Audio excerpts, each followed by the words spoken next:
American Broadcasting Company brings to its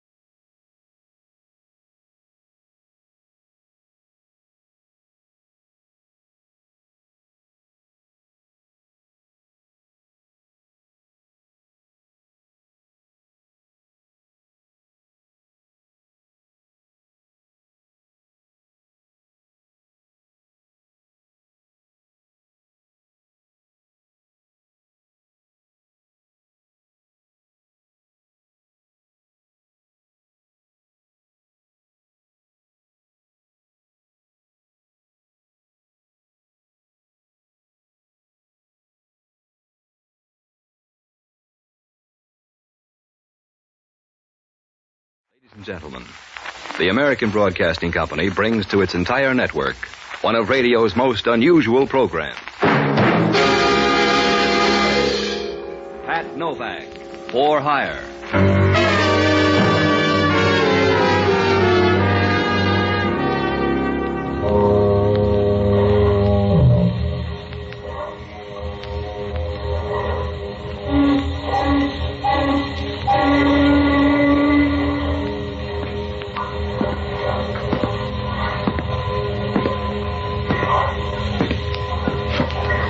Sure, I'm Pat Novak, For Hire.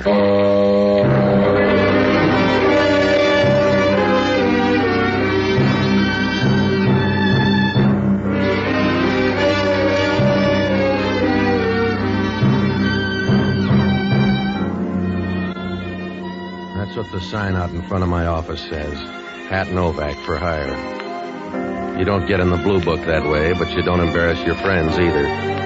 Because down on the waterfront in San Francisco, they don't separate the good and the bad. They let them run together. And before long, you got a caste system. You're either alive or dead. If you're on top, you keep fading the crowd and trying for sevens until you lose the dice. It's about the only way to play it, unless you like worms. I rent boats and do anything else that'll put a fast handle on a buck. But it doesn't always work out because down here, all your luck is junior grade and trouble is trumps. I found that out Tuesday night. It was the first time I ever saw Reuben Calloway, and the last time, too, if you like to keep a tidy record. It was about 7 o'clock, and I'd just started back across the bay from Sausalito. You could still see Mount Tamalpais squatting on the Marin shore, light brown near the top, but dark and black farther down, like a cupcake that's been in the oven a little too long.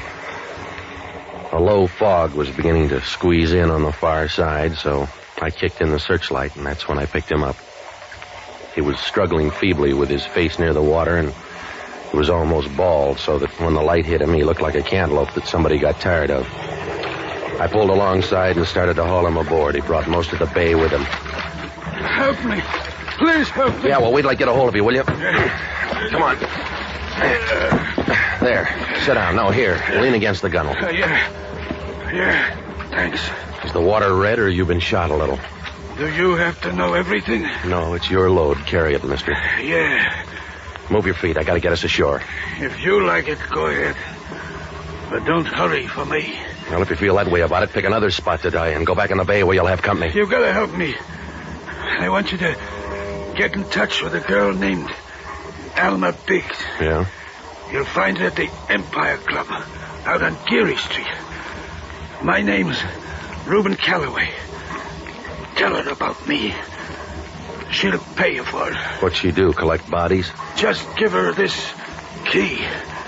It's for a locker down in the bus station. Now, look, Pop, you don't know me. Suppose I use the key. You can't spend it. You better take the money. All right. Just see Alma and tell her it didn't work out. It didn't work out for me at all. I guess that's right, huh? On the big things, you're 100%. I don't need a check. Oh. Here, set up. I told you I don't want you dying in here. Stop beefing, fella. You don't have all the bad luck.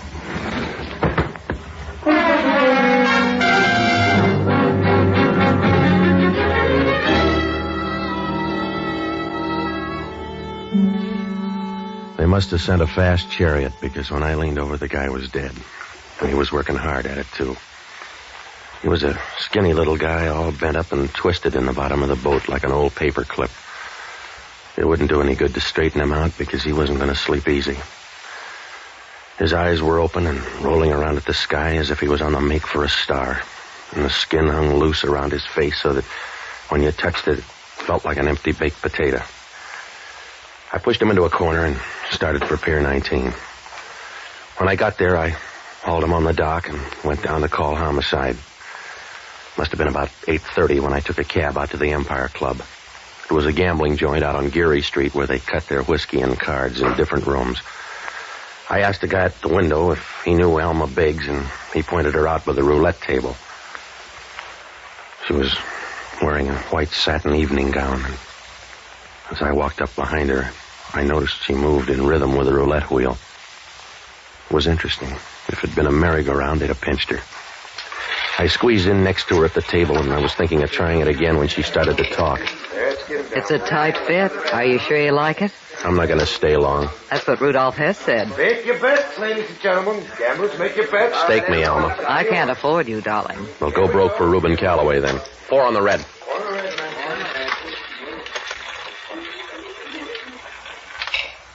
I ought to keep you for luck, darling. Will you comb your hair? I'll take the chips. They'd look bad on Calloway. Oh. It's too crowded here. Let's find a closet. All right. Did he look pretty? For a fish, he was all right. How are you? Pat Novak. I picked him up in the bay. He said to look you up until you didn't work out. That would please Turk. Yeah? Who's Turk? The reason it didn't work out. Is that all, Mr. Novak? Except for a key. It fits a bus station locker here. You keep it, Mr. Novak. It won't buy anything. Now, look, sweetheart, I picked up your boy and dried him out, but that's all. We were small friends at best, so the services stopped. You can come to a slow stop for $200. Just take the key and pick up what's in that locker. I'll get it from you later. Yeah? I'll meet you in an hour. Where's a good place? Your apartment? Well, it's a place. I'll find it in a book. I hope you don't mind. No, the thin walls will save me. What's in the locker? What would it prove? Proves you got a small mouth, Angel. Unless you're going to kiss it, don't worry. 9:30 then? All right. I'll bring the 200 with me. Don't worry about the dough. Oh? Because I scooped your chips off the table. See you later.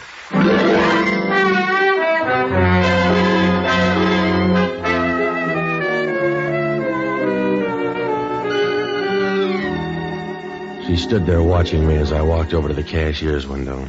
Oh, she gave you a nice warm feeling like a Bunsen burner in the middle of your back.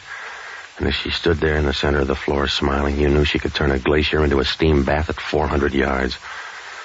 A nice little mouse that made you want to go home and test all the old traps. Well, I cashed in her chips, and the boy at the window shoved out 200 rocks in a pained look as if he'd just handed over his right lung.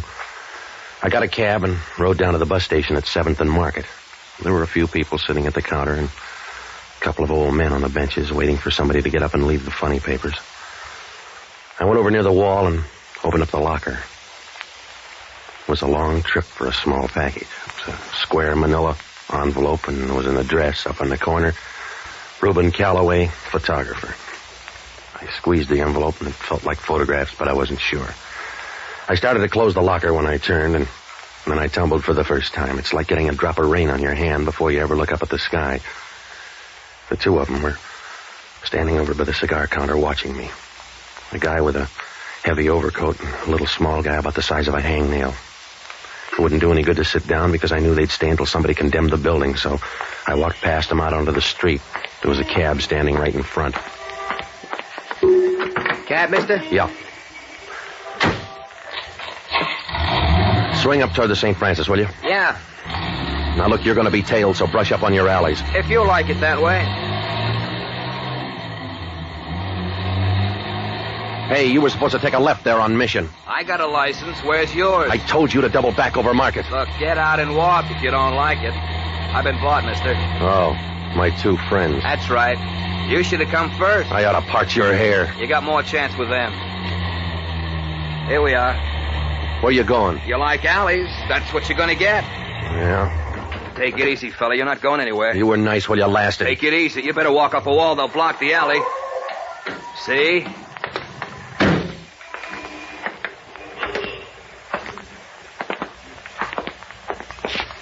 Crowded alley, huh? Yeah. Give me the envelope so we can all get out. Can Junior help you? Give me the envelope. There. Now let's see it. Yeah, it's still sealed. You all through? I don't know. I'll see. You like him, Joe? No. That's the way it is, mister. He'll like you.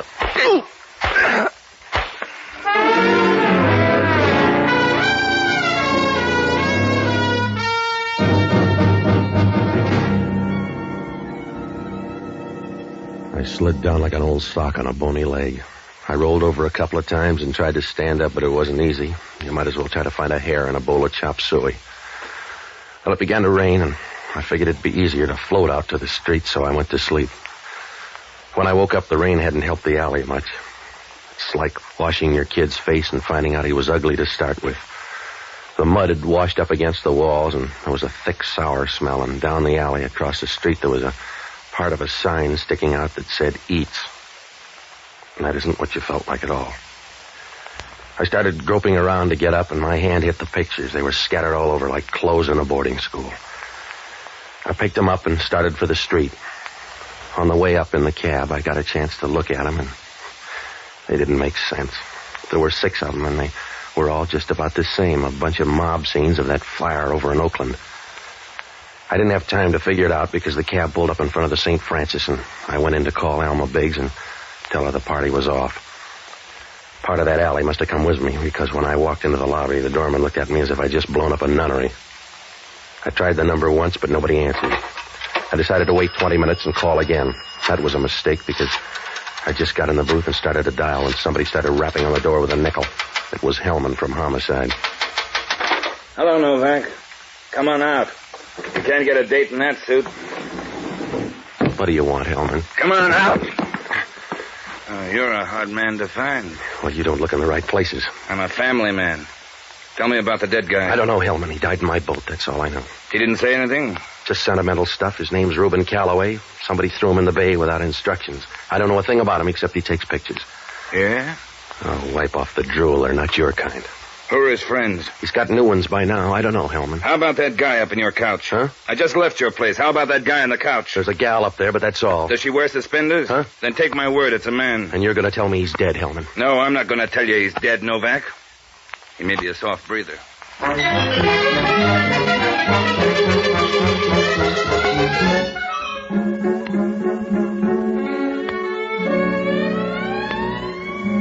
When Hellman mentioned the stiff up at my place, I knew we were going to be in low gear the rest of the night, because Hellman isn't an easy guy. He wouldn't give his wife an aspirin if she had concussion of the brain. He took me out the side door, and we rode up to my apartment. The dead guy was lying on the couch with his arms across his chest as if he wanted somebody to give him a lily or a way out of this. The lamp was shining down in his face, and the light was distorted, but when you stood over him, you could see his face was the color of pressed seaweed. If he had anything to be happy about, you couldn't tell, because his mouth was open and hung over to one side like a loose change purse filled with old teeth. His clothes were rumpled, and his shirt was open at his neck. You could see a chain around his neck and a silver medal in the dull light against his chest. It looked out of place and made you feel funny, like seeing a picture of a Madonna in a bowling alley. I watched him while Hellman made noise. He still looks like a man. Yeah? Who is he? George Leggett. What does that prove? Who his mother was. We're checking for a record. The gun, too. What gun? One was lying here on the floor.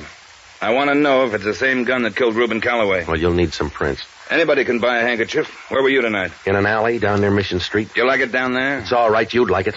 I got shoved in and pushed around for these pictures. They don't look like the right kind of pictures. Well, I can't explain that, Hellman. Maybe they took the good ones. How do you fit in? Calloway gave me a key to a locker down on the bus station. It was for a girl named Alma Biggs. And the girl sent you down? That's right, with $200 running money. If you want to know about Calloway, look up a guy named Turk. Turk what? I don't know, Hellman. Maybe he's only got one name. Maybe the other was Stinker. You got a police file. Look him up. The girl mentioned him. That's all I know. We'll look him up.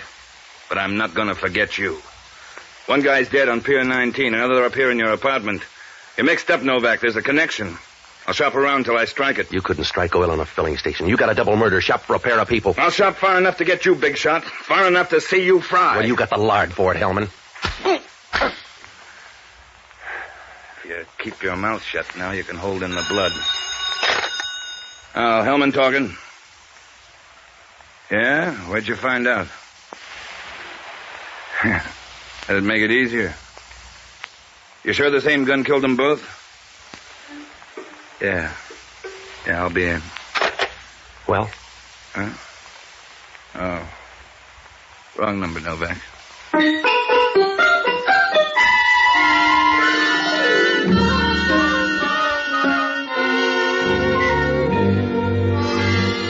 They didn't give Hellman a sense of humor. They gave him a loud laugh instead. When he walked out of my place, he was smiling like a funny man who's just exposed Santa Claus.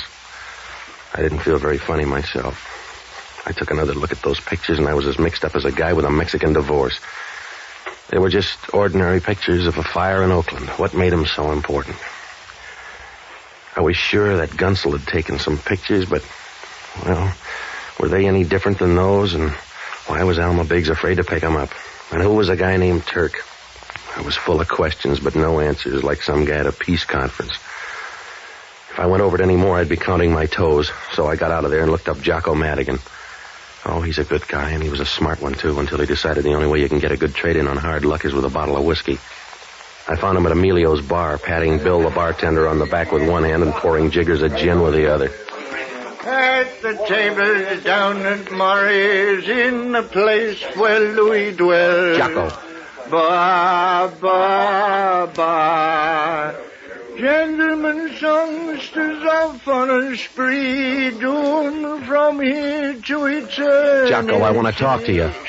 Patsy, I'm driving a Harvard man crazy. He's at the end of the bar. And stop drinking and listen to me. I've got to keep on drinking, Patsy, if I want to preserve any continuity in my life, because I don't drink to forget, but rather to remember.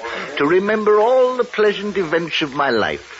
There were two of them, I think. All right, Jocko. The first was a girl I met many twilights ago, and the second was a summer night in St. Louis when a bartender felt crazed with the heat and set him up on the house. Will you stop it? I'm in trouble. Memory is a blessed toy, Patsy. But you have to be careful because it can be dangerous, like giving a rifle to a small child for Christmas. It's true he can get some temporary pleasure out of it by shooting various neighbors, but sooner or later he's going to kill the only rich relative in the family. Jocko, I'm tired. And memory is the same way. So you're entitled to collect the few good ones you have. You're allowed to straighten them out and put them in order. After all, an old pool ball gets racked now and then. You all through? Yes, I've run out of memories. Hellman thinks I killed two guys 10 miles apart. Wasn't it difficult? The same murder gun. The whole thing is tied up with some pictures. In color? A guy by the name of Reuben Calloway died in my boat. He gave me a key to a locker downtown. The pictures were there. Is that one of them? Yeah, take a look. Oh, if it's a group picture, they were a very unruly family. It's the Oakland fire. Two Gunsels followed me and took some of the pictures. In the meantime, some guy got shot in my place. Everybody's after the pictures. Why? Have you seen the other pictures? No, I took an intermission. That's why you gotta help. Now, you'll find Reuben Calloway's address in the phone booth. Get up there and go through his stuff, will you? It doesn't sound legal. Neither's a bum murder rap. Get up there and go through his pictures. Try to find anything that'll fit in with his set. Where are you going besides jail? I gotta find a gal named Alma Biggs. Oh, you'll have trouble with a name like that. She's probably changed it. The locker key was tabbed for her, but she hired me to run her errands. Is she pretty? Yes, if you like a fast track. Now get up there, Jocko. Why can't I see her? Will you stop it, Jocko? Just get up there. Forget about her. She'd scare you to death. Yes. Well, at least I'd die hopeful. Good night, lover.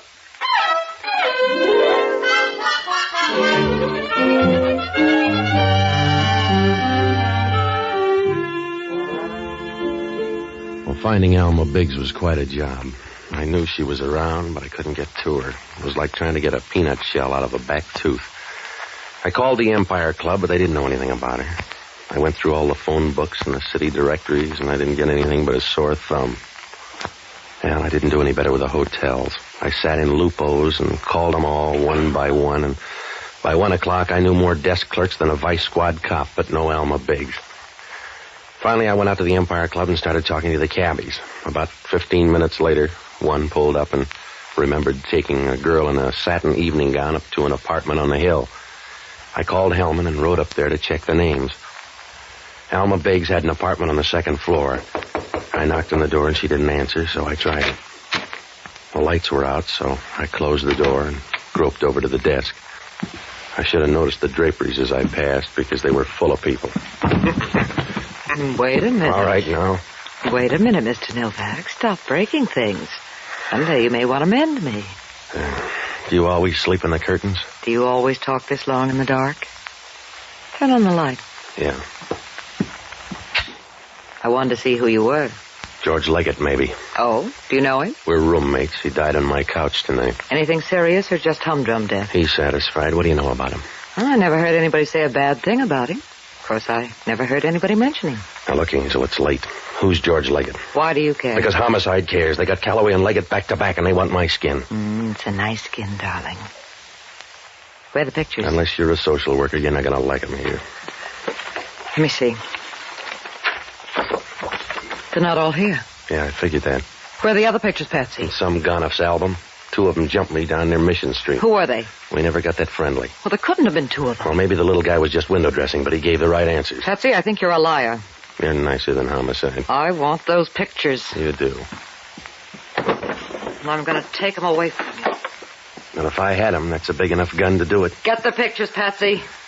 It's a bad time for murder, Angel. Homicide's working this week. I haven't time, Patsy. I'll push you down like a blade of grass. Get the pictures. Now, look, sweetheart, I took a job for $200. It covers a tandem murder rap and a sapping down on Mission Street, but it won't cover big talk from you. Now, put the gun away or I'll bend you hard. Don't move up when you talk. You're around behind. Come on, give it to me.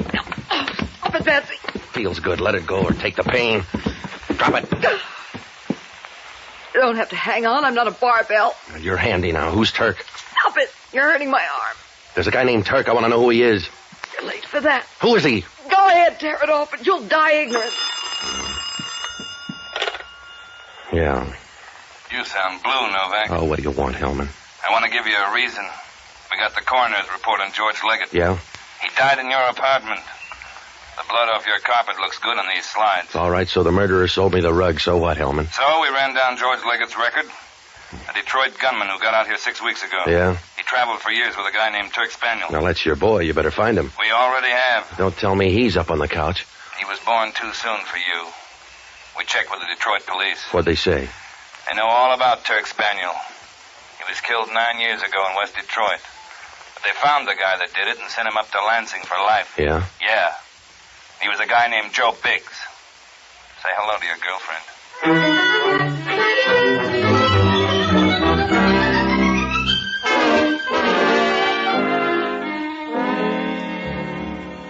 Well, I didn't talk to the girl because I knew she'd close up faster than a Dublin meat market on Friday. I left her and went down to the Chronicle morgue to find out what I could about Turk Spaniel. Hellman had covered it. Spaniel talked too much, and Joe Biggs killed him and left him growing out of a ditch like an old weed. I didn't know where to turn now. With Turk gone, who was after those pictures besides Alma Biggs, and what did they prove? I knew the answer was there, probably in plain sight like a blimp on a football field, but I couldn't get near it. It was past 2 when I got back to my apartment, and the phone was screaming for help. Yeah. Hello, Patsy. This is Jocko. What'd you find out? That Calloway was quite a photographer. Yeah? You should see some of the pictures. Ooh, I'm in love with him. All right, Jocko, did you find anything? There's a check for $1,000 from Alma Biggs. Yeah, what else? Some more pictures of the Oakland fire. One of them looks good. Yeah? It's just like the rest, except in the background something is circled with a red pencil. That'll do it, Jocko. And there's a clipping here with another picture. I can't tell, but I think they match. What's it say? Well, it's all about... Jocko, what's the matter? Are you all right, Jocko? Jocko, you all right?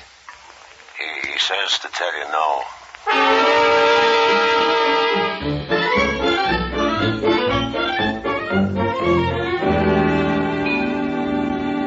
After Jocko's call, I grabbed a cab and rode up to Calloway's apartment. When I got there, Jocko was sitting in the middle of the floor as sad as a steer on a sheep ranch. He hadn't seen who hit him, and the picture was gone, so was the clipping. I asked him if there were any negatives around. He said no. That meant that somebody was still on the prowl for those negatives. So I called Hellman and briefed him. He said he'd meet us at Reuben Calloway's studio in 10 minutes. When we got there, it was dark, but I sensed Hellman in the back room. Turned out to be a couple of pans of acid, but Hellman was there going over the negatives. All this guy did was take pictures. Let me take a look, will you, Hellman? Can you spot the right one here, Jocko? Hold them up to the light. All right. Here are the fire pictures. How about this one? No, I had that one. Yeah, that's it. And this fellow back here is the one that was circled. Hold it up so I can see. Hello, Turk. You waited too long. Give me the picture, mister. All that gun will do is make noise, Spaniel, and it won't make enough to keep a secret. Just hand me the picture. Somebody knows you're alive now. The picture's for laughs. It's your word against mine, and I'll be so far away I can't hear the argument. Let's have it. Don't give it to him, Novak. Yeah, I'll give it to him. You take it away, Hellman. Thanks, Novak. That alley taught you manners. Just stand over there. I want to remember the way you looked. Don't worry. I'll tell you about them, Turk. Huh? If you keep backing into this gun, it's going to show around your breastbone. The guns are getting cheap. You better drop yours, Spaniel. Over there. You look the same, Turk, or almost the same. You got this all wrong, Alma. Joe doesn't look the same. 9 years in the cooler and you lose your personality. Please, Alma, don't do anything crazy. After 9 years, you lose almost everything. Joe's lost everything but me. Down on the floor, Spaniel. I want you on your knees. Please. Alma, you got it wrong. I got it all right, Turk, because Joe wouldn't lie to me. When he said he didn't kill you, I knew you were alive. Please, Alma. Down on the floor beside the table. Go easy, baby. You got a copper here. I can't hurt him, Novak. Turk Spaniel's legally dead. All you can do to a dead man is kick up the dust. Please. Alma, you're not seeing this right. I'm going to have a better chance than you. You couldn't see, Spaniel. You couldn't see your way back to help Joe out. You look good on your knees. Over by the table. Leave that acid alone, sweetheart. I'm going to help him see. With a whole pan full of it. I'm going to help you see, Spaniel. Please. Please, Alma, you wouldn't do that? You got the short end of the bet.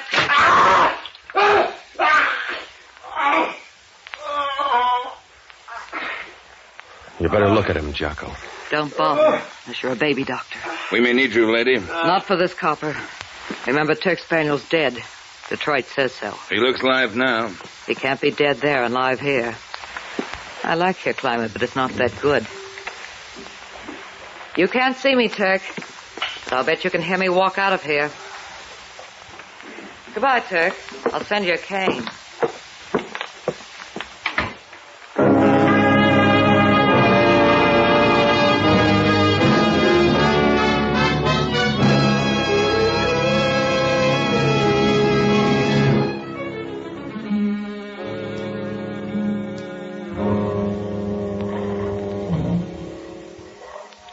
Well, Hellman managed to get most of the story out of Turk Spaniel. Reuben Calloway stumbled into the whole thing, and he didn't know what hit him. He went over to Oakland to take some pictures of the fire, and he got a picture of Spaniel in the crowd. Spaniel saw him and trailed him over to this side. He had to get the pictures because back in Detroit, he'd framed Joe Biggs with a riddled-up body and skipped out of the country. He'd been away until a few weeks ago, and now he was waiting for a boat out of San Francisco, so he had to stay dead.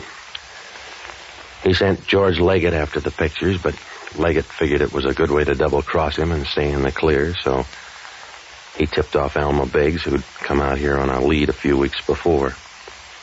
Turk finally tumbled. With a local gunsel, he killed Calloway and left Leggett in my apartment where he trailed him. It almost worked out, but he didn't get to that shop in time. Well, Hellman asked only one question. When I first met her, did I know that Alma Biggs was that hard? No. In that satin evening gown, I didn't think so.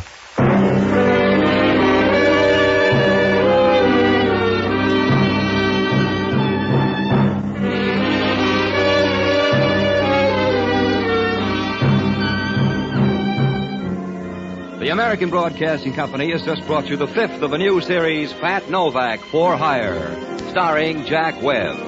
Pat Novak is produced and directed by William P. Rousseau. Jocko Madigan is played by Tudor Owen. Inspector Hellman is played by Raymond Burr. Music was composed and conducted by Basil Edlund. In our cast were Yvonne Fady, Charles McGraw, Herb Butterfield, and Herb Ellis. This program is being released to our servicemen and women overseas through the worldwide facilities of the Armed Forces Radio Service. Be with us again next week when over most of these same ABC stations, we will bring you Pat Novak for Hire. This program came to you from Hollywood.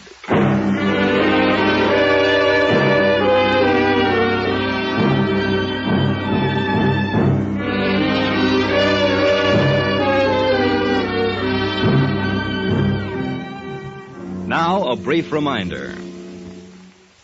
There is no mystery to this statement. Wherever they serve, at home or abroad, the men who wear the uniform of the United States are men of whom we can be proud. Army, Navy, Air Force, Marines, Coast Guard. All of them serve our country and us with pride and honor. It's ABC, the American Broadcasting Company.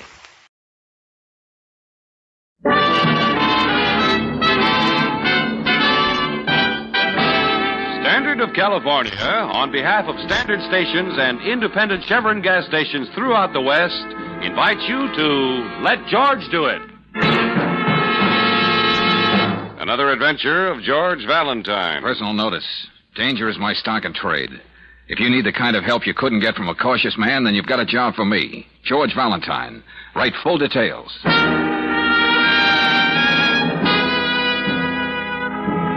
Dear Mr. Valentine, you may have forgotten the one time we met. You were the best man at my wedding. Yes, I'm Joe Burke's wife. You won't believe what's happened to him. Easygoing, happy-go-lucky Joe. He's a pitiful mental case, and they've got him in a sanitarium. You were so close to Joe in the Army, I thought maybe if he saw you again, it might do more than the doctors have been able to do. I thought of this when I saw your ad in the paper, like a ray of hope. Won't you try to help me? It's signed anxiously, Laura Burke. Joe, a mental case?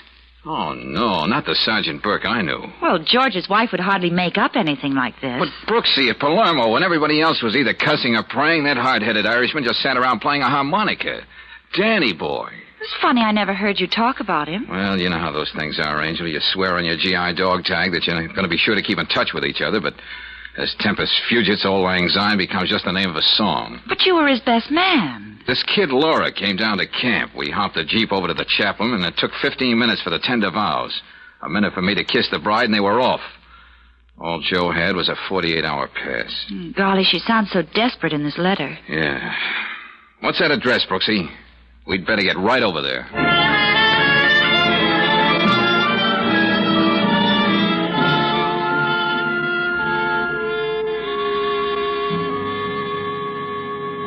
Maybe it's only one chance in 1,000. I had to turn to you, Mr. Valentine. The name is George, remember? He's in that place, getting worse every day. How he doesn't even recognize me. Laura, we do want to help you. But, honey, you're making it so much harder. Here, sit down. I'm sorry. I know this is tough on you, Laura, but try to tell us the whole thing from the beginning. How did this happen to Joe? When? Well, about a month ago, they brought him home from Egypt. Egypt? What was he doing there? Well, after he got out of the Army, he got a job with an export company, Kessling Limited. The money was so good he couldn't refuse it. He planned to keep it for 2 years so we could put some money aside. Oh, it must have been terrible being separated again. Did Joe begin to lose his grip while he was abroad? Oh, he sent letters regularly, wonderful, cheerful letters about the future.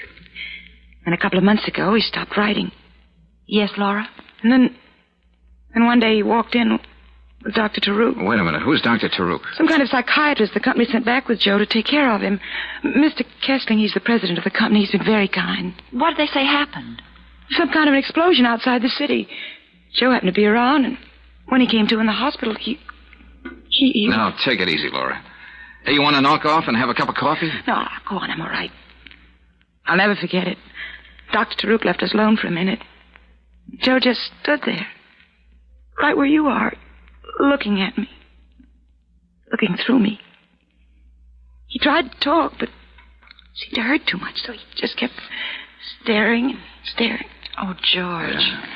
He took a box of face powder from his pocket and handed it to me. Powder? I guess he meant it as a gift. So pathetic. A box of cheap powder. It was horrible to watch. Okay, Laura. I think we've heard enough to begin with. Where have they got Joe? The Hillcrest Sanitarium. His company's paying all the expenses, and Dr. Taruk says in time he hopes Joe will be all right. Yeah. But he's getting worse, you see. I thought if you saw him and talked to him, maybe by some miracle he'd begin to remember things. He thought so much of you. I know. All right, Laura. You want to come along with us? No, I always seem to upset him. Okay. Yeah, Claire and I'll drop in on Joe. And here's hoping it'll do some good.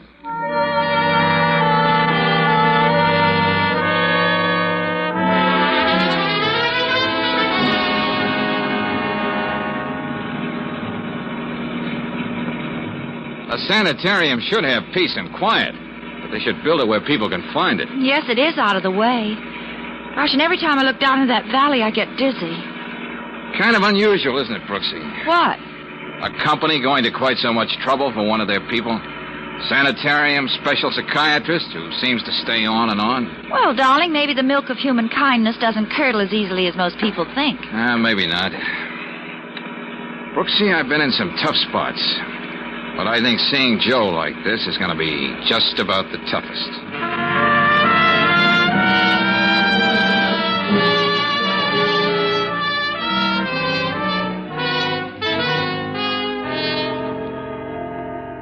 In dealing with the mind, Mr. Valentine, one is never sure what will be good or bad for the patient. Yeah, I think I know what you mean, Dr. Turok. Perhaps this visit from a dear friend out of the past may do Mr. Burke a world of good. However, on the other hand... Will we be able to see him soon? In a few moments. But perhaps it would be wiser for a young lady like you, Miss Brooks, not to see him at all. Huh? There are just a few things I want to know, Doctor, before... Dr. Turok... Oh, Rodney, will you come here? Yes. This imposing but very competent gentleman is the male nurse I've hired to be with Mr. Burke when it is impossible for me to be present. Oh, yeah. He's acting quiet now, Doctor. Good. Very good. We can go in this way, Mr. Valentine, Miss Brooks. Okay.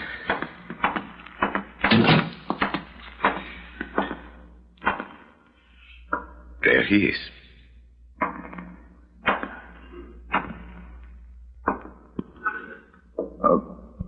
Hey, Joe. Danny boy.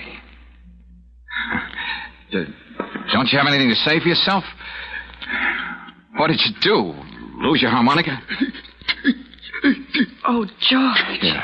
Rodney, wipe Mr. Burke's forehead. Yes, Doctor. You can see, Mr. Valentine, what an effort it costs your friend to try to speak. I'm not blind, Doctor. Permit me to explain. The blow he must have received in that accident has injured the tiny wires that crisscross in the brain. His thoughts cannot get through, a form of motor aphasia. Oh, that's good to know, but it doesn't help Joe. Doctor, does he know what we're talking about? I am quite sure he does not. You see, the wires of the brain that are blocked make it more difficult for him to get his thoughts through. The theory is... Okay, Doctor, but look... yes, Mr. Valentine. I'm quite sure you're a very competent psychiatrist, but I know you won't mind if I have Dr. Hunter, a friend of mine, come in and have a look at Joe. Just a consultation. Very well, if you feel that way. And it might help to look a little more into that accident. Anything to help your friend, Mr. Valentine. Rodney. Yes, Doctor? The other case downstairs I was so interested in, I think the crisis may come even before I expected. Would you mind being there to do what is necessary? Then let me know exactly what happens. I'll take care of everything, Good. Dr. Turok. Try talking to him again, George. Hey, look, you big oaf. Stop holding on to me. You know who I am. Hey, we got a lot of old times to talk about. You know me, Valentine. Oh, I suppose it's no use. Hey, how is it, Dr. Turok, that Joe was able to walk when he came home to his wife, and now he's flat on his back and can't use his hands or his legs? I thought he was being cured. It is my hope to arrest the progress of the paralysis. Yeah? To shield him from emotional disturbances. Rid his mind of fear. Fear? What fear? Joe was never afraid of anything in his life. This is a different kind of fear. The fear of becoming a mental basket case with no future and no hope. Oh, cut it out, Doctor. Mr. Valentine, I was just stating the facts.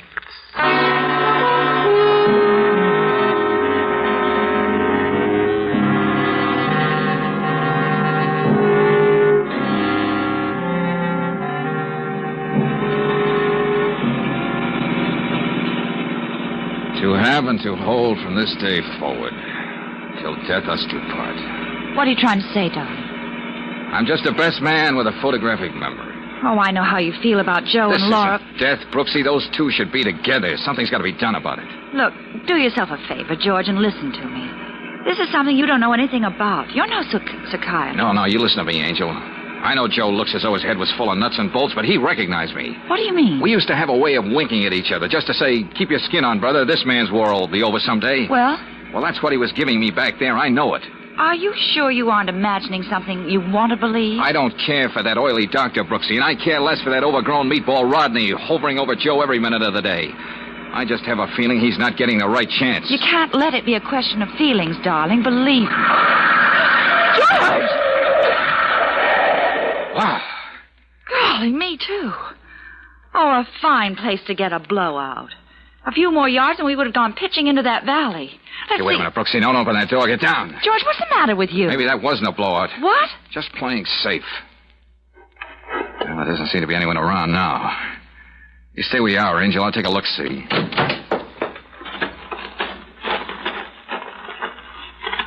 Did you find anything? Yeah. A neat bullet hole in that tire. What? Somebody shot at us from those rocks up there. But who could it be? It'd have to be somebody who knew we'd be coming back this way. Brilliant deduction, Brooksy, but we'll go into that later. Right now, we fix a flat and then get back to town.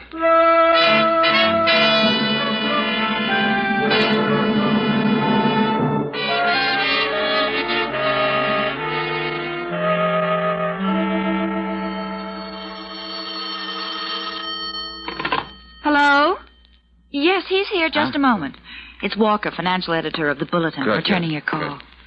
Yeah, You hold it a second, Walker, huh? Look, I take this down as I give it to you. Okay. Go on, shoot. Yeah. Kessling Export and Import fined $50,000 6 weeks ago. Smuggling, diamonds. What? And a shipment of face powder. Since then, out of business. Gave up corporate charter. Yeah, thank you, Walker. That was very helpful. Goodbye. George, what have we gotten into? A very touching little situation, Brooksy. The great big corporate heart of Kessling Limited bleeding for one of its employees who was hurt. Yeah. In fact, it keeps on bleeding now, long after it ceased to exist. Because it was caught smuggling diamonds, no less. Well, how do you think Joe fits into all this? I don't know yet. But right now, we're picking up Dr. Hunter and going back to Hillcrest Sanitarium. Let him take a look at Joe.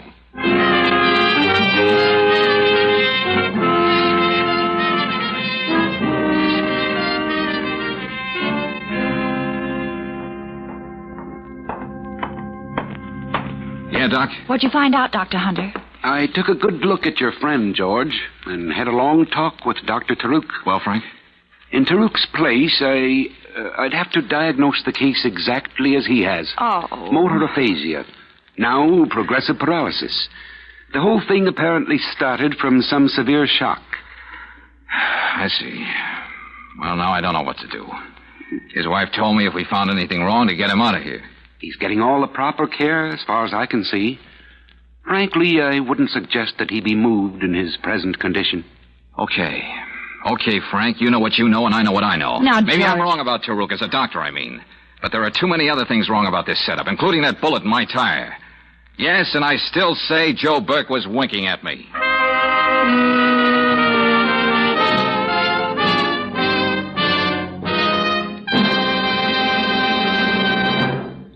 We'll return to tonight's adventure of George Valentine in just a moment. Meanwhile, a word about the great American pastime.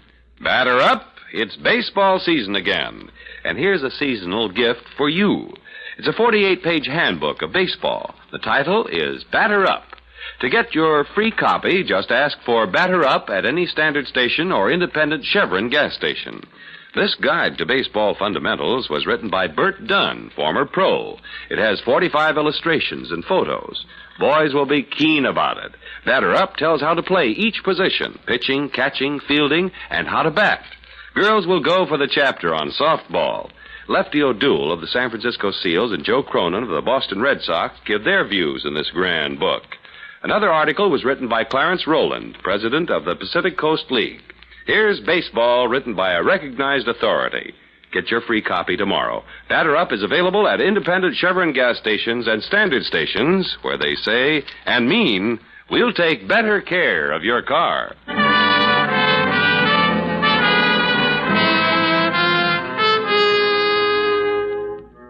And now back to tonight's adventure of George Valentine. Well, you go through the war with a fellow who becomes your buddy. You lose sight of him, and suddenly his wife shows up saying he's in a sanitarium, a mental case. You try to see what it's all about, a bullet comes at you from nowhere. More than that, you're told your buddy is getting the best possible care. You're not convinced, so you decide to dig deeper. In George's case, that means going with Claire to the Customs Service to have a chat with one of the agents. No, there really isn't much to it, Mr. Valentine. Just what you see in this folder. Uh-huh. What does it say, George? Nothing we didn't know before, Brooksy. Kessling Limited tried to smuggle in diamonds, caught with their carrots down and so forth. Well, I don't know what you expected to find, but compared to some of the stunts we run up against, this wasn't anything too brilliant. Apparently not. The company's out of business now. Now, we've had people try to get diamonds through in glass eyes and wads of chewing gum almost every way. Hiding them in boxes of face powder, well, maybe they thought it was so obvious they'd get buying. Yeah, maybe. Face powder, Brooksy. Why didn't it hit us before? Of course. Joe gave Laura a box of face powder. What's that? Yeah, it's not important, at least not yet. Say, tell me something, Craven. Yes? What happens to the rest of the cargo when you catch people smuggling? We have regular customs sales like an auction. In fact, there's one tomorrow. Oh, that's very interesting. It'll be held in one of those loft buildings down on Fayette Street. There's a public notice in the papers today. Good enough. Come on, Brooksy. Thanks a lot for your trouble. Oh, don't mention it. George, I think when Joe gave Laura that box of powder, he was trying to tell her about the smuggling his company was doing. Could be, Brooksy, could be. But maybe we'll know more about that tomorrow. Young lady, you and I are going to an auction.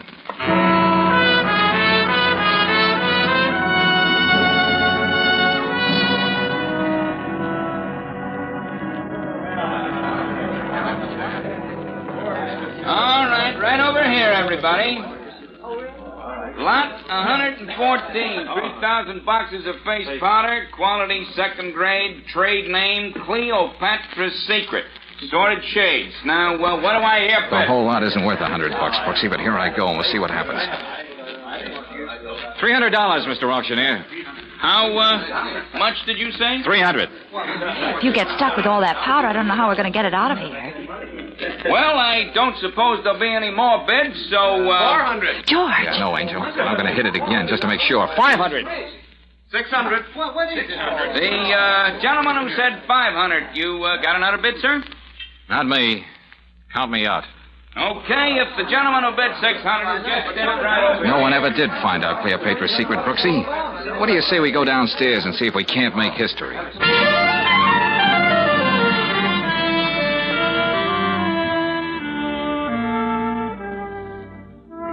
George, it's getting dark.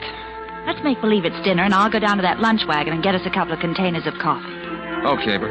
Hey, hold it, Brooksy. Huh? That little black truck over there. They're loading something into it. Cleopatra's Secret. Hey, you see any name on the truck? I can't. Oh, no, there isn't any name. Oh, I should have known better than to ask. They would have thought of that. Okay, take it away. Brooksy, we're off again.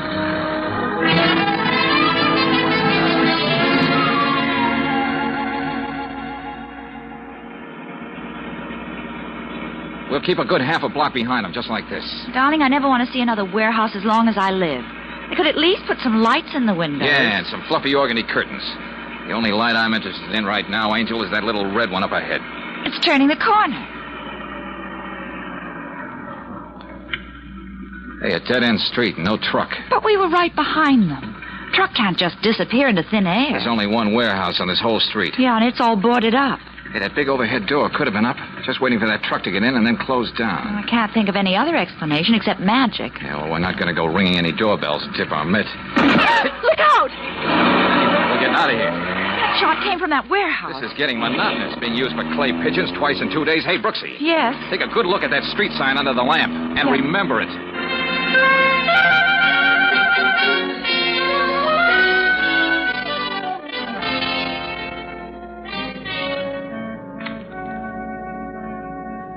Listen to this, Brooksy. All the dope on that warehouse on Barrow Street. It's owned by the Fallon Trading Company. So? And the officers and stockholders of Fallon are the same as those of the late Kessling Limited, including the very kindly Mr. Kessling Laura told us about. George, I can't make head or tails out of this. Why would they go and buy up all that old worthless face powder? I don't have the answer, Brooksy, but maybe Laura has. That's why we're going over and see her right now. Laura! What happened to you? I don't know, really, Claire. Something hit me. Oh, didn't you see who it was? No, I was sitting here waiting for a call from you, and then I don't remember anything except waking up on the floor. George, this place is in a sham. Well, they didn't take anything. What's that? No, I looked all around. My pocketbook with almost $100 in it. And all my jewelry. All that's still there on the dresser. Uh-huh. Oh, what about Joe? Tell me what that doctor friend of yours said. Did he think there was any hope? Of course there's hope. You've got to believe that. There's every hope, Laura. But tell me something. Where did you put that box of face powder Joe gave you? Powder? Yes, you remember. You told us about it. Oh, yeah. I just opened it and then I put it in that drawer over there. Yeah, I'm sure of it.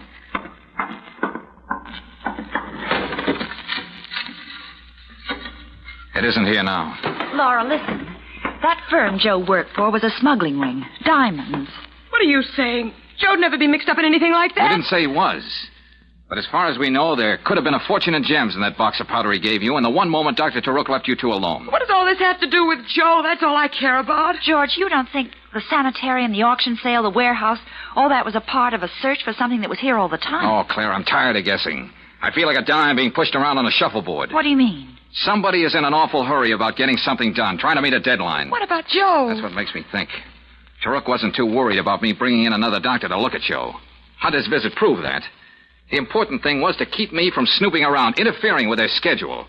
That was the reason for the double talk with Rodney and the pot shot at us. What schedule, George? What are you talking about? Something's coming off, and coming off soon. Look, stay here with Laura, Angel.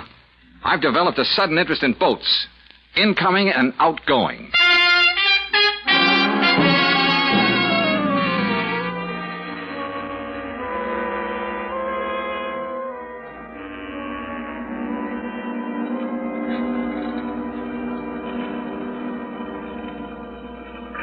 Oh, you again, Valentine. Yeah, Craven, the Customs Service and I are getting to be just like that. I'll be right with you as soon as I clear this manifesto.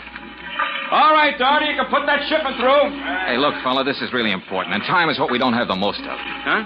Oh, if you've still got that Kessling deal on your mind... No. Same people, but a different name. As far as you know, is there anything coming through for the company known as Farland Trading? No, I don't know, but I can soon find out. Here, just a minute. Well? No, I don't see anything. Are you sure? Everything points... Hey, wait a minute. Yeah? Here it is.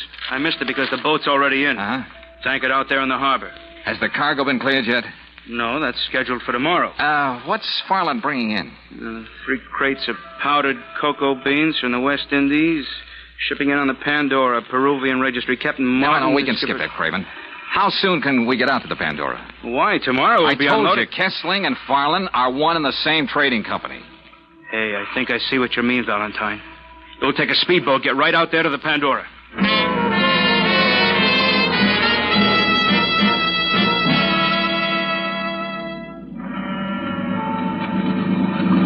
Ahoy there! Customs Service, Captain, we're coming aboard. Come on, Valentine. What can I do for you? I thought you weren't ready for us until tomorrow. Something special turned up, Skipper. Yeah, specifically powdered cocoa beans for Farland Company. Good Lord, this trip. Those are some of their crates right here on deck. Okay, let's try this one for a starter.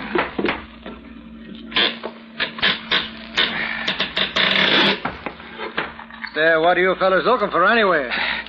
Carrots, Captain. Huh? Are you kidding? Diamonds, Captain. Oh. Now, you feel around that side, Valentine. I'll take this. Okay. Ireland, eh? I thought I knew them all. That's new one on me. All right, Craven, here we are. Huh? Yeah, it's a beauty, too. Take a look at it. Hey! Oh, nice size. I wonder how many more we're going to find. Oh, just enough, but not too many. What's that supposed to mean? Look, Craven, can I take a sample of this cocoa? Just enough for a cup, let's say? Sure, go ahead. Help yourself. I doubt if they'll miss it when we auction the stuff off. Thanks again for the tip, Valentine. Oh, you're very welcome. But don't be surprised if I get in touch with you again.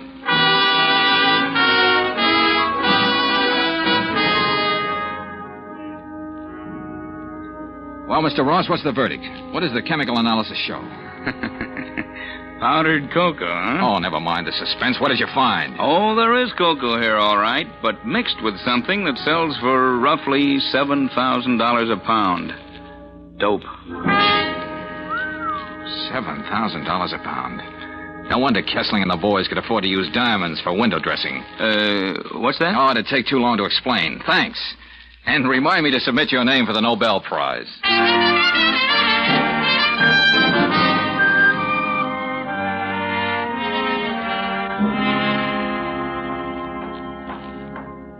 What do you want, Valentine? Out of my way, Rodney. You can't go in there. Nobody sees Burke. Dr. Taruk's orders. You're a sucker for Taruk's orders, aren't you? You shouldn't have missed me when you took a shot at my car on the road yesterday. I was just waiting for that big yap to open like that so I could... Rodney, what is all this? Greetings, Dr. Taruk. What have you done, Mr. Valentine? The scene should speak for itself. And if you don't want to join Rodney, you'll just sit right down on that bench. Maybe you should be a patient here, Mr. Valentine. Oh, yeah, sure. I got a persecution complex. I can't rest. I can't sleep. I see things, have bad dreams. I'm afraid there's no hope for me until I hear you and your friends try to explain more than $1 million worth of dope. I I have nothing to say. When the police and the customs men get here, Dr. Taruk, you'll have plenty to say.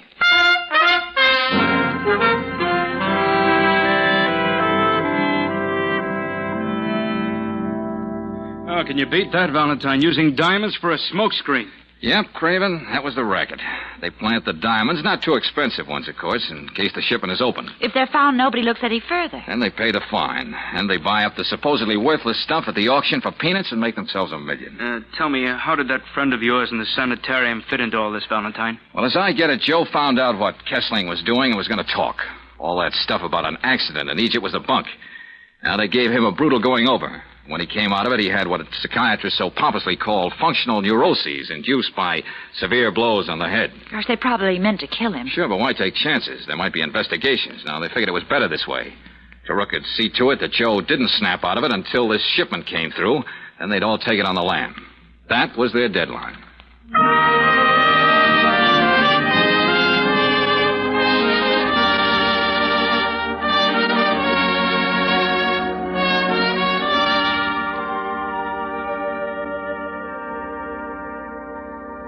Well, how do you like your new barracks, soldier? Oh, don't try too hard to talk, Joe. We always used to understand each other without too many words. I don't know how we'll ever be able to thank you and Claire. Dr. Hunter says Joe's going to be all right. George, what about that wedding present? You know, the one the best man forgot to give? Oh, yeah, that's right, Joe. You and Laura ran out on me so fast that day in camp, I didn't get a chance to give you the usual set of doilies or a percolator or something. Well, now you can at least be the messenger of some good news that may make up for that. This customs man told us. It says right in the book, anyone instrumental in thwarting a smuggling attempt is entitled to 25% of what the Treasury gets on dutiable goods. Yeah. And those diamonds don't come cheap, you know. That's right, Joe. You're really the guy who was instrumental. At ease, soldier. Hey, you know, Brooksy, this time I'm sure he winked.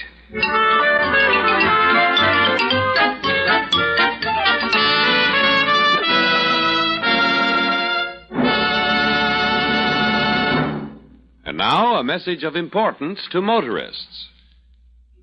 It's a safe bet that along with these first days of spring, a young man's fancy lightly turns to thoughts of love, but it's also a safe bet that every motorist's fancy has already turned to thoughts of the open road.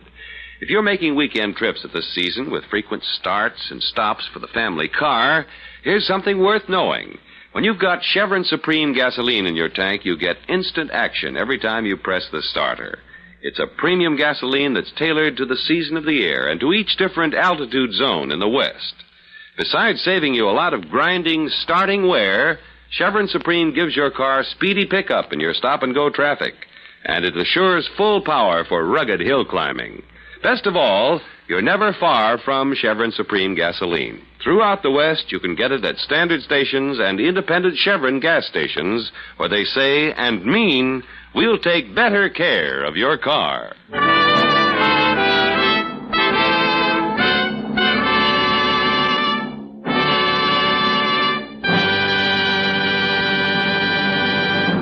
Next week, when you tune our way for another adventure of George Valentine, you'll hear... Well, here we are. Now, out you go, Brooksy. You know what you're supposed to do. Yes, George. But you don't know what you're asking of me. That Renee woman brings out the fishwife in me. Anything can happen. Well, go on now, Angel. That gal in there didn't tell us half what she really knows. Maybe because you do rub her the wrong way, we can find out some more. Well, okay. So good to me. Well, now for Renee. I wish I'd let my fingernails grow.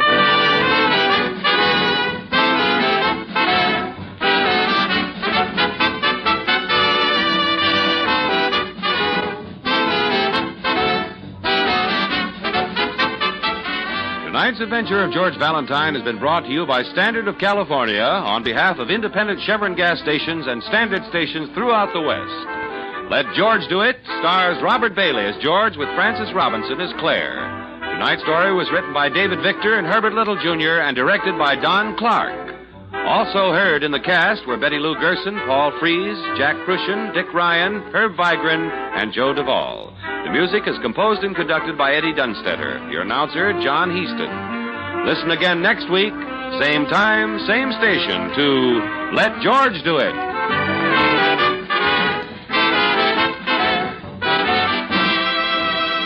This is the Mutual Don Lee Broadcasting System.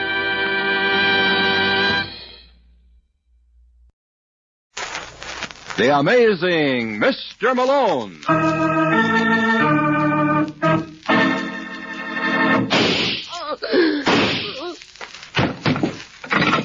Operator,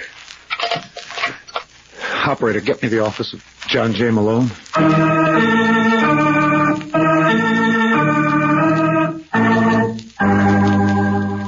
The American Broadcasting Company presents The Amazing Mr. Malone, an exciting half hour of mystery created by Craig Rice and starring Frank Lovejoy.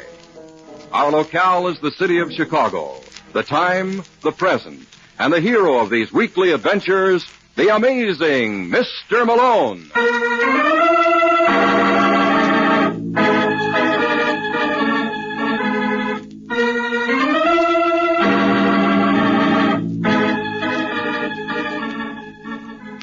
Malone is the name, John J. Malone, attorney and counselor at law.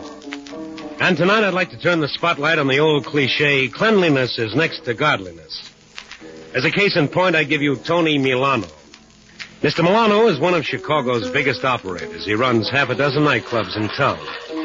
And rumor has it if you're bent on a little more action, Mr. Milano can accommodate you there, too. Of course, to run an enterprise of this kind, he needs help.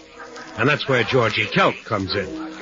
Kelk is his right-hand man, but Tony never believes in letting his right hand know what his left hand is doing.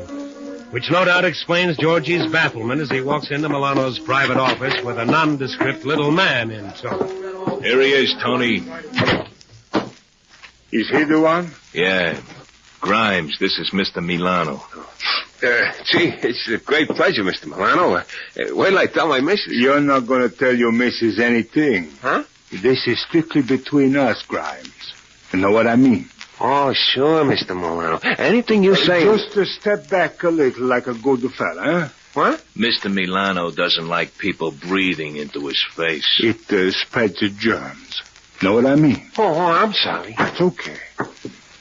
Did Georgie tell you what I wanted? No. How could I? I didn't know myself. I was saving it for a surprise. Mr. Grimes, you're the janitor at the Belmore Apartments, you know? Janitor? No, I'm the superintendent. Oh, I'm terribly sorry. I mean the superintendent. You got a tenant living there named Reed? You mean Jack Reed? Oh, you bet. He's a swell. Please, Mr. Grimes, you're not so close. Oh, yeah, excuse me. Now, how about you letting me and Mr. Kelky here in Jack's apartment? Oh, I couldn't do that, Mr. Milano. That wouldn't be right. I give you $100. What? All you gotta do is loan me your pass key. No. 200. Well... All I want is the key for just 1 hour. Oh, what are you going to do in Mr. Reed's apartment? Oh, nothing that will get you into trouble. You said 300? I said 2, but I'll let you chisel me. Okay, Mr. Milano. You want to shake on it? If you don't mind, let's just say it's a deal. Huh? Mr. Milano doesn't believe in shaking hands. Oh, Johnny. You know what I mean. Give Mr. Kelk the key.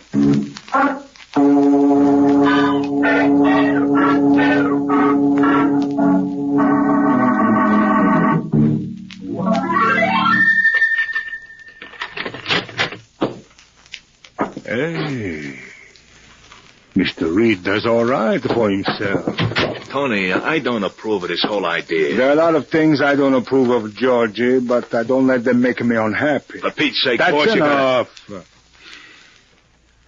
See if there's anything in the desk. All right.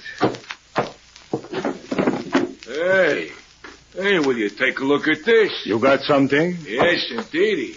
Jack obviously doesn't believe in banks. I bet there's close to 20 G's in his bundle. Put that back. Oh, I just Put that back. Okay. Hey, what's this thing here? Oh, that's a rabbit's foot. A rabbit's foot? Yeah, it's supposed to bring you luck. But what's this charm attached to it? Oh, the Jack Reed from Gene. With this and me, you can't lose. Who's a Gene?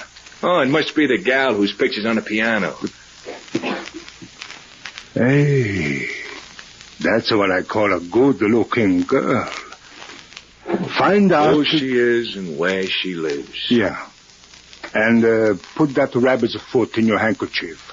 What for? I want it. Now, look, Tony, this whole thing here, well, it doesn't cost $50. Maybe, but it's worth $500,000 to me.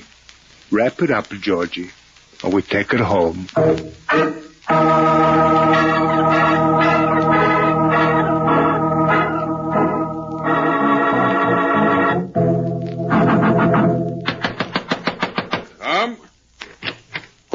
Hello, Christy. Why, if it isn't my old pal, Tony Milano. How have you been, you son of a gun? Put her there. If you don't mind, Christy. Oh, you and your germs. You know Georgie Kerr. Of course. How are you, Georgie? Fine.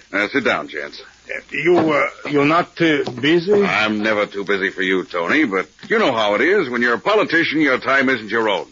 You're always out slaving for your constituents. Slaving for constituents?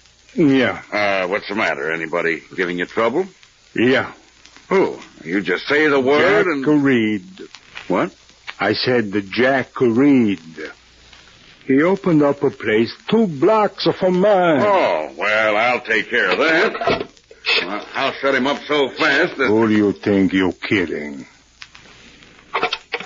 Well, I don't understand. Reed couldn't operate 5 minutes without you. Are you insinuating that... Oh, now, cut it out, Tony. You know, if someone was to walk in now, they wouldn't realize you're kidding. I'll tell you what we'll do. You ain't going to do anything, Christy. When I buy somebody, I expect them to work only for me. Know what I mean? Oh, for Pete's sake, man. You don't realize what you're doing. I've got a wife and 2 kids. They get by on your insurance. Tony, please, you've got to listen to me. You're breathing in my face, Christy. It's a very unsanitary... You've got to give me a break. I swear I'll straighten this whole thing out. I'll talk to Reed.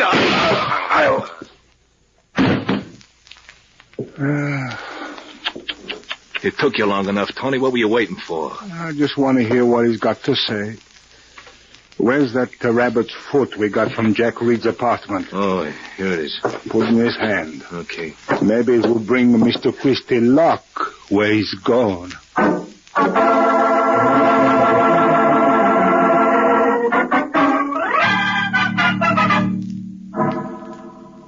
Sam, let's get through that Logan Street. You got that step all wrong, Marge. I'll show you. Hey, Rex, give me the Wang Wang Blues. I want to show Marge that break. Now watch, honey.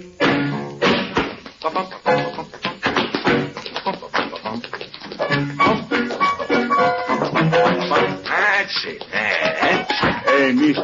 Go away, bud. I'm busy. Now what, Marge? Mister. Are you still here? Oh, I'm sorry, Mr. Milano.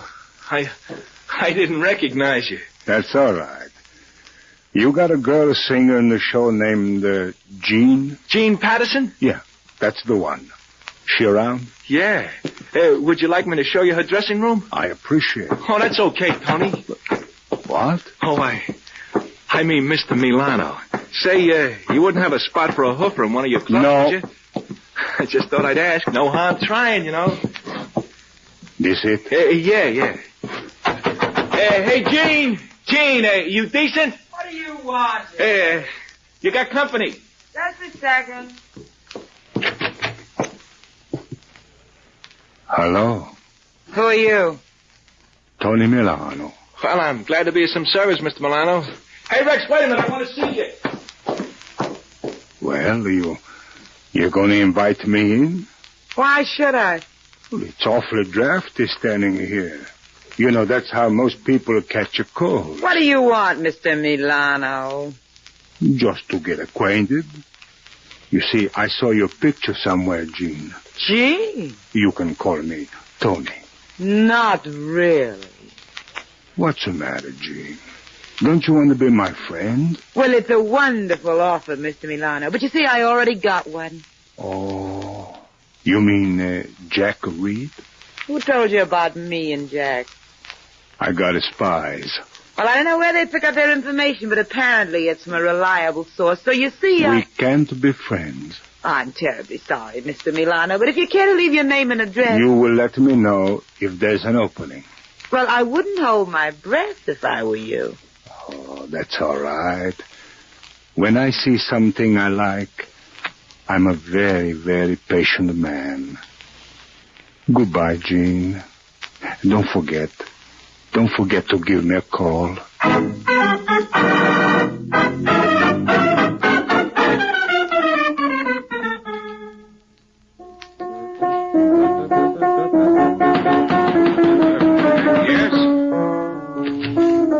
Hello, Jack. What?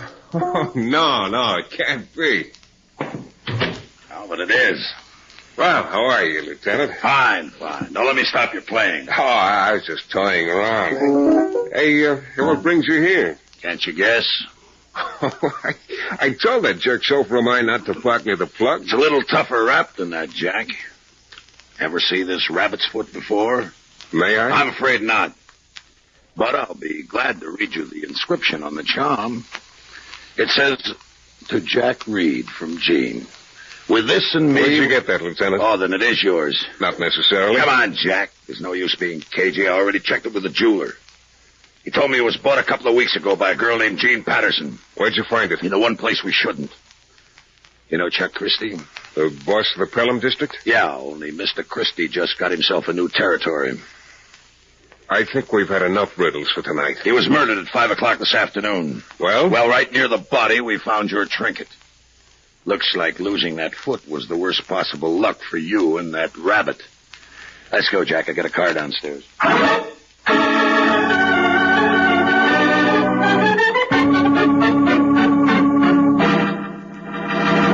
You are listening to the amazing Mr. Malone.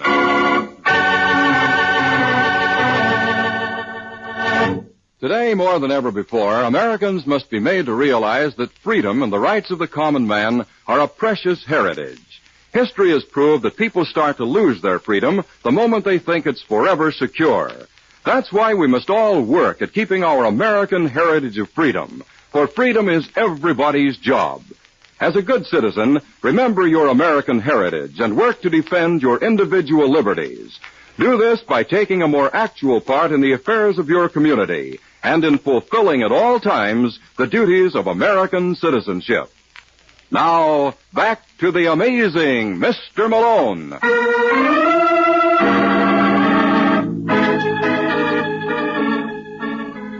And that's where yours truly got into the act and without even seeing the script. But 6 hours after the arrest of Jack Reed for the murder of Chuck Christie, I was pounding the pillow at home. I was right in the midst of a horrible nightmare. An ape-like face was bending over mine, tickling my throat with a razor. And suddenly I made an interesting discovery. It was no dream. Come on, Malone. Get up. You're asking the impossible, comrade. If I ever moved now, I'd be minus a head. And you know something? I'd look better without it. You put that razor away. Do I look weak-minded? You don't expect me to answer that while you're caressing my throat. Well, you shouldn't blame me, Malone. I know. I got the skin you love to clutch. Say, you're a regular vaudeville show, ain't you? Yeah, ain't I? What's your name, friend? Rube Gelder. Rube Gelder? Yeah. I work for Jack Reed. You know him? I know him. Well, early tonight, the police picked him up for the murder of Chuck Christie. The politician? Yeah. It's a lucky thing for that cop I wasn't around. Otherwise? Otherwise, I would have broken his back before I let him walk off with the boss. What's this all got to do with me? Well, I love that guy. When Jack says to me, Rube, go out and get a lawyer. You decided to give me the business. Yeah. Say you're the best mouthpiece in Chicago. Though it don't seem possible. It isn't. Well, we'll soon know. Now, I'll tell you what you're going to do. You're going to get dressed and go down to see Jack, and you're going to get him out. Am I? Well, you'd better. Did it ever occur to you once I'm out of your sight, I might tell this story to the police?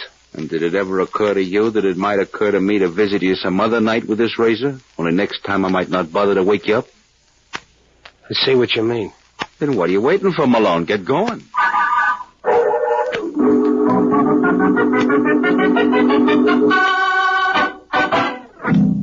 Now, of all the idiotic stunts, wait till I get my hands on Rube, so help me, Malone. No, don't upset him. Well, I want you to know I never suggested that piece of business to him. I'm sure you didn't. What a schmo. He seems awfully fond of you. He's nuts. I don't know why I keep him around. I'm sorry you got in your hair, Malone. That's all right. Lieutenant! What are you calling him for? I thought you were ready to go. What, you want me for a lawyer? Sure, but I figured... Oh, forget it. No. Did you kill Christie? Why should I? Well, the police have a pretty convincing theory. They believe Christie was selling you protection for your club. So? So maybe Christie was told to close you up. By whom? Tony Milano. Well, why couldn't Tony have killed Christie? Well, he could have. Only there are a couple of things that argue against it. One, Tony had Christie in his hip pocket. You don't generally destroy what you control. But there's even a stronger argument than that. What? The rabbit foot they found near Christie's body. Oh, that's a frame. You generally carry it with you? No, I don't believe in that stuff. Last I saw of it, it was in my desk. Anybody else have a key to your apartment? Nope. Oh, that's just dandy. About this gal who gave you the rabbit's foot. What's her name? Jean Patterson. You think this Jean... No, I want her kept out of this, Malone. You're asking the impossible, She's Jack. got nothing to do with this. Suppose you let me decide that for myself. Lieutenant! I want out.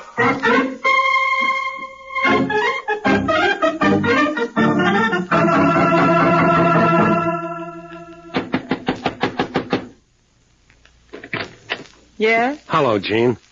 Do I know you? No, but that can be easily remedied. My name is Malone. And you heard me singing one night and you decided I was the girl of your dreams. No, not quite.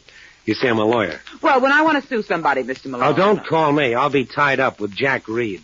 Jack Reed? Didn't you see this morning's papers? No. They're holding him for the murder of a politician named Christie. Maybe you better come in. Thanks. Now, what's this all about? Well, you see this Christie... I'm not interested in that. How am I involved? Well, they found a rabbit's foot you gave Jack near the body. You listen to me, Malone. I didn't even know Christie... No one says you did, Jean. All I'm hoping to accomplish... Don't tell me your plans. I'm not interested. Jack's got some nerve ringing the end of this. Well, in all fairness to him, lover, it wasn't Jack's idea. Don't tell me it was yours. Yeah. Well, thank you, Mr. Malone. This is just the kind of publicity I love. You don't seem to realize your boyfriend's in a jam. He may go to the chair. Well, I'm awful sorry for Jack. What about me? What about you? I got my career to think of, and if you'll excuse me, Mr. Malone, I'll give it some thought right now.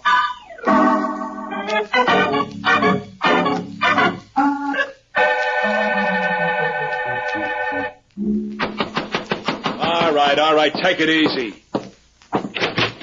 Yeah? Is Mr. Milano in? Oh, you're Jean Patterson, aren't you? Would you mind telling Mr. Milano I'd like to see him? He isn't here. Well, when do you expect him? Never. Now, if I were you, sister, Who is it, Georgie? It's nobody, boss. I'll be right... It's me, Tony. What? It's Jean. Hello, Miss Patterson. It was Jean the last time. Yeah, but you say then you don't want to be friends. Can't I change my mind? Should I throw her out, Tony? You crazy? Jeannie, come on in. Thanks. Say, this is quite a place. Nicer than Jack Reed's? Well, different. Who picked out this color scheme? You don't like white?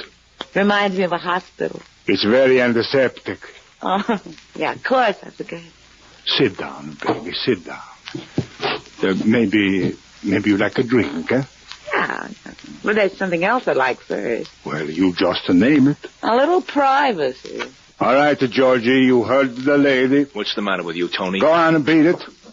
Jeannie and I got a lot of things to discuss. Are you crazy? How do you know she wasn't sent here by Malone? Go on, sister, blow. You gonna let him talk to me like that, Tony? Now listen, sister, I know all about... Shut up!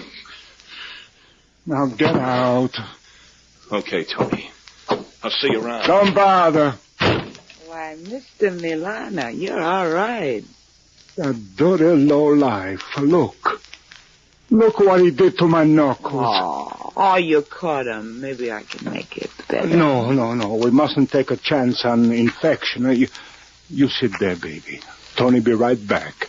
And then we're going to have a nice long talk.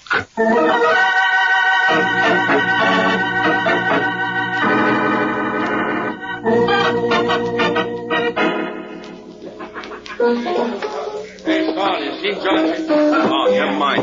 Hello, Rube. Where can we talk, Malone? What's wrong with this? Well, I did like you told me. I followed that Jean Patterson, and where do you suppose she went? Where? To see Tony Milano. Tony Milano? You sure about that, Rube? I swear on my mother's grave. I wonder where they first met. Well, it couldn't be so long ago. Jean's been going with Jack ever since she came into Chicago. What happened? Well, they got along swell. The boss was nuts about her. I mean in Milano's apartment. Oh, well, how should I know? I'm no peeping Tom.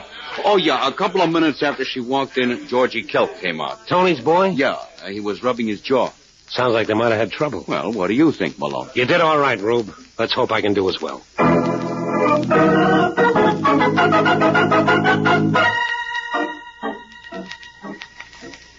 Well, there it is, Lieutenant. What more can you want? A little proof for It's as obvious as a hole in your head. Tony framed Jack Reed. Why? Could be for a million reasons. Oh, I love how you throw those figures around. Well, it's true. Now, suppose Tony had a yen for Jean Patterson. So he kills a politician he has in his pocket, just to get rid of Reed. All right, maybe that came later. Maybe Tony didn't have Christie in his pocket.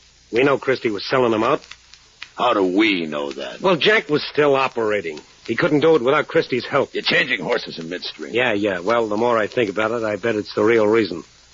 Milano had an exclusive on Christie's services. When Christie double-crossed him, Tony put him away. And what about that rabbit's foot? I don't know where Milano got his hands on that, but if you work hard enough, you'll find the answer. You're amazing, Mr. Malone. Oh, am I? Yeah, you're making sense for a change. And you believe my client was framed? Yeah, the only thing that bothers me is how to prove it. Well, Georgie Kelk must have been along with Tony at the time of the killing. You don't think Georgie'd talk? He might if you staged it right. What do you mean? Let Jack Reed go. Are you stark raving? It's our only chance. What do you think will happen when Tony finds out the police no longer suspect Jack Reed? What? I don't know either. Let's find out.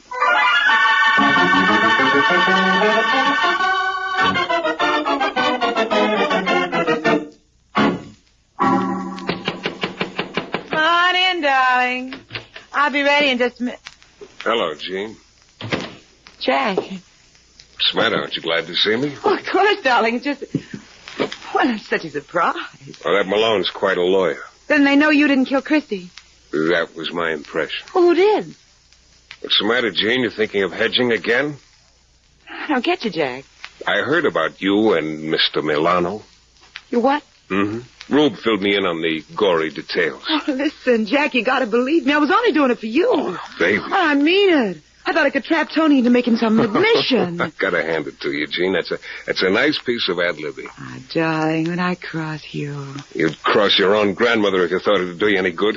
What are you going to do now, baby? It's only a question of time before they pick up your new meal ticket. You think you're so smart. Well, Tony's twice the man you are. Good for him. You think he's going to take this laying down? No, what's he going to do? You just watch and see, Mr. Reed. You just watch and see.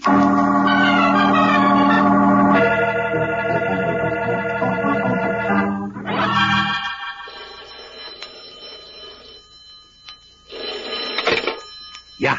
Malone? Uh-huh. Brooks. I never would have known. How we doing, Lieutenant? Great. What do you mean? That plan of yours is working like a million. Letting Jack Reed go certainly started the ball rolling. What did I tell you? You certainly did. I'll bet Tony Milano doesn't know where he's at. Probably not. What about Georgie Kelk? You hear from him? Yeah, about 10 minutes ago. I figured he'd be scared, silly. What did he have to say? Not very much. Why won't he talk? 2 reasons. 1, he ain't in the mood. 2, he's got a bullet through his head. I want to see you, Malone.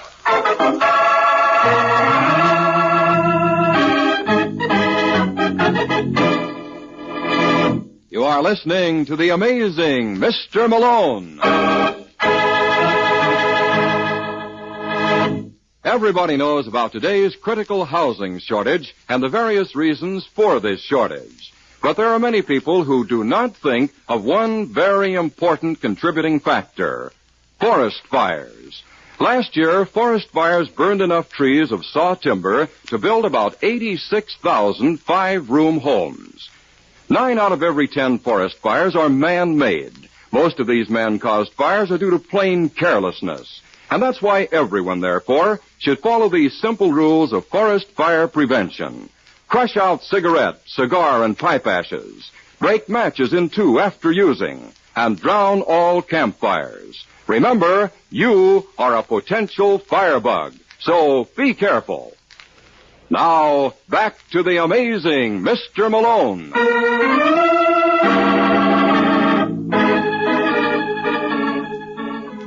20 minutes later, I was down at headquarters. When I walked into Lieutenant Brooks' office, the first one I noticed was my client, Jack Reed. He didn't say anything. He just shook his head sadly and motioned toward the desk. And then I saw Brooks. It's lucky I did, because he was sighting a revolver at me. Well, if it isn't the amazing Mr. Malone. I got a good mind. You haven't got a good mind, and put down that gun. If you had any brains, I swear I'd blow them up. What happened? You tell him, Jack. Well, I went up to Georgie Kelk's place about 8:30 tonight. Now, what did you do that for? I told you to stay away. Yeah, I see now it was a mistake. Anyway, Georgie was certainly surprised. I think if I'd had 5 minutes more, I would have gotten the whole story. Well? Suddenly, the door opened. All I saw was an arm and a gun. I yelled to Georgie to get down, but I was a little late. There was a shot. A second later, someone tossed that rod into the room and almost brained me. That the gun there? Yeah, want to see it? Yeah, what about the... Fingerprints. Nary one. It's as clean as a baby's thoughts. Whose gun is it? It's mine. What? Yeah, it's an old one I had in my apartment. Well, how did it... Well, how did my rabbit's foot get near Christie's body? Here we go again. Listen, Lieutenant, you looked into that angle? Uh-huh. What's the story? The superintendent of the house, a boy named Grimes, has the only passkey. You think this Grimes might have done business with Tony Milano? We're checking that now. When you finish, give us a call. We'll be over at Tony's.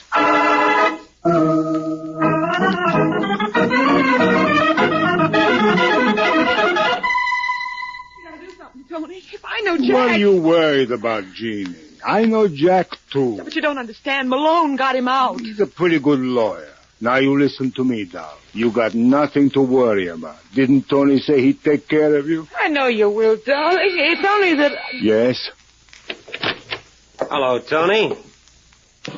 Malone. Gene and I was just talking about you. Well, I appreciate that. You know Jack Reed, don't you? Jack. Sure. How are you, fella? He's the boy, Malone. I'm a water boy. Where were you around 8:30 tonight? Why? That's the time Georgie Kelk was murdered. Not a good old Georgie. Yes, a good old Georgie. You got an alibi for that time? Yeah. I was right here. Uh-huh. And, of course, Gene's your witness. That's right. Oh, now, look, I don't want to be involved. Sure, you got your career What's to think the matter, doll? Don't you remember? We were sitting right there. You're lying, Tony. You sound like you can prove it, Jack. I can't. He's the one who shot Kelk. You're out of your mind. You didn't see his face? No, I didn't have to. You see that bandage he's got on his knuckles? Where did you pick that up, Tony? None of your business. I'll tell you. Shut up. He hit Kelk when Kelk insulted me. I didn't think that was possible. Go on, Jack. What about the bandage? Well, when he tossed the gun into the room, I noticed. You're a liar. I don't think so. Whoa! Come in, Lieutenant. How did you make out? Couldn't be better. Superintendent admits he sold Tony here the use of the passkey for $300. What do you say, Milano? Nothing until I see a lawyer. What's wrong with me? You mean you take my case? Well, it all depends. I think I could get you off for Georgie's murder. Are you out of your mind, Malone? Don't you think I can, Jack? No. You're just saying that because you killed him. He what? Let's have that again. What for, Jack? You got it the first time. You killed Georgie Kelk. I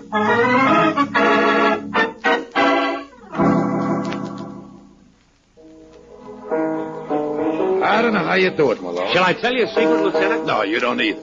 All right, what's the real story? Well, it all come down to Jack Reed's idea of poetic justice.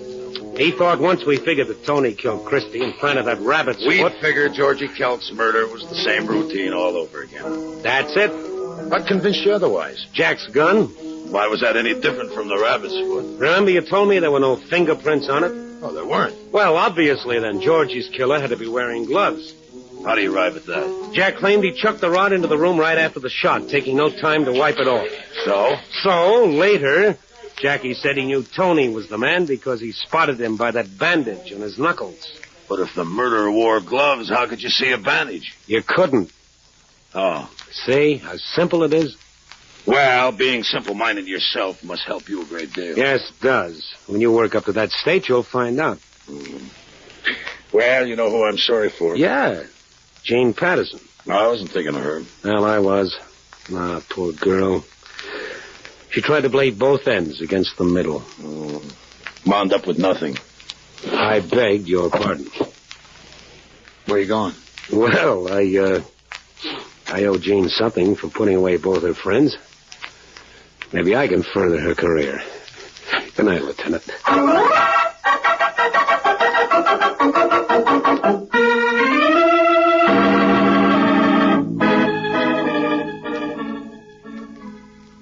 Ever hear the story of the blasé character who thought nothing could surprise him until he tried murder, and then he was shocked to death? I'll fill you in on all the details next week, so why not pick me up at my office at the same time? I'll be waiting for you. Good night. Frank Lovejoy was starred as John J. Malone. Our program was written by Gene Wang with direction by Bill Rousseau. Music by Rex Corey. The Amazing Mr. Malone is produced by Bernard L. Schubert.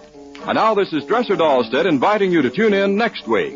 The events and characters depicted in this story were entirely fictional, and any resemblance to actual places or people, living or dead, is entirely coincidental. The Amazing Mr. Malone has come to you from Hollywood. This is ABC, the American Broadcasting Company. New post-war Old Dutch cleanser, famous for chasing dirt, presents Nick Carter, famous for chasing crime.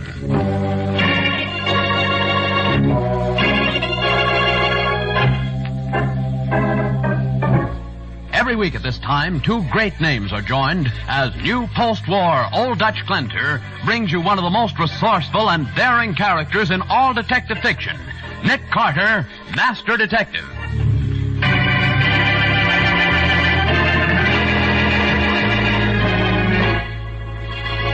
Nick, you just took a $10,000 fee from a client and then accused him of murder. That's right, Patsy. But I don't understand. How could he have committed the murder? I don't know, but I'm going to find out. But he was with us when it happened. Yes, I know. You and I, Patsy, are his alibi. And yet I'm positive he killed William Lasher.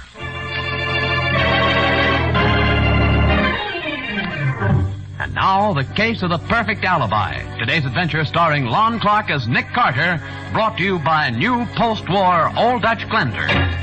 It is almost 8 o'clock in the evening, and Nick Carter and his assistant Patsy Bowen are bound for the theater.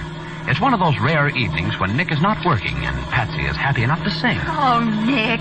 First the theater, then supper and dancing. Oh, we won't get home until morning. Well, Patsy, it's worth taking an evening off to see you so happy. Oh, I am happy, Nick. There'll just be us tonight. No policemen, no crooks, no anybody. Hey, look at that fool. Dickie's driving right at us. Hey, Patsy, brace yourself. Why, Oh, that driver must be drunk. Crazy fool. He's not injured. I'll tell him a thing or two. Hey, you in there? You hurt? No, I'm okay. Well, get out and let's have a look at you. It was my fault entirely. I'll be glad to pay all the damage. What's wrong with you? Plenty of light on this street. You must have seen us coming. I know. I said it was my fault. Here's my license and my registration. I'll call my attorney in the morning, and he'll get in touch with you. You're Paul Sanders? Yes. You must have just started out. The radiator of your car isn't even warm. Well, I was traveling slowly. I was just driving. With your eyes shut. Well, my name is Nick Carter. You'll need that in your accident report. You're Nick Carter? Really? He certainly is, really. Mr. Carter, I need your help, desperately. For what? Mr. Carter, a man is going to be murdered tonight, and I'm the man with the strongest motive in the world for killing him. You have the strongest motive? Yes, I have. Mr. Carter, you may be the means of saving my life and the life of William Lasher as well. William Lasher? Yes. Not the man who used to be district attorney. That's right. He represents certain clients who are after my scalp. Naturally, that makes him my enemy, too. So what? I phoned him just a little while ago. I argued and pleaded with him, but it was no use. He can ruin me, and he's going to do it, if he lives. You don't make sense yet. Go on. While I was talking to him on the phone, he received a letter by messenger. He read it to me and accused me of sending it. It said that Lasher was going to be killed tonight. Nick, isn't Lasher that DA who was so tough they refused to let his name go up for re-election? Yes, Patsy. Stepped on too many toes. I must have a reliable person who will swear that I couldn't have killed Lasher. Will you take the job, Mr. Carter? You know, Mr. Sanders, I think maybe I will. I'll pay you any fee you ask, anything. The fee will be $10,000, Mr. Sanders. $10,000? Well, that's pretty steep, but okay, I'll pay it. All right. First thing to do is to establish the fact that Lasher's alive right this minute. Suppose we use my car, Mr. Sanders. Mine will run. Yours doesn't look as if it would. Very well. I don't like this, Nick. Neither do I. Why do you think I accepted this case? Well, come on, Mr. Sanders. Let's look into this murder you say is going to happen.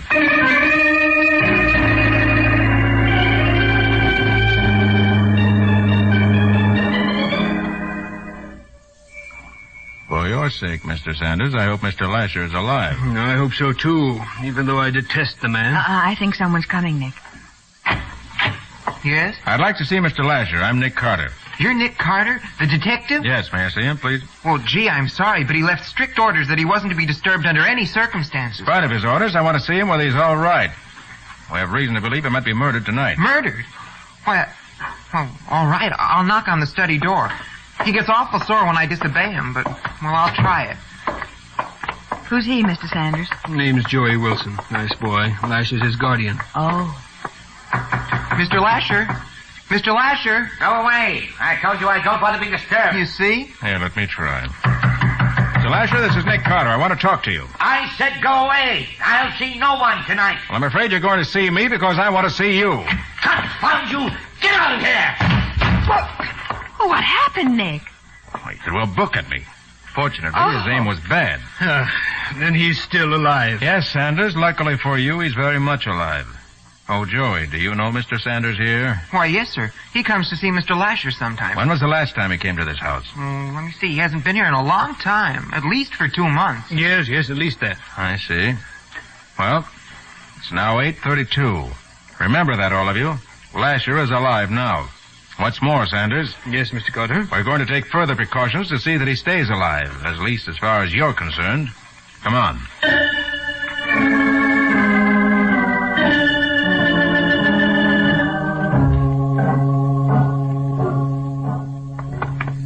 But, Carter, what's the idea of bringing me here to police headquarters? Because I want to look in on my friend, Sergeant Matheson, before we go back to Lasher's place. Well, at least the last 2 hours have passed quickly. Seeing your offices and laboratory was quite an experience, Carter. Well, at least it was one way of killing time while we were establishing your alibi. Here's the sergeant's office, Nick. Hi, Matty. Oh, hi, Nick. Patsy. Hello. This is Mr. Sanders, Sergeant Matheson. Hi, Sanders. Any further word from Lasher, Nick? No, Matty. I called Joey half hour ago. He reported Lasher was still very much alive. Good. I sent 4 men up there, as you suggested, just to cover the house and sort of keep a watch over Lasher. Thanks, Matty. I also did some checking down here. You know, Nick, Lasher was about the toughest DA we've ever had. Yeah, so I recall. One of the boys he put away, and one who hated Lasher like poison, got out of prison yesterday. Well, that's interesting. Who is he? Pete Arnold. Lasher got him sent up for 15 years for armed robbery. And the day he was sentenced, Arnold swore he'd get Lasher for sending him up. I think I remember him. Wasn't he a big, powerful fellow? Yeah, mean. And dangerous, too. You know, Nick, I think we ought to go see Lasher again, whether he likes it or not. I think you got something there, Matty. Let's go. Come on, Sanders. All right. Where you go, I go. For tonight, at least.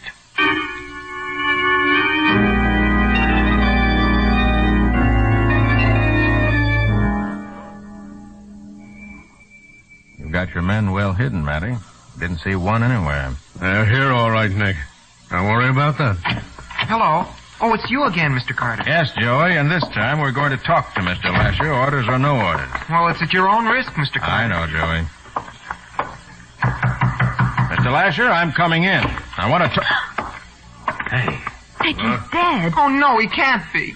He's dead, all right. Dead, is he? Well, everyone stay right where you are. Don't touch a thing. Hey, let me see. There's no blood, Nick. No. No sign of a struggle either. Just that terrible expression on his face. To me, that means just one thing, Patsy. Lasher was poisoned. Nick, someone was here with him. Look at that bottle of liquor, and there's 2 glasses here on the desk. And the glass beside Lasher's hand is empty. But the other one's full. I'll call the medical examiner and the homicide boys. Now, you 4 go back in the living room. I don't want anything disturbed in here, intentionally or otherwise.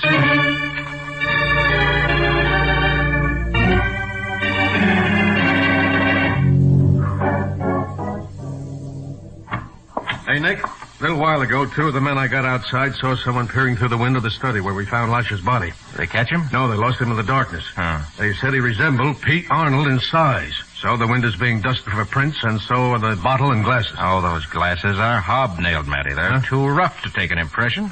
Yeah, I'm afraid you're right. Well, I'm going back in the study, Nick. You carry on, huh? Okay, Matty. Joey, why did Mr. Lasher insist upon being alone tonight? I don't know. All I know is that every once in a while he'd clear everybody out of the house except me, and my job was to see that nobody disturbed him. Mm-hmm. When was the last time that happened? Well, I'm not sure. About a year ago, I guess. Hey, Nick. Oh, yes, Matty. Yep, there were prints on the window. They match Pete Arnold's. That's so. And the medical examiner says he thinks it's poison. Just in the glass that Lasher drank from? No, in both glasses. The murderer must have slipped the poison into the bottle before it was poured. I see. Well, one thing is sure. Sanders didn't kill him. He was with us all the time. Thank you, Miss Bowen, for those kind words. Well, I'll get back to headquarters in case something breaks down there. Okay, Matty. You'll phone me just as soon as the poison's identified? You bet I will, Nick. Good. Minute I find out. Well, two lucky things happened to me tonight. That's so. Lasher is dead, and I'm saved from bankruptcy. Also, I ran into Nick Carter, who furnished me with a perfect alibi. I'm not even suspected of the murder. Well, you're a lucky man, Mr. Sanders. Now, there was something said about a fee? The fee? Oh, yes. Uh-huh. Yes, I've got the cash right with me. Here, in $500 bills. Oh, looky. Yes, there you are, Mr. Carter. $10,000 for 3 hours' work. Sanders, how does it happen you're carrying all that money around? Well, I always carry a lot of cash. Wouldn't be that you purposely had that much on you so you could wave it under my nose if I didn't want to take the case. Why, I didn't even know I'd meet you. No? When you collided with me, the radiator of your car was almost cold, yet you said you'd been driving around. Well, I had been. I doubt that. I believe you were parked at the curb until you saw Patsy and me start away from my house. I believe you were waiting for us. Are you trying to say that I framed that smash-up? I am. You deliberately planned to have me furnish you with an alibi. I suppose next you'll say that I actually murdered Lasher. Yeah, I think you did. Oh, Nick, how could he? Carter, that's crazy. How could I have been with you and be at this house at the same time? I don't know the answers yet, but I'm going to find them. I'm sure you killed him. I don't have to stand here and listen to slander. You're not free to leave yet, Sanders, so stick around. Don't worry. I'll be around if you need me. Nick, what's going on here? You just took a $10,000 fee from a client and then accused him of murder. That's right, Patsy. Well, I don't understand. He was with us when it happened. You and I are his alibi. Yes, I know. But in spite of that, I'm positive Sanders killed William Lasher.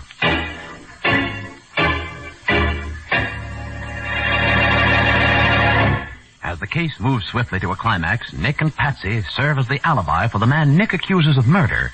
In just a moment, we'll learn whether Nick can make this accusation stand.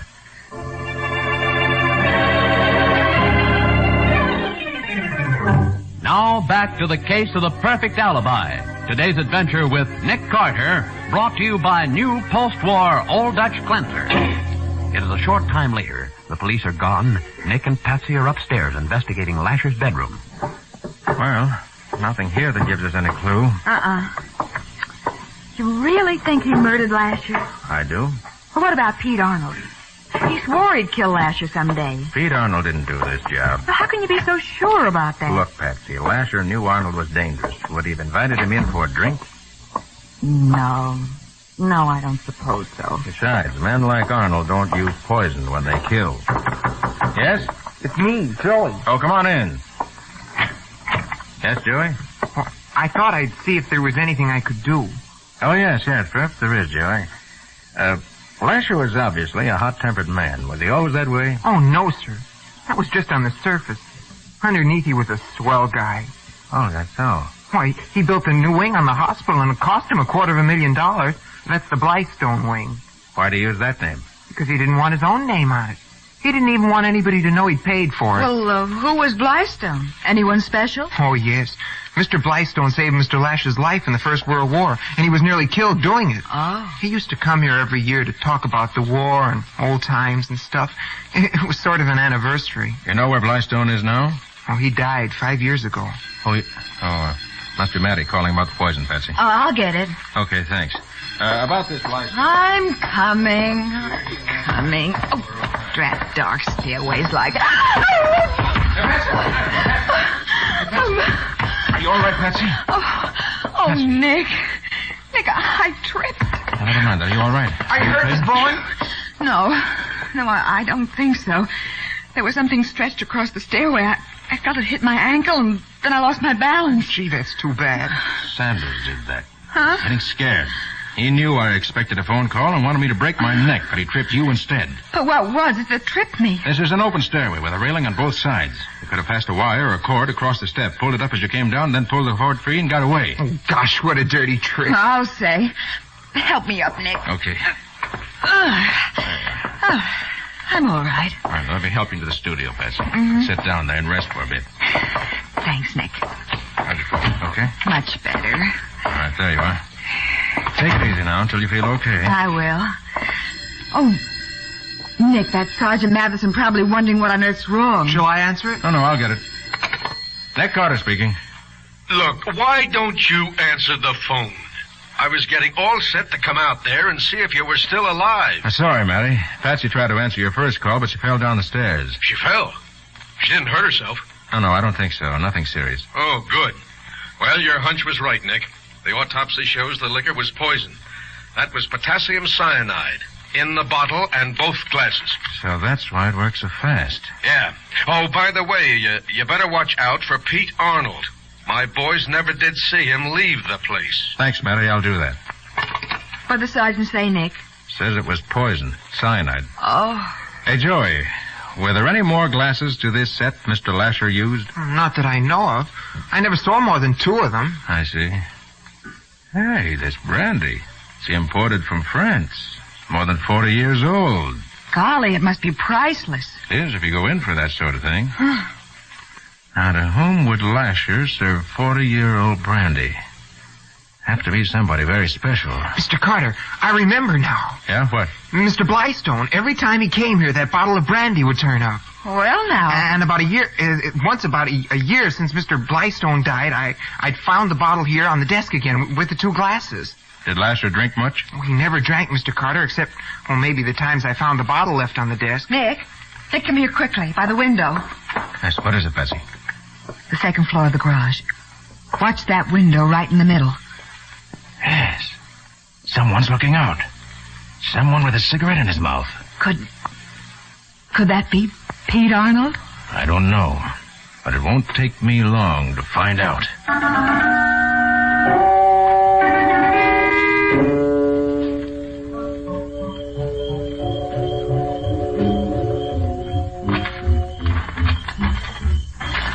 Watch it now, Patsy. You may... Get down. Nicky! Look, you stay right here. Don't move. But what are you going to do? I'm going around the other side. He's out of the garage now and around the west corner. I saw the gun flash. Oh, Nick, please be careful. I'll be careful. Now, if I can just make it to the... Still shooting over the other way. Now, if I jump him fast... Drop that gun! Why, you... That'll hold you. Nick, did you get him? I did. He'll be with us as soon as he wakes up. Having trouble, Mr. Carter? Mr. Sanders. Yeah, Sanders, where have you been while all the fireworks were going on? I was just walking around, thinking. Okay, suppose you take all of Pete's legs. We'll carry him into the house. Then we'll all do some thinking. Together.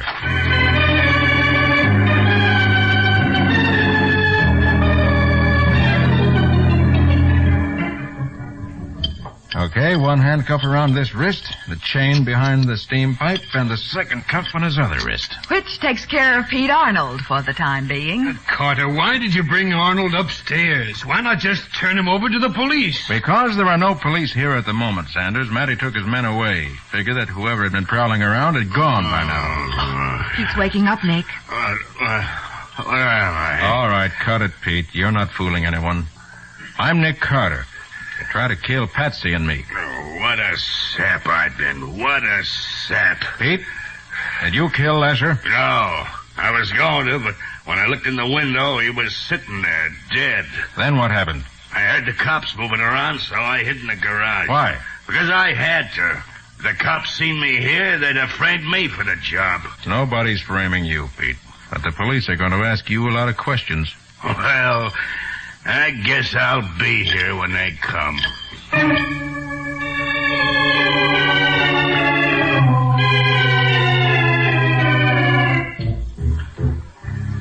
Is this all you're going to do, Carter? Sit here in the study and wait? Aren't you going to send for the police? I'll be glad to, Sanders. You decided to confess? You're crazy, Carter. Here you have a man who swore he'd murder Lasher, who even tried to shoot you. Don't you know when you've caught a killer? Sanders, there's an old photograph hanging on the wall here behind Lasher's desk. Huh? Looks like some of the men from Lasher's old infantry company. Yes, that's what it is, Mr. Carter. Oh, I know that picture. I've got a copy of it. Uh-huh. You're the third one from the left, aren't you? Yes. Who are the others? Can you name them? Yes, most of them. Brown, Myerson, Kelly, Blystone. And you knew Blystone? Of course I did. He's my sergeant. But if you're trying to tie him into this, you're wrong. He's been dead for 5 years. Yeah, so Joey told me. Oh, Patsy. Huh? Come into the living room a minute, will you? Of course, Nick. You too, Joey. Sure, Mr. Carter.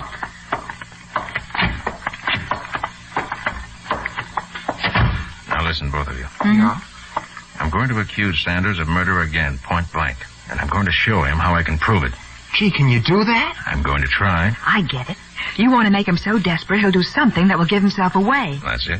Oh, but what about Pete Arnold? I told you, Patsy, nothing as far as Lasher's murder's concerned. But if Pete didn't do it, and Sanders was with us, who was with Lasher when he was killed? Somebody had to be. Patsy, when Lasher died, there was no one with him except possibly a ghost. But a ghost? Nick, are you trying to tell me this is a supernatural case? No, simply the work of a murderer who planned every move well in advance. Oh. Now, let's get back to the study while I tell Sanders how he murdered Lasher without even being present. Well, be careful, Nick. Sanders may have a gun. I shouldn't be surprised. That's where Joey comes in. Me? Oh, gosh, I'll do anything I can. Okay, Joey, take one of those heavy bookends off that table. Go out of the house and around to the back. You have 3 minutes to reach the windows looking into the study. But then what do I do? Joey, when the time comes for you to act, you'll know it without me telling you. Oh.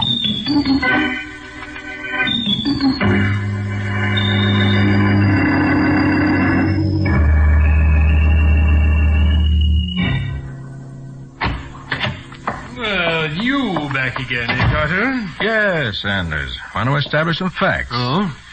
You knew Lasher and his dead friend Blystone from World War I. Suppose I did.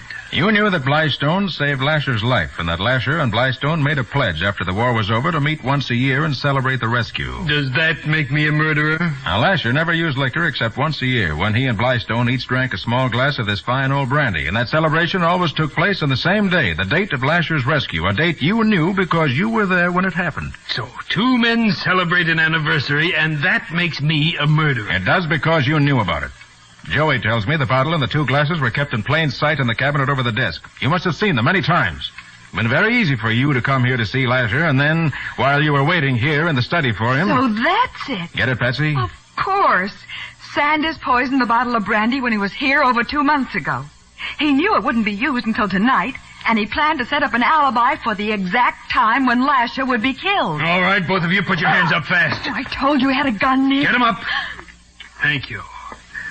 So you found out about me. I did. You were too anxious to have Patsy and me be your alibi, and you were too eager to pay too much money for such a small job. I'm admitting nothing, Carter. But don't move, either of you. I have plans for you.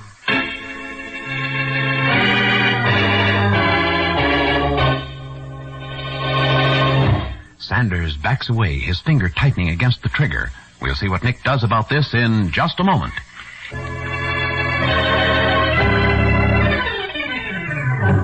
Now for the conclusion of the case of the perfect alibi. Today's adventure with Nick Carter, brought to you by new post-war Old Dutch cleanser. Sanders slowly levels his gun at Nick and Patsy as he says, Here's where you and Miss Bowen get it. I hope you're ready. Lay down, Patsy! Oh, nice going, Nick. That was some haymaker you landed on his jaw. Well, he won't do any more shooting for a while. Was it okay, Mr. Carter? Ah, you were marvelous. You were wonderful, Joey. Oh, gee, thanks, Miss Bowen. Miss Bowen. Boy, is he out cold. Well, Nick, your plan seems to have worked. Yeah. When Joey smashed the window, Sanders reacted just as I hoped he would. And that gave you a chance to go for him. Yeah. Well, Matty will have 2 prisoners now. Pete Arnold and Sanders. Gosh, it's hard to believe. Sanders killed Lasher and wasn't even here when it happened. That's right. Then Blystone was the ghost who was with Lasher when he was killed. Right. Oh, gosh, Nick. That was a clever scheme. Yes, and safe, too. The brandy was never used for anything else. He simply set a murder trap and waited for the reunion to set it off. Right, which is murder in the first degree, as he'll find out very shortly.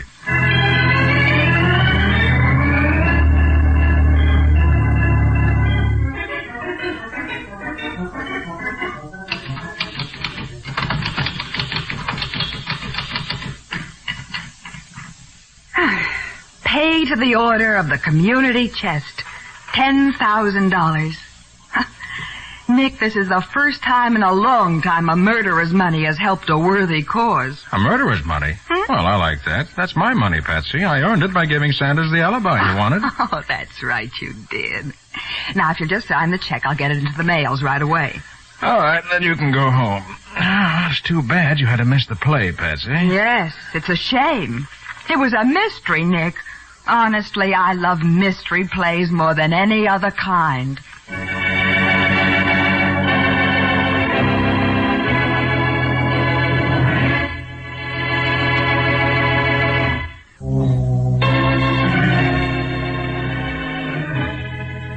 Nick Carter, Master Detective, is presented each week at this time and over these same stations by the Cudahy Packing Company, makers of new post-war Old Dutch Cleanser.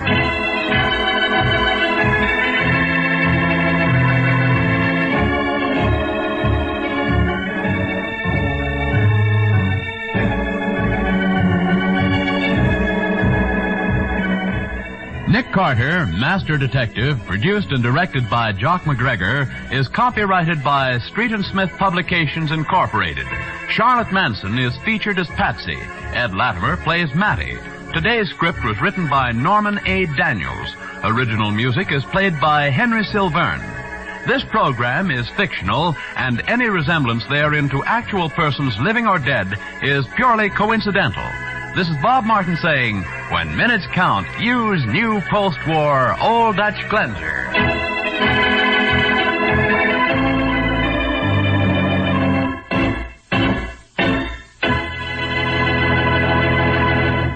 This is the Mutual Broadcasting System.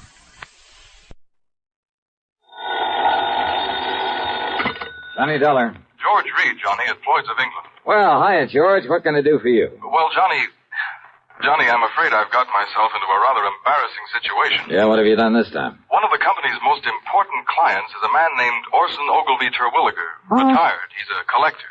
He lives down near the little town of Bethel, New York. Where's that? Across the Hudson, east of Poughkeepsie, between Monticello and Coshecton in the Mongop Valley. Hold it. I'd better look it up on the map. Yes, I wish you would, Johnny. Then go on down there right away. Oh, why not? What for? Terwilliger insists that someone from the company, preferably I, call on him immediately. Immediately, Johnny, regarding some change he wants to make in his life insurance policy. What kind of a change? Well, I haven't the least idea, but it's a really sizable policy. How sizable? Over $500,000. That's sizable. With a double indemnity clause. Wowee. You can see why it's important that we cater to this man. All right, so why don't you tear on down there? Well, you see, Johnny, oh, dear. Yeah? What's the matter, Georgie? I'm making this call from the city jail. You what? No, some fool traffic cop. I mean, one of our fine highway patrolmen. Well, I'm afraid in my anxiety to get down to see Mr. Terwilliger, well, I may have been speeding a little, and, well, I made the mistake of arguing with this officer quite vehemently, Johnny. No. And, well, my hearing isn't until tomorrow morning. Well, look, why don't you send somebody else from the office to see this man? Have my own employees find out what's happened? All right, then telephone him. And have him find out? Oh, please, Johnny, go down there and... Listen, I'll double whatever your expenses are and give you $100 besides. Oh? But now is that really all there is for me to do? Just find out from him what change he wants in his policy? Yes. But why do you ask that way? Nothing. Only every time you hand me one of these real easy assignments, I find I'm lucky to get out of it alive.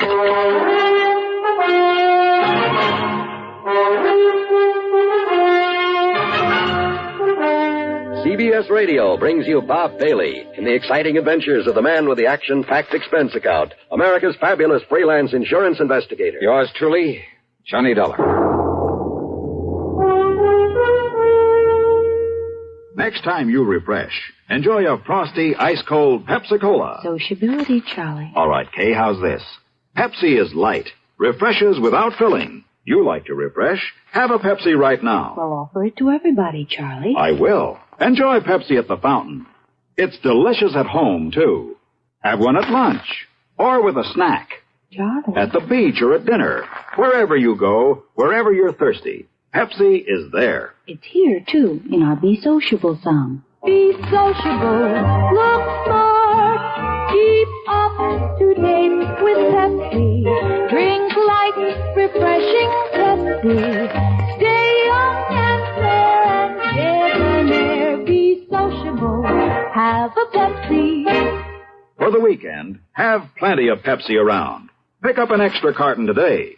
CK, I'm sociable. With Pepsi, everyone is. And now, Act One of yours truly, Johnny Dollar.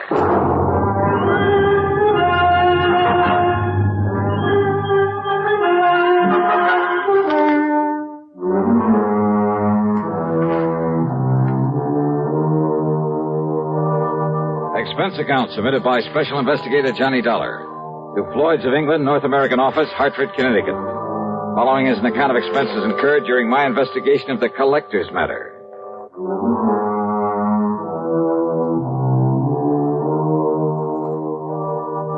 Expense account item 1, $9.85 for a cab to Bradley Field and a plane to New York. Item 2, $50 deposit on a rental car, and I drove north and west on 6 and 17 and finally Route 17B in my search for the little town of Bethel.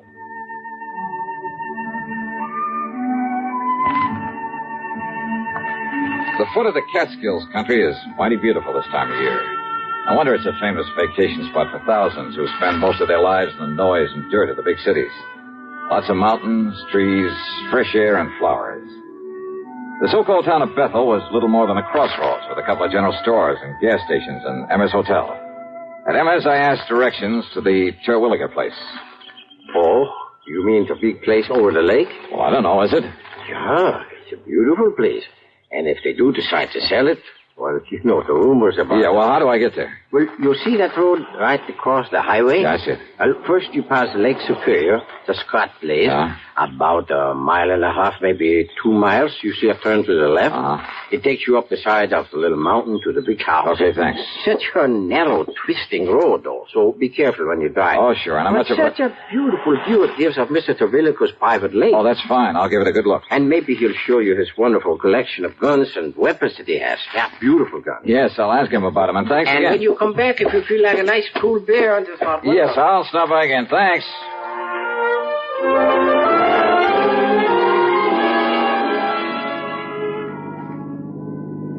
I passed the Lake Superior he'd mentioned.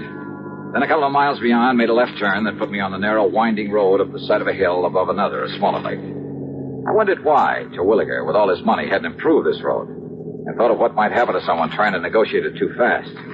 Well, I didn't have time to think about it for long. Huh?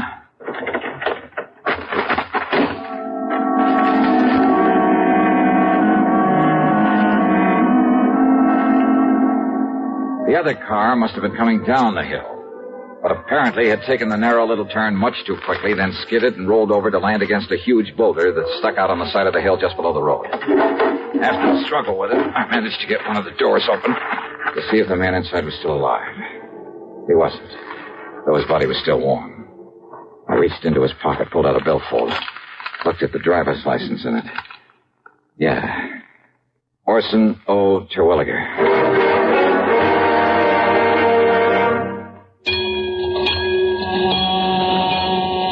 That's a warning signal for all drivers. And that can be a warning signal for drowsy drivers on long, monotonous trips.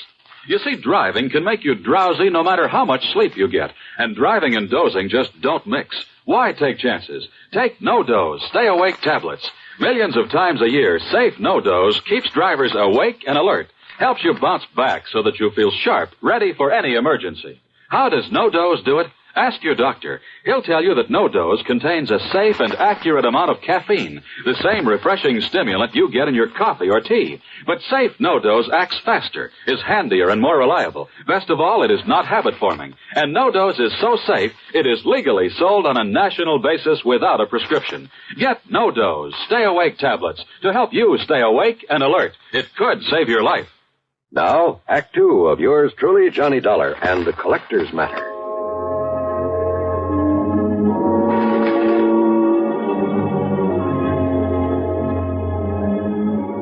Yeah. The man lying there in the car that had skidded off the road was the man I'd come to see. Orson O. Terwilliger. And he was very dead. Not knowing what sort of police or medical facilities the town of Bethel had to offer, I decided to poke around a bit. But before I could lift the body out of this car, another one came down the narrow road from the direction of the big house on top of the hill.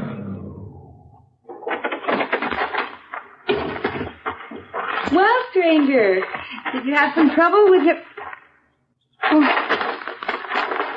Oh, no, that's Orson's car. This gal was a doll, maybe 5'2", with blonde hair and, for a moment, sparkling blue eyes. And a figure inside a tight blue capris and yellow silk shirt that would have made any man turn his head. She stood there a moment, staring at the body, a look of utter disbelief on her lovely face. Then I caught her as she started to slump to the ground, hands covering her face, her whole body shuddering with her sobs.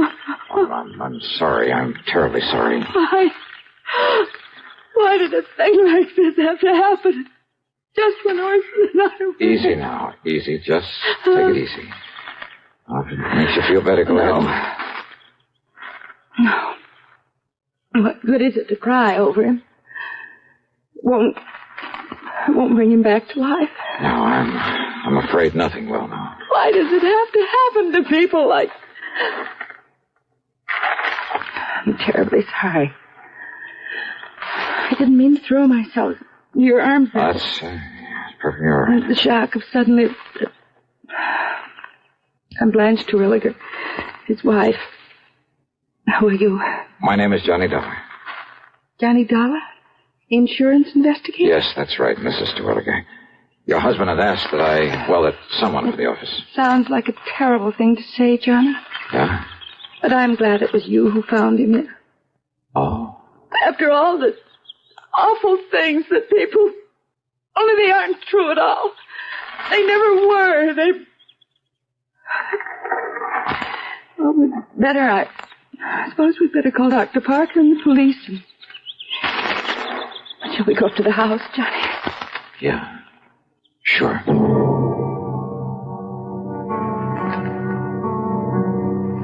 At the house, I made the call to Dr. Parker. In a matter of minutes, he and another man, a Mr. Harry Allen, arrived, and together we went back and inspected the scene of the accident. No question to me. No question at all. Yes, Mr. Dollar, I'm the whole police force here in Bethel. Somebody's got to do it. I see, Mr. Allen. Chief. Don't you agree, Doctor? Plain as day, isn't it? Yeah, Chief. Mr. Dollar, it's just an unfortunate accident. Those marks on his head and body are simply a result of the car rolling over. All of them, Doctor? Why Orson didn't know better than to take this turn too fast is... What'd you say, Mr. Dollar? Well, this bruise on his forehead when he struck the windshield. That's right. Killed him instantly. And here, on his chest, from the steering wheel. Uh-huh. But that round contusion, I guess you'd call it, there behind his left ear. Small, a perfect circle. Something inside the car when it rolled. Was it? Yep. Maybe. Suppose you show me one thing, anything, inside the car that could have made that clean, clear mark. Now, you look here, Dollar. Yes, Chief. It was pure accident that killed him, no doubt about it. The doc knows it, I know it, and you know it. Just because you're one of these high-powered, big-city-type special investigators, just don't let your imagination run away with you. Chief is right, Mr. Dollar. Sure. Now, come on. Let's haul the body up to the house and help Mrs. Terwilliger make arrangements with that funeral home down to Monticello. Anything else we can do? Very good idea, Chief. And, say, Dollar, you're a healthy young buck with a sharp eye. Now, what's that supposed to mean? Well, now you tell me the truth. Don't you think Terwilliger's wife is one of the prettiest girls you ever did see? Yeah, she is. Such a shame that she and him never really... Rumor, Chief. That's just a lot of idle gossip. Yeah, Doc. I guess you're right. Is he, Chief? Huh? I wonder.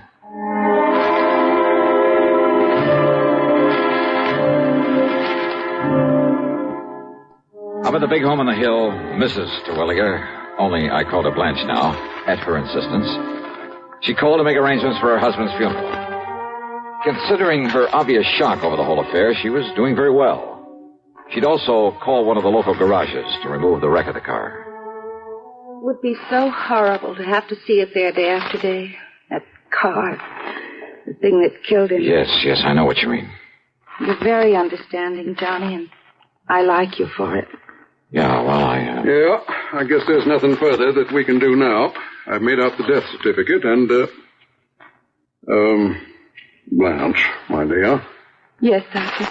You sure you wouldn't like to come down the hill, stay with Mrs. Parker and me until this is all over? Oh, no, Doctor, but thank you very much. You've all been wonderful to me, and I appreciate it.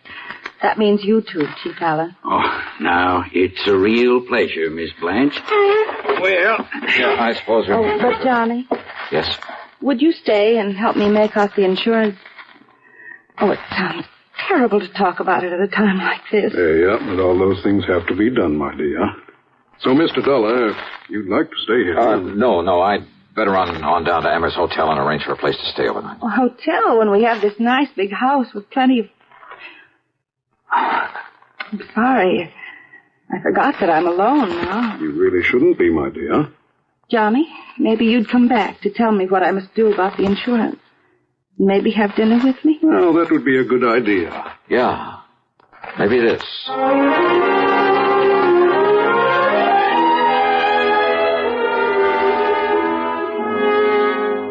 Expense account item 3, 90 cents for a phone call at Emmer's Hotel. Orson Terwilliger is dead. And, George, there's just one thing I want to know. Johnny, I simply can't... Yes, what is it? Who are the beneficiaries of Terwilliger's insurance? Why, there's only one. His wife, Blanche Terwilliger. Yes. I know it. George, is that policy pretty much a standard form? Yes, it is. Double indemnity, as I think I told you. But he said he wanted some changes made. To quote him exactly, he said he wanted to make a change in it. But frankly, I can't imagine what or why. 5 will get you 10. He wanted to change the beneficiary. Really? But the beautiful Blanche played it smart. She didn't give him a chance. Yes, I suppose that is a... What? Yeah. Now, Johnny, no, listen. If you mean what I think you do, what I mean is... Yeah, George. Give it some thought.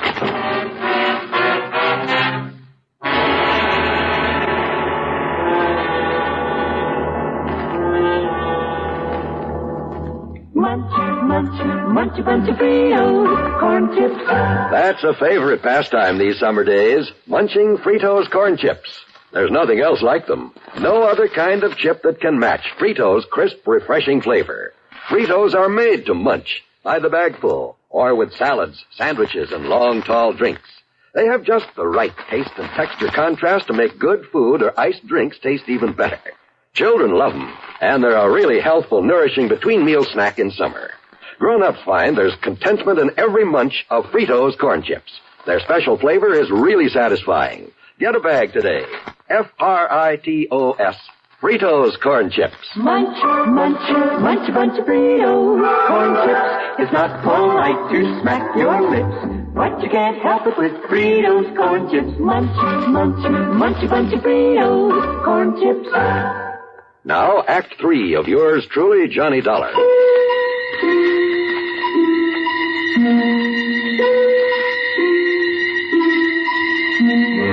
Dr. Parker and Chief Allen were convinced that Terwilliger's death was accidental. Well, I wasn't. Yet, all I had to go on, some talk the Terwilliger place might be put up for sale, and nothing in itself unless I could find out why. Or perhaps the reason might tie in with the rumors, the gossip that had been mentioned to me. Rumors of what? That Blanche and her husband weren't getting along? As for actual evidence that he was murdered, all I had to go on was that funny little mark behind his ear. I borrowed a flashlight there at the hotel and drove back to the scene of the so-called accident. I went over the ground with a fine-tooth comb. Nothing. Then I went up to the place where the car must have started its skid. I searched the bushes all around, and then... Wait a minute. What under the sun is... And more important, where did it come from? It's much longer than an ordinary. As for the fletching... this thing's been used all right, recently. And instead of a point, it has the heavy, round stone head. Who is it? Speak up or I'll shoot. Oh, Nice way to welcome a dinner guest. Johnny, you got me from... Oh, well, I'm sorry, Blanche. I saw your flashlight down here and couldn't imagine who it was. And since you hadn't come up to dinner as you promised... Oh, I was on my way. I hope I'm not too late. Hey, do you always wander around carrying a gun? Oh, I'm sorry. Here, you'd better take it. Yeah. I'm not used to these things, though heaven knows I've seen enough of them. Your husband's gun collection. But why'd you stop here, Johnny? What were you doing, and what in the world's that? Oh, well, there must have been some Indians around here at one time or another. Oh, yes, I understand this was great Indian country. Now, Johnny. Yeah? My invitation to dinner still stands. Great, I'm starving.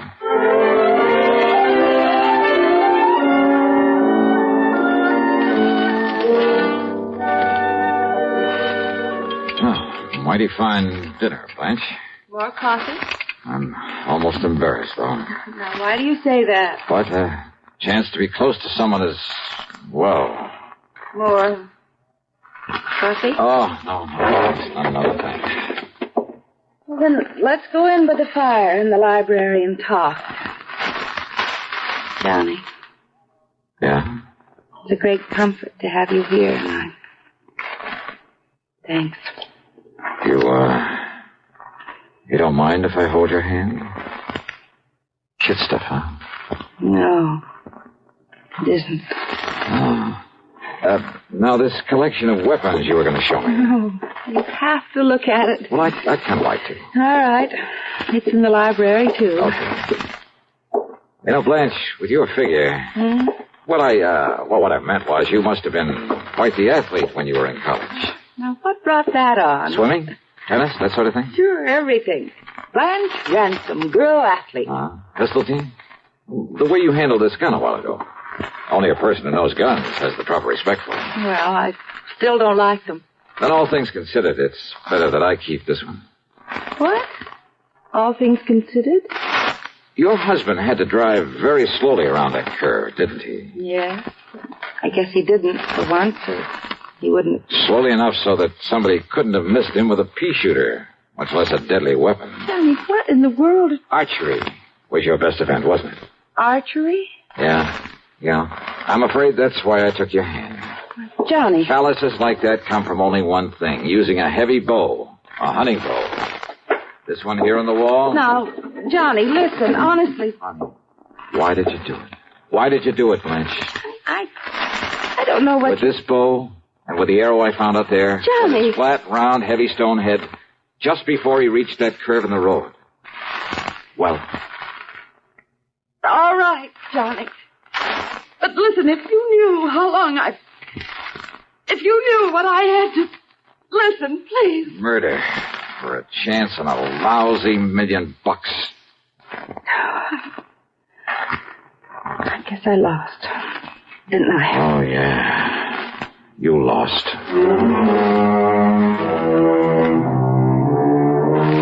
And according to the law, no person convicted of the murder of the decedent shall be entitled to any portion of the estate, including the insurance.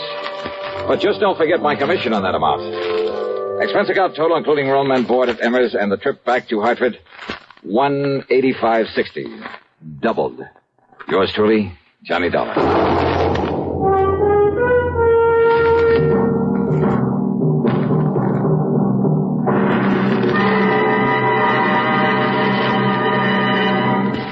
Constipation is something people don't talk much about, but it can be a problem for anyone, even doctors.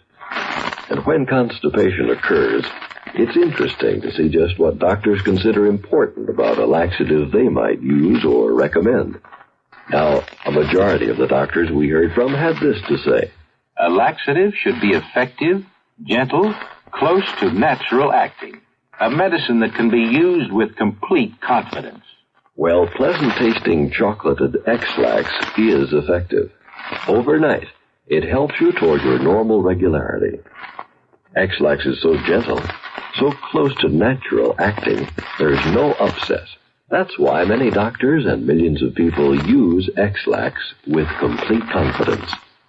X-Lax, the laxative that helps you toward your normal regularity gently, overnight. Now, here's our star to tell you about next week's story. Well, next week, Well, you know something? It's probably the most unusual case I ever set out to investigate. What's more, it shows to what extremes a clever, ingenious man could go to cover up any possible connection with a crime. In this case, murder. And remember the title of it. It's called The Back to the Back Matter. Now, keep the title in mind when you listen to it. Maybe if you do, you'll be able to spot the solution to this murder long before the end of my report on it.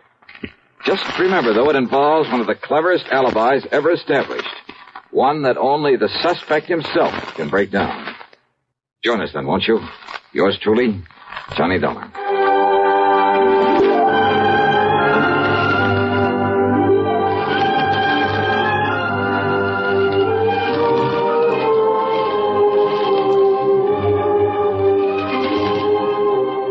Yours truly, Johnny Dollar, starring Bob Bailey, originates in Hollywood and is written, produced, and directed by Jack Johnstone. Heard in our cast were Virginia Gregg, G. Stanley Jones, Forrest Lewis, Vic Perrin, and Bart Robinson. Be sure to join us next week, same time and station, for another exciting story of yours truly, Johnny Dollar.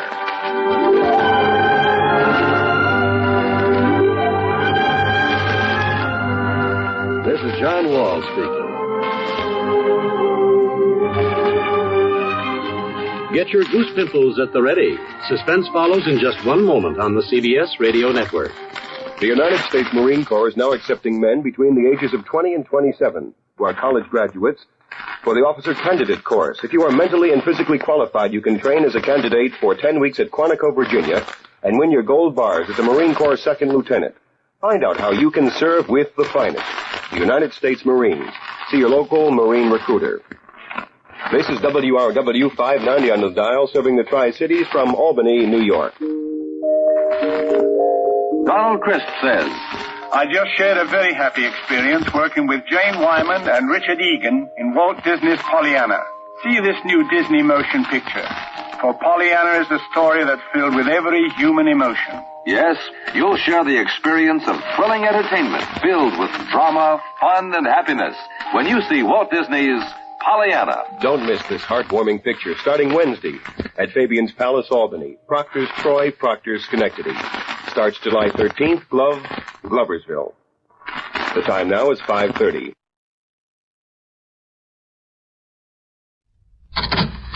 Thank heaven someone's come. Help me. What's the matter? What's happening? Oh, it's awful. Don't listen to her, Mr. North. She's just Jerry, fine. her dress is all torn. Yeah, I see. If you don't cut that out, Mr. Shirley, North, he's crazy. Don't let him hit me again.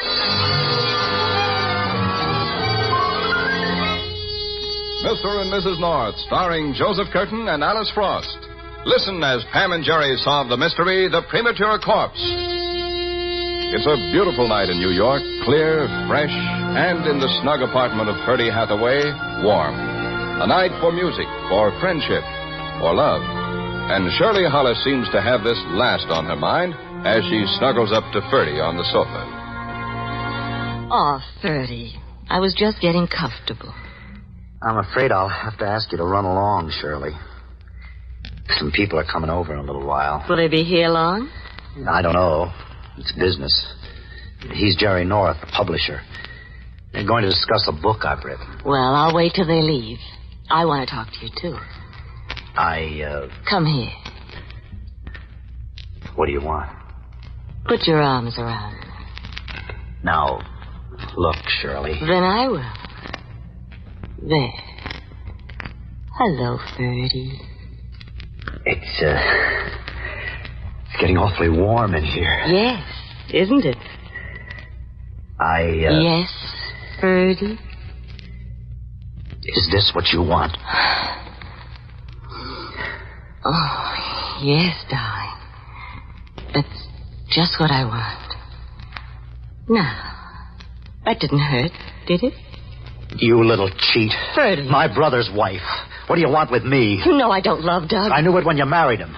But you loved his money. I tried to tell him, but he wouldn't listen. I don't know why you've always hated me. Because you're a little cheat. You married Doug for his money, and now... Yes, now what? What do I want with you? You don't have money. You want something. I want you, that's all. Can't you see that, Ferdy? It's always been That's like what you want me to think. But I know you. It's just another one of your schemes. I wouldn't put it past you even to try to get me to get rid of Doug for you.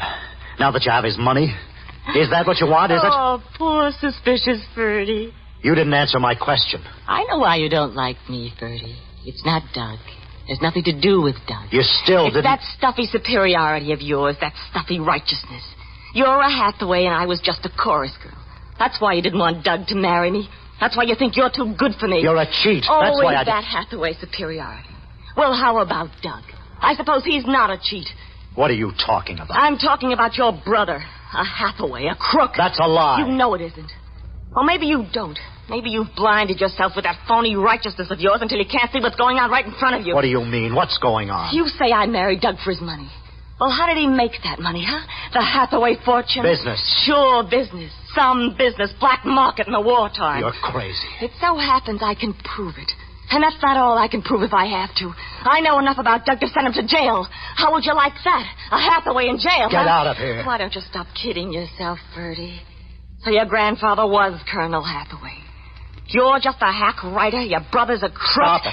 Come on off that high horse. You're no better than I am, and no worse.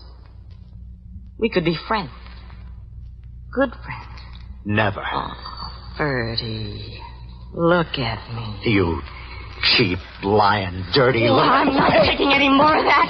Let go. I tried to be nice, but you don't want it that way. All right. Hey, those nails are sharp. And so are my teeth. You're asking for this? Put down that poker. I will. On your head. No, you don't. Let me have it. Oh, you're hurting me. I haven't started. Don't try biting again, or I'll make sure you don't have any teeth left to bite with. Now, come on. Drop that poker. All right. There. That's better. And now get out of here. I've got to get cleaned up before the Norths get here. What's so funny? You're always concerned about impressions, aren't you, Ferdy? Well, brother, I promise you, you're gonna make a beaut.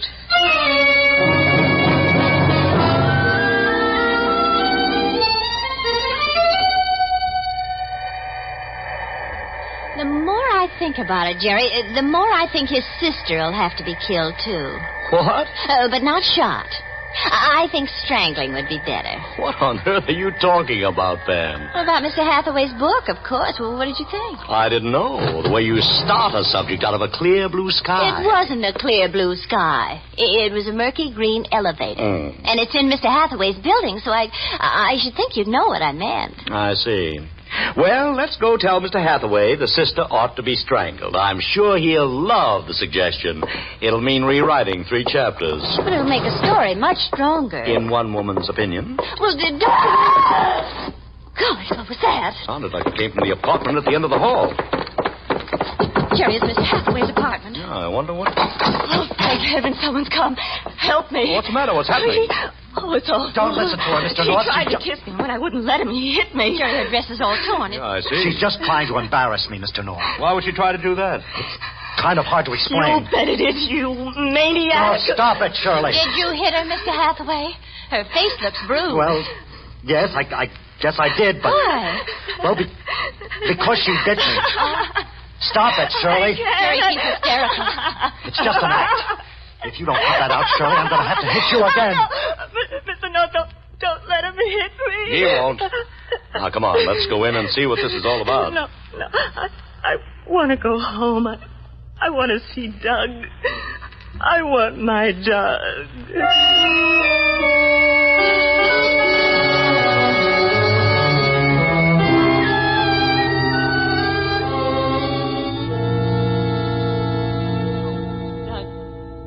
Doug, it was awful. When I wouldn't let him make love to me, he got like crazy. He said all kinds of awful things about you and me. All right, Shirley, forget it. It's over. I can't, Doug. I'm afraid. He said he'd see you in jail. What? That's right. He said you were a crook and he can prove it. Ferdy said that? Yes, he started talking about your tie-up with gambling. How does he know about that? I don't know, but he said he's going to make sure you get what's coming to you unless I... Oh, Doug, I can't. Not even to save you, I can't. All right, sweetheart, you won't have to. I can handle Ferdy. Oh, he'll deny it. He'll make up some story. Don't worry. If you don't believe me, you can ask the Norths. They saw... I believe you, Shirley. I I hate to have to tell you this about your own brother, Doug. Yeah, my brother, my dear sanctimonious brother. It'd be just like him to keep his threat and run to the police now that he knows about me. I've got to figure some way to shut him up. But how? I'll think of something. And one thing's for sure. He's going to keep away from you, or I promise you, Shirley, I'll kill him. What's the matter, Ferdy? Don't you like this restaurant? Sure, Laura. You're not eating. I'm not hungry. Laura, I've got to tell you something. I don't know how to begin. Laura. Yes, Ferdy? I love you, Laura. You know that. For someone who says he doesn't know how to begin, I'd say you're doing fine. I only hope you believe what I'm going to tell you. My sister-in-law, Doug's wife, Shirley, came over to my place last night. Yes? She made a play for me. What? She tried to get me to make love to her. When I wasn't interested, she blew her top. Oh, the woman scorned. Well, it's more than that. She doesn't want me. She wants to use me. Use you? What for? I'm not sure, but... Well, you know she only married Doug for his money. Yes. I think she wants to get rid of Doug. I think she wants me to help her. Get rid of him? Well, how? How? Kill him. Oh, no, Ferdy. You don't know Shirley like I do. Yeah, Laura, I'm pretty sure that's exactly what she wants. Well, why are you telling me this? Because I think Shirley's going to try to go through with it, with or without my help. So I've got to warn Doug. Well, I still don't see... He's not going to want to believe me, especially because she's probably filled him full of lies. But I may be able to convince him. I've got to. Maybe if I tell him some of the things she said about him. What things? Oh, it's beside the point. The point is, she's going to be afraid I may convince him. So she's going to try to shut me up. How? I told you about last night. Yes? Well, she's already turned that around to make it look like I attacked her. Oh. Yeah. And that she's poured it on heavy to Doug. Yeah, that's why I wanted to get to you first. I wanted you to hear the story from me the way it really happened. I see. Because you've got to believe me, Laura. I can't let her break us up. And she's going to try. I know she is. If she can't shut me up one way, she'll try another. There's nothing she won't stop at to get what she wants. But it's not going to work. At least, I hope it's not.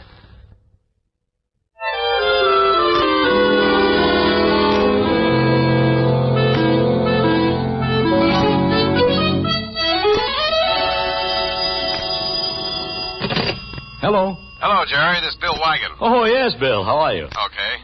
Say, Jerry, what can you tell me about Ferdy Hathaway? Hathaway? I'm considering publishing a book he wrote. Why, does he want to go to your office and do research on how the homicide squad works? No, it's the other way around. What do you mean? Well, we got to see him, and it's not research. This is the real thing. You mean he killed somebody? Oh, that's the other way around, too. Somebody killed him.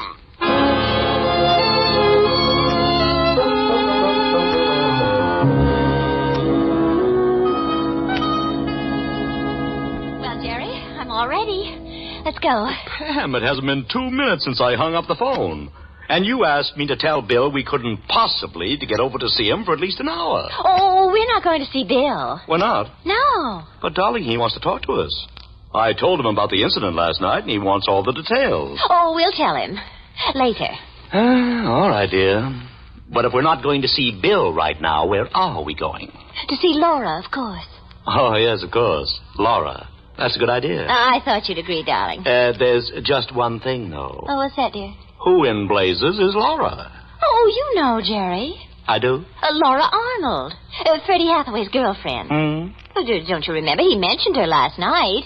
He was afraid that she might hear about Shirley's accusation and might believe it. Oh, that's right. And if she did believe it, it might make her angry. And you think it might have made her angry enough to commit murder? Well, you never know. At least it's worth checking up on. As long as Bill wants us to give him information, maybe we can take him more than he counted on.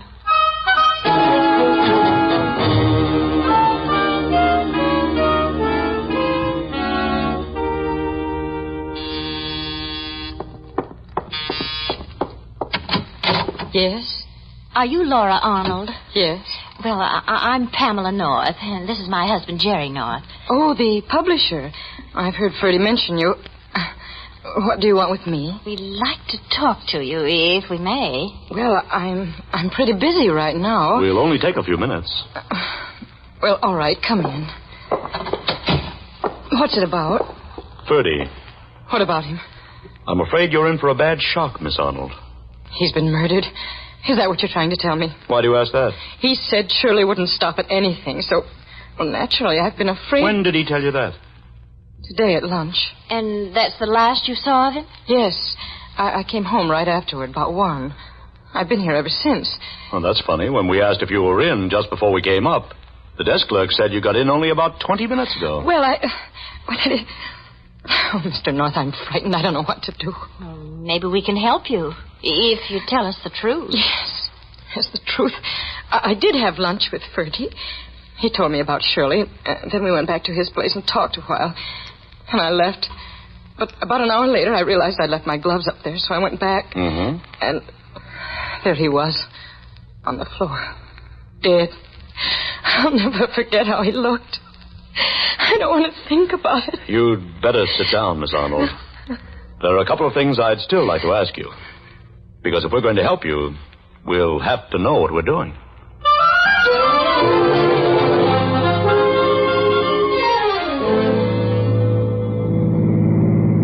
She says she was afraid you'd suspect her, Bill. That's why she wouldn't give a name when she phoned that she discovered the murder. And why she ran out before you got there. Uh-huh. Well, I'll get around to her later, after I've had a talk with Hathaway's brother and the brother's wife. Find out if they own a yellow convertible, Bill. Yes, that's right. Miss Arnold says that a yellow convertible pulled away from in front of Ferdy's place just as she arrived the second time. Did she know the make? No, she said she never saw one like it. It was very long and low. And it had a funny shaped back, kind of like, the way she described it, it must look something like... Well, like the back of that car parked right in front of us. Hey, Pam, that is the car. Fits a description to a T. And it's parked right in front of Douglas Hathaway's apartment.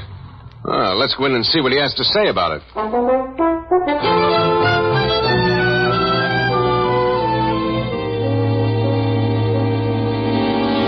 I know you have your job to do, Lieutenant, but is it necessary to question me now? After all, it's quite a shock hearing my brother's been murdered. Well, suppose we question your wife.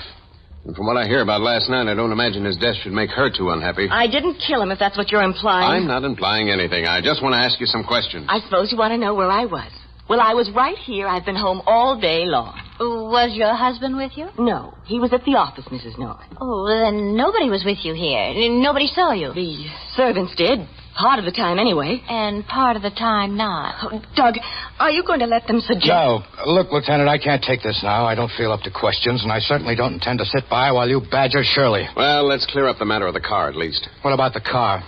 Did you drive it to work this morning? Couldn't. It's brand new. It wasn't delivered until noon. Then you didn't have it with you at the office. I just told you. All right. You didn't have it. And you, Mrs. Hathaway, you didn't go out at all? How many times do I have to tell you? Well, then who did have the car? Nobody. The salesman delivered it, left it out front, and it's been there all afternoon. Well, if you want to get by with a story like that, you should get a car that's not quite so distinctive. What do you mean? Tell her, Jerry. Well, Mrs. Hathaway, it so happens your car was seen driving away from your brother-in-law's right after the murder. And with a custom job like that, there can be no mistake. Well, that is, I don't... All right, Lieutenant. I had the car. Oh, you did, Hathaway? Yes, I came home from the office early and picked it up, went to see Ferdy, but I didn't kill him. Why'd you go there? I wanted to talk to him, but there was a man with him. What I had to say was private, family matter. Didn't care to discuss it in front of a stranger, so I left. Well, who was the stranger? Ferdy didn't introduce us. I was only there a minute. What did he look like? Tall, blonde, well-dressed. You'd know him if you saw him again? Yes, but now that's enough questions. Not quite. I said that's enough. Now, look, Mr. Hathaway, I'm just trying to find out what... Say, where are you going? To call my lawyer and see if I have to put up with this. Don't answer anything until I come back, Shirley. When you know Doug better, Lieutenant, you'll know better than to try to cross him. What was that? Well, there must be someone in there with Doug. They're fighting. Oh, the shot. Come on, Bill. There's Hathaway on the floor. He got away. Window to the terrace. I'll go see what I can find, Jerry. And you stay with Hathaway and see if he's all right. Right. Doug. Oh, Doug, what happened? He was hiding in here. A fellow I saw at Ferdy's tried to slug me with a blackjack, but I heard him and turned. Just grazed the side of my head. Yes, you've got a gash there. I put up a fight. He broke away, ran for the window. I fired at him. Guess I missed. Blow had me kind of woozy. You're sure it's the same man you saw at Ferdy's? Positive. Well, I took a quick look outside. No sign of anyone now. Well, he could have crossed the terrace to another apartment or gone down the fire escape and ducked in below. But then he's still in the building. He'll be out of it before we can do anything about it, Pam. And what do we do? Well, first of all, Hathaway, you stop being coy and give us a detailed description of this character. Or do you still want to call your lawyer? No, Lieutenant, you win. I'll tell you whatever I can.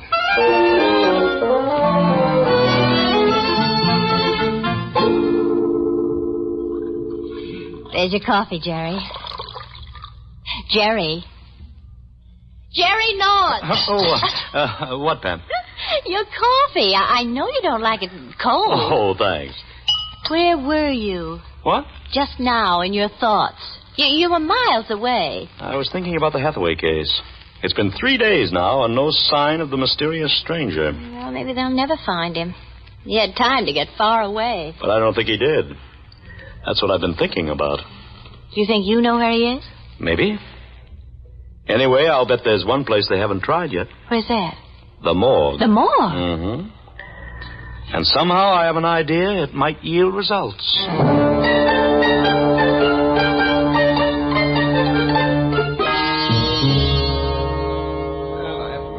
A pretty good idea of yours, Jerry. I don't know, Bill. Wait till we see if Hathaway identifies the body. Yeah. I could be wrong, but this seemed like the logical bet. Well, here's where we find out. Here's Hathaway. Morning, gentlemen. Morning. Oh, good morning. Am I late? No, right on the nose, Hathaway. Well, should we go in and get it over with? Yes, let's. All right. Right through here. You really think it's the right man, eh, Lieutenant? Well, that's for you to say, Hathaway. He seems to fit the description you gave us. Oh, here he is. Well, Hathaway? That's the man. Are you sure? Yes, Lieutenant, I'm sure.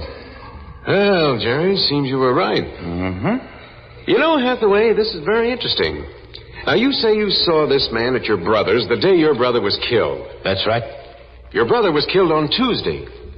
But it so happens this fella died on Monday. You see, Pam, I thought that if Hathaway was lying, he'd jump at the chance to strengthen his story. So I suggested that Bill show him a corpse that approximated the description he gave us. Yes, after all, the corpse couldn't talk back. Right. And now that we've eliminated the mysterious stranger, we can concentrate on the real suspects, and Bill thinks he can wrap it up. That's why he asked us down here today. Come in. Oh, Pam and Jerry. Well, how's it going, Bill? We've just started. I don't see why you had to bring them in, Lieutenant. Because, Mrs. Hathaway, they were present when you had your unpleasantness with your brother-in-law. All right, we had an unpleasant scene, but it wouldn't make me kill him. That depends on the reason for the scene, Mrs. Hathaway. I told you the reason. He tried to make love to me. I can suggest another. Yes, Jerry? Suppose Mrs. Hathaway wanted to get rid of her husband. What do you mean? He has a lot of money, Mrs. Hathaway. Maybe that's what you married him for. Then you tried to get Ferdy to help you kill him, and when he refused... You're lying. You're lying. Hey, off. Don't talk to me like that. That's enough, Mrs. Hathaway. Now, stop it. Stop it, Mrs. Hathaway. I'll tear his eyes out. I believe you would. Oh, Doug, help me. You know he was lying. Of course he was, so calm down, will you? You don't believe him, Doug. I told you I don't, but this is no way to answer him. Yeah. Yes, you're right, but he made me so mad. I see I did. You have a low boiling point, Mrs. Hathaway. You couldn't expect her to like what you were saying, North. I didn't. You just said it to upset her. I just said it because I wanted to see if it were true. What on earth gives you the idea that it might be? Things that Laura Arnold told us. So that's it. Laura, wouldn't you know? Why do you say that? Can't you see she's behind this whole thing? It all ties up now. I'll bet she's the one who claimed to have seen my car at Ferdy's, too, isn't she? What if she is? Lieutenant, you said I've been trying to shield Shirley. I have. Mm-hmm. When you said my car was seen at Ferdy's, I could see Shirley was upset. She didn't know what to say, so I stepped in and said I'd been to Ferdy's. And you hadn't? No, but I thought Shirley might have. But now that I know she wasn't, at least not at the time of the murder... How do you know that? Because now I know when the murder happened. It's been in the paper. Well? Well, I did have the car at that time, but I was nowhere near Ferdy's. So if Laura says she saw me there, she's lying. It seems to come down to your word against hers. Well, I've sent for her, too, so let's see what happens when she gets here. Oh, I don't think we'll have to wait for that, Bill. I know which one to believe. You do, Pam? Yes, Laura. Mr. Hathaway's still lying. So it looks like he's the murderer. Don't be ridiculous. Laura says she saw my car at Ferdy's. That means she had to be there herself. That's just it, Miss So Hathaway. naturally, she's going to lie, try to place somebody else there, But too. she couldn't have been lying. Why not? You told us your car was brand new. It had been delivered just a short time before the murder. That's right. Well, then how could Laura have described it? Unless she really did see it at Ferdy's. Jerry, get him! I've got him. All right, Hathaway, sit down. Looks like you've told one lie too many.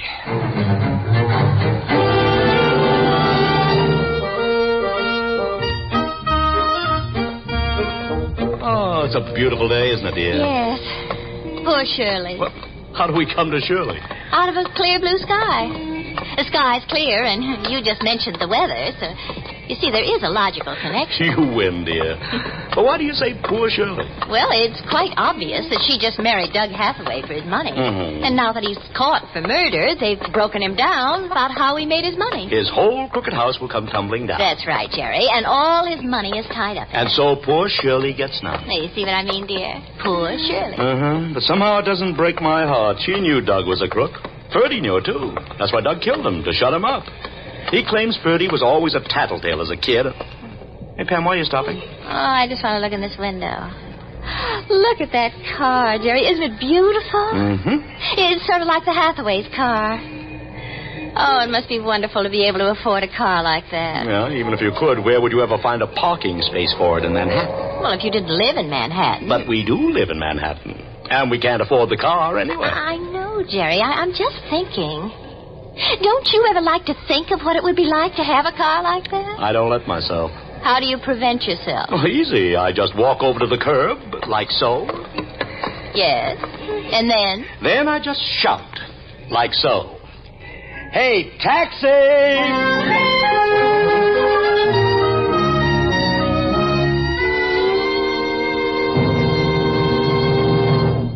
The adventures of Mr. and Mrs. North are brought to you through the facilities of the United States Armed Forces Radio Service.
Having trouble with those boots, Hazel?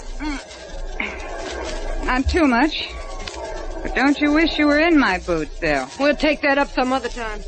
Right now, I gotta finish dressing and get out in the arena. I'm due to ride soon. Be careful you don't get killed, won't you? But not too careful. You think if something happened to me, Slim will stay married to you, don't you? Well, think again. You can't hold him, Hazel. Nobody's gonna say I didn't try. I wouldn't try anything where I was concerned. I've got a very good friend in town, Hazel. Boston Blackie. Ever hear of him? Sure. Well, he's here tonight. I sent him tickets. A friend of mine out west said to look up Blackie in case I ever got in trouble. I'm just playing it safe, asking him to come tonight. Better go on out and ride that Bronco. Hey, anybody decent in there? Everybody is, Barney. Wait a minute. Go on in and talk to Hazel, Barney. I'm due out at the arena. But don't get too close to her. Rattler's bite can be cured, but hers, bye. So long, Bill. Kind of a feud going on between you two gals, ain't there, Hazel? Wouldn't say that. I'd like people to think that, though. I always felt a rodeo ain't no place for feuds. We kind of all ought to be more like a family. Ever see a family without a feud? I never did. That ain't what I meant exactly. The way the boys are saying, though, anything ever happened to Belle, you'd be blamed.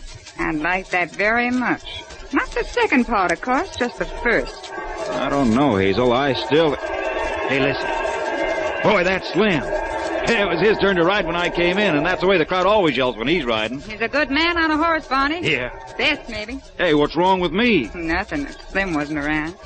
You know, I think that without Slim here, you might have a... All right, careful. Bring her in. They're right down that cot over there. Okay, Doc. Be careful now. All right. Hurt real bad. Shut that door. Hey, Doc. Hey, Doc, what's happened? Happened to Belle, Doc. She's not moving. No, that's right. Don't know yet how bad she's hurt. All I know, she got thrown from that bronco she was riding. Got thrown bad. Belle. Poor Belle. Poor Belle. You're kidding, ain't you, Hazel?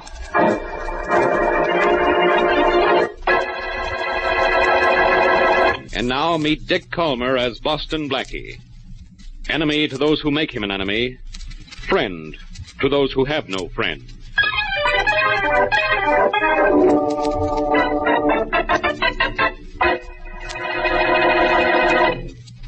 This is the dressing room where they took that girl rider, Mary. Come on, let's go on in. All right, anything you say, Blackie. Tell me one more thing, Doc. Is she hurt bad? Well, it's too early to tell, Barney. We'll have to wait till we get to the hospital. Yeah. Hey, Bud, nobody's allowed in here. I know that, cowboy, except by invitation. I'm Boston Blackie. I understand Belle Adams wanted to see me. Oh, yeah. Hey, Doc, this is the guy Belle keeps asking for. Oh, yeah, Boston Blackie. Didn't get here a minute too soon. Just about to take her to a hospital. Right here. Oh, this is it, Mary. Come on. Okay. Hey, tell her Barney asked for her, will you, Doc? Yes, Barney, I'll tell her. Who's Barney? Her boyfriend, Doctor? One of them. Belle's the most popular girl in the rodeo. Is she badly hurt? It's hard to say this early. Had a nasty fall. Just regained consciousness a few minutes ago. Belle. Yeah. Boston Blackie's here. Hello, Miss Adams. You wanted to see me? Yeah, Blackie. Nevada Pete told me if I was ever in trouble to talk to you. Well, I'm in trouble. Terrible trouble. Oh, no, you're not. You'll be all right in a day or two. Well, you don't get it, Blackie. Hazel fixed it so I take that spill. Hazel wants to kill me. Hazel? Hazel who? She must mean Hazel Henry, another rider in the rodeo. Yeah, Hazel Henry.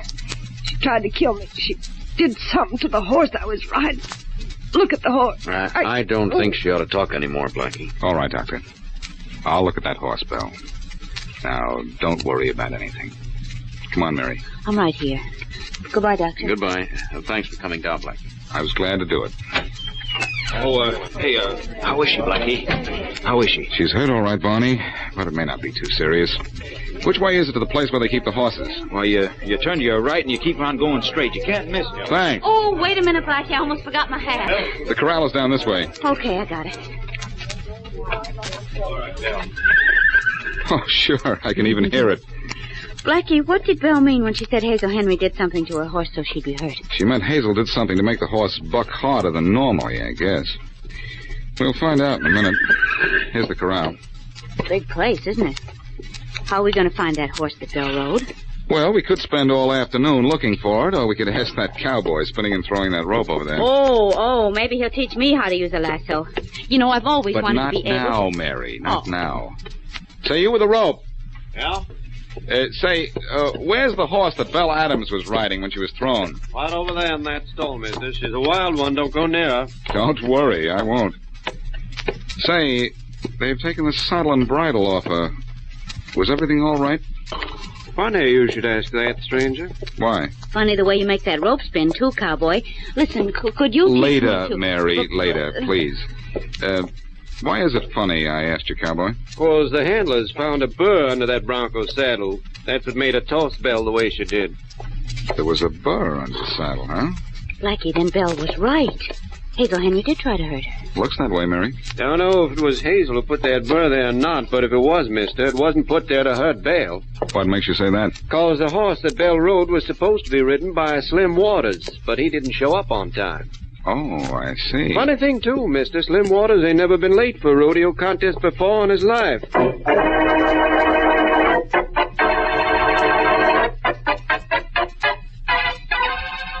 All right, Slim. So somebody tried to fix you by putting that burr under the saddle of your horse. But you didn't ride it. So what am I supposed to do about it? Do what I sent you for, Inspector Faraday. Arrest Hazel Henry. She's the one who done it. How do you know? Because I'm married to her. But I want to leave her and marry Belle Adams. And Hazel swore she'd kill either me or Belle before she'd give me a divorce. Okay, but that's all just talk, Slim. Give me some proof. I gotta have proof before I can do anything about it. In the first place... If that's Hazel, I want her arrested, Constable. Constable? Constable. Come in. Slim Waters? Yeah? Blackie, what are you doing here? Well, hello, Faraday. What are you doing here? Has somebody been murdered? No, but with you around, somebody probably will be. Slim, this is Boston Blackie. Hiya, Slim. Hi. What's Faraday got you on the carpet for? He ain't got me on the carpet. I sent for him. I want my wife Hazel arrested for trying to kill me. And getting Belle Adams by mistake. I ain't sure. Maybe she was trying to kill Belle and not me. I was late for the contest because my watch was slow, and it ain't never been slow before. Well, what's that got to do with Hazel trying to kill Belle Adams? Well, I let Hazel use my watch this morning. She might have set it back just so I would be late. Or you might have set it back yourself, Slim. Huh? What do you mean by that? Nothing, except you could put a burr under the saddle of your horse if you knew you weren't going to ride. I don't like that. I'm getting out of here. What am I doing here anyhow? Nobody's done anything. Nobody's dead. Nobody's even hurt bad as far as we know. I'm going home. Wait a minute, Inspector. Ain't you going to arrest Hazel? What for? So you can get rid of her that way? And I swear she's trying to kill me. Or kill Belle. Okay. I'll go have a talk with her. Thank you. And tell her to stay away from me. I'll tell her something. So long, Faraday. Goodbye. Come on, Slim. Now, suppose you tell me the truth. Maybe you'd better go where that cop just went. Out the door. Look, you'd like me to prove Hazel tried to kill you or Belle Adams, wouldn't you? When I want help like that, I'll get it from the police. Now, beat it. All right. But I still think you could have put that burr under the saddle of that Bronco and were purposely late so Miss Adams would ride it. Oh, you do, huh? Yes. Would be an easy way to get rid of your girl and your wife. I think I'll give that some thought, Slim. So long. Maybe you'd better give a couple of other things some thought, too, fella. Maybe you'd better think about keeping your nose out of my affairs. Oh, I don't know why you'd say a thing like that. Wow. This knife sticking in the wall could be sticking into me if I were a foot taller. Yeah, sure could. Do you grin every time you miss somebody with a knife, Slim? Maybe. Well, this just about clinches what I think about you, Slim. Then you better do some more thinking, you. Hey, who are you? Hazel, where'd you come from? Down the hall, Slim. What's this guy trying to do to you? Nothing. It's any of your business. No? But don't seem to be his business either. And don't go accusing Slim of throwing that knife at you, mister, because I threw it. You're Hazel Henry, huh? You threw it. Yeah. Why? Just a little warning to you, mister, that I don't like nobody accusing Slim of trying to kill nobody.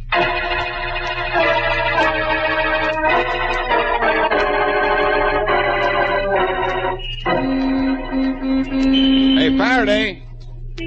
Faraday! Hey! What are you doing in your car, Blackie? Trying to find out who fixed up that Adams girl? Too much for you? No, I've got to get back because I have a dinner engagement with Mary. Well, where is she? Oh, she went home about half an hour ago. Some cowboy gave her a rope and she went home to practice throwing it. Yeah, I'll bet. Well, that's probably what she's doing instead of getting dressed for dinner right now, which is what she went home to do. Hop in. I'll drive you downtown. I'm not going downtown.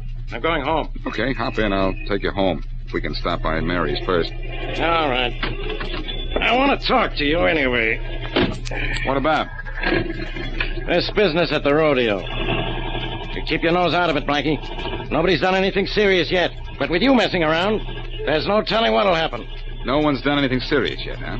Well, Belle Adams is lucky she didn't have her neck broken, and I'm just 1 foot short of being dead with a knife in the back of my head. What?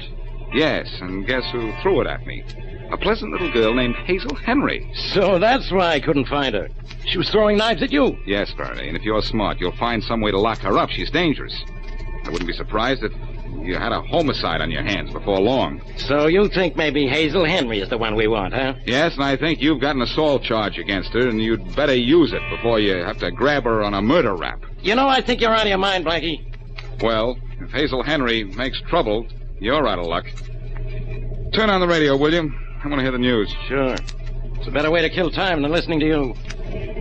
When am I going to hear over the radio that you've left town, Blackie? When radio is such an obsolete instrument, people won't even remember what it was. About the year 10,000, maybe. Here's a last-minute report just handed to me. There's more than the excitement of thrills and spills at the rodeo over at the Coliseum. Murder has struck the Gailey event. Murder, Champion rodeo rider Hazel Henry was found shot to death in the corral under the stand. The body was found within the last 10 minutes. Turn that off, Barry. You bet I will. And you turn this car around. I was going to have trouble because of Hazel Henry, was I? Ah. You sure were, and you sure are. And Faraday, now you don't have to worry about killing time. Just concentrate on who killed Hazel.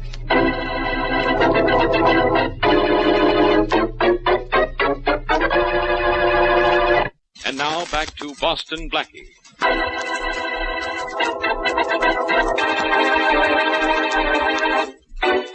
A girl rodeo rider, Belle Adams, is badly injured when thrown from a bucking bronco. A burr is found under the bronco's saddle, and Belle accuses Hazel Henry of putting it there. To complicate matters, Belle is thrown while riding Slim Waters' horse, and it seems that Hazel was trying to injure Slim, who, while he's her husband, wants his freedom in order to marry Belle. But just when Blackie is building a case against Hazel, she's murdered.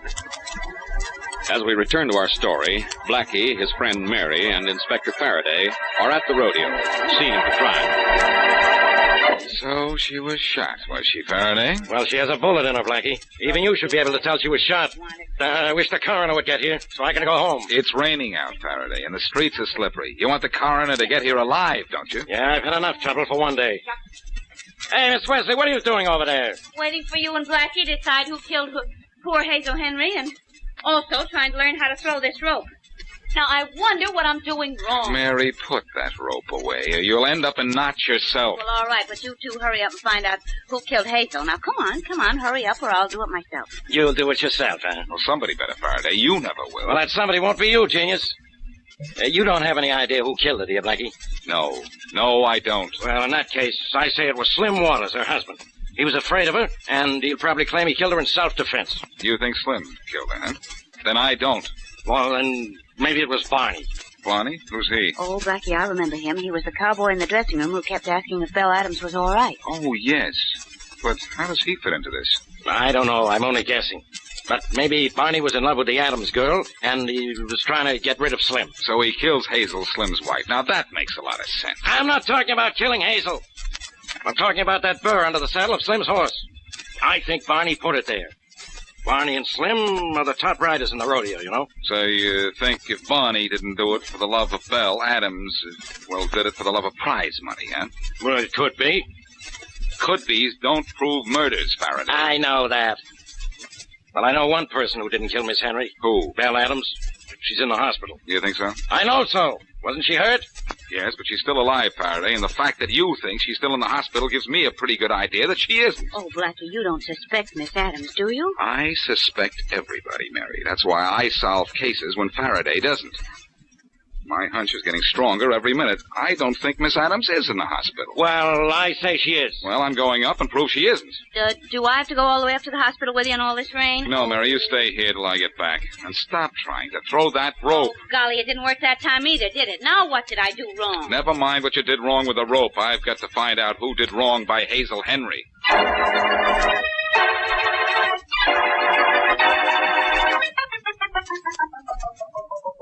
Look, nurse, there's something funny going on here, and I intend to find out what it is. I'm very sorry, Blackie. Miss Adams is very ill. No visitors are allowed in her room. And I think I know why, too. She's not in her room. I'm very sorry, but you can't Look, go in I don't know there. what you're trying to pull, but you've convinced me. I'm going into this room, and I'll guarantee it's empty. What is it? Oh, hello, Miss Adams. So you really are in the hospital, huh? Oh, Blackie, come in. Yeah, of course I'm here. I've heard about the awful thing that happened to Hazel. You found out anything? Yes, I just found out something. I found out what a fool idea I had.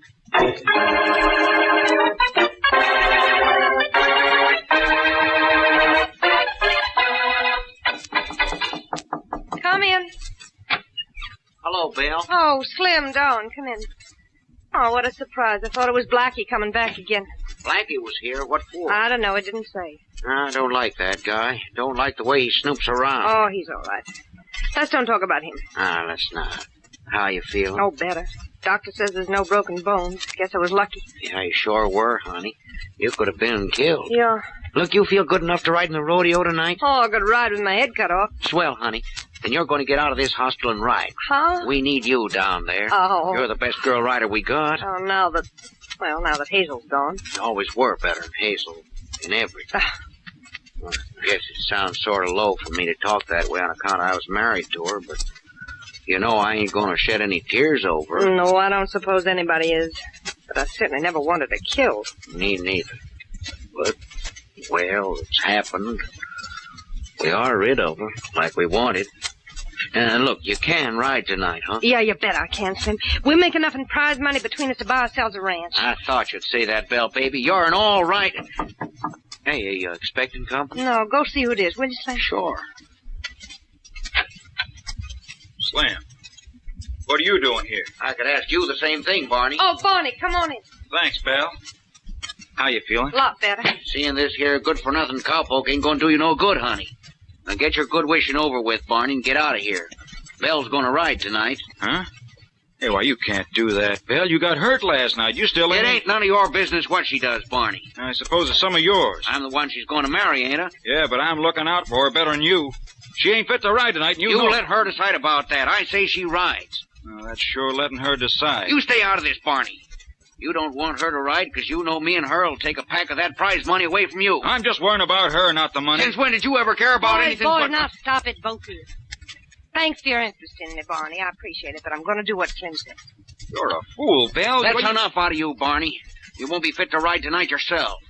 Now, come on, we're getting out of here, the both of us. Okay, but Get Belle, dressed, Belle, and be down to the rodeo in plenty of time. Because you're going to ride tonight. We're going to give them a show they'll never forget.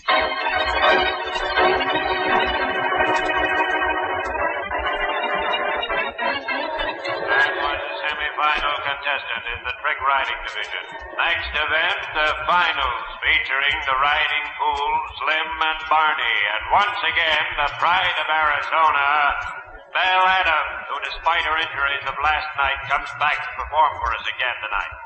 The event will take place in exactly 3 minutes. Well, looks like we're on in a couple of minutes, Slim. Yeah, Belle. We're going to take the first 2 prizes, too. Oh, yeah? You'll have to beat me, both of you. We'll beat you, Barney, both of us. Yeah, you won't even finish the money if I... Hey, look who's coming. It's Boston Blackie, that policeman Faraday, and that Miss Wesley dame. I wonder if anything's wrong. We're usually called out to the arena before the start of the contest. We haven't been called out yet. Hello, Blackie. Hello, Mrs. Adams. You know Inspector Faraday and Miss Wesley, don't you? Yeah, more or less. Belle, you think you know me well enough to teach me how to spin this rope? After the show tonight, Miss Wesley. Oh, good, thanks. I can't seem to find out what I'm doing wrong. Never mind about that rope, Miss Wesley. Come on, Blackie, tell these 2 guys what you have to tell them and get it over with. We can't hold up the whole show. All right, Faraday. Listen, Slim, and you too, Bonnie. I know a little bit about who killed Hazel. How much? This much. That she was killed by either you or Slim. I didn't kill her. And I didn't kill her. I don't expect either of you to confess. But I've got a plan I want to tell you about. I know which one of you killed Hazel. And I think that whoever killed Hazel also put the burr under the saddle of the horse that threw Miss Adams here. It wasn't Slim, Blackie. I just know it wasn't. Oh, trying to say it was me, huh, Belle? Wait a minute. Nobody has to say anything because I've already done something that's going to make the killer confess. What, Blackie? You two are riding out together in the trick riding contest in a moment. So I've arranged to put a burr under the saddle of the horse to be ridden by the one who killed Hazel. You did what? Nice little touch, don't you think? I can't kill the guilty man for killing Hazel, but I can give him a dose of the same punishment he gave Belle. Pleasant thought, huh? I'm not going to ride any horse with a burr under the saddle. And I'm not either. That's a good way to get busted in, too. Yes, I know. But if you didn't kill Hazel, you don't have to worry about a burr under the saddle. Come on, your horses are waiting to be ridden out into the arena. Over this way. How about that? You don't have to worry about anything, Slim. I don't, huh, Belle? Well, this guy Blackie can make a mistake, can't he? But I didn't make a mistake this time, Slim. I know who killed Hazel. And the burr is only under his saddle. Well, here are your horses. Look, Blackie. Oh, shucks, darn me. I almost got the rope around that pole. I almost did it. But I don't know why I can't do it. What did I do wrong? Listen, we'll worry about the rope later. Hey, where's Faraday? I'm over here. Where did you think? I want to be out of the way of those horses. Good idea. I guess we'd all better get back. All right, Slim, you too, Bonnie. Get on those horses. Okay, I'm getting up in the saddle. Go ahead, honey. You even bothering to get on, Barney? Of course I am. Right now. Well, so am I. Well, nothing's happened to me. Me either. Okay, let him go, boys. Here we go. Good job, guys. Hey, Blackie, what's going on here? Nothing happened to either one of those riders. Yes, I just noticed that. What do you mean? You just noticed it?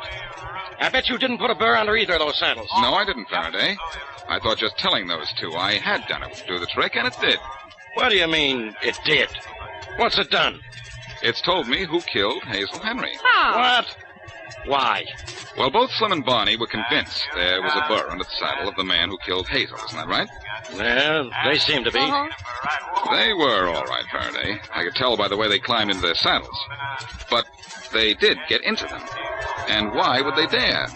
Well, because they knew whoever got down would be accused of killing Miss Henry. Yeah. That's right.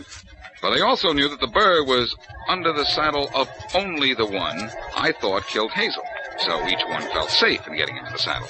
Hey, that's right. Because Slim knew he didn't do it, and Barney knew he didn't do it. So what we proved is... Hey, what have we proved? That our pleasant little killer is sweet and pretty Belle Adams right here. What? I killed Hazel? Yes, Belle. You killed Hazel. You left the hospital to do it, and you bribed your nurse not to say you left the hospital, but it didn't work. She told you that, she's lying. She didn't have to tell me. I knew you'd gone out when I went up to the hospital to see you. It was raining out, remember? So the soles of your shoes were wet. So this girl killed Hazel and tried to kill Slim by putting that burr under his saddle yesterday at the rodeo. Oh, no, I didn't. Hazel did that out of spite. Because he wanted to leave her and marry me. I made her admit that before I killed her. You won't get me for that. And you won't get me for killing Hazel either. Now, don't move, either one of you. Blackie, she's got a gun. I know a gun when I see it, Faraday. And you know what I'll do with it if you make a move to come after me, Blackie. Mary, drop that rope. Get out of her way. She means business. Look, Blackie, I can spin the rope and I can throw it like this. Grab her, Faraday. Get that rope off of me. Around her arms. Drop that gun, Let go sister. of me. Let go. Drop it. All right. And let me better. out of here. And the rope is off now, Belle. Is that better, too? Why, you know. Get her out of here, Faraday. You bet I will. No. Come on, sister.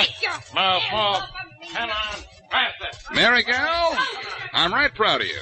I am right proud of you. Why, I was waiting for you to say that. You know, I caught her with that rope, didn't I? And it whirled, Blackie. And I roped her with a lasso just the way a cowboy ropes a steer. And you know, all the time I was practicing, I wondered what I did wrong. Well? Well, this time, I wonder what I did right.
The Amazing Mr. Malone.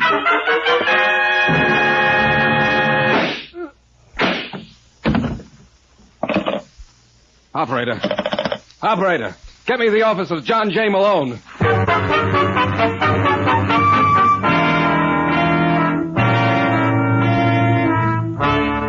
The National Broadcasting Company presents The Amazing Mr. Malone, an exciting half-hour of mystery starring George Petrie as the lawyer whose practice before every type of bar has become a legend. Our locale is the city of Chicago, the time, the present, and the hero of these weekly adventures, the amazing Mr. Malone.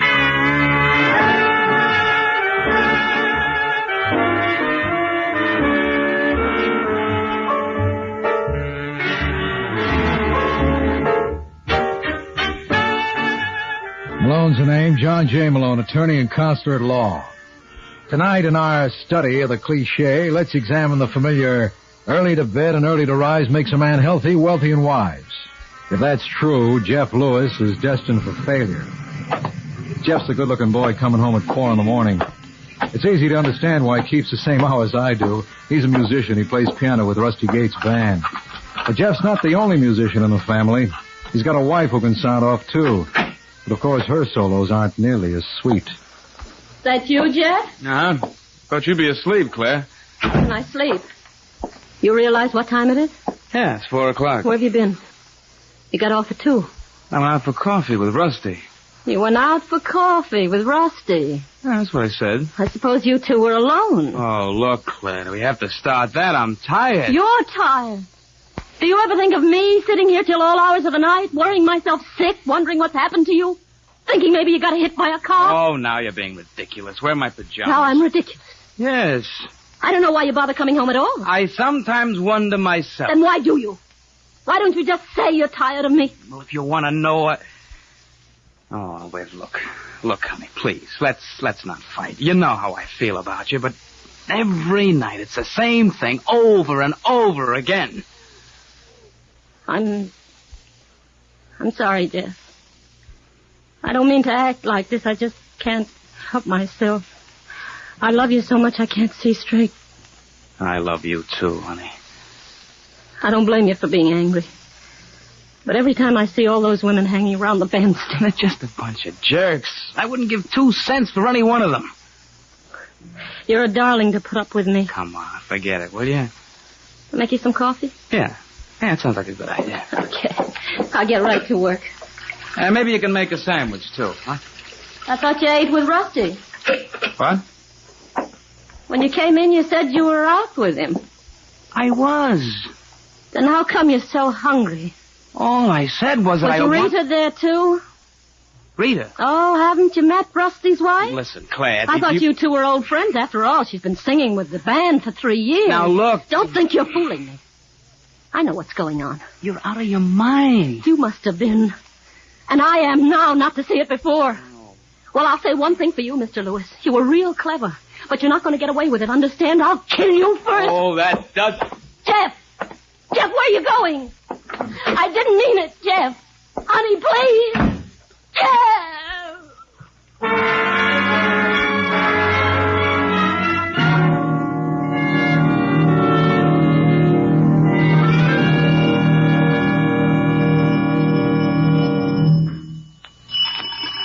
Just a second.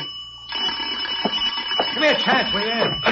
Look, you... Hi, Malone. What's the idea, Jeff? I was in the neighborhood, so I thought I'd just drop by. What's the matter, Claire lock you out? Not that I blame her in your condition. You're loaded. Ain't I, though, huh? Well, that's one case I'll never get to handle. I thought you never touched this stuff. Oh, I'm celebrating. Here, you better sit down. I don't mind if I do. Oh. What's the trouble? Trouble? Who's got trouble? Obviously you have. Well, you know, you're right. Claire? Yeah. Well, I suppose it was bound to happen. What do you want me to do, start suit for divorce? What makes you say it was bound to happen? You forget I've seen her in action. Every time a dame asks you to play a tune, she goes nuts. Well, she says she's crazy about me. I suppose she is. Well, why can't we make a... If you're thinking what I think you are, forget it. Rusty would break your back, and I wouldn't blame him. You let me get you a nice divorce. The only girl I ever loved, and you want to see us apart. Now, look, Jeff. All Claire needs is a lesson, and she asked for it, and she's gonna get it. I tell you, you're handling this the wrong way. How would you know? You were never even married. Mm-hmm. And this sort of thing vindicates my judgment. You know, your trouble, Malone, you're a cynic. And now I'm gonna prove that you're wrong.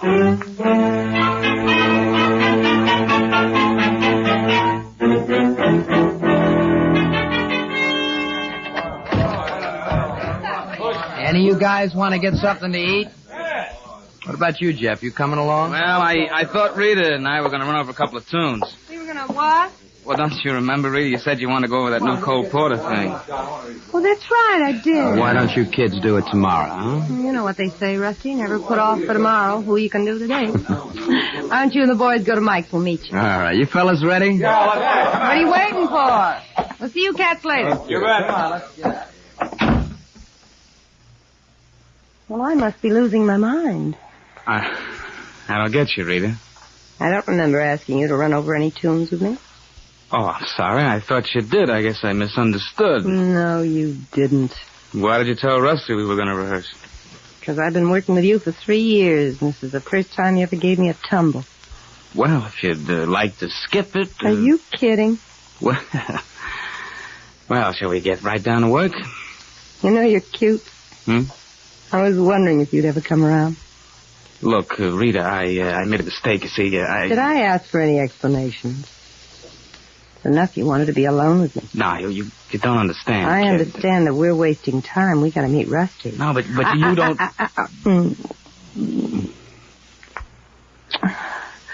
Hey, we shouldn't have done that, Rita. Why did it hurt? No, but I don't think You that... aren't the darndest man for talking. Lucky I know a wonderful way to shut your mouth. Come here, baby. Let me show you.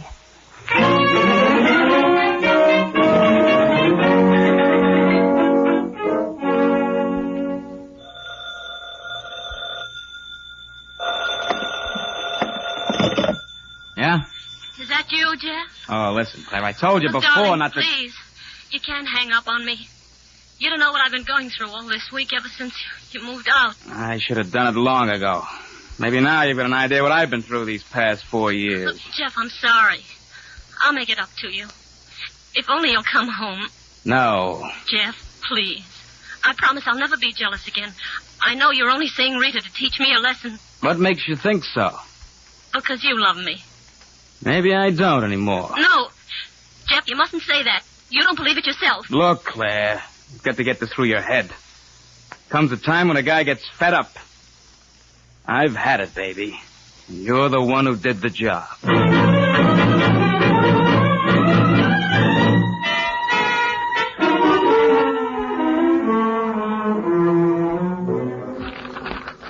Rita, see this in Variety? Ray Herback's working at the Riverside Hotel in Reno. Can't hear you, Rusty. I hope... What? I'll tell you later. I think we got company. Just a second. Claire. I'm sorry to bother you, Rusty. Oh, that's all right, honey. Come on in. Have you seen Jeff? Well, what do you mean? He hasn't been home in a week. I'm going out of my mind. You better sit down. You want a drink? No, thanks. Rusty, you gotta help me. Look, Claire, I don't like to interfere in somebody else's But business. this is your business. It never would have happened if it hadn't been for Rita. What? She turned him against me. You're nuts. Look, maybe she can fool you, but she can't fool me. I knew she was after him the minute I saw her. If you don't believe me, just... What's going on here? There she is. Ask her. Ask me what? Don't play innocent, Rita. It's out of character. All right, Claire, I think you better go. You don't believe me? How can you be so blind? Can't you see she's nothing but a no-good... Get out of here before I throw you out. Why don't you ask about the other boys in the band? Why do you think Hank's wife made him leave? She was running after him. That's a lie. That's why you picked on Jeff. But he doesn't love you. He couldn't. Listen, you, the day I couldn't take... Go on, Rita. The day you couldn't take what? Honey, what's the matter with you? Are you going to listen to a crazy dame? Who are you calling crazy? I don't know about you, Rusty, but I don't have to put up with You see? All right, Claire, all right. You said your piece. Now just clear out. Not until I've I... heard enough. Come on. Let go of me. Let me go. I'll let you go when you're outside. No. Yes. Let go of me. That girl's insane. That's possible. Now, what is this about you and Jeff? You're not going to believe her. Not if you can convince me she's wrong. Blackie, I swear there's nothing to I it. wonder. Barney made a remark about you last night, about you rehearsing all the time. Well, if you don't want me to approve Look, how myself... come so suddenly you're interested, huh? You never cared before. Look, maybe it's time we did a little work together, huh? All right, Rita, you start singing. And you better make it good.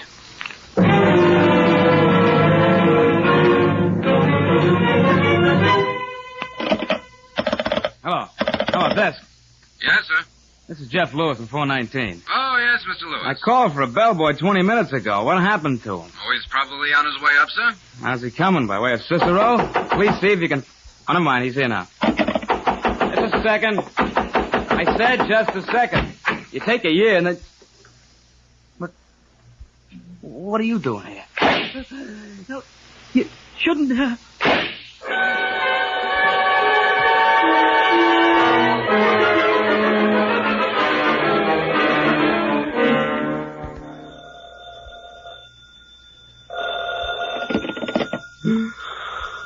All right, Lieutenant, what do you want? Well, Hey, wait a minute, Counselor. How'd you know it was me? Well, I've been answering my phone this way all week. The law of averages said I'd be right once. Oh, you're amazing, Mr. Malone. That's what I keep telling you. What are you doing? What else would I be doing at 4 a.m? Ooh, what I know about you. Don't be so funny. I assume you have a reason for disturbing me at this hour. You assume properly. Look, how soon can you get down to headquarters? Why, what's up? You know Jeff Lewis? Oh, very well. What did he get himself into? The morgue. What are you babbling about? He was knocked off at 2:30 this morning. Who did it? Well, we kind of suspicion it was his wife, but naturally you're going to prove we're wrong. Did Claire ask you to phone me? You don't think I'd waste the taxpayers' money on a call of my own? Come on down, Malone. Your public's waiting. You are listening to The Amazing Mr. Malone.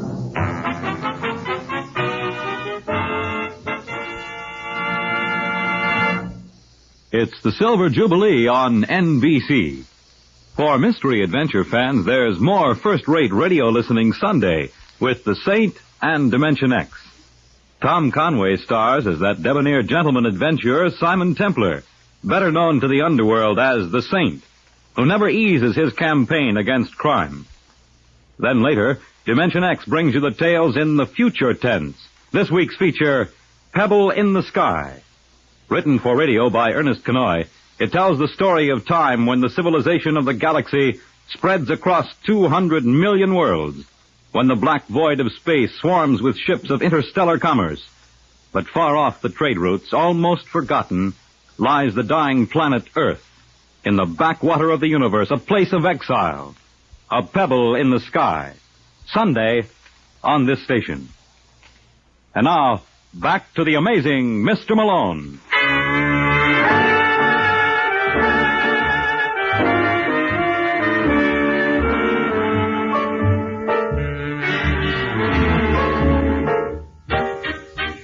Well, like the man says, that's life for you. 1 minute you got it, and the next minute you ain't. Jeff Lewis found that out the hard way. Half hour after I got the news, I was on my way to headquarters, and when I walked in, I was greeted by Lieutenant Brooks with the most original line of the year. Well, if it ain't the amazing Mr. Malone. You know something, Lieutenant? You could stand some new material. Yeah, but where am I going to find a writer on my salary? Where's Claire Lewis? You want to see her now? What do you think I came down here for? Well, I kind of hoped it was me. Huntsman, get Claire Lewis. Right. What's the matter with him? He didn't even say hello. Well, he didn't recognize you with that briefcase under your arm. What do you got near your laundry? Excuse me. The sergeant... Oh, come on in, Claire. Malone. You came. Uh-huh. Sit down. They tell you about Jeff? Uh-huh. He's dead, Malone. Jeff's dead. I know. I don't want to live anymore. You're talking like a fool. I don't want to live without him. Why'd you send for Malone? Well, He's got a point there, lover. Now, either you want me to get you off... I don't know what I want. What do you think killed him? Rita. Rita Gates? Yeah. She did it, Malone. Why should she? Because she knew he didn't care for her. He was just using Rita to get back at me. Did Jeff tell you that? He didn't have to. When was the last time you saw him? I don't remember. I can tell you. It was at 2:30 this morning. You went to his hotel when he opened the door? No. That's not true. I love Jeff. Why don't you lay off her, Sidney? Can't you see what she's going through? Oh, use your head, Malone. She killed him as sure as you're standing there. No. All right, Lieutenant. You made a lot of accusations, but where's your evidence? We'll produce it at the trial. Then you haven't any yet, huh? Have you any? She didn't. No, I guess we're all in the same boat, and it's up to me to find a paddle. All right, Claire. Take care of yourself. I'll be seeing you real soon.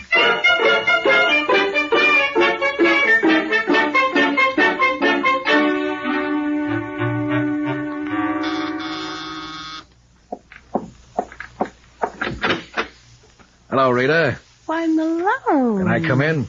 Well, Rusty's not here. It's all the better. I never believed it's so nice to have a man around the house.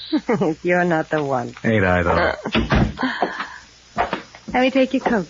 Oh, bother. It's fine. You know, I should be mad at you. What on earth for? You haven't been over at the club to hear me sing in months. Oh, I'll never forgive myself. Would you feel better if I slashed my wrist? You're cute. You ought to see me in my confirmation suit. I look like a doll in it. Too bad I got to break it in at Jeff's funeral. Oh, do we have to talk about him? What would you sooner talk about? Us? And then we have to come back to Jeff.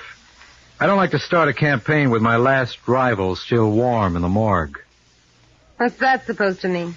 Well, it occurred to me maybe you killed him. Are you crazy? You know, when you found out he was playing you for a sucker. He played me for a sucker. Yeah, it was an idea he got one night in my apartment. You're lying. He wanted to give Claire something really to worry about. I tried to tout him off. Get out. What's the matter? Don't you think I'm cute anymore? You're going to get out of here? Now, Rita, don't you dare throw that bottle. Hey, you missed me. I'll show you. Don't bother, lover. I'm convinced a girl like you couldn't miss twice.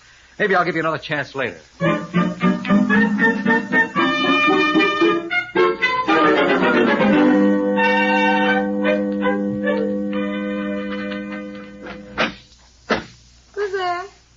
It's only me, Rita.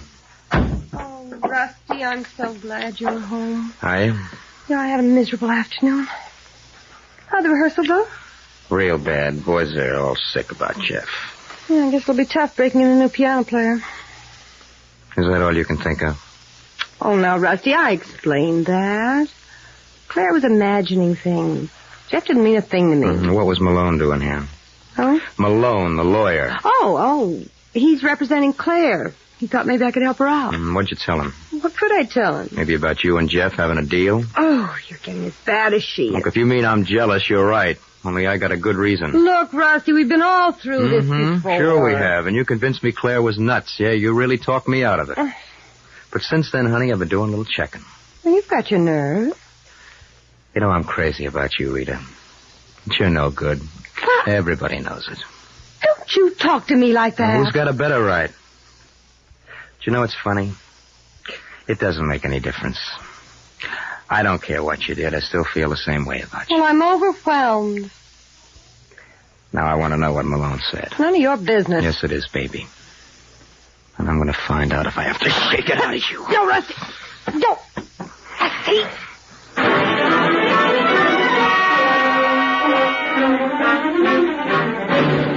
It was just one of those things, just one of those crazy things, one of those bells that now and then ring. A little flat there, Malone. Now, look, Rusty, I can go along with a gag, but this is too much. You know, this is the third week in a row I've walked in here and found the joint occupied. You better get a new lock. It's an idea. What do you want? I just finished having a little talk with Rita. Now I suppose it's my turn. Mm-hmm. What'd you say to her? Didn't Rita tell you? Maybe I want to compare notes. You don't have to worry, Rusty. This was purely business. Is it about Jeff Lewis? Yeah. Yeah. And she was telling the truth. You're trying to frame her for his murder. I don't have to frame her. Malone, if you involve Rita in this, I'll kill you. I mean that. I believe you Her do. name is not to be mentioned at Claire's trial. Do you understand me? Don't see how we're going to keep it out. One of you bring her in and I'll break every bone in your body. Even my little pinky. What's the matter? Don't you think I can? You're taking in a lot of territory. According to the encyclopedia, there are hundreds of bones in the human frame. And if you think I'm Oh, wait a minute. Malone, you wouldn't hit a man who was yellow, would you? I'll show you. You're pushing me now, too. hold it, Rusty. Why can't we be friends just to prove I've got no hard feelings? Get away from that drawer. I just want to get this bottle. Maybe we can split it. Together. Well, that's opening it the hard way, but you'll have to forgive me, friend. I forgot my corkscrew.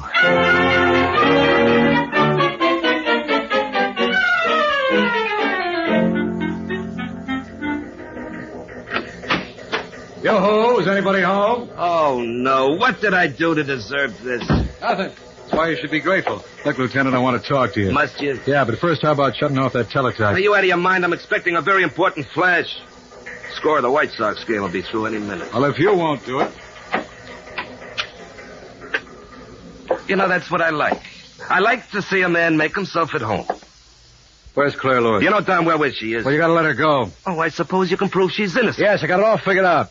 I'm telling you, Brooks, you bring her to court and I'll crucify you. You haven't even established a motive for the girl. Are you kidding? Claire was crazy about Jeff and she lost. No, she didn't. Jeff was only seeing Rita to needle her. Look, Malone, I got work to do now. Now, why don't you go home? I can't. Home ain't a fit place for me right now. You know who's there? All right, I'll play straight. Who's there, Mr. Malone? Jeff Lewis's killer. No. I'm serious, Lieutenant. It's Rusty Gates. What's he doing at your place? Right now, I imagine he's dozing. I put him to sleep with a bottle. What are you talking about? I had to conk him. Why? Well, it was either him or me, and naturally, I was prejudiced. Did he have a gun? No. Well, why didn't you use your fist? Are you kidding? Rusty must weigh 240 pounds. So he would have murdered me. That's no excuse. Now, look, Lieutenant, quit the kibitzing. I tell you, he killed Jeff. Why? He thought Jeff was breaking up his happy home. Oh, you make it sound very convincing. Thanks. I said it sounded convincing. Actually, it ain't. What are you babbling about now? Jeff was killed at 2:30 at the Hillcrest Hotel. So at 2:30, Rusty was doing a benefit on the North Shore where he was seen by 80,000 citizens. Well, that doesn't make sense. Yeah, that's right. Now, how can one man be in two places at the same time? Unless he's amazing. And you're the only one who reads that, Billy. Well, it's been grand, Malone. Drop by again when you can't stay so long.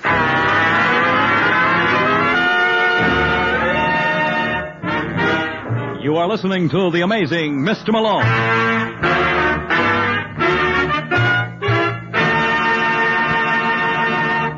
In this great year of decision, the armed forces of the United States offer a greater challenge to the young men of America than ever before.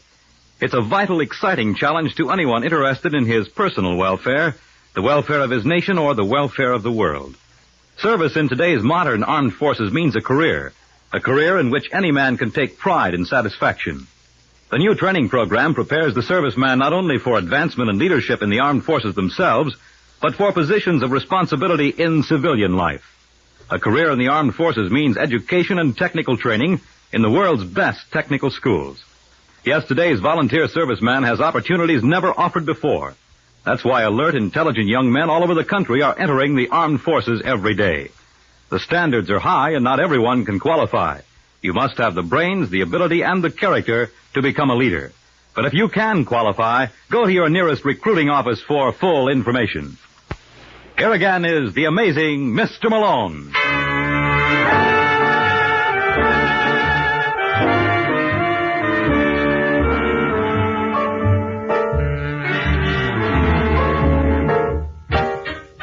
Well, there was no use denying. Malone had done it again. Here I'd worked out so neatly why Rusty Gates had to be the killer and Lieutenant Brooks had to knock it out in my head. You'd think he had a grudge against me the way he kept ruining my theories. Actually, Brooks is crazy for me. He just hides it so well he even fools himself. You know your trouble, Malone. You get emotionally involved with the clients you represent. Now, why can't you be like the other lawyers in town? Why should I? You ever hear their names on the radio? Now, look, I thought you were going to talk sense. You wouldn't understand me if I did. Now, listen, Sidney, are you positive that Rusty was at that benefit? Absolutely. What'd he do? He led the band. What'd you think? And how come Jeff Lewis wasn't there? He wasn't feeling good, so they used the sub. When did the band go on? At 2:15. Well, suppose Rusty got off the stand for a while. Not a chance. Besides, he never could make it to the Hillcrest. It would take him at least 45 minutes to cut across town. Well, he must have worked it somehow. Now, how could one man be in two places at the same time? Hey, I asked you that. You know something, Lieutenant? I got the solution. Oh, no, not again. I mean it. Don't you see the answer? No. Well, can we get all our suspects together? Who do you mean? Rita and Rusty. What about Claire? Oh, of course, we'll need her, too. We don't want to play to a house that's only 2/3 full. Well, get on with it, Lieutenant. I'm ready to give the downbeat.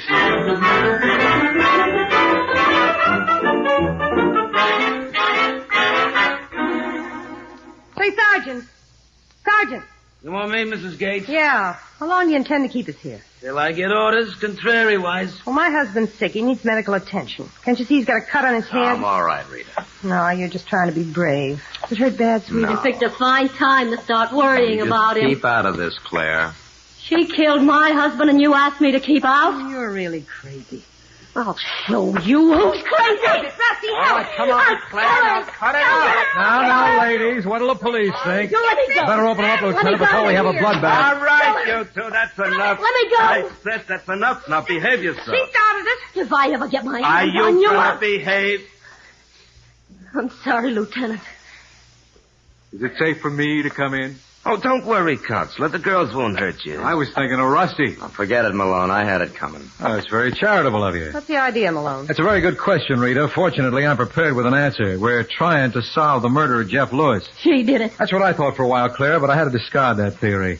The truth of the matter is, Jeff didn't mean enough to her. As far as Rita was concerned, he was just another guy. Well, you know. Now, lover, that's no way to talk to a man who just gave you a clean bill of health. Well, if she didn't kill him, who did? You're leaving yourself wide open there, Claire. What? Yeah. You did it. No. No, that's not true. I'm afraid it is. I'll kill you for this. Me too? I just don't understand you women. Here you claim you couldn't live without Jeff, and when I arrange for you to join him, you complain. Well, I guess there's no pleasing some people.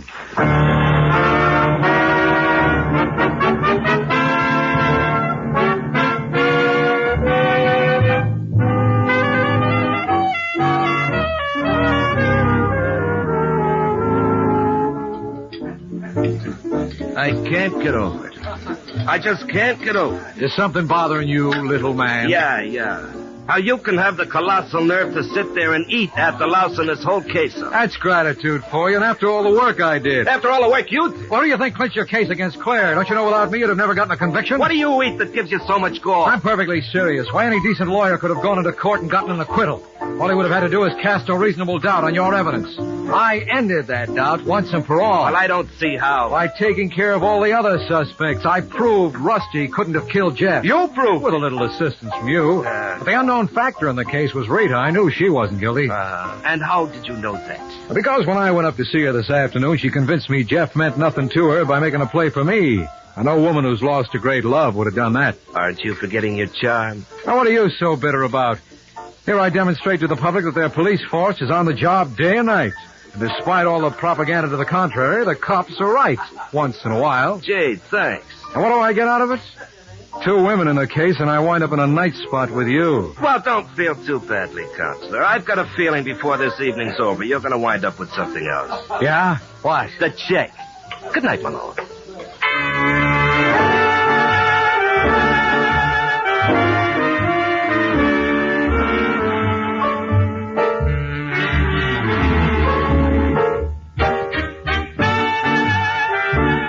You ever hear the story of the boy who worked out a scheme to convert common metals into precious ones? It paid off in reverse. For 2 ounces of gold, he got 1 of lead. I'll tell you all about it next week, so why not pick me up at my office at the same time? I'll be waiting for you. Good night.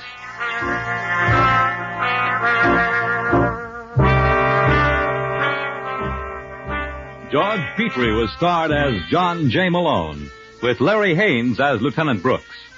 Our program is written by Eugene Wang and directed by Richard Lewis. The Amazing Mr. Malone is based on a famous character created by Craig Rice and produced by Bernard L. Schubert. The events and characters in this story were entirely fictional, and any resemblance to persons living or dead is entirely coincidental.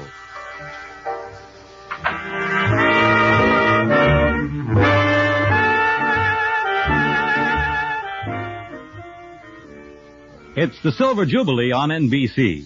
Straight from the pages of the Saturday Evening Post comes that famous Oriental detective, Mr. Moto. Created by John P. Marquand, Mr. Moto stars James Monks in the title role Sunday on NBC. Fred Collins speaking. The Amazing Mr. Malone has come to you from New York.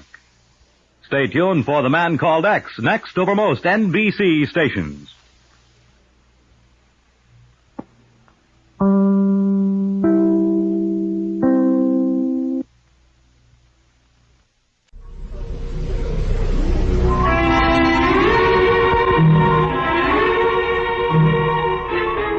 It's a crime, Mr. Collins. It surely is. After all, the temperature does vary in the Argentine. A caballeros can be very warm if he's after a woman, and very cold if he's out to kill a man. You know, of course, that I'm married to Greg Collins, the famous private detective. I'm Gail Collins, and I'll be back in a moment to set the stage for our puzzling crime.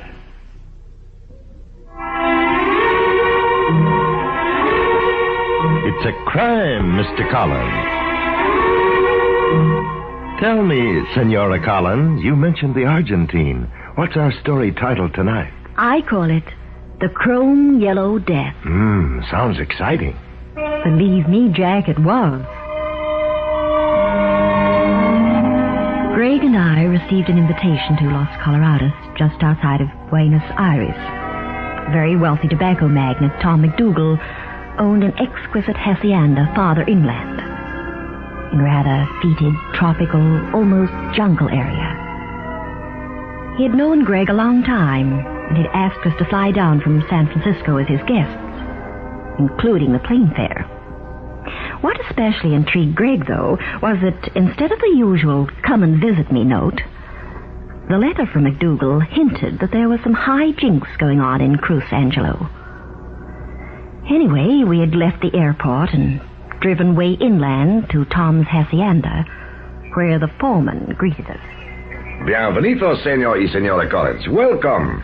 I am Antonio Sebastian, Senor McDougal's foreman.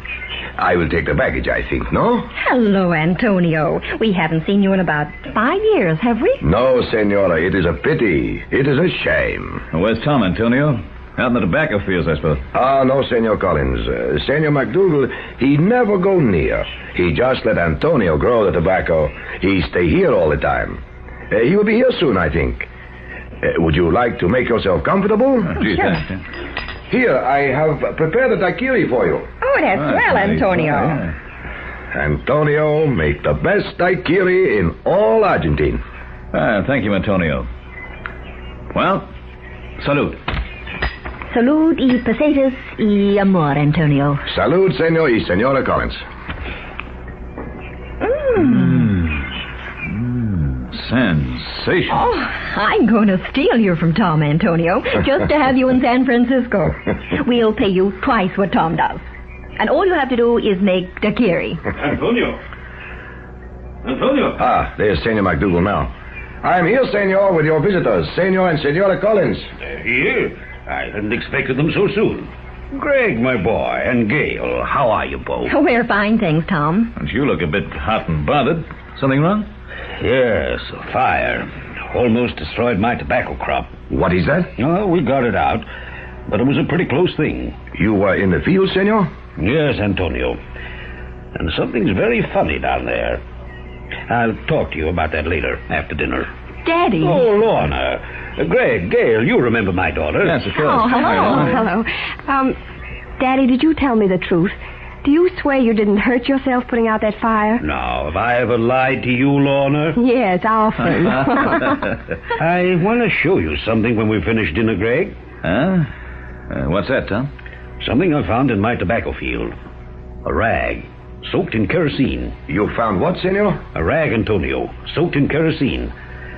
Somebody started that fire deliberately. But why, Tom? I don't know, Gail. Something screwy's going on here, and I can't figure it out. Today, we had a brush fire. Last week, someone put poison in my wells. Antonio and I have watched and waited. We even notified the police. Had a few agents de policia hanging around for a while. Anybody in these parts got it in for you, Tom? Oh, no, Senor. Senor Tom, everybody love him. Everybody except Granite. Who's Granite? A chap who lives about 10 miles from here. Wild little fellow. He's an exporter. He's also a nut about Latin American culture. He collects things. Has about a dozen rooms full of Aztec weapons, Mexican novelties, Brazilian coins, all kinds of junk. Well, what's he got against you? He wanted to buy this place. Of course, I wouldn't sell it to him. But you're wasting your time thinking it's Granite. He's clever. He wouldn't be pulling any of these stunts. They're too obvious for a man like him. Daddy, I still say you should sell and let's get out of here. I hate this place. It's horrible. I can't sleep nights. Oh, please, Senorita, do not cry. Hello, Lorna, darling. Oh, hello, Stuart. Greg, Gail, this is Stuart, my fiancé. Hi, Stuart. Howdy, You're just in time for dinner, Stuart. He's always just in time for dinner. Oh, now, Daddy, you've got to stop that. Young man, I'm among good friends, so I can speak freely. Someday, I'm going to take you by the seat of your pants and toss you out, once and for all. Look, McDougal, you might as well get used to the idea that I'm going to marry Lorna. Because that's exactly what's going to happen. It is, eh? Why, you insolent young... Daddy, please. We have guests. Yes, I'm sorry, Greg, Gail. It's okay, Tom. Daddy's just in a bad mood because we've had some more trouble. I know.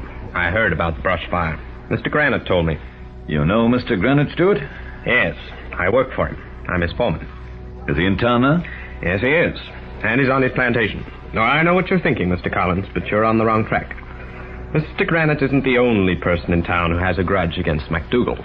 Stuart, don't start that again. Look here, Stuart. Oh, Senor Stuart, please. You know how you say exaggerate? Do I, Antonio?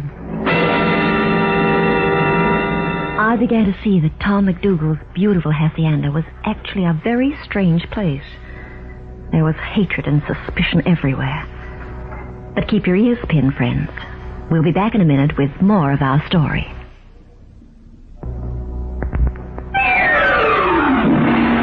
After dinner, Greg and I took a stroll in the grounds. It was cool, the stars were out, and we stood by a long line of fountains that Tom had lit up with colored spotlights. Oh, aren't those fountains gorgeous, Greg? I know something much prettier. What?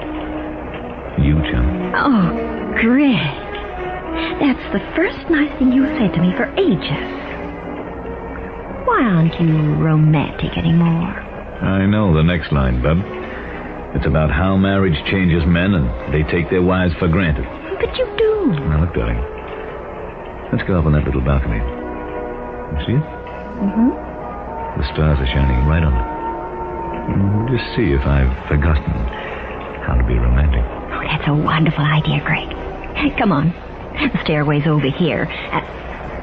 Greg, look. Under that archway on the floor. It's Tom. He's fainted. Yeah, let me see him, Gail. What's that around his neck? It's a gimmick they call Las Bolas.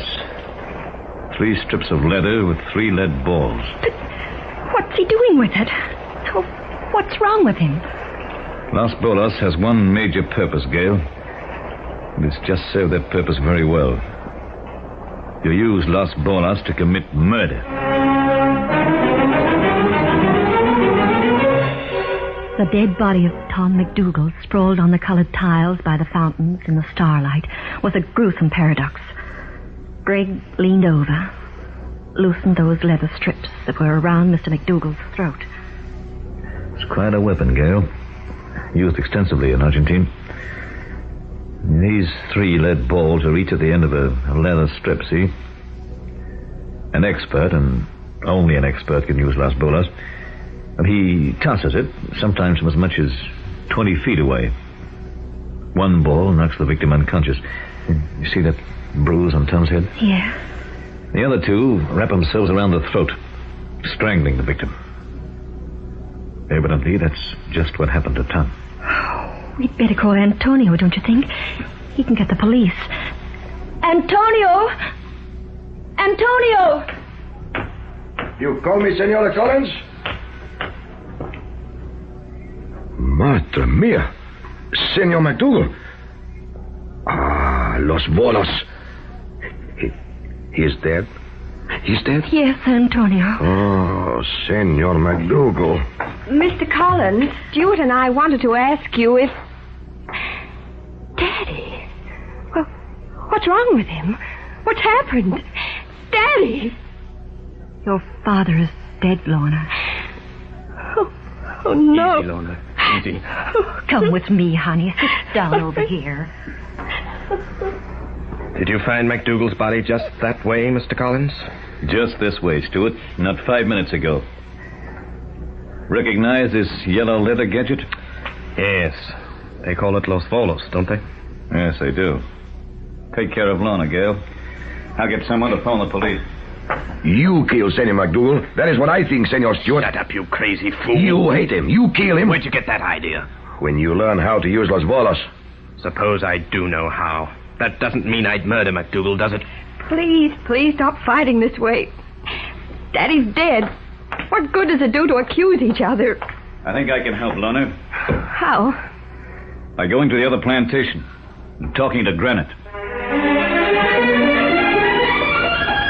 Stuart and Lorna stayed and waited for the police.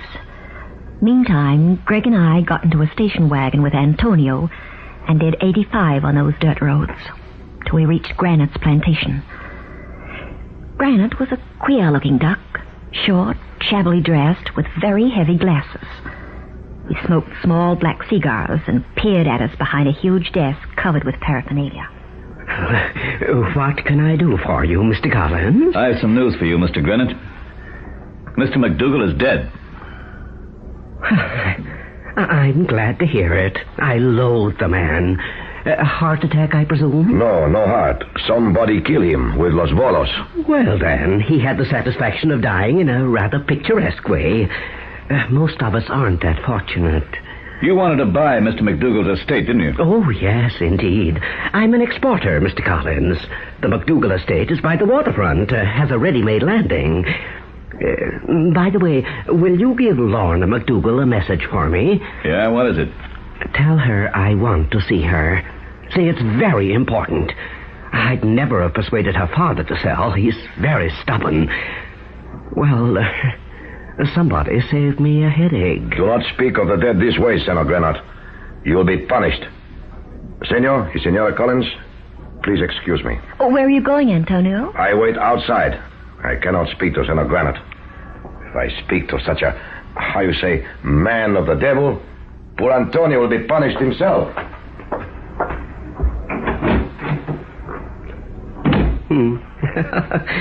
Like most of the natives, Mr. and Mrs. Collins, Antonio is an illiterate fool, weaned on superstition. I'm sorry, Mr. Granite. I'm very fond of Antonio. You still haven't told me why you came here, Mr. Collins. You suspect me of murder, of course. But you must be incredibly naive to think that you could just walk in and have me hand you a written confession. I haven't accused you of murder, Mr. Granite. I'm just, shall we say, gathering information. Let me help you. Would you like to look around my place? Most of my guests find it fascinating. I've dozens of rooms in which I've gathered Latin American curiosa. One entire room is filled with the remnants of the Mayan civilization. Oh, and by the way, you'll see also a bolos, which I know how to use. Mine is painted green. What color was the one the killer used? Chrome yellow. Oh, disturbing shade. I don't like it. Would you and your lovely wife care to follow me?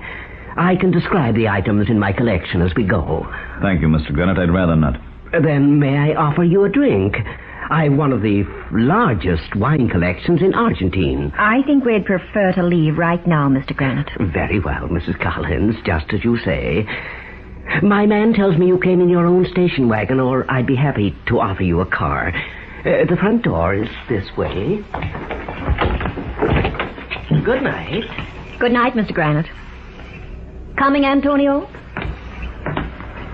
The station wagon is right outside, senor. I drove it around to the front. Oh, my head. I feel dizzy. I feel sick.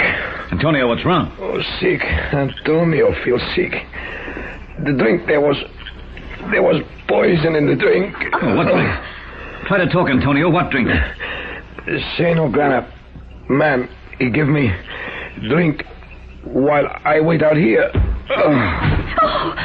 Antonio! He's been poisoned. I resent the accusation, Mrs. Collins. Antonio may be ill for half a dozen reasons, but certainly not because of anything he was served in my house. I'll call a doctor. You'd better call a doctor, and quickly, too. If Antonio dies, you'll have killed him. I'll have the physician come over at once. Don't excite yourself, Mrs. Collins. Antonio? Oh, he's so cold, Greg. And his eyes. Gail, we've got to leave Antonio in Granite's hands. But we can't. We must. Why? We've got to get to Lorna MacDougal. Bring her back here as soon as possible. We drove to the hacienda, picked up Lorna, and made all speed back to Granite's place. As we walked through the huge entrance, across the tiled floor. Look, there's Antonio. How are you, Antonio? Better, Senora. Mr. Granite did not send for the doctor. He didn't? Well, where is he? I'll tell him He took good care of Antonio. Got me these blankets. Put me on the sofa and gave me drink. Antonio better. See, Greg? Granite got a little too ambitious. He knew he couldn't let Antonio die right in front of our eyes. Where is he, Antonio? In that room, senor. He went in there. I think. Antonio not sure. Antonio fell asleep. All right, Lorna. You know what to do. Go into that room? That's right. Tell Granite you want to know exactly what he has to say, why he wanted to see you. And don't be afraid of him. Remember, we'll be right outside the door. What are you doing? Don't worry, Antonio. Just relax. Go on, Lorna. Through that door. Stand over there, Gail, so Granite can't see you when she opens the door. Ready, Mr. Collins? Ready? Open the door.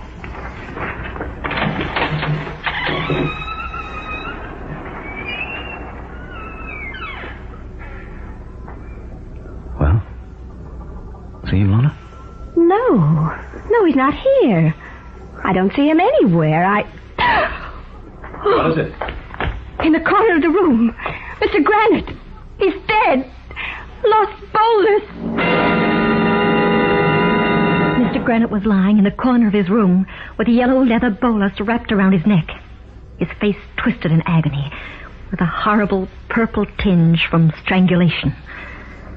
In just a minute, we'll bring you the climax of the case.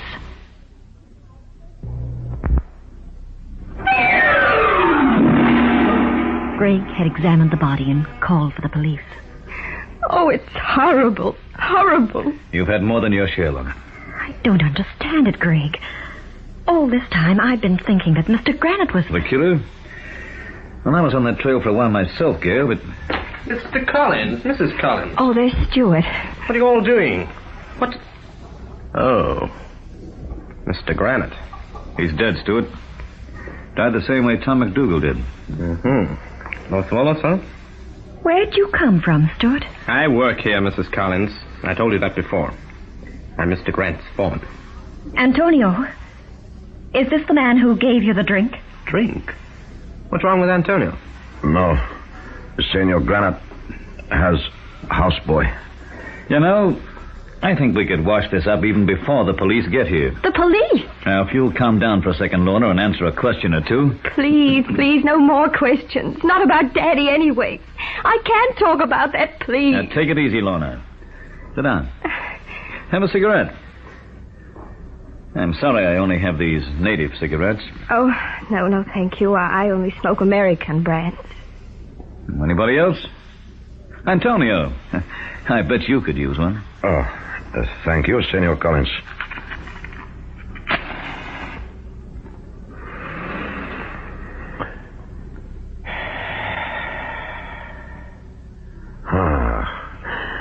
That is what Antonio need. Calm the nerves, I think. Why don't you take the chair in the corner, Stuart?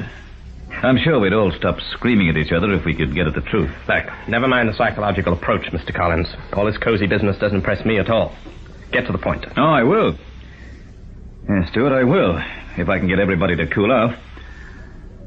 How about you? Smoke? All right, I'll take one.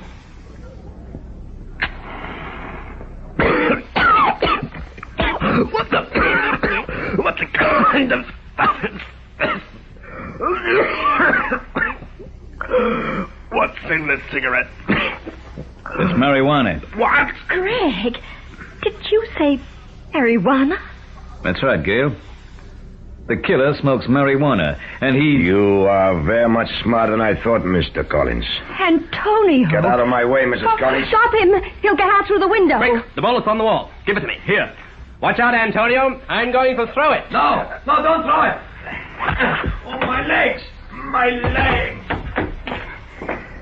You're lucky, Antonio. I decided to wrap it around your legs and take you alive. You're lucky I didn't give it to you in the throat the way you did with McDougal and Granite.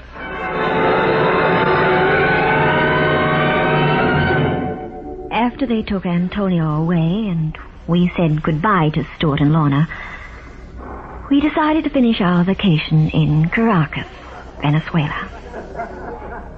As we waited in the airport,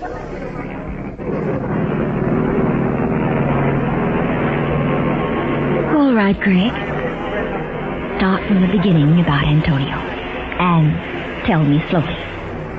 Because I'm not in a very bright mood.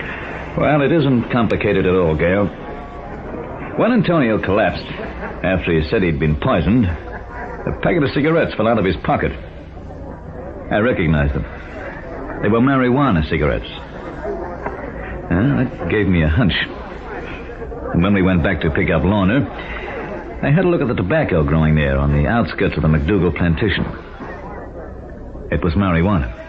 But what's that got to do with it? Don't you see? I've clinched it. Antonio, when we first met him, said McDougal never examined his plantation at all. He left it to his charming foreman, Antonio. Then if you knew it was Antonio... Well, I wasn't absolutely positive, Gail, until I purposely offered those cigarettes to Lorna, Stewart, and Antonio. And, of course, all they knew was that I had a native pack. Lorna refused them. They made Stewart sick. But Antonio enjoyed them. I know the rest. I can fit the pieces together as well as you can. Antonio was probably growing the marijuana way out near the jungle where McDougal wouldn't notice it. Yeah, that's right. Antonio not only smoked the awful stuff, but probably sold it at a terrific profit. He poisoned the wells and started the brush fire because he wanted to jinx the place. He didn't want anyone to buy the plantation. They might find out his secret. But McDougal must have stumbled across the stuff, so... Antonio killed him. That's the deal. Then, to throw suspicion off himself, he slipped himself a Mickey in Granite's house. But Granite, who was a very sharp apple, must have guessed Antonio was faking. So, Granite had to get the Bolas treatment, too. The last call for Flight 63 to Caracas. Greg, darling, when we get to Caracas, you owe me something. Yeah? What is it? A balcony in the starlight. Uh-huh. You were going to show me that even though we've been married for a few years, you could still be romantic. You were going to recite poetry and give me flowers and... Oh, no, Gail. Oh, no. Oh, not me. I don't get romantic with all that icky stuff. But, Greg, when we do get to that balcony with gardenias all around it, the stars are out, and we're alone, what will you do? Oh, I'll think of something.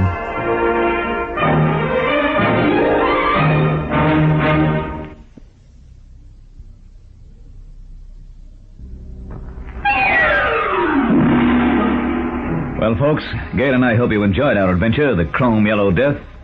Be sure to visit us next time for another Puzzle in Murder. For where there is crime and romance, there you'll find Mr. And Mrs. Collins.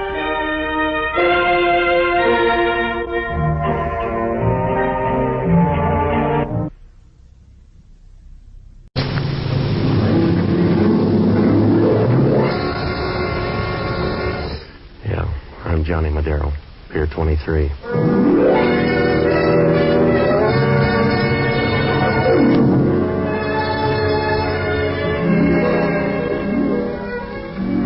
You know, the only time San Francisco really gets hot is when a tourist calls it Frisco, and then it gets warm enough to give a sleigh dog a southern accent.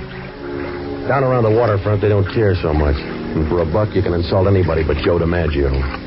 The piers stretch out like a big yawn from south of the ferry building clear to the China docks. You pushed over on one side so you won't notice about the same spot you'll find dust in a bride's parlor. You find Pier 23.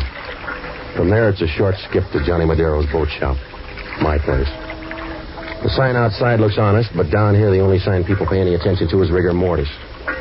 I rent boats and do anything else you can blame on your environment. It works out all right. But pretty soon word gets around you got a reputation. And it doesn't pay to argue. because even if you're leveling, you make as much headway as a whistler with a split lip. I found that out last Wednesday afternoon. I was looking out the window watching the tide come in when somebody in back of me coughed. When I turned, Nat Finley was standing there in the office. He didn't say anything for a minute, and you noticed his eyes were as soft as the inside of a woman's arm. They had one of those faraway looks you couldn't follow with a road map. And then I saw the rest of him. He wasn't flabby, but he was on the way. And you got the idea he was an ex-fighter who settled down with a restaurant. I got the right place, haven't I? If a woman screams you haven't, what's on your mind? That's a good question, Madero. That's a good question. That's what I want you to find out. Look, fella, maybe I don't even want to be friendly. What's on your mind? I don't know, Madero. I don't know. All right, you convinced me. Now back out of here. We'll both be in the dark. Huh? Wait a minute, Madero. Listen to me. My name is Nat Finley. My wife and I live up on Nob Hill, and I've been retired for a while, see? And... I don't, but go ahead. Well, you gotta help me, Madero. I'll pay you $50 a day to help me. At that price, it won't be help. I want you to find someone for me, but I don't know who or why yet. We're back to that again, huh? Oh, listen to me. Lately, a name's been ringing in my ears. Just a name. Pete Sutro. Pete Sutro. Over and over again. So you read it somewhere? I don't know where I picked it up. For the last week, the name Pete Sutro has been on my mind. It's a nightmare. You gotta do something about it, Madero. Change your diet. That might help. I want you to find Pete Sutro. Find out who he is, where he is, why he's bothering me. If you do, I'll give you a $200 bonus. Look, Finley, is this a job or a career? There must be a dozen Sutros from here to Jersey City. Maybe, but the Pete Sutro I want lives right here in this town. He's got to. There's a law? Now, listen to me, Madero. Last night, I kept hearing the name Sutro again. Only this time there was an address, too. It was care of General Delivery, San Francisco. So he's got to be somewhere in this town. Why don't you check the phone book? I have, and the city directory, too. But so far, I haven't been able to locate him. And I will, huh? Well, if you don't, you're still getting $50 a day. What are you worried about? That $50 a day?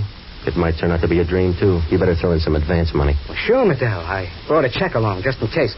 Will $100 cover your doubts? Yeah, if the bank can cover your check. If they can't, you don't have to do the job. That fair enough? Mm-hmm. Will you start looking right away? Yeah. But you got to be careful, Madero. My wife's never to know about this, understand? Why? Because, well, she doesn't like the idea. She thinks I'm a little crazy looking for a name like this. She hates me, I think. She thinks I'm crazy. Don't worry about her, Finley, until she starts mixing your nightcaps.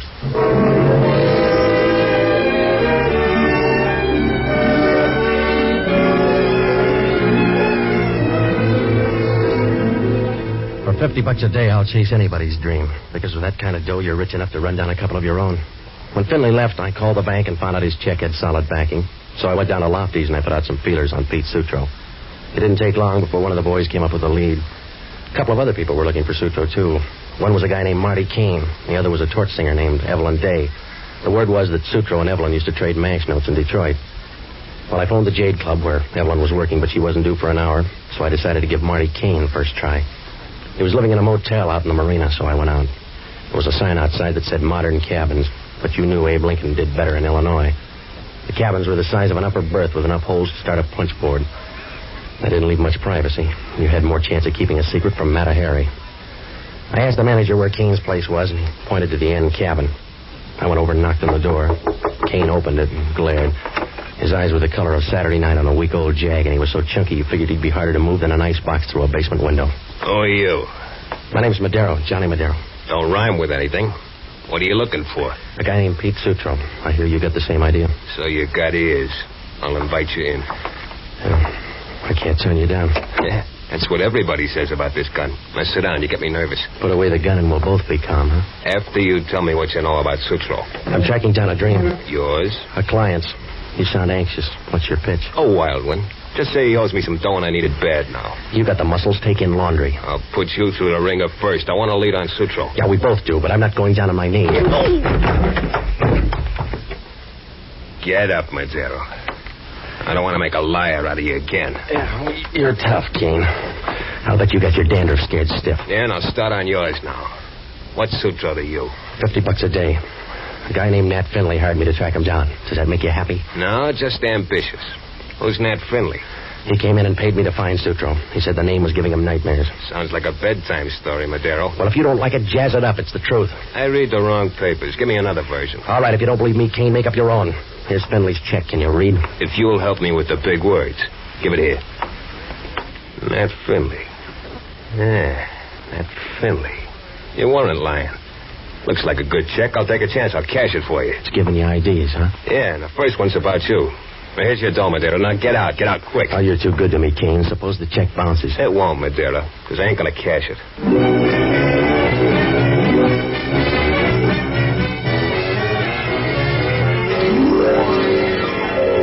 Oh, I couldn't figure it. Kane looked at the check and smiled like a guy who just learned all about the atom bomb. I walked out. The only thing I knew for sure was the demand for Pete Sutro was big enough to start a business boom. I headed back to my apartment to see how much lip I could bring down with an ice bag and a little pressure. When I got there, the door was open and the light was on. Inside, things looked even brighter. The brunette was draped over the couch like she paid the first installment on it. She was about 25, with a pair of legs that would have made a silkworm turn over and write a fan letter. She wore a tan business suit, and the way it was rumpled up, you knew office hours were over. When she saw me, she began to vibrate like an alarm clock at 6 in the morning. Good evening. I won't argue, but you got the wrong room. Will I regret it? I don't know you that well. Oh, you'll catch up with the crowd. My name is Sheila. I'm Nat Finley's wife. You should be somebody's wife. It cuts down on the risk. I want to talk to you. Go ahead. I'll try not to stare. Let's have a drink first, Mr. Madero. Maybe it will cloud your vision. Yeah, and the issue, too, huh? You serve strong stuff, Mr. Madero. Soda? I'm all charged up now, lady. What's on your mind? I have a problem. Maybe you can help me. Maybe it's too late. I'm listening. It's about my husband, Nat. He tries, but he can't hide much from me. Now that you have the same trouble. Look, lady, you're working too hard for a sale. If you got a point, make it. All right, Mr. Madero, we'll skip the intermission. My husband saw you tonight and sold you a wild story. Yeah, but it paid off. So far, I'm not complaining. But I am. I want you to drop the whole silly job Nat gave you. You're not building a case. $50 a day buys a lot of hangover, lady. You don't understand, Mr. Madero. My husband is a sick man. Yeah, I know. He can't sleep at night. He has a large imagination, and it's been getting worse lately. He, dreams up things. Sometimes I think he's a little crazy. Maybe it's a hobby. He can afford it. There are some things even he can't afford. Yeah, like finding Pete Sutro. That's right, Mr. Madero. There is no such man.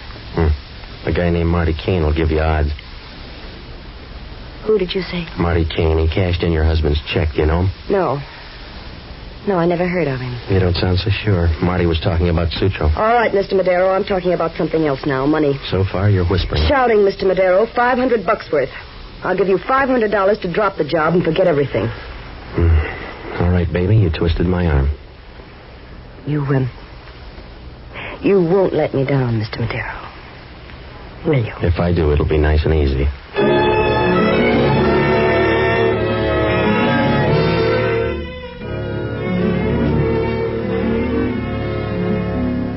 Finley had the kind of a wife you mate with a panther. She picked up her purse and peeled off 500 fish. She wasn't talking anymore, and when she swayed out, you wondered how much night practice she'd given that rumba. Well, I was all washed up with the Finleys, and it felt good already. So did the dough. I felt like a guy whose name was just picked in a chain letter. My mind was free for the better things in life. So I called up a girl out on Van Ness and told her to meet me at the Regent Bowling Alley. I got there before she did, so I started warming up the alley. A few minutes later, it got a lot warmer because Inspector Warcheck of San Francisco Homicide began spoiling my game. Hello, Madero. It was a nice strike. You're in the wrong kind of alley, Warcheck. What do you want? Some pointers? You got time? No. I can see how you hold a bowling ball. Now show me how you hold a gun, huh? All right, Warcheck. What's on your mind? I was on Marty Kane's. A guy named Pete Sutro. He owed Kane some money. And you paid off? I paid him a visit. We had something in common. And you must have bored him to death. Kane couldn't quite stand a couple of slugs in his forehead, so he quit. Well, what do you want me to do, Warcheck? Break the news to his wife? No. Just tell me about the argument you had. It was a monologue. Kane wanted to know where Sutro was hiding. I only knew one answer, so he did all the talking. Oh, you should have said please. It's not polite to interrupt a guy with a gun. Look, Warcheck, what makes me the blue plate special? The motel manager, he said you go into Kane's room, and then he heard a struggle, and then later on he heard a shot. Did he hear who won the fourth? Listen, copper, a guy named Nat Finley hired me to find out who Pete Sutro was. The name was playing tag in his brain all week, and he wanted to know why. Yeah, does that sound like a story? Check with Finley. He's the guy who made it up. What if he let you down? And work on his wife. She's not bad looking, and she paid me to drop Finley's account. I'll check both your alibis, Manero. In the meantime, I want to line you up. While you're making the rounds, look up a gal named Evelyn Day. She knew Sutro, too. Go ahead. Run the police force. Tell me what to ask her. Forget it, Warcheck. You're not the type.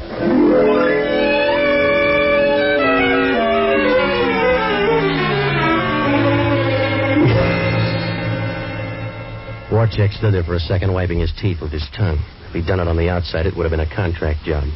And then one of the bowlers in a tight pair of slacks brushed up against him and went out. He looked at me once more and headed after her. Well, I didn't feel much like bowling either, so I left a note at the desk for the girlfriend and started out. I knew I was in trouble. Some days it's harder to duck trouble than a handful of pebbles. Oh, I told myself I didn't kill Kane, but that was like trying to fight a fire with an anti-smoke law. The big question was Pete Sutro.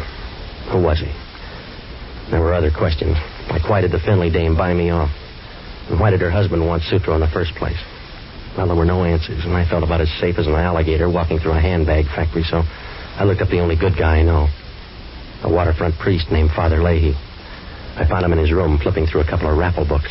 Hello, Johnny. You're just in time to buy a ticket.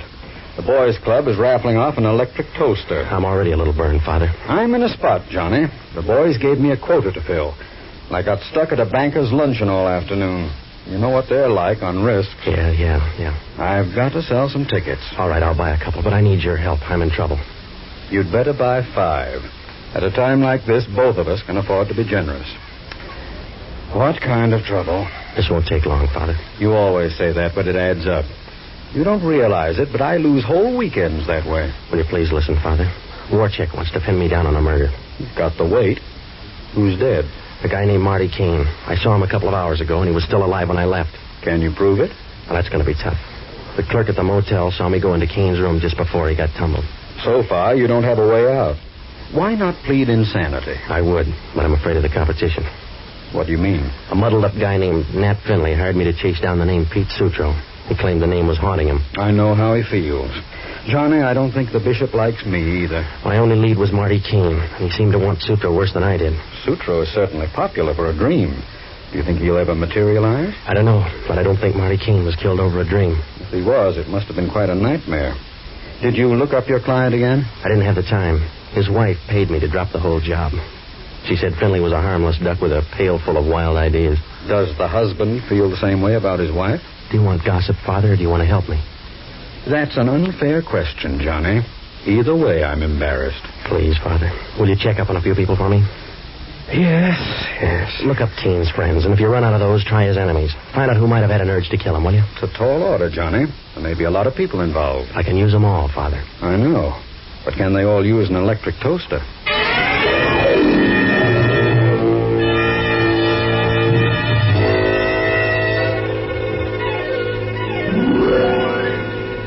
When I left Father Leahy, I knew I still had one base to tag. It was Sutro's ex-flame, a doll named Evelyn Day. I drove down to Eddy Street and I parked near the Jade Club. Well, it's not a bad place, but on a slow night, even the winos are afraid to go in. Inside, it was dark enough to hide the decimal point on a check, and over by the bar, there was a piano playing music that nobody was listening to. And then Evelyn came out. And right off, he started hunting for the nearest fire exit. She had red hair about this side of 98 degrees, and she wore a black evening gown that held up by one strap and a prayer. She was the kind of a girl who could wear a Mother Hubbard and make it look like a negligee. And when she sang, it came out low enough to strike oil. After she was through, I asked the bartender to give her a message. She walked over to me, and she wasn't happy one way or the other. Are you the man who wanted me? One of them. You're Evelyn, huh? Yeah. What'll it lead to? A crisis if you don't sit down. All right. You've got me interested. Now, what's on your mind? That we can talk about? My name's Madero. Now, let's start with a friend named Pete Sutro. Let's continue. What do you want to know about him? Where is he? Are you a cop, or will you pay for the right answer? I need too many of them, baby. I'm way out ahead in a murder derby, and I'll pitch homicide anybody I can get. What do you want Sutro for? I think he shot Marty Kane. Someone should have. But you're betting on the wrong horse. You're prejudiced. Sutro was your boyfriend. That's right. He was my boyfriend. But I haven't seen him lately. All right, then. What was the last thing you did with him? I'll read my diary to you someday. Now, look, baby, you got a choice. I'm going to rough you up or let the pros do it. Let go of my arm, Madero. Or I'll call a bouncer. Call Sutro. Now, start talking before I bruise you up good. Slow down, Madero. You're out of my weight class. Yeah. I'll tell you what you want to know. Should I take notes, or is this going to be quick? I don't know. Depends on how sentimental I get. That's all right. I got a handkerchief. Okay, I'll tell you. I used to be Pete Sutro's girl in Detroit. Then one day he skipped out and left me hanging on the vine. Don't worry, baby. You haven't withered yet. I started looking for him, and so did Kane. Why Kane? He and Pete had a deal together. Pete ran out with all the dough. Your boy should have run for Congress. He's got a nice record. What kind of a deal did he have with Kane? I don't remember. All of a sudden, huh? I'm shy when it comes to strangers. Let's just end it by saying Pete disappeared. Let's say you're dummying up. I love Pete, and I wouldn't want anything to happen to him. Do you carry a picture with that torch, baby? Sure. Want to see? Here's a snapshot of Pete in my locket. Do you know him? Not this season, no. I want him back. He was a good guy. Yeah, your boy worked up a lot of people. He made #1 nightmare for a guy named Nat Finley. I heard.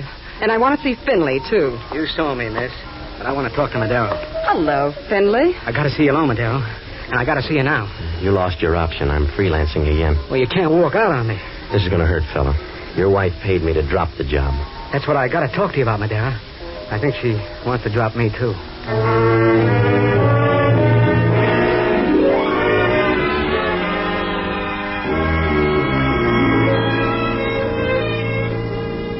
Finley grabbed me by the arm, and you could tell he was scared. His jaw was shut tighter than a wall safe, and his Adam's apple rode up and down like a yo-yo. Evelyn wanted to compare notes with him on Sutro, but right now Finley was as friendly as a no-limit poker game. He hustled me out of the Jade and into a waiting cab. He wouldn't say anything because of the driver, so he sat in one corner, rubbing his hands and looking straight ahead. When we got to the office, Finley paid the bill, and we went up the ramp. Inside, he had a little trouble getting started, like a big family leaving on a picnic. And then he got his voice. I'm in a bad spot, Madero. I need help. Have you tried classified? I'm trying you. I tell you, my wife's out to get me. She keeps telling me I'm crazy. She's trying to talk me into it. A lot of wives feel that way, Finley. She'll get over it. Yeah? Well, I, Madero, she's trying to send me to an asylum. She and Sutro. You got enough worries to start a peace conference. What brings Sutro back into the headlines? I found a letter in Sheila's purse. Kane wanted $10,000 from Sheila to keep quiet about Sutro. All right, quit crowding me with ghosts. So your wife had a past. And she and Sutro have a future unless you help me, I tell you. I tell you, Sutro's behind the whole thing. He and my wife must know each other, and they're trying to get rid of me. You're getting a complex, Finley. Slow down. Well, you got to help me. Well, who's going to help me? I got a murder rap to beat. Oh, but I'll clear you, Madero. I'll clear you if you help me now. You couldn't clear your own throat in an empty tunnel. What makes you 8 feet tall? This gun in my hand. Oh, stop pointing it, fella. You're too nervous to aim. Well, you don't understand, Madero. I'm not pointing it at you. I'm giving it to you. This is the gun that killed Kane. You were there when it happened? No, but either my wife or Sutro was. When did you dream that up? An hour ago. I found it in my wife's closet. 2 slugs are missing, and I got a feeling it killed Kane. Send it to homicide. They'll let you know who did it by return mail. I can't, Madero. I can't just yet. I don't know whether Sheila or Sutro did it. I got a feeling inside. You've got to find Sutro, or he'll end up killing me yet. That's a prediction? Wait a minute. Someone's coming down the hall. Hide the gun, Madero. They're after me now. Yeah. They got the light fuse. Lay low. They're aiming for something bigger. What are you going to do, Madero? Just waiting for something to happen. Oh! Madero. I guess it happened.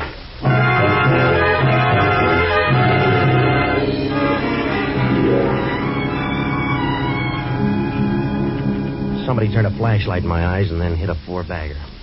If they hung around, they could have seen me do a couple of quick quivers a chorus girl would have been proud of. I laid there in the dark for a while, and if you're going to look messy, a blackout isn't a bad place to do it. After a while, I tried to get up, but my stomach felt as empty as a horse laugh at a funeral. I sprawled out again, and I tried to figure how a name like Pete Sutro could start so much pain. Then the lights went on. They should have stayed off, because Warcheck was breathing over me like a steam engine with a broken heart. Hello, Madero. Does the light bother your eyes? Yeah, Warcheck. Get out of it. Get used to it. It's a lot stronger down at headquarters. Tell me about the gun on the floor. I heard you were coming. I wanted to commit suicide. You didn't try hard enough. Just got a phone tip that said you had the gun that killed Marty Kane. Hand it to me. All right, Copper, I'll make it easy for you.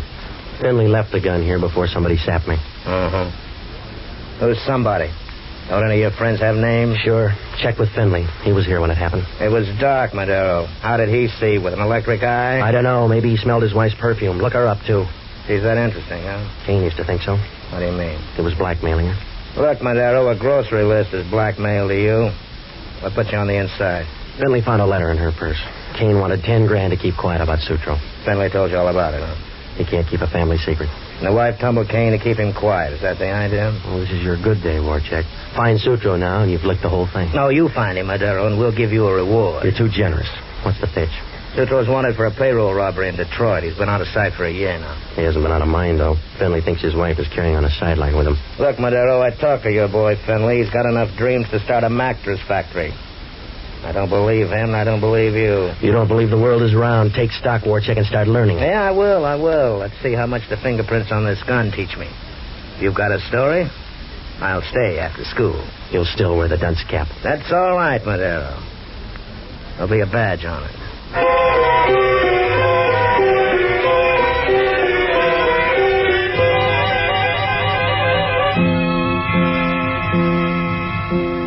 Warchek wrapped the gun up in a handkerchief, and if it killed Marty Kane, I might as well start writing letters to the governor. The gun was a plant, but I had about as much chance of selling that to Warchek as a pair of short pants to a reform school. Warchek stood there and smiled, and then he walked out. There were a lot of questions again, like who sapped me, and did Finley really have a story? The more I thought about it, the more snarled it got, and then the phone rang. Yeah. Hello, Johnny. This is Father Leahy. Are you still free? Yeah, but I'm breathing hard. How'd you make out? Fine, Johnny. I sold 10 raffle tickets. What'd you find out? Warchek just got a teletype. Sutro pulled a payroll robbery in Detroit. They think Marty Kane helped him. Well, that figures. What else? Sutro and the dough are supposed to be somewhere in town. Yeah, even the bloodhounds are worried. How does Sheila figure? She and a girl named Evelyn were both in love with Sutro. But rumor has it that Sutro's favorite was Evelyn. What about Finley? Sheila must have got tired of sharecropping, so she settled for Finley. They both came in from Detroit about a year ago. But, Father, it's still fuzzy. Marty Kane was blackmailing Sheila because of Sutro. There must be a tie. Evelyn's asking the same question, and she thinks Sheila knows the answers.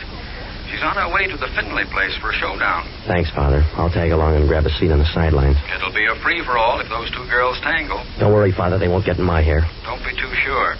Samson had trouble with one girl.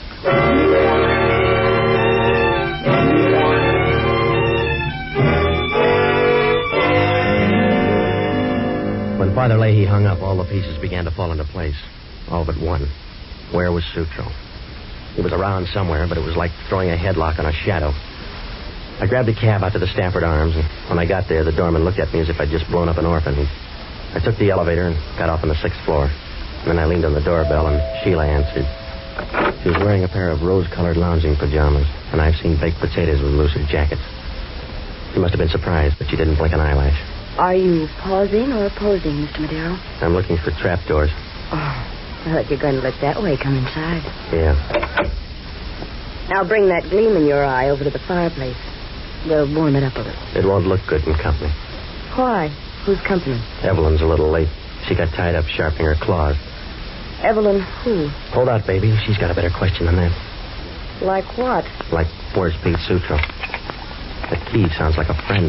That's too early. That's probably my husband, Matt. Oh, hello, Madero. I'm glad you're here. Somebody's been following me. Oh, you're dreaming again, darling. You see? What did I tell you? It wasn't a dream. That must be her. Hello, Sheila. Remember me? You must have the wrong place, lady. But the right idea. I want Pete Sutro back. You want too much. I'll grab anyway. I've come for Pete, Sheila. You came too late. He's dead. Pete Sutro died 2 years ago in Detroit. Do you hear me? He's dead. Not dead enough. You're lying, Sheila. Pete Sutro is standing right behind you. What do you mean? That's my husband. That's Nat. So you gave him another name and another face. But you can't give him another voice. That's Pete Sutro. What are you talking about? What are you saying? I'm not Pete Sutro. Don't you remember me, Pete? I'm Evelyn. Oh, what did they do to your face, darling? My face? I was in an accident. It's hard to remember things. Remember the payroll robbery, Pete? You were supposed to come back to me. Payroll robbery? There was an accident, and I was hurt. I can't remember anything else. It's so hard to think. Well, you were there, Sheila. What happened? Go ahead, Sheila. Tell him what happened. Tell him that he's Pete Sutro. Tell him that you stole him from me. Tell him that you killed Marty Kane. All right, Evelyn. I'll tell it to you first. It was a good campaign, but I'm voting you down. Put away the gun. Pete won't stand for it. He's henpecked now. What are you doing, Sheila? You'll hurt him. I'll try. You shot her. You shot... Evelyn. Pete. You remember me. She broke us up. For good. But you remembered me. Yeah. I remembered. Evelyn. I'm beginning to remember a lot of things now. Then forget him, Ned. Just you and me now. We're married. You married a guy named Nat Finley. Stay away from me, Nat. Try Pete. See how it sounds. Give me the gun, baby. Let go. You killed Evelyn. Let go. You didn't need her. Not anymore. I got the gun now. No, please, Nat. Please. Tell me it's a dream, baby. Tell me I'm crazy. You are, Nat. You are. Get out of my way. I'm getting out of here. You're not quick enough.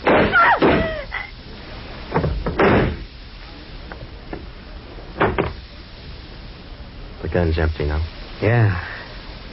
So's everything. I'm tired, Madero. Tired. Hold out. It's going to be a long trip. Yeah. I told you, Madero. Pete Sutro was going to kill me in the end. Yeah. You talked yourself into it.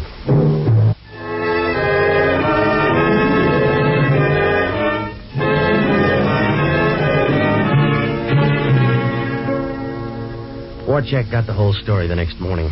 Seems that Sutro and Kane were in a big robbery in Detroit. The plan was for Sutro to carry all the dough and meet Kane and Evelyn at their hideout.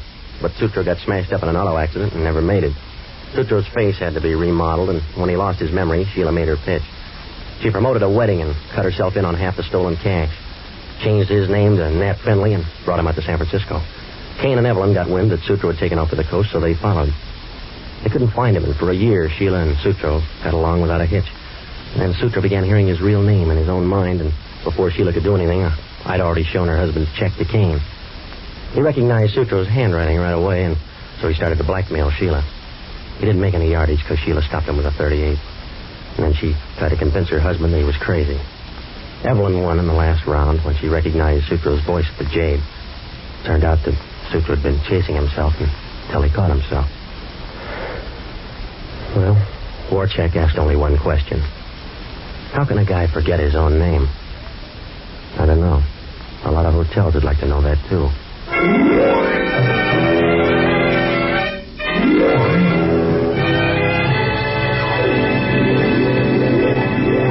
Johnny Madero, Pier 23, starring Jack Webb as Johnny Madero, has been presented by the Mutual Network. Johnny Madero is written by Herb Margolis and Lou Morheim. Gail Gordon played Father Leahy. Bill Conrad played Inspector Warchek of Homicide. John Garfield played Nat Finley. Others in the cast were Gene Rogers, Joan Banks. Original music was composed and conducted by Harry Zimmerman, and the entire production was directed by Nat Wolff. Tony Lafrano. This is the Mutual Broadcasting System.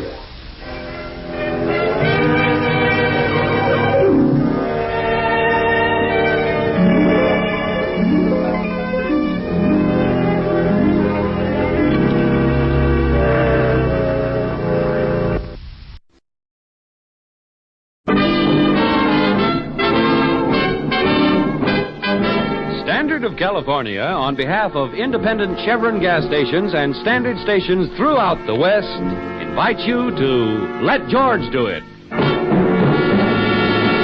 Another adventure of George Valentine. Personal notice. Danger is my stock and trade.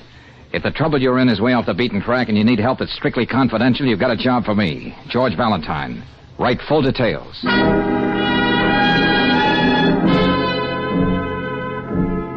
Dear sir, you employed the word confidential in your advertisement. Well, I need confidential help. My enthusiasm for birds has led me into a predicament. I was watching starlings, but I saw something that was never meant to be seen, and it keeps haunting me, if I really saw it. Unless my eyes deceive me. My eyes deceive me. I was the witness, the only witness to an outrageous crime. There's nothing more I can say in a letter. Please contact me at once, and it's signed Elliot Wormsley. Wormsley, that sounds like a name on a Dickens. Elliot Wormsley, MS, PhD, Statistical Services, Baxter Building. Birdwatcher, huh? Mm-hmm. What kind of canaries is this statistician interested in anyway? Oh, stop kidding, George. That's a pretty grim phrase. I was the only witness to an outrageous crime. Yeah, and he's in a predicament. That's a twist. What was it he could have seen? I don't know, Brooksy, but let's see what we can see. Let's drop in on Dr. Wormsley.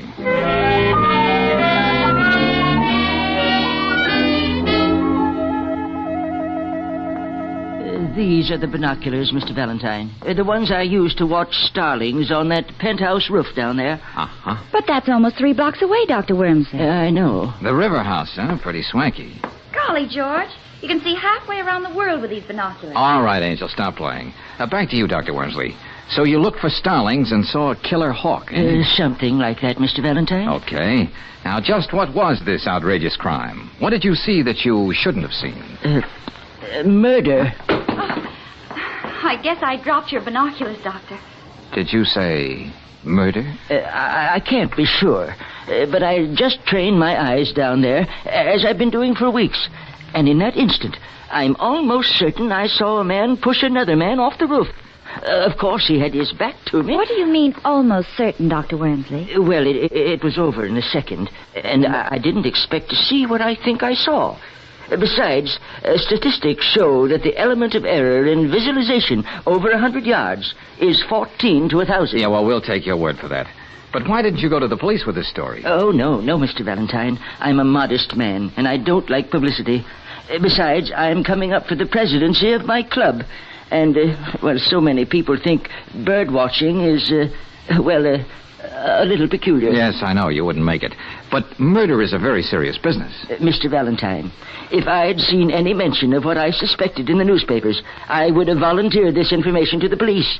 But as it is, no crime has been reported. Well, that's right, George. I didn't see anything about it. Still, the picture of those two men keeps haunting me. I'm thinking of my reputation, but I do have some public spirit, and I have to make sure. My conscience wouldn't let me rest if I didn't. Oh, I see.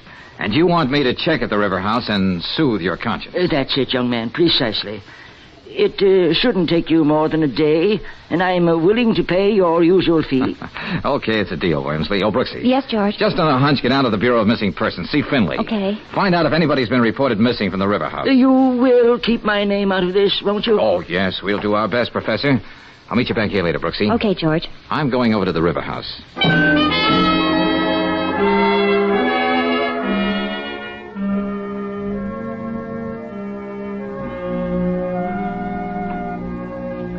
Oh, you're very fortunate, Mr. Valentine. Penthouse B is vacant, and it's only $5,400 a year. Yeah, a point of information, Mr. Stevens.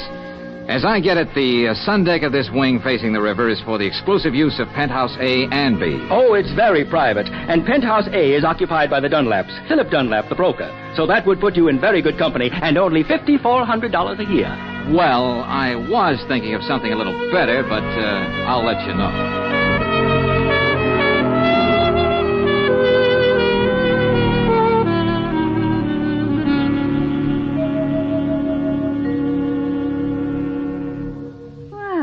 Look who went and rang my doorbell. Wouldn't be the full of brush man, would you? Not unless my samples are showing. Oh, come on in anyway. I hope you'll pardon the sunsuit. I wasn't expecting company. No, it's nothing at all. I mean, practically. I was out on the roof, sunbathing. I'm Mrs. Dunlap? That's right. Well, I'm the chap It's been a dull afternoon. Suppose we wait a while before you tell me what you want. Well, as a matter of fact... You aren't going to stand there, are you? Here, sit down. The truth is, Mrs. Dunlap, I may be your next-door neighbor in Penthouse B. Oh? Well, that would be the first improvement they've made in River House without raising our rent. I thought it'd be a nice gesture to sort of drop in on my possible neighbors and introduce myself. There is a Mr. Dunlap, isn't there? Yes, but you needn't worry about him. He hasn't been home for 2 days. Oh, just like that, huh? Well, that's Philip for you. Thank heavens. He must have decided to go up to our cabin in the mountains to brood. Or he may be staying at his club. But as I said, this looked like a dull afternoon. We're not going to let it be one, are we? Oh, fine.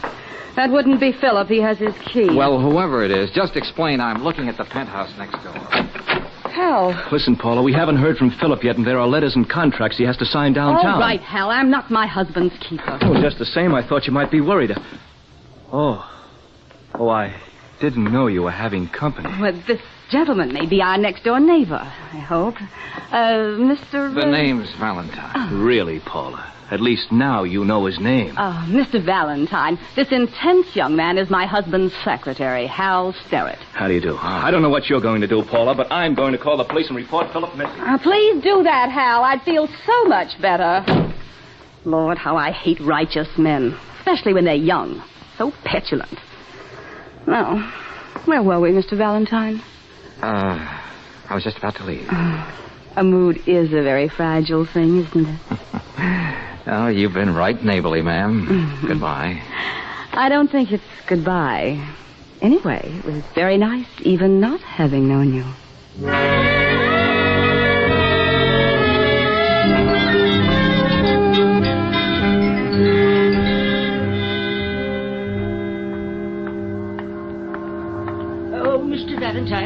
Mr. Valentine. Oh, Dr. Wormsley. I was waiting for you to come out of the river house. But why? I thought you made it a point you were to be the unknown factor in this deal.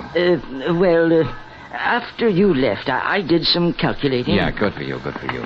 There must be a way of getting into this empty lot without climbing over that fence. And in my calculations, I discovered that the odds against anything as extraordinary as this happening to an ordinary man like me would be about 14,000 to 1. You don't say. So if you don't mind, Mr. Valentine, I'd sort of like to tag along with you and see if I'm really that 1 in 14,000. Uh-huh. Looks as though there's a gate in this fence. If we can get these cans out of the way. George! Hey, Brooksy, you should have brought a friend. We'd have a fourth for bridge. Oh, hello, Miss Brooks. Oh, George, there's been no report of anyone missing in this district. Oh, thanks. I was on my way to your office, Dr. Wormsley, when I saw you heading for the river house. So here I am. Well, kid, let's see what we shall see. Away from you, toward the river. Yes. Well, there's the river behind that high-board fence. And on this side of the building, there are only the windows from the elevator shafts and the stairway. So no one would have seen him fall. Mr. Valentine, over here, look. Huh? That's a man. I mean, it was. Huh? Past tense is putting it mildly. Oh, George. Then it wasn't my imagination after all. No, Dr. Wormsley, it wasn't. And just to quote a few more odds, it's at least 1,000,000 to 1 this is the body of Philip Dunlap.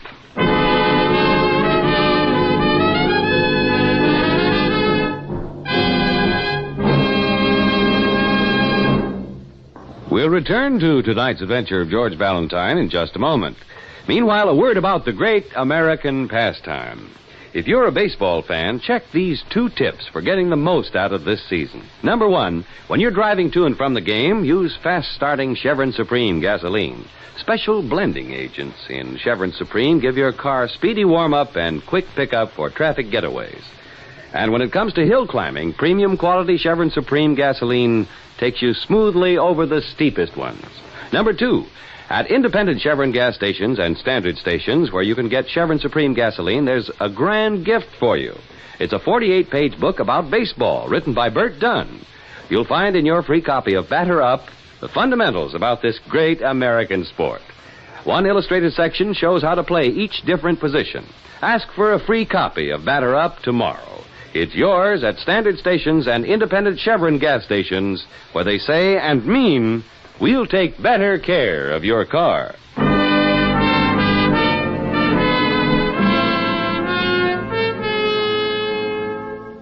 And now, back to tonight's adventure of George Valentine. It's only natural for a member of the Bird Watchers Society, even when he's a professional statistician like Dr. Wormsley, to be watching starlings on a penthouse roof. But when instead his binoculars revealed one man pushing another off that self-same roof, well, that's just sort of a case George would get involved in. It's about an hour since George found Philip Dunlap's body in the weed-covered lot back of the apartment building. And now we join George and Claire talking to Lieutenant Riley at Homicide. Yeah, what is it? Lieutenant Riley, Donnelly just brought Hal Starrett in. Do you want to see him now? No. Let him cool his heels out there a while with Mrs. Dunlap. Yes, sir. How about Dr. Wormsley, Lieutenant Riley? Okay, Valentine, okay. When Lieutenant Johnson turned the case over to me, I didn't know what I was getting in for, but I'll do my best to keep your client's name out of the case. Oh, you're a pal. Well, as a matter of fact, Lieutenant, you owe our little bird watcher a debt. He did uncover a murder.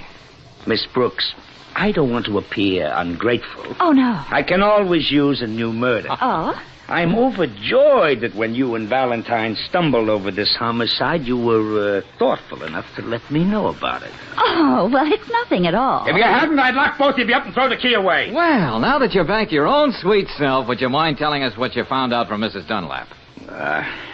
Well, she said she was out shopping all that afternoon, and the doorman is alibying her.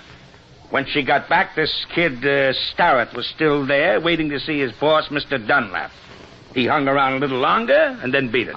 Did Mrs. Dunlap suggest that there might have been any bad blood between Starrett and her husband?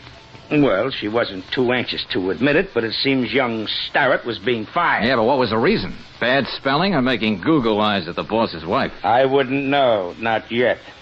Mrs. Dunlap was too broken up to go into every little detail. Broken up, huh? I can just see her tears flowing like wine. What do you mean by that? Well, just thinking out loud. Yes, Lieutenant? You can send Starrett in here now. Yes, sir. Well, it looks to me as though Mr. Starrett has some explaining to do, or else.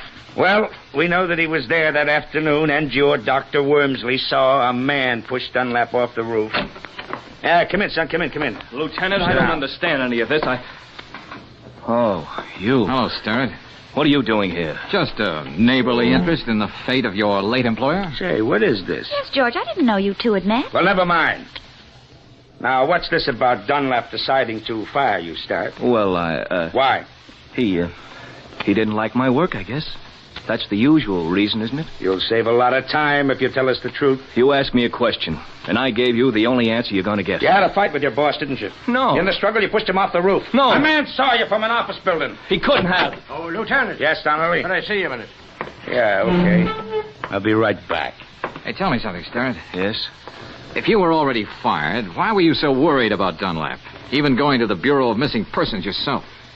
Because he was the best friend I ever had. It hardly jives with the story Lieutenant Riley is building up. Hey, Starrett. Yes?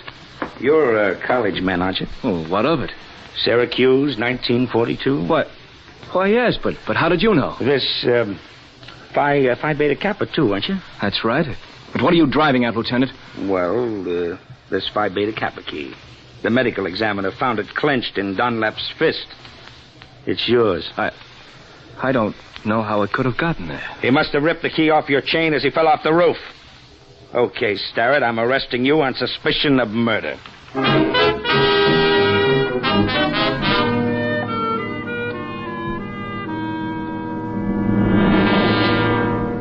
It's nice of you to visit me in jail, Valentine.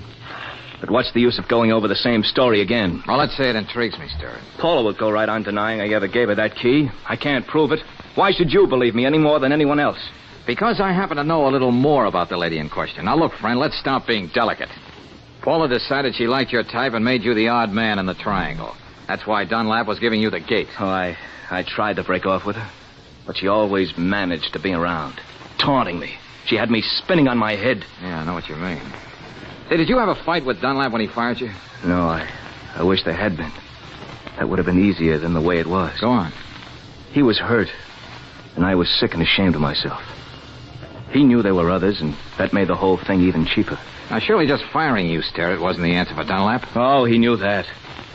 One of my last acts as his secretary was drawing up the papers that cut her out of his will. Hey, now, wait a minute. That just puts you in deeper. That means Paula had no motive. Hey, how about insurance? Well, there was a big policy Philip took out recently with Paula's beneficiary. He didn't change that. Oh, wasn't that kind of strange? Oh, it wasn't something he overlooked. There was a funny smile on his face when he told me he was leaving that as is. That's very interesting. Oh, look, Valentine, I didn't kill Philip. When I was there, I didn't even know he was out on the roof. Okay, I'll just take it easy. I'll do what I can. What can you do? You'll never get the truth about that key out of Paula. And Dr. Wormsley swears there was a man out there struggling with Philip. What man? A burglar? One of Paula's ex-boyfriends? Or possibly the man on the moon? I think I'll drop in on Paula again. I don't know what I expect to find, but with a gal like that, the unexpected is bound to be interesting.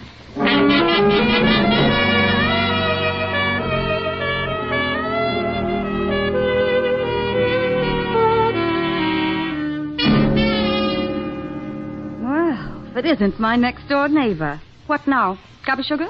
Couple of eggs? Well, maybe I did make a little fib, but you didn't believe me anyway, did you, Mrs. Dunlap?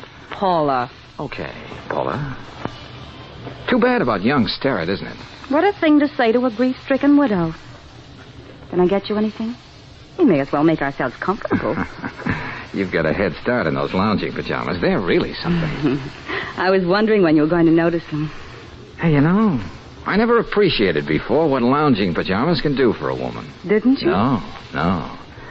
I might say if she were out on a roof and someone happened to see her from Dr. Wormsley's window, he might mistake her for a man. If he'd never seen a woman before. His office is more than 2 blocks away.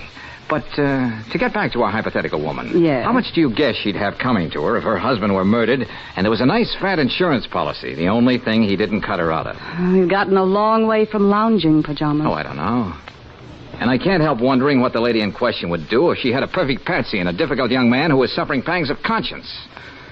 She might even do something brash if she happened to remember the Phi Beta Kappa key he gave her in a tender moment. Tell me, have you confided these flights of fancy to anyone else? Oh, no, my sweet. I wanted you to be the first to know. And you, my sweet, will ruin your eyes reading all those pulp magazines. There's another angle to this lady of the rooftop. Oh, what's that? With all the insurance money she's sure to get, and with an admiring eye for a certain broad-shouldered character who seems to know what it's all about, she might make life very pleasant for him. Very. You couldn't say he knew what it was all about if he fell for a pitch like that now, could you? Oh. I'd better get my cigarette before we go on with this little game. Or you can quit playing any time you want to. My dear old father used to play a lot of poker. He used to say the game was never over till the last bluff was called. Uh-huh. Didn't your old man tell you that even one of those effeminate-looking automatics make a loud noise and leave holes when they go off? I have a permit for this gun. Uh-oh. Come on now, Paula. Let's see if you can answer that phone with one hand. You know, Georgie, that could be your next to the last glib remark. When that phone stops ringing, you're going to worry yourself into a tizzy, trying to guess who it was. We've been supposing a lot of things here tonight. Now let me top it off. Suppose they found you draped on the floor there with a bullet in your head. Okay, what then? I was in bed when I heard sounds in the living room. I opened the door. There was a figure in the darkness. After everything I'd been through, I didn't stop to think. I shot the prowler. I gotta hand it to you, Paula. Skip it. Just sit there on the couch a few minutes till I get my story straight. When I shoot you, I may have to tell the story 12 times tonight, so it's got to be perfect.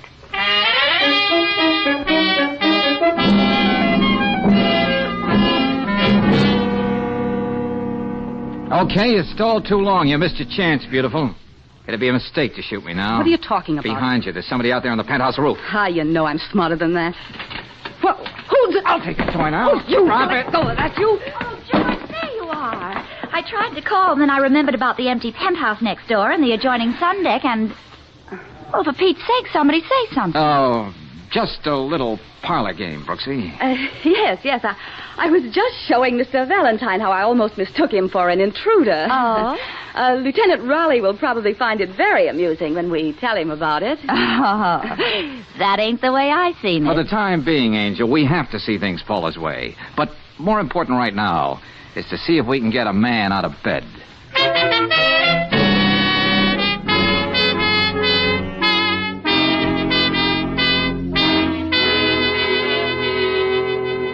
No trouble at all, Valentine. Don't mind selling a little insurance any time of the night. Are these all representative policies, Bennett? Yes, sirree.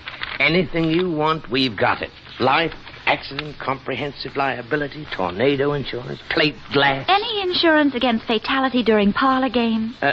What's that, Miss Brooks? Just a private joke. This life insurance policy. Oh, any amount you want. Just a simple physical Well, these examination. clauses at the beginning, they're pretty standard in all life insurance policies, aren't they? Yes, indeed. Each one of them meant to protect policyholder and the company. Uh-huh. What's up, George?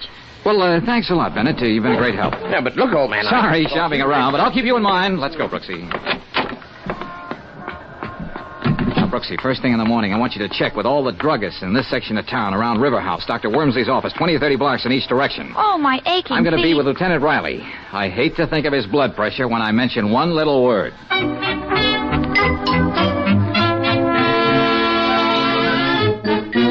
Autopsy? That's the word. Valentine, if I had any hair, I'd tear it out. What are you talking about? Well, now, look, it can't do any harm, Lieutenant. No one in his right mind can doubt how Dunlap died. This Wormsley saw him shoved off the roof. Then the body was found sprawled all over an empty lot, 12 floors below. Cause and effect. I have every reason to doubt that Sterrett killed Dunlap. I suppose you're going to tell me Mrs. Dunlap killed him, huh? That she used to be the strong woman in the circus. I didn't say she killed him. Then who? What? Ah, for the love of heaven. How about that autopsy, Lieutenant?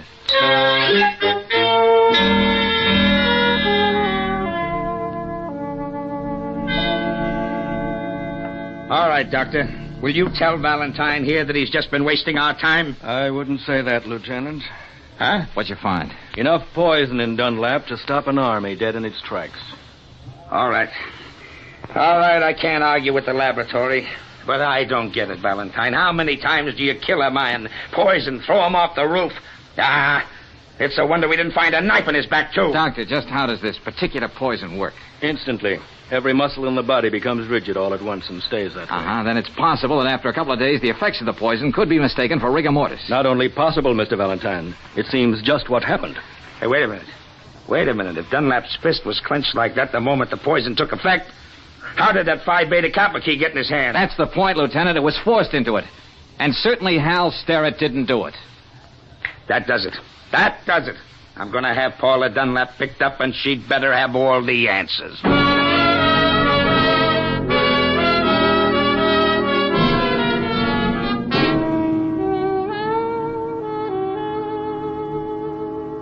Oh, no. No, Mrs. Dunlap, you're going to have to do better than that. I know how it looks, Lieutenant Raleigh, but you're wrong, believe me. Paula, you had to be the one who put that key in your husband's hand. Sterrett wouldn't sign his own death warrant. I know, but Here are the facts the jury will hear. You were the man Wormsley saw wearing lounging pajamas. You had the motive, the insurance money, so you poisoned Mr. Dunlap, then pushed him off the roof to implicate an innocent man. All right. All right, I'll tell you just what happened. Remember, Mrs. Dunlap, you're doing this of your own free will. Hal Sterrett left that afternoon. I went out on the roof for a moment. Philip was there, an empty highball glass next to him. He was dead. Well, don't look at me that way. He was already dead. He'd committed suicide. How do you know that? There was a note, cruel note, saying that I was the cause of all the unhappiness in his life. He was leaving me without a cent. Okay. I suppose you have the note. No, I destroyed it. Oh, no, that wasn't very smart. Don't you see? I had to. So no one would ever find out it was suicide. Now, wait a minute. There was a clause in his policy. It's in most policies, saying that if he killed himself within the first year, the beneficiary wouldn't get a cent. That much is true, Lieutenant. What I did was wrong, but I wasn't going to let Philip leave me without a cent. That'll stand up in court, won't it? Even though I did destroy the note, they'll believe me, won't they? Since you asked my opinion, the answer's no. But my job is finished now. Oh, no. George. Hey, how goes it, Brooksy? What luck? You were right. I found out what you wanted to know at the Gotham Pharmacy on Morton Boulevard. Now what? What am I going to do? I've got to find a way to prove I'm innocent. This isn't fair. Remembering that gun you held in my face and Hal Sterrett, I'm tempted to keep my mouth shut and let you stew in your own juice. What do you mean? Me and you both. I don't know what charge you're going to hold her on, Lieutenant, but it won't be murder. What? Did you hear what he said, Lieutenant? What are you talking about, Valentine? Brooksy just found out that Philip Dunlap bought that poison himself at the Gotham Pharmacy. On a doctor's prescription he forged. Oh, George. Oh, how can I ever thank you? Oh, that's easy. The next time you're up on that roof alone, see if you can prove the law of gravity really works.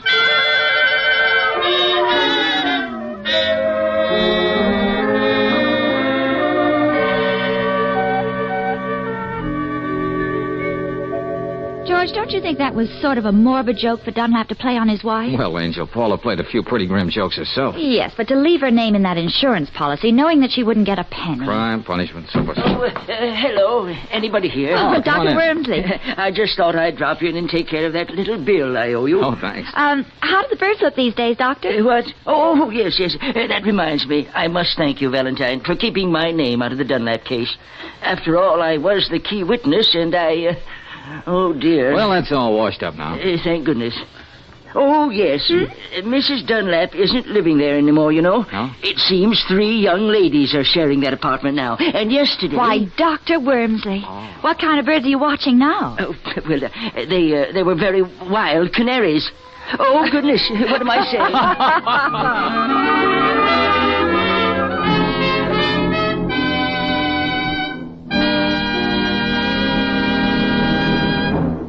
And now, a message of importance to motorists. If this is the time of year your family gets travel-minded, it's probably the time you start thinking about new tires. And you know which make of tire gives you a written warranty against ordinary road hazards? The answer is easy. Atlas tires. That's right. Each new Atlas passenger tire is warranted for 12 months against blowouts, cuts, and bruises that might happen to ordinary tires. And each Atlas tire has a double warranty. First, by the manufacturer, and second, by the distributor. Another thing to keep in mind when you're buying tires is a 2 or 4 wear better than an uneven number. Give you softer riding and easier car handling. For that extra margin of safety, get Atlas tires at standard stations and independent Chevron gas stations, where they say and mean, we'll take better care of your car.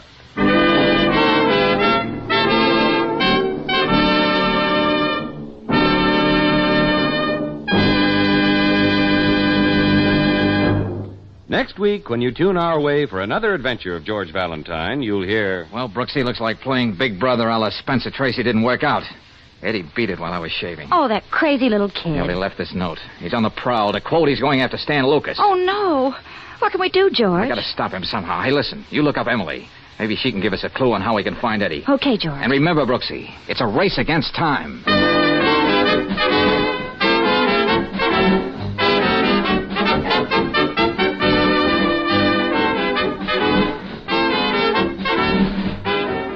Tonight's adventure of George Valentine has been brought to you by Standard of California on behalf of independent Chevron gas stations and standard stations throughout the West.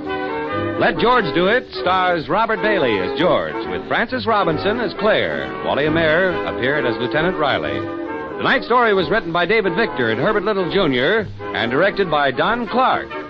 Also heard in the cast were Louise Arthur, Fred Howard, Peter Leeds, Charles Seal, and Charles Lund.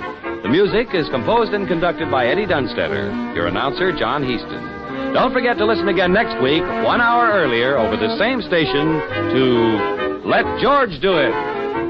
This is the Mutual Don Lee Broadcasting System.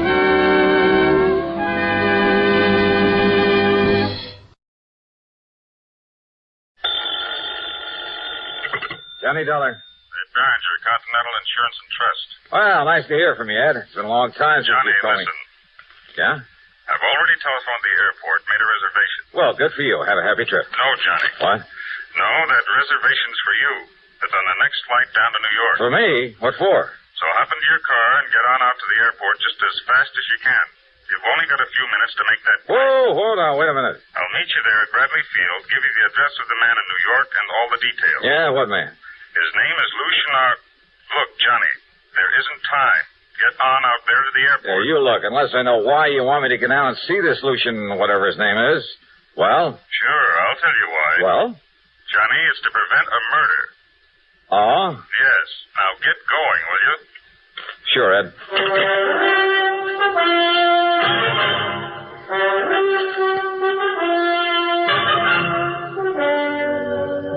CBS Radio brings you Bob Bailey in the exciting adventures of the man with the action-packed expense account, America's fabulous freelance insurance investigator. Yours truly, Johnny Dollar.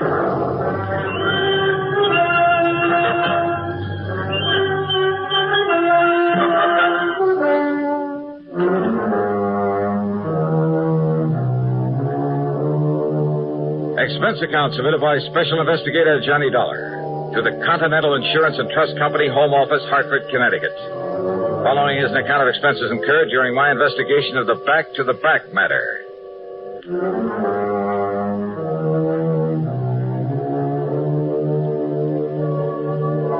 The gas tank of my car was dry as a bone, so expense account item 1 is $5.30 to fill it up. Then I tore on out to Bradley Field, and sure enough, Ed Berenger was waiting for me.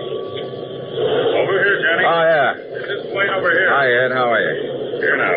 Here's your ticket. Okay. And here's Mr. Fletcher's address down in New York. Fletcher? Lucian R. Fletcher, head of the Fletcher Advertising Agency. Oh, wants to buy some commercial time on my radio show? No. Well, he better talk to the folks at CBS. No, Johnny, listen. Oh, yeah, that's right. You mentioned that nasty word, murder. He phoned me just before I called you. That agency of his is a small one, but prosperous. Up until a couple of years ago, when he took on a partner, it was practically a one-man operation. So? His partner's name is William Spade, Bill Spade. And what Fletcher called about was to tell me that Spade is out to murder him. Why? To get his hands on the advertising agency. What else? So jump onto that plane. No, wait, Ed.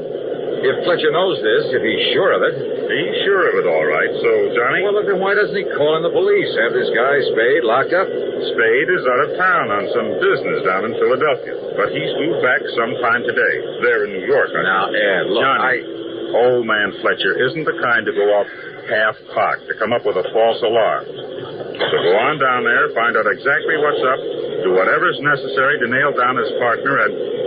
Well, go on, Johnny. Your plane's about ready for takeoff. Okay. As long as you're paying the freight. But now listen. Johnny, you haven't any time. I'll make it all right. Relax. Listen, as soon as we take off, you telephone Lieutenant Randy Singer. Sure. New York Police Department, 18th Precinct, Homicide Division. Yeah, okay. Tell him what you just told me, and then I'm on my way. Sure. Now get aboard before you're too late. Sure. Item 2 on the expense account is, well, no, the ticket for the flight was already paid for, and of course I'd hate to be accused of padding the old expense account, or should I say getting caught. So, item 2 is a dime for a phone call as soon as I landed there in New York, and not to Mr. Fletcher's address at 614 East 52nd Street. 18th Precinct. Conroy. Yeah, Conroy, this is Johnny Dollar. Let me talk to Lieutenant Singer. Oh, hiya, Dollar. How's the private eye business these days? Special investigator to you, copper. Don't like being called a private eye, huh? What's your guess? And listen, us cops don't like being called cops anymore. Yeah, so I've heard. But haven't you heard, Conroy, that a rose by any other name? Now, what's that mean? Well, you figure that one out. Now, will you switch me over to Randy Singer? Afraid I can't do that. What? Lieutenant pulled out here about 20 minutes ago in one of the squad cars. Oh. Big emergency or something like aren't they all, but he'll be back. Well, look, do you know if he got a call from up in Hartford, Connecticut a while ago? Not that I know of. But then he come on duty about half an hour ago. Okay. But I know he made a lot of frantic phone calls before he took off, if that means anything. Well, does it? Also, he took the medical along with him. Well, listen, Conroy, when he comes in, tell him I'll be over at 614 East 52nd Street. 614? At the apartment of a Mr. Lucian R. Fletcher. Now, Dollar, you... Tell him if he can make it, I want to see him over there. 614 East 52nd. Yeah, that's right. Now, listen. Gotta go now. Item 3 is 640 for a taxi at the 614. For some silly reason or other, the doorman at that snooty address hesitated about steering me up to Mr. Fletcher's apartment. That is, until I flashed my credentials at him and mumbled the magic word, emergency. Then I took the elevator up to the 9th floor.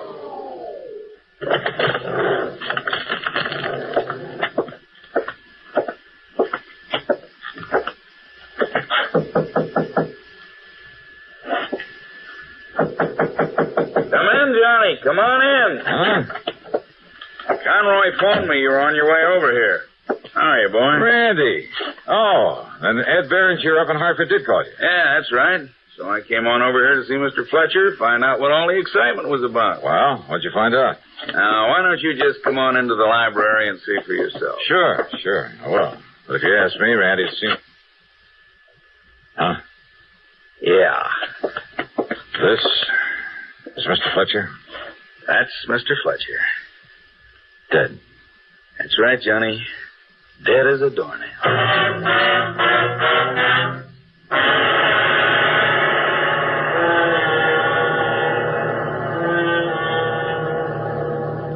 Pepsi-Cola refreshes without filling. Why? Because it's truly light. Charlie, you're forgetting something. Wait, Kay, there's more. Yes, ice-cold Pepsi is the delicious refreshment that goes great at a picnic or a party. But, Charlie... And Pepsi goes fast. People like it, so keep plenty handy. There. Oh, you did fine, except for one thing. Well, I mentioned lightness and how Pepsi refreshes and how fast it goes. You left out Pepsi sociability. You know the Be Sociable song. But, Kay, I can't sing. I can. Listen. Be sociable, look smart, keep up to date with Pepsi. Drink light, refreshing Pepsi. Stay young and fair and debonair. Be sociable, have a Pepsi. Well, at least I can say this. Pick up an extra carton of Pepsi today. Please do. And now, Act 2 of yours truly, Johnny Dollar.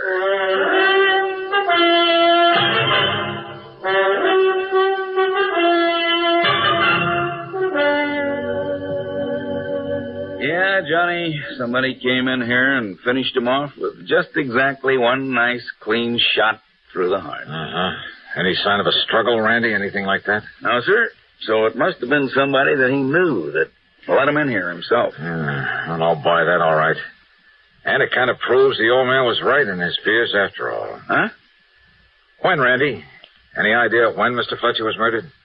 Well, I got that call from your insurance agent up in Hartford early this morning. I tried calling Mr. Fletcher at his office, but they told me he hadn't come in yet. Yeah? So I tried calling him here. No answer. So I grabbed Doc Snyder and came on over. When the doorman couldn't raise Mr. Fletcher on the house phone, and he was sure that Fletcher hadn't left the place, well, I borrowed the key, and the Doc and I came up here. Randy, you haven't answered my question. Oh, according to the Doc, it happened sometime very early this morning, right after midnight. I see. Doc and a couple of boys from the lab just left. Oh, did they find anything, Randy? Any clues? Nothing to work on. All they know is that he was shot through the heart and what he was shot with. And believe me, Johnny, that bullet was placed just exactly right. Well, now, what do you mean by that? Well, just take a good look at this stiff, this body, I mean. Here, look here, right there. Well, now, what under the sun is that? Some kind of a bulletproof vest? Yeah, that's what I thought until Doc Snyder looked at it. No, Johnny, it's a kind of a corset. Corset? Yeah, that's right, a kind of a back support that was made for him especially. On account of some kind of sacro lumbar trouble or something. Oh, yeah, sacrolumbar support. Yeah, that's it. Well, I've never seen one quite like this. This thing's almost like a suit of armor. Sure. That's why I say it was a lucky shot. I mean, the shot had to be placed exactly right. Inch or two on either side, and one of those wide steel ribs would have bounced it off, or at least kept it from going straight into his heart. Oh, now wait a minute. The 38 slug packs a lot of wallop. Yeah, only this was a little 22. But now listen. Yeah? That insurance man, the one who called and said you were coming on down here? Ed Beringer. Yeah. Well, he told me that Fletcher'd been expecting something like this. That's right. Yeah, he said that Fletcher made no bones about who might try. That's right. The one man who might stand to benefit from his insurance. And somehow we have to find him. Now, well, who's that? Randy, in his advertising business, he had a partner. Oh? And it seems this partner, a man named William Spade... Oh, wait a minute. That's probably the boys with the meat wagon. And come on to pick him up. Okay, I'll let him in. Okay, boys, you can come.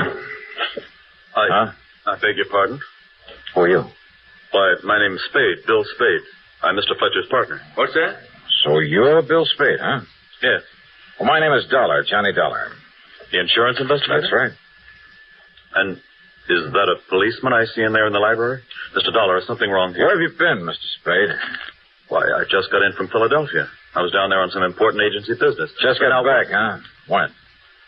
Well, my plane got in about half an hour ago, maybe 45 minutes.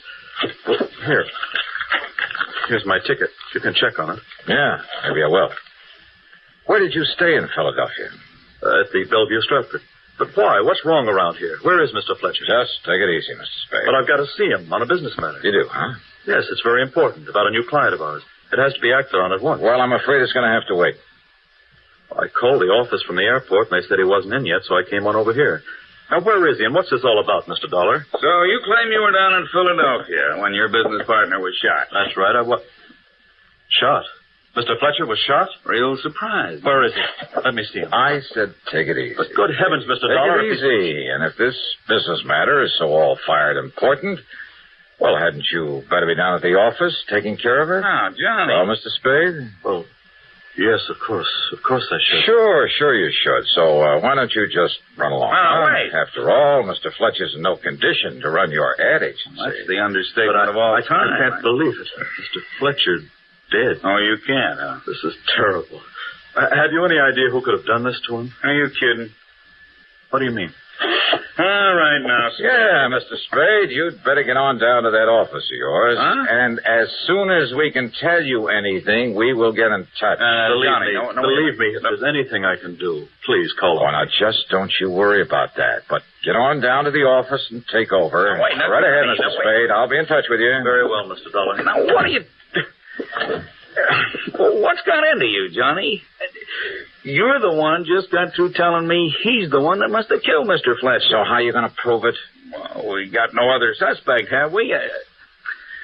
And you let him go. Look here, this plane ticket. Yeah, I saw it. I saw him shove it into your hand. I knew that Spade was supposed to be in Philly, that he was due to come back here today, so when I pulled into the airport, I carefully checked the incoming flight schedule. So what? Oh, this flight was due in all right, and from Philadelphia. Just when he said, half or 3/4 of an hour ago. Yeah, all right. So what? That doesn't prove he was actually on that flight. Randy, I think he was. That ticket could have been used by somebody else. Well, it's easy enough to check on, but I doubt it very much. All right. But if you're right about that, if he was down there in Philly, then your first theory about him is all wrong. How could he have murdered Mr. Fletcher? Sounds impossible, doesn't it? Of course. It is. Want to bet?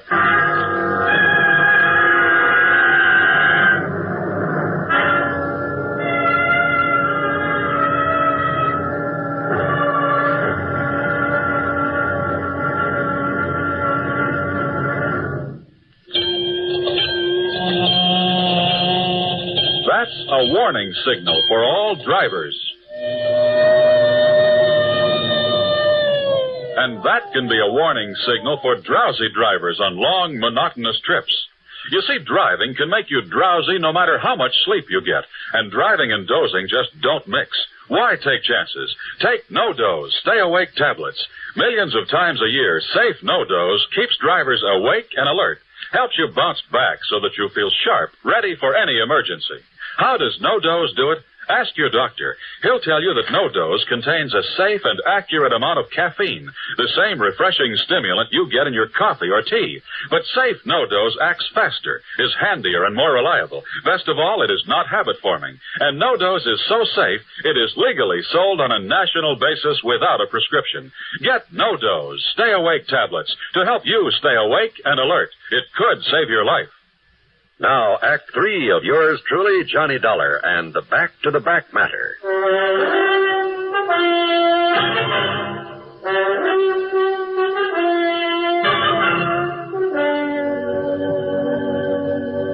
Expense account item 4, 10 cents for a call to the Fletcher Advertising Agency. No, sir. Mr. Spade isn't in yet. All right, then, miss. He telephoned that he would stop off and see Mr. Fletcher before coming in at Mr. Fletcher's apartment. And he called you from the airport, didn't he? Yes, sir. And probably left the door of the phone booth open so you could hear the background noise of the planes and so on. What? Sure. So you know he actually was calling from the airport. Be willing to swear to it. What? Okay, miss. Thanks very much.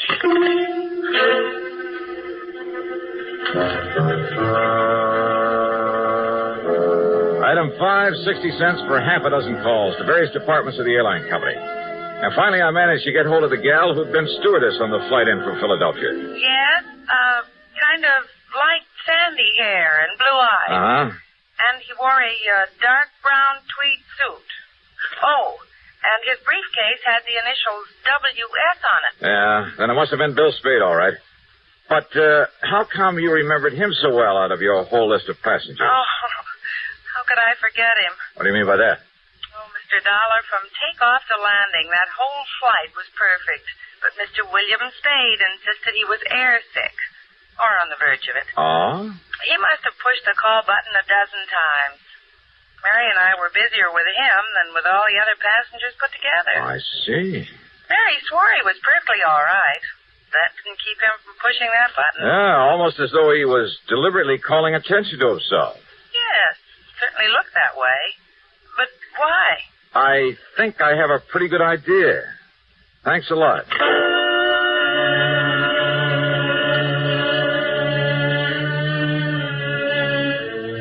Spade told me he'd stayed over in Philadelphia at the Bellevue Stratford. Item 6 is $1.30 for a call down there. Well, that's right, sir. Mr. Spade got his key from me and went up to his room at about 10 o'clock last night. You mean he said he was going to his room? That's right.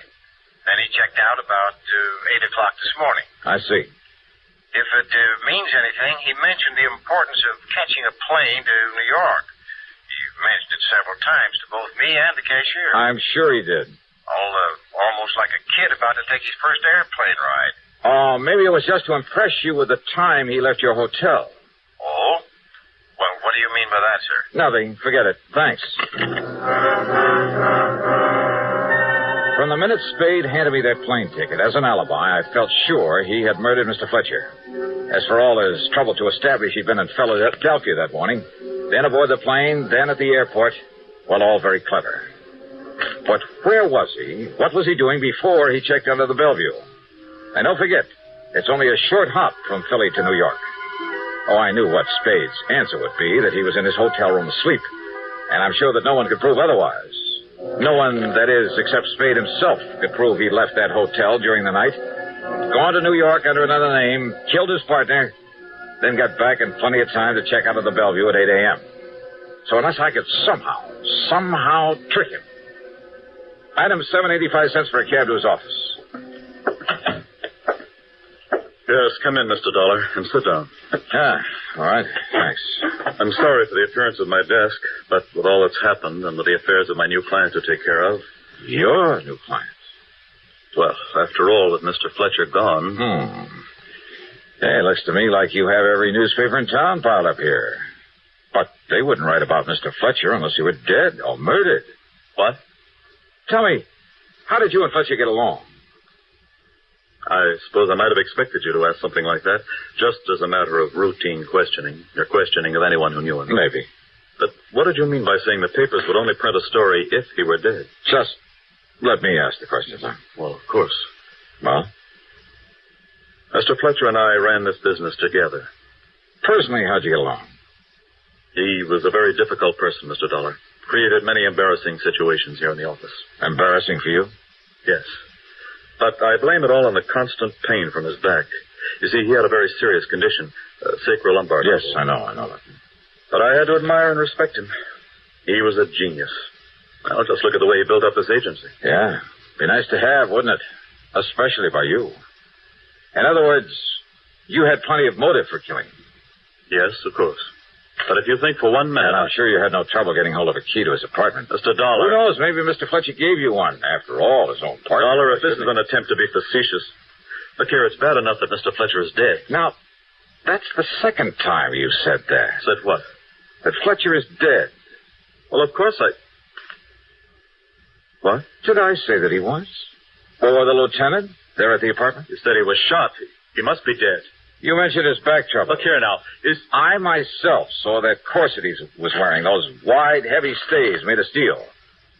Oh, you should have thought about those. What? Why, don't you realize what would happen if a little .22 bullet hit one of those stays?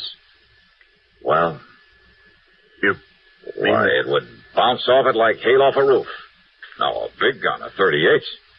But you forgot all about that regular suit of armor he had around him. But he fell. I saw him fall. Sure you did. And I thought the bullet... But if I didn't kill him, I was sure I had. I'd aimed for his heart, and when he fell... When he... Oh. Yeah. Oh, no. Spade, I said, if your bullet hit one of those stays. What? But it didn't. You killed him, all right. Fletcher is dead. And now that you've told me who did it... Dollar, please, listen. You, mind if I use your phone?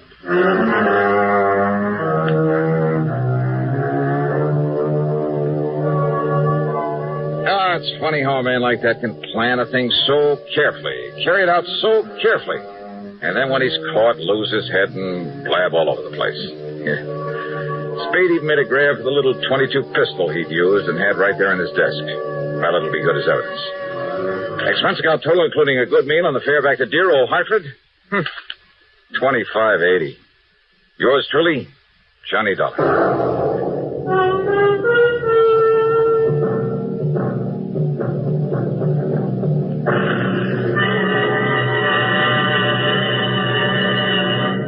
Hi. Maybe you'll recall this tuneful reminder of times past.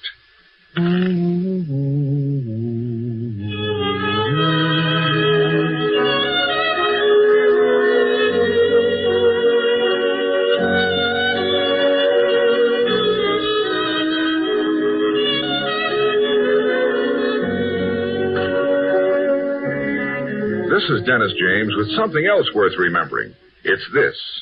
You're so right to stay regular with Kellogg's All-Bran. See, it's the normal, natural way to useful regularity. The whole brand content of Kellogg's All-Bran supplies your system with all the bulk-forming food that you need every day. There's only one All-Bran. It's Kellogg's All-Bran. So relieve irregularity from lack of bulk, as millions do, with a bowl full of Kellogg's All-Bran each morning. ALL-BRAN. It's Kellogg's All-Bran. Now, here's our star to tell you about next week's story. Next week? Well, a funny thing happens. I get called in on a case that I have no business at all trying to handle. It's way out of my line. So, of course, I turn it down. Then along comes another insurance company with another case for me to solve, kind of a dangerous one, too, and has no connection whatsoever with the one I refused. So what happens? A real double deal. Solving one case automatically brings solution to another. Join us, won't you? Yours truly, Johnny Dollar.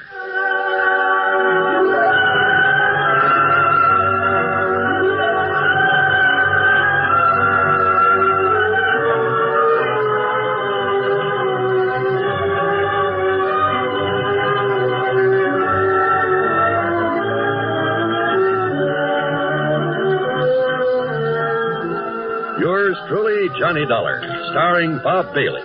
Originates in Hollywood and is written, produced, and directed by Jack Johnstone. Heard in our cast were Virginia Gregg, Gene Tatum, Frank Gerstle, James McCallion, Herb Vigran, Jack Edwards, and Forrest Lewis. Be sure to join us next week, same time and station, for another exciting story of yours truly, Johnny Dollar.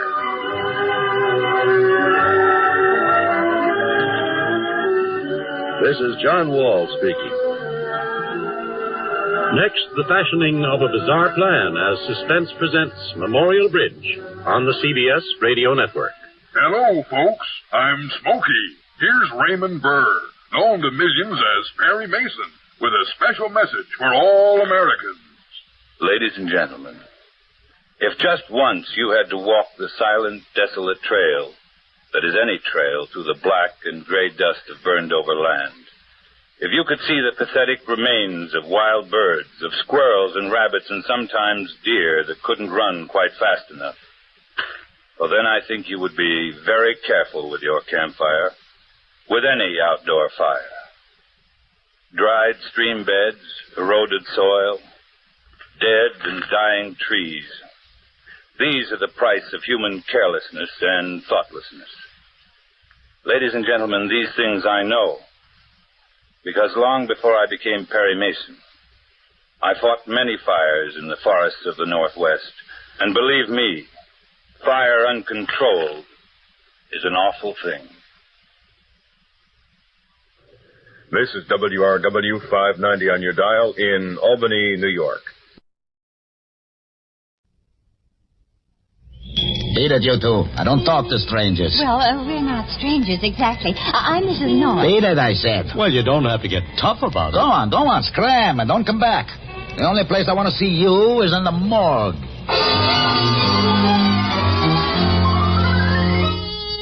Mr. and Mrs. North, starring Joseph Curtin and Alice Frost. Listen as Pam and Jerry solve the mystery, The Death Trap. A few miles uptown from where the Norths live, in the cellar of an old brownstone apartment house, a woman sits at a table playing solitaire. Her hair is blonde, platinum blonde, and her eyes are sultry. Behind her, an anxious young man is nervously pacing the floor. You're going to wear out those shoes, Benny. Won't be the first time. What the devil is keeping Nick?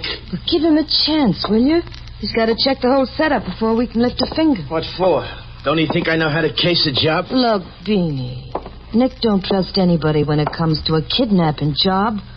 It's the way he works. Careful. You like it, I suppose. I like staying out of jail. I like a meal ticket that's nice and steady, too. Well, what's the matter with me?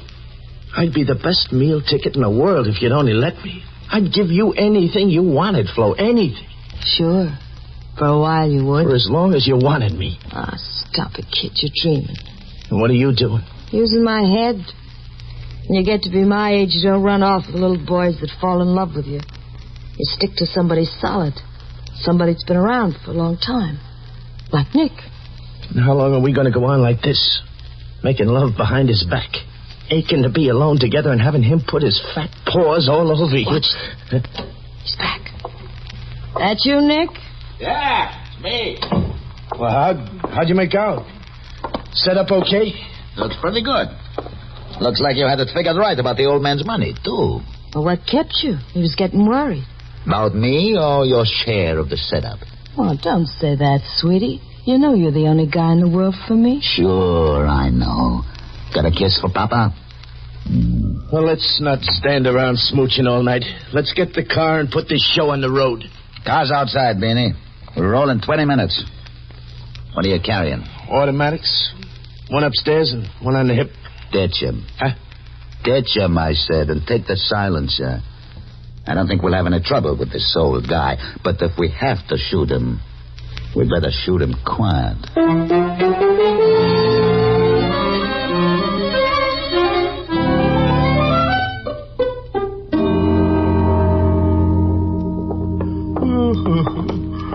Oh, I'm glad we decided to go to the early movie, Pam. I don't think I could have sat through the late one. Well, if I'd known you were so tired, dear, we wouldn't have gone to the movies at all. Have you got your keys? Mm-hmm. Mr. North. What's that? Oh, Mrs. Rowland, dear, across the hall. Mr. North, did you happen to see my husband when you came upstairs just now? Why, no, Mrs. Rowland. Is he outside? Well, I don't know where he is, Mr. North. He said he was just going down to put the car in the garage, but he left here almost an hour ago. Well, maybe he stopped off someplace on the way back. Oh, no, I'm sure he wouldn't do that. You know, he hasn't been well lately, and with all the work we've been doing these past few weeks, selling things and making arrangements to live down in Florida, he's been getting to bed very early. Oh, I'm sure nothing's happened to him, Mrs. Rowland. It's only a few blocks from the garage. Oh. There. I'll bet that's him calling now. I hope so. Will you wait? I'll see who it is. Yes, sure.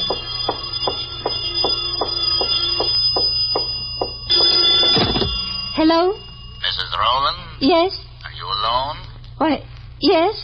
Who is this? Never mind. Just listen and don't do any more talking. It's about your husband, and it's important. What? Don't talk, I said. Your husband's with me. He's been kidnapped, and as soon as we can get together on the dough, we'll let him go. In the meantime, keep your mouth shut. But he's not... I told you to keep your mouth shut. Don't say a word about this to anybody, and if you call in the police, we'll kill him. No. Remember what I told you, Mrs. Rowland. Now sit tight and wait for my call. I'll be in touch with you later. Hello. Hello.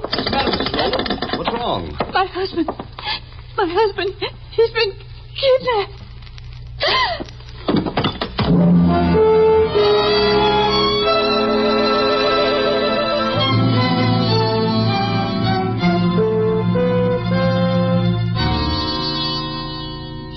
Done it, Mr. North.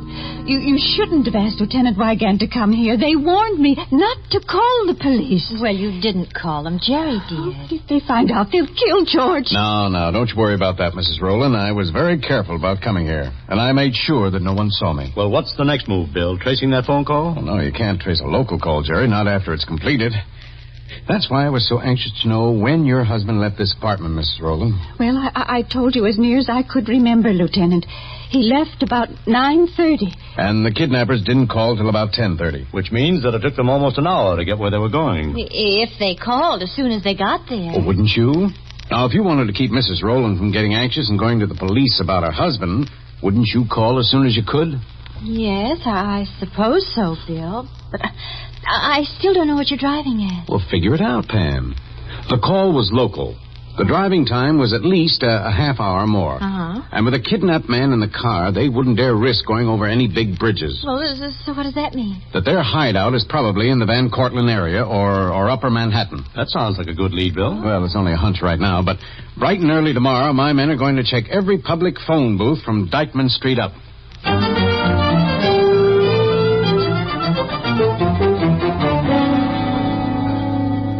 What are you doing, Nick? Why don't you turn the light off and let the old man get some sleep? He'll get sleep when the ransom dough is in, and so will we.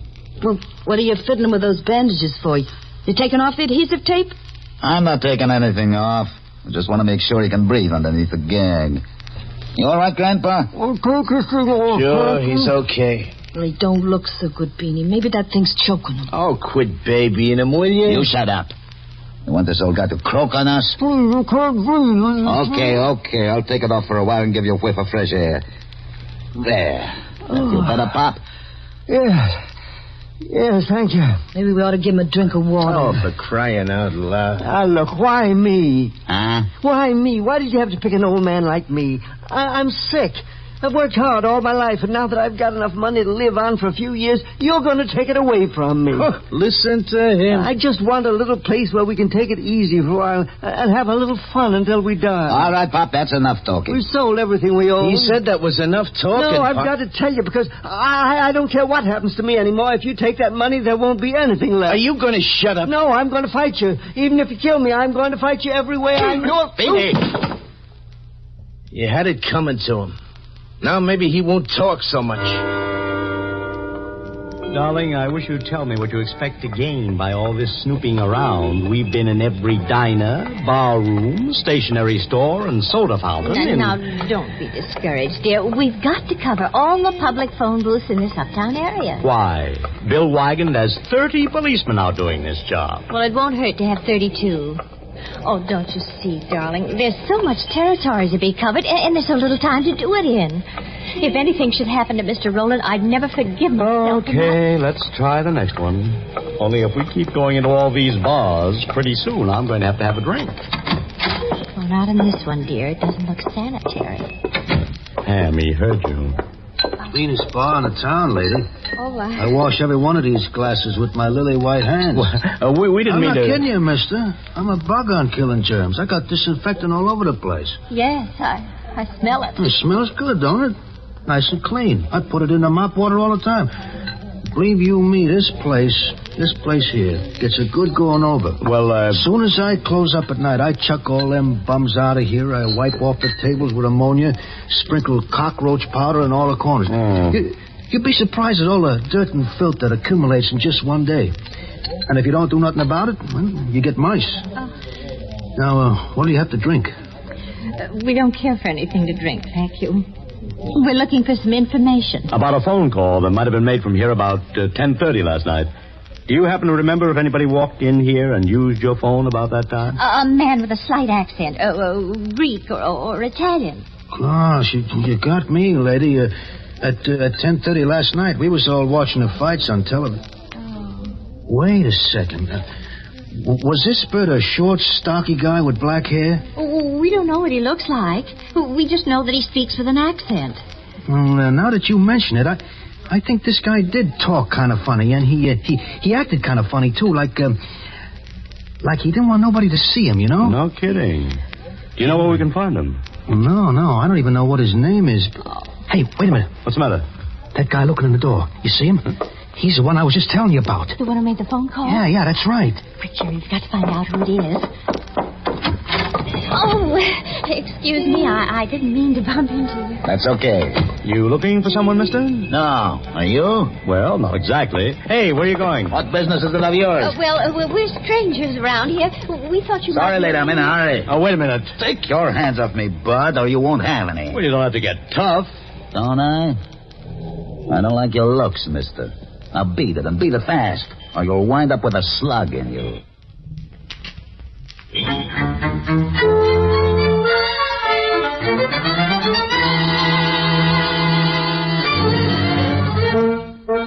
Nick should have been back by now. It don't take this long to walk down the block and put in a phone call. What's he telling that old lady? How we want the ransom, I guess, and when to have it ready. Even so, it don't take no 40 minutes. Sit down, will you, Beanie? You're wearing out the floor again. What else is there to do? You want me to play nursemaid, old man Roland? You might go in there and see if he's okay. It was a pretty hard sock you gave him last night. He got over it. Yeah, he got over it. I mean, you didn't. You're just as jumpy as you ever were. Flo, well, you can that stuff. The old man had nothing to do with it. I'm jumpy on account of you. What did I do? What do you always do? Sitting there with that tight dress on, blowing smoke rings in my face. I'll jump right out of my skin if you don't put your arms around me. Don't, honey. Nick will be back in a minute. Oh, you're a great one. You say you're nuts about me when we're alone. You say I make love to you like nobody in the world, but you still won't run out on him. We need him, Beanie. For what? We'll net at least 15 G's from this haul, and with that kind of roll, we can go anywhere we want, baby. Just the two of us. We could burn up the whole world. Oh, honey, you get me started. Oh, don't push me away, sweetie. You know you got a yen for me. And you know you're going away with me, too. Just as soon as we finish this job. Oh, baby, if you just wouldn't lose your head all the time. Don't worry, Flo. I'll take care of you good. Uh-oh. What took you so long, Nick? I thought you were coming right back. I couldn't. I ran into trouble. What kind of trouble? With the old lady? No, I didn't call the old lady. Didn't get a chance to. What are you talking about? The job. The whole job. It's no good. Somebody's on to us. Are you kidding? Sure. I'm laughing my head off. Now get ready. Pack up some of your stuff, Flo. We're all pulling out of here. Wait a minute. What's going on here? Try to make a phone call on Dykeman Street. You'll find out. Cops? All over the place. Asking a million questions, too. In every barroom, drugstore, and soda fountain. I almost got picked up. That don't mean nothing. Don't be a chump, kid. They're too close for comfort. We're getting out of here. What about the old man? Leave him. Let him go back to his wife. I don't care where he goes as long as we get away. Nick, you're crazy. This job is practically in the bag. All we got to do is set up... Stop arguing, will you? We got to beat it, I tell you. And lose all the dough we could get from the old lady? You'll lose a lot more if we don't get a move on. Dough ain't important to us right now. No, huh? Well, it is to me. It's the most important thing there is, and I'm going to get it, too. You'll get it in the neck if you don't do like I tell you. Put your head on and go on down and get the car. I ain't leaving the old man. Okay, then stay. Come on, Flo. You ready? She ain't going, Nick. Huh? She ain't going. She's staying with me. What did you say? Ask her. What's this all about, Flo? What do you mean you're staying with him? Well, I didn't want to tell you this way, Nick. But if you're walking out on the job, maybe Beanie and me can swing it ourselves. I'm not talking about the job, Flo. I'm talking about us. Well? 4.5 years, Flo. 4.5 years, and you'd split up with me on account Nick. of... Get away from me, you lousy... Take it easy, Nick. Yeah, I'll take it easy, all right. I'll take it so easy. Put that gun down. It's okay, Flo. He just wanted to make it plain to me. Now I know you ain't going with me.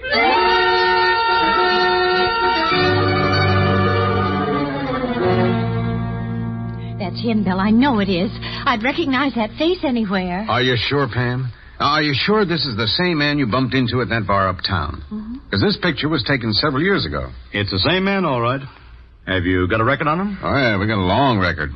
His name's Hadris, Nick Hadris, alias Joe Nicholas, alias Nick Haynes. Well, if you've got a line on him, the rest ought to be easy. We know he's in that uptown area somewhere. And if you pick him up, you can make him tell you where they're holding Mr. Rowland. That's right, Bill. All you have to do is locate Nick Hadris. Well, I'm afraid that's not enough, Pam. We've located Nick already. Oh, and he won't talk? He can't talk. By the time my men got to him, he was dead. No. Murdered? Mm-hmm. They found his body on the bank of the Harlem River.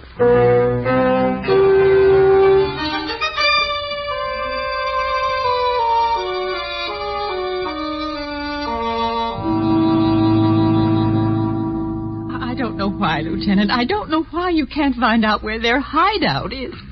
With all the men you've got working on this case, you'd think... Well, now, we're doing the best we can, Mrs. Rowland. I don't know how I can make you understand that. Bill, let me talk to her. No use talking, Mrs. North. They've done something to my husband. Something must have happened to him. Otherwise, they would have called me. Almost a whole day has gone by, and they haven't even tried to reach me. Well, you did get that postcard this morning telling you how much money they wanted. And they asked you to draw it out of the bank and have it ready. I know, but that postcard was mailed last night. Mrs. Rowland, let me call the doctor. doctor. No, please, I'm all right. It's just that I keep thinking about him. If he's warm enough, they let him rest. They give him enough food. You know, there's certain things that he can't eat. Starchy things. They just don't agree with him. Well, I'm sure that they'll... Now, wait a second. Don't answer that phone yet, Mrs. Rowland. I want to switch on the recording machine, flash my boys on the line downstairs. Now, if that's one of the kidnappers, keep talking as long as you possibly can. We may be able to trace the call. All right, you can pick up the receiver now. Hello? Mrs. Rowland? Yes? Did you get the money in small bills like we told you on the postcard? Yes, I went to the bank this afternoon. Okay, then get this straight. Follow these instructions and nothing will happen to your husband. Is he all right? You haven't hurt him, have you? Listen, I'll run a knife through his back if you don't get these orders right. Now, this is your last chance, lady. All right. I'll do anything you say. Okay, listen and listen careful, because I'm only going to say it once. Stick that money of yours in the shoebox and take the White Plains subway out to the end of the line. And come alone, do you hear? After you get off the subway, go 2 blocks north and 1 block west. Wait there on the corner for me. I'll drive by in a car at 2 o'clock this morning. Now, you got it? Well... 2 o'clock sharp, end of the White Plains line. 2 blocks north, 1 block west. But my husband, how do I know that he's... Hello. Hello. No, it's no use, Mrs. Rowland. He's hung up. What about the call, Bill? Was there time to trace it? Just a minute. I'll check with the boys on the other end of this line. Hello, Eddie. That tracer come through yet? Was there time? Oh, good for you. Have they got it, Bill? Do they know where the call came from? Yeah, but I'm afraid it won't do us much good. This call was made from Grand Central Station.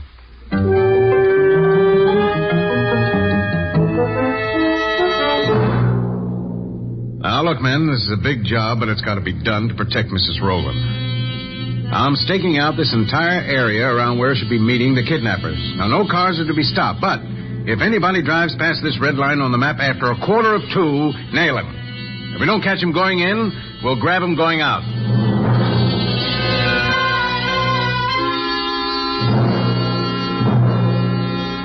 What are we going to do about the old man, Beanie? He looks to me like he's getting ready to pass out. What do I care what he's getting ready to do? As long as his old lady shows up with that dough. You think she will? She better, or there won't be nothing left of him. All right, come on, kid. Time to get ready. Ready for what? It's only 12 o'clock. You don't have to meet Mrs. Rowland till 2. Well, I'm going to change the plans around a little. Just be on the safe side in case there's cops around. She's expecting me to drive up to that corner at 2 o'clock, only I'm going to fool her. I'm going to have the car parked there instead, an hour ahead of time. Hey, that's a pretty smart dodge. Mm-hmm. I got another one, too. I ain't even going to be there to pick up the dough, on account of they might be expecting me. Huh? Well, if you don't pick up the dough, how are we going to get it? That's simple. You're going to get it for me.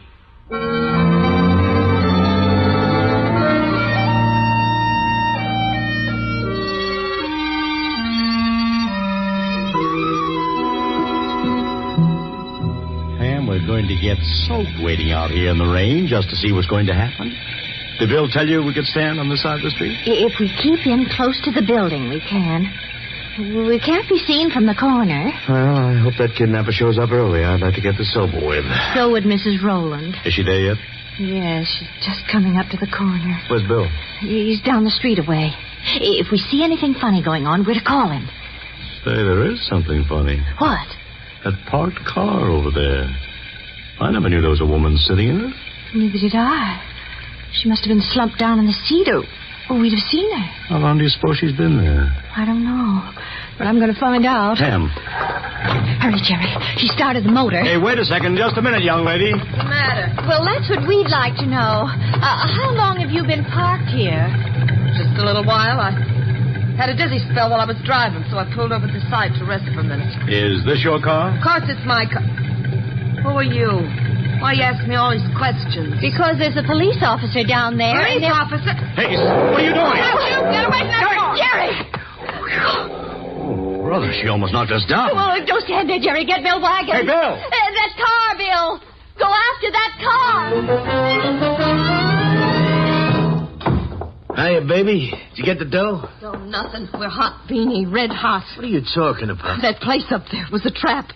Cops were waiting for us. Cops? How did you get through them? How do you know they didn't tail you here? I don't. I just drove as fast as I could and left the car right out front. You crazy half-wit. What's the idea of leading them to me? What the devil did you come back here for? I don't know, honey. I was scared. I wanted you to help me. How can I help you if you bring the cops? I ought to bust you in the nose. Beanie. Shut up and get out of the way. What are you doing? Looking outside. Got to see if we can make a break for it. Anybody out there? I don't see anybody. Not yet. Hey, wait. Wait. 2 cops coming around the corner. 2 more up the street. I told you you shouldn't have come back here. Well, where else could I go? What could I do? Anything at all but what you did. Hold it up in there. They got us, Beanie. They got us for good. Not me, they ain't. I still got an ace in the hole. The old man. Rowland. You heard me. Go on back in the kitchen. Bring him out here, quick. Open up, I said. Open up or we'll break right through. Get away from that door, copper. You try to bust in here and I'll kill the old man. I'll blow his head off. You better stop. Ham, get back here. I'm warning you, copper, if you want the old man to live back up from that door. Get your men out of here. Don't be crazy. You haven't got a chance. Get him out, I tell you. Get him out or I start shooting. Flo, where are you?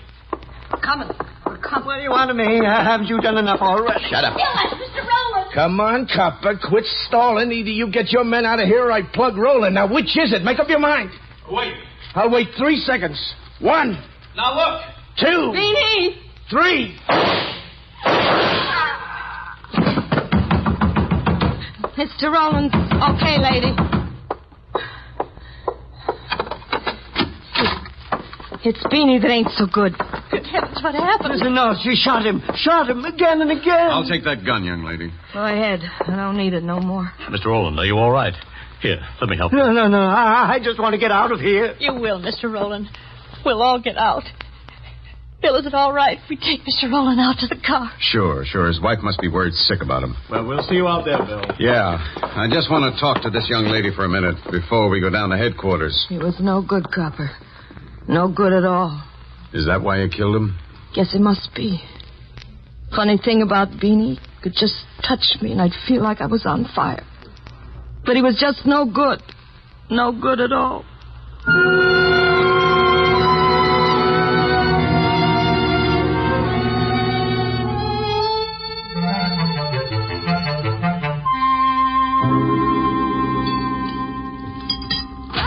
We're on the front page of this morning's newspaper, Jerry. Oh, really? Does it say something about the kidnapping? Of course. Tells the whole story, dear. About the way we tracked down the first clue up in that bar room where we bumped into Nick?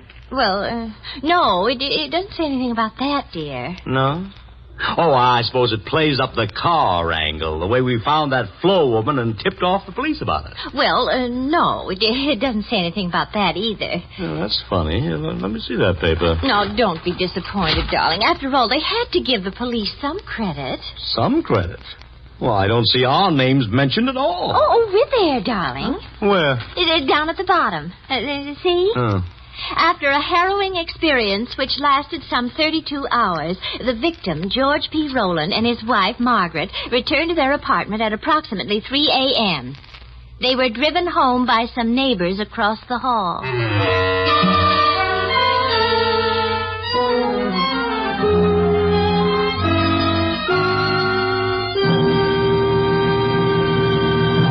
Next week, more adventure of Mr. and Mrs. North, starring Alice Frost and Joseph Curtin.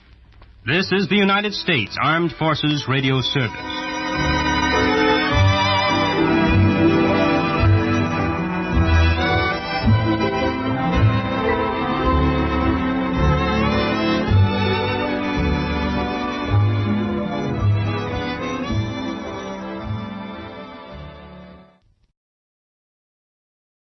New post-war Old Dutch cleanser, famous for chasing dirt, presents Nick Carter, famous for chasing crime.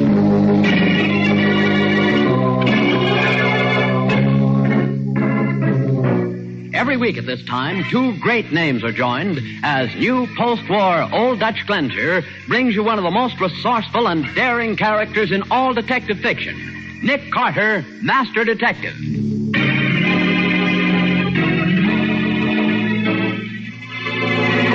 Carter, something terrible has happened.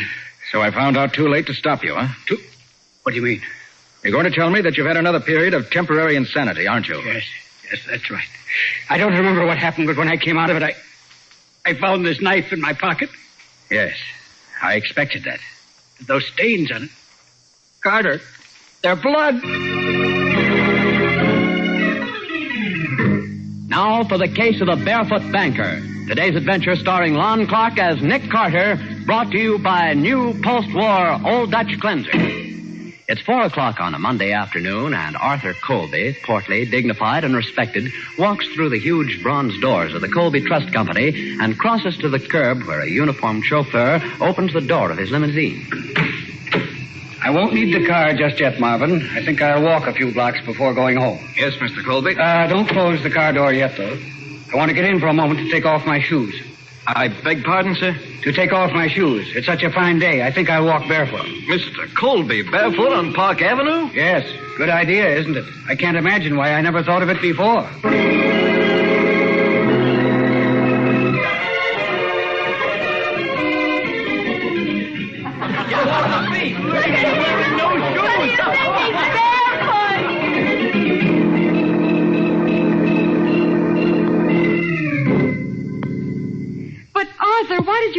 such a thing? You, of all people. I tell you, I don't know, Lorna. I can't even remember it. It was like waking from a sound sleep to find myself in the street, crowds laughing at me. Can you blame them? Richard, keep quiet. Yes, sister dear. And that newspaper photographer, I tried to smash his camera. And you only succeeded in giving him a better picture than he'd hoped for. It's on the front page of every tabloid in town. Don't remind me of it. You with your Homburg hat, striped trousers, and bare tootsies swinging that gold-headed cane at the camera. You shut up. Arthur, dear, please don't get excited. We'll all forget that it ever happened. Yes, why don't you relax, old boy? Here, have a cigarette. One of those Turkish atrocities of yours? No, thanks. I'll stick to my pipe. Sis? Not now, Richard. Aren't we swanky these days? Monogram cigarettes, no less. Yes. They're not paid for either, by the way. Could you let me have a couple of $100, Lorna? I'm stone broke. When are you going to quit sponging on your sister? Well, if you'd make me a decent allowance, it wouldn't be necessary. Richard, you should be ashamed. Arthur's done a great deal for you. I know. And he never lets me forget it. Well, if you don't like living in my house... Oh, but I do. It's very convenient to have a sister with a rich husband, even though he is a bit eccentric. Well, I am not eccentric. Well, I was trying to be polite. Most people would have said balmy. Richard, that's enough. Well, it's not as if this were the first crazy thing he'd done. How about the way he hides things all over the house? And the time he put the goldfish in the wall safe? If that isn't a sign of something not Get quite... out of here. Get out of here. Very well. I'll go. You'd better watch out, sis, or you may wake up some morning with your throat cut. Arthur, dear. Now, don't pay any attention to him. Yes. Maybe he's right. Perhaps I am losing my mind. Oh, that's nonsense. You're only tired and nervous. Well, what if during one of these mental blackouts I should harm you? Don't even think about it. Tomorrow we'll see Dr. Henderson. Lorna. Arthur, what's the matter? There's something in this humidor. Something buried in the tobacco. Buried in the tobacco? Look. It's my watch. The one I lost 2 days ago. Well, maybe you didn't put it there, darling. It might have been Richard playing a joke on you. No. I hid it there myself. I remember now. But, Arthur, why? I don't know. Heaven help me, Lorna. I don't know.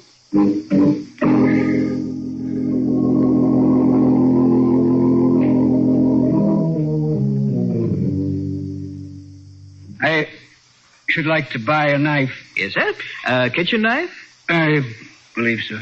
Yes, a kitchen knife should do nicely. What kind, sir? What kind? Oh, yes, sir. Paring knife, butcher knife, carving knife? Butcher knife. Yes, a large butcher knife. Of course. Now we have them at various prices. The price doesn't matter. Just so it has a sharp edge. A very sharp edge. You see, it's for my wife.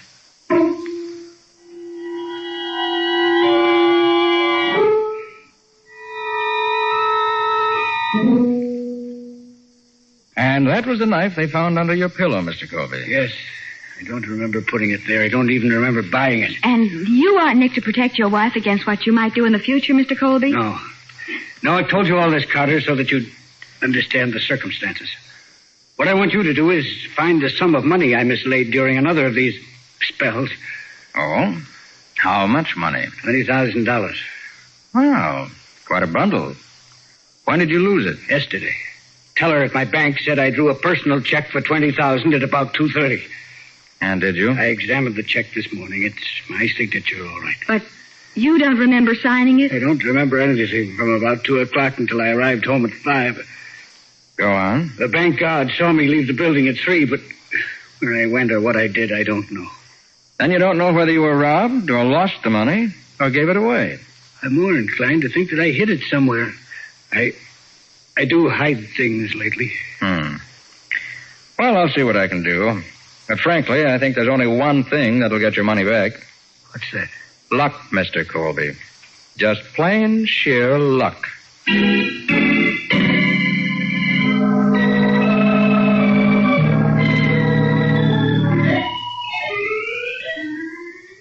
Patsy, there's something wrong with Colby's story somewhere. Huh? What do you mean wrong? It doesn't ring true. I'm no psychiatrist, of course, but I've always understood these mental cases followed a definite pattern. Well? The pattern isn't right. Up until now, he's been hiding little things about the house. Oh, $20,000 isn't a little thing. Not in my dictionary. No, mine. But he didn't hide it in the house this time, either. Yeah. That's one thing. And this business of buying a knife and hiding it, It's completely outside the pattern. Do you think he's lying? Well, it certainly doesn't make any sense that he should try to railroad himself into an asylum. Unless what, Nick? Unless he's planning something big. And all this is just a build-up so that he can plead temporary insanity. You mean something like murder? Well, could be. You have the name of Colby's psychiatrist? Yes, it's Dr. Miles Henderson. He has an office in his home out in Eastview. Try to get me an appointment with Dr. Henderson. Let's find out whether he thinks Colby might be faking. Okay. Oh, and ask him to have Mrs. Colby there, too, will you? Perhaps she can tell us how her husband acts during these so-called periods of forgetfulness.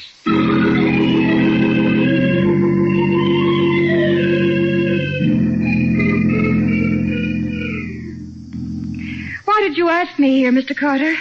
Has Arthur done anything violent? Oh, no. No, Mrs. Colby, nothing like that.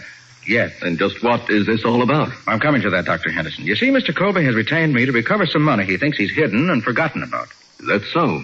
How much money? $20,000. $20,000? Yes. He said he drew it out of the bank during a period of amnesia yesterday afternoon. And he didn't have it when he got home. Why... You're going to say something, Mrs. Colby? No, I was surprised, that's all. You shouldn't be. I warned you that his condition was getting worse.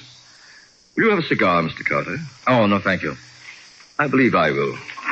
It's a rather large knife to use as a cigar cutter. Oh, I don't think so. I picked it up in the Orient several years ago. Oh, I see. Yes. Dr. Henderson, you've been treating Mr. Colby for some time, haven't you? Only about 2 months. At first, he complained of headaches and absent-mindedness. Then he began to find his personal belongings in odd places with no recollection of putting them there. Well, how about these periods of amnesia? They started 3 weeks ago, and they're getting progressively worse. At first, he did silly things, but now his actions are becoming more ominous. Such as buying that butcher knife and hiding it under the pillow, you mean? Exactly. For her own safety, I've been trying to persuade Mrs. Colby that her husband should be placed in an institution. And I can't believe that's necessary. I won't believe it. Not until... Until it's too late, perhaps. Richard keeps at me about it, too, until sometimes I think I'll go mad. And who's Richard? My younger brother. He lives with us. Well, I'm afraid Richard's right. He isn't right. You know what he's thinking of, Doctor. Money. Just a minute. I'm afraid I don't follow this. I love my brother, Mr. Carter, but I know his faults. He thinks if Arthur were in an asylum, I'd control Arthur's money. I see. Tell me, Dr. Henderson, have you ever observed a case quite like Mr. Colby's before? In my own experience, no. But the pattern of behavior is... it's not really unusual. That's what I was really wondering about. Up to this point, Mr. Colby's condition corresponds exactly to that of a French editor, described by a Dr. Wilhelm Schweigert in his book, Psychopathic Phenomena and Aberrations. Well, this other case, did it start and develop in the same way? Step by step, they are exactly similar. That's why I'm so positive Mr. Colby should be confined. Why? What happened to the French editor? He murdered his best friend.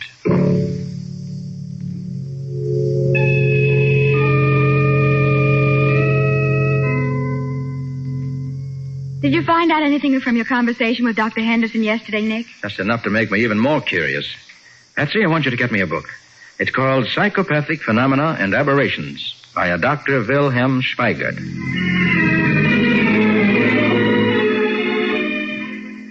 Nick, I'm sorry, but I can't find that book you asked for. I've called every publisher and bookseller in town. Nobody ever heard of it. I don't think there is such a book. In that case, Patsy, get me the County Medical Association.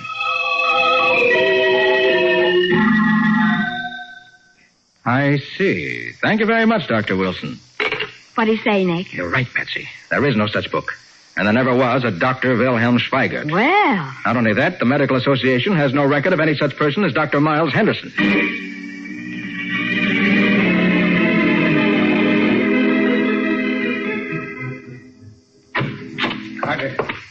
Carter, you've got to help me. Something terrible has happened. So I found out too late to stop you, huh? What are you talking about? You're going to tell me that you've had another period of temporary insanity, aren't you? Yes, last night. I started for my club about 8, and I don't remember any more until I awakened in my own room this morning. And during this so-called period of forgetfulness, what did you do? Murder your wife? No, thank heaven Lorna's all right. But look what I found in my pockets this morning. Why, That's Dr. Henderson's paper knife. I saw it on his desk yesterday afternoon. Yes, I must have been there last night. And these stains on the knife. They're blood. That's what I mean, Carter. I'm afraid I killed the doctor.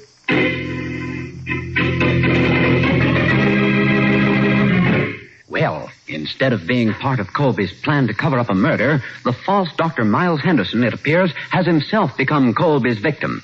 We'll see what happens next in just a moment.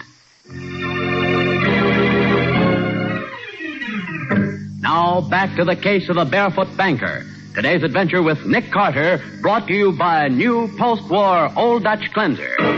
When Arthur Colby recovered from his latest period of amnesia, he found in his pocket a blood-stained paper knife belonging to the man who called himself Dr. Miles Henderson, psychiatrist. Nick and Patsy have gone to Henderson's office in his suburban home to see what really happened. Well, Patsy, he's been stabbed, all right. I'll see. You know, with this sort of a wound, it's strange that Colby didn't have any bloodstains on his clothing. Maybe he was wearing something else last night. Oh, possibly. Huh. Must have talked for quite a while before the killing took place. Huh? What makes you think so? These ashtrays. One on the doctor's side of the desk, and another by the chair at this end. Judging by the amount of ash... What's the matter, Nick? Patsy, these are cigarette ashes. So what? Colby smokes a pipe, and the doctor smokes cigars. Oh, but Nick, where are the cigarette stubs? There aren't any. No. At first, I thought Colby was framing an alibi. Now, I'm beginning to wonder whether someone isn't framing Colby. What? You mean Henderson might have been stabbed by someone else? Someone who smokes cigarettes? Exactly. Oh. There must have been something unusual about those cigarettes. Otherwise, why would the stubs have been taken away? Maybe you can tell from the ashes. Here, wait. Here's a few shreds of tobacco. Good. We'll take them down to the police laboratory for analysis. Okay. Is there anything else to be done here? I want to take a look in this filing cabinet, labeled Case Histories. See if I can get the names of some of Dr. Henderson's other patients. I'll get a pencil and write them down for you. That won't be necessary, Patsy. Huh? Looks as if Colby was the only patient our fake doctor had. You mean the file is empty? Not quite. Look what I found here. What? Nick, it's money. A lot of money. Certainly is. I think we found out what happened to Colby's $20,000.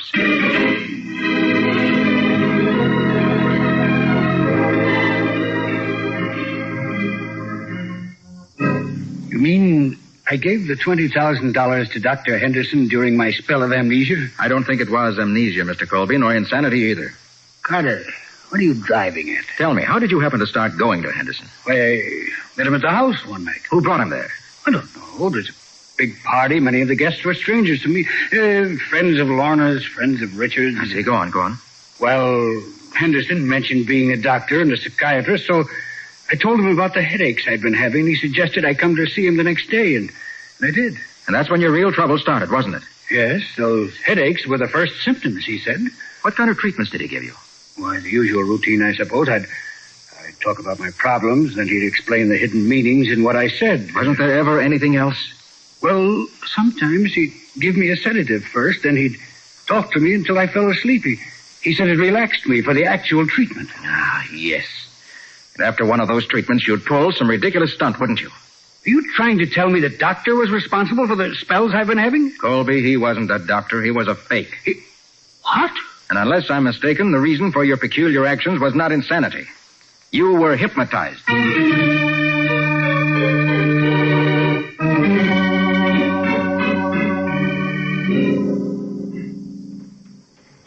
This is the garage, sir. My room's directly above. And if anybody had taken one of these cars out last night, you'd have heard it, wouldn't you, Marvin? Yes, sir. I did. You did? Then one of the cars was gone last night? Yes, miss. Mr. Colby took the convertible about 11:30 and brought it back a couple of hours later. Yes. According to the medical examiner, that's just about the time Henderson was killed. How do you know it was Mr. Colby, Marvin? I know the sound of the motor, sir. It's quite different from the others. I didn't ask about the car. How did you know Colby was driving it? Because it's Mr. Colby's personal car. But you didn't actually see him. Why, no, sir. That's what I wanted to know. Thanks, Marvin. Well, Nick, what now? We're going up to the house, Patsy, for a little friendly conversation with a killer.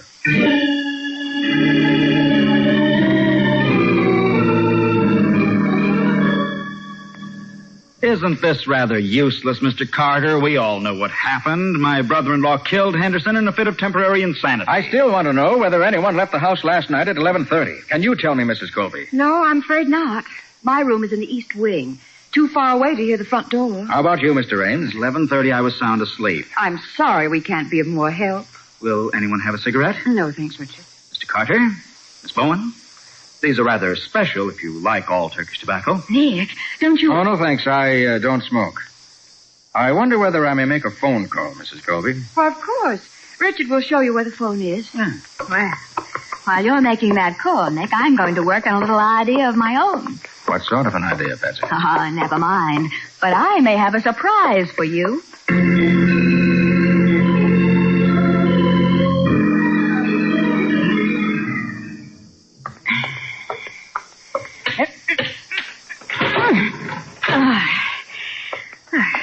I hope Marvin doesn't come in the garage and catch me snooping around Mr. Colby's car. He might think I'm stealing it.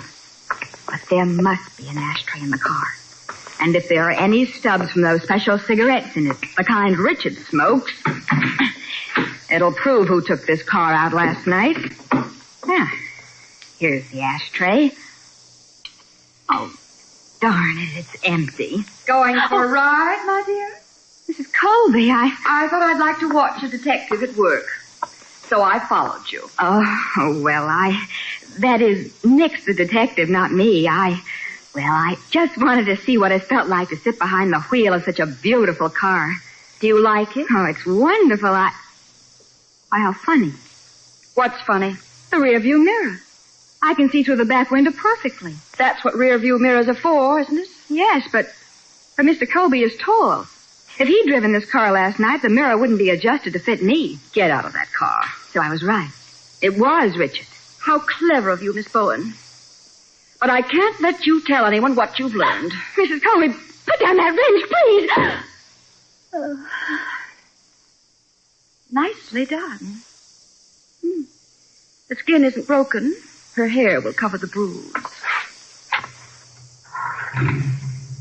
I'm afraid your meddling has caused an unfortunate accident, my dear. So foolish to start a motor in a closed garage. People die that way.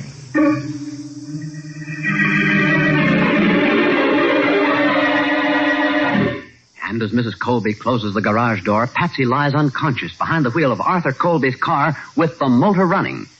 We'll see what happens in just a moment.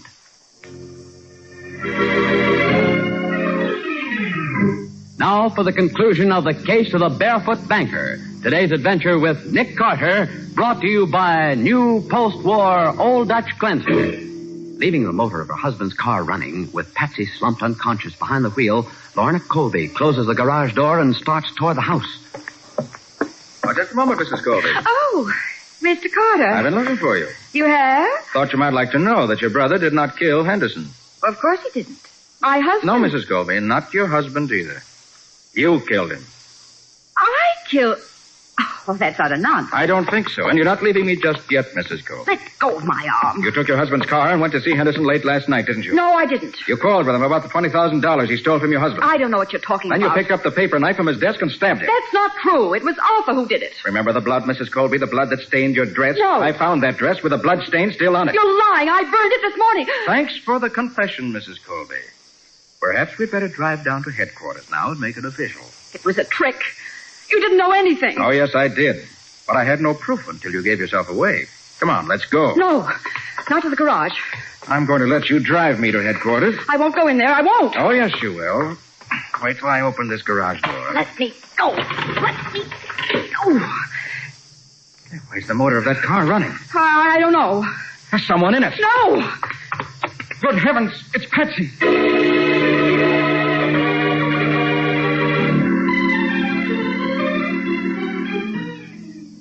Well, Nick, they say I can leave the hospital tomorrow. Isn't that wonderful? Wonderful that you're alive, Patsy. Another couple of minutes in that garage and you'd have been my late lamented secretary. Oh. Well, I'm sure glad you came along when you did. But tell me, Nick, how did you know Mrs. Colby killed the doctor? I knew because Richard smoked Turkish cigarettes. But the laboratory analysis of those shreds of tobacco in Henderson's ashtray proved that they came from some ordinary popular brand. Oh, and that eliminated Richard. Yes. Colby smoked a pipe, so he was in the clear. So it had to be his wife. I don't follow that, Nick. Couldn't it have been some completely unknown person?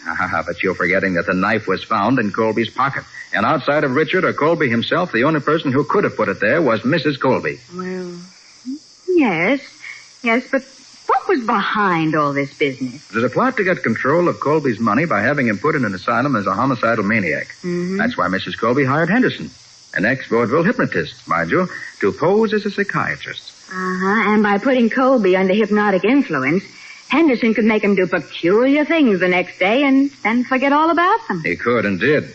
And after a few incidents like that, all before witnesses, mind you, Mrs. Colby would have no trouble at all getting her husband put away as a dangerous lunatic. Then Richard was completely innocent. Didn't know a thing about it.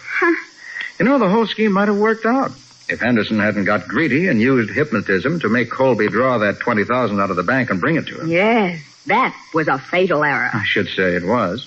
Made Mrs. Colby furious. So that's why she killed him. That was one reason. She also saw a perfect chance to get rid of the only person who knew her plans and at the same time put her husband in the asylum as a homicidal maniac by putting the blame on him. What a dirty frame-up. Oh, by the way, Patsy, you get 50% of the fee on this case, you know. I do? Mm-hmm. Why? Because you caught the killer before I did, even if you didn't know it. Well, I hope I never catch another one. Catching criminals is awfully hard on the head.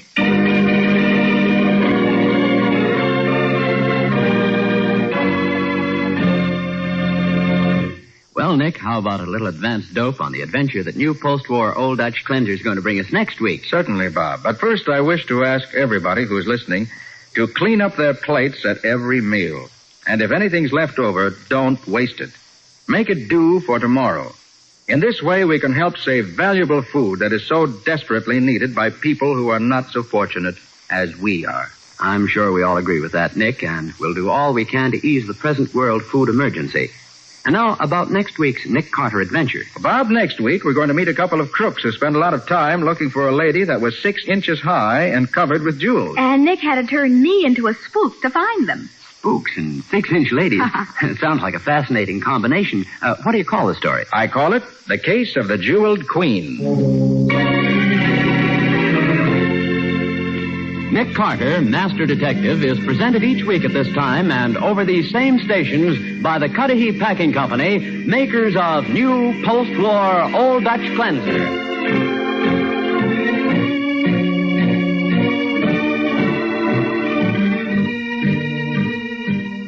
Nick Carter, Master Detective, produced and directed by Jock McGregor, is copyrighted by Street & Smith Publications, Incorporated. Charlotte Manson is featured as Patsy. Today's script was written by Jim Parsons. Original music is played by Henry Silverne. This program is fictional, and any resemblance to actual persons, living or dead, is purely coincidental.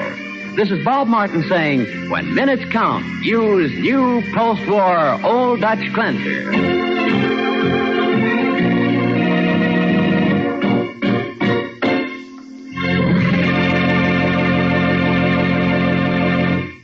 This is the Mutual Broadcasting System.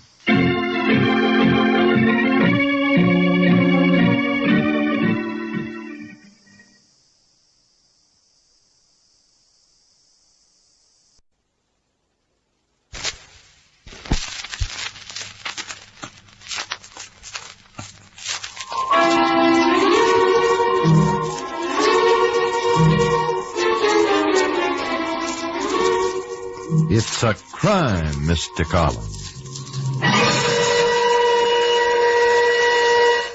It surely is. You see, I'm Mrs. Collins, Gail Collins, and my husband Greg is a private detective. If you found your husband making love to a redhead, and he said he was only trying to solve a murder, would you think it was the truth, or would you make him take the consequences? Well, I'll tell you what I did. I'll be back in a minute to set the stage for our puzzle in crime.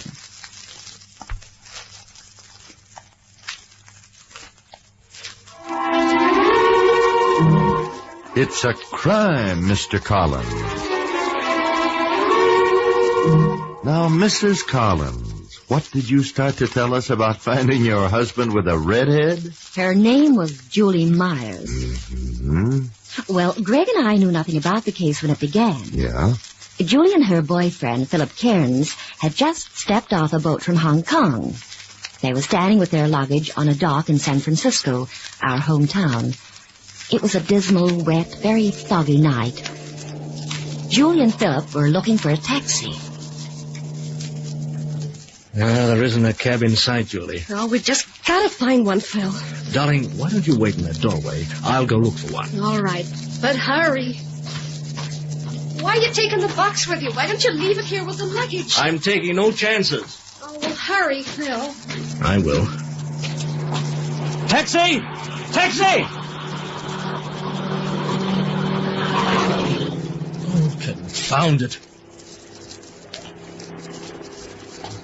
Julie, go back. Don't follow me. You'll get pneumonia. Is that you, Julie? I can't see a thing in this fog. I said, is that you, Julie? Who's there? No!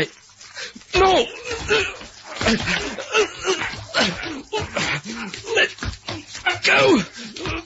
Put down that knife! Oh!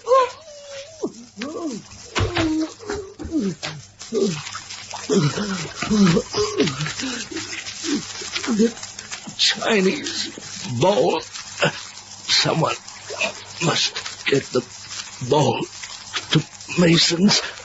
The Chinese bowl.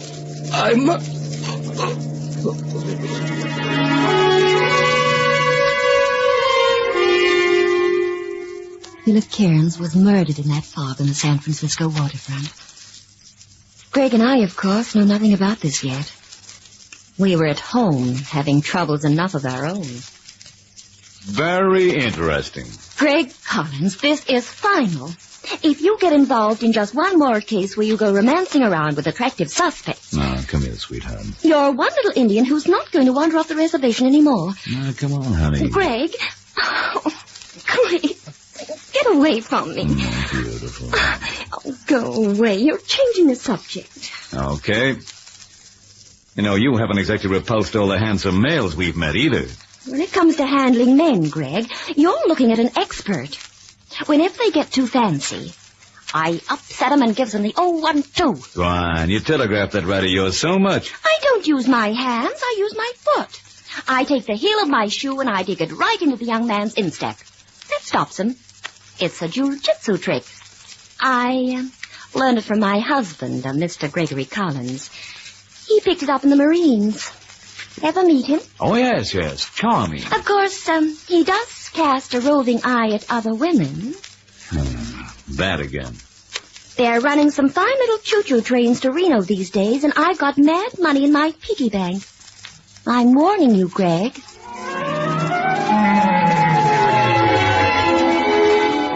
By way of appeasement, Greg offered to take me for cocktails and an elaborate dinner at the Nob Hill Hotel. He also decided to get me a gift at Mason's. Mason's is a world-famous spot in San Francisco that specializes in exquisite Oriental art. Greg was moseying around on the main floor when Mr. Shaw, the manager, came over to him. I beg your pardon, Mr. Collins. Oh, hello, Mr. Shaw. Say, this dinner gong is beautiful. Could we discuss it later? Would you step into my office? It's terribly important. Oh, surely. This way. We're lucky you were here just now. I have quite a problem. What's wrong, Mr. Shaw? Look through this panel in my door. See the red-headed girl sitting on the chaise? Oh, brother. Why do they worry about who's on the moon when they got stuff like that down here? Her name is Julie Myers. Mr. Collins, have you ever heard of the Ming Lu San bowl? I'm not a connoisseur of that type of art. The painting's my hobby. The bowl was created during the Ming dynasty. It's priceless. It's a very distinctive red. One collector called it Temple Fire Red. The design on it is incredible. Oh, the craftsmanship. Oh, what's happened to it? A very prominent family in the Orient has owned it for many, many generations.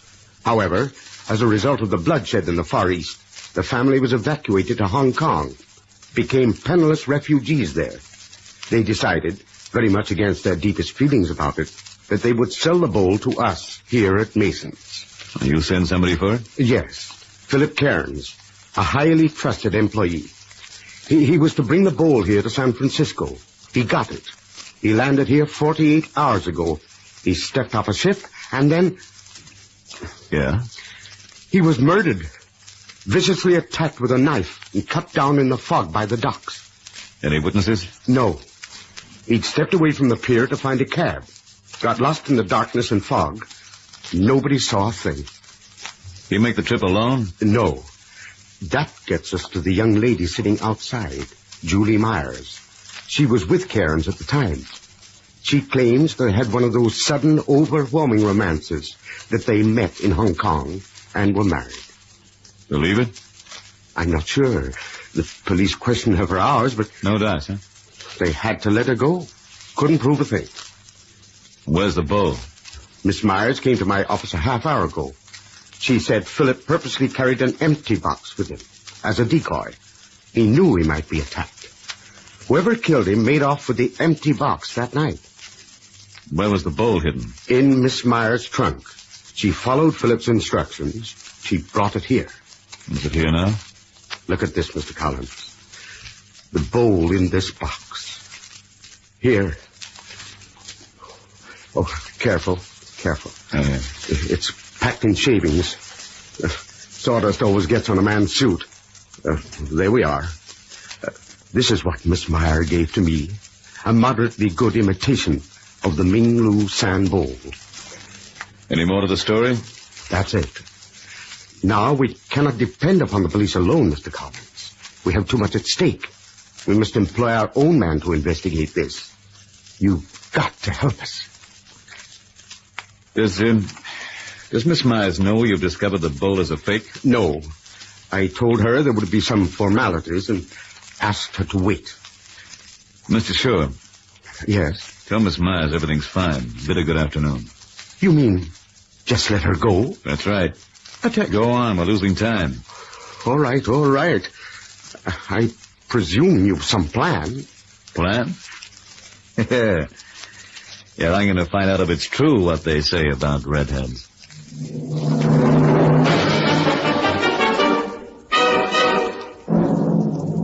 Redheads. Keep your ears pinned, friends. I'll be back in a minute with more of our story.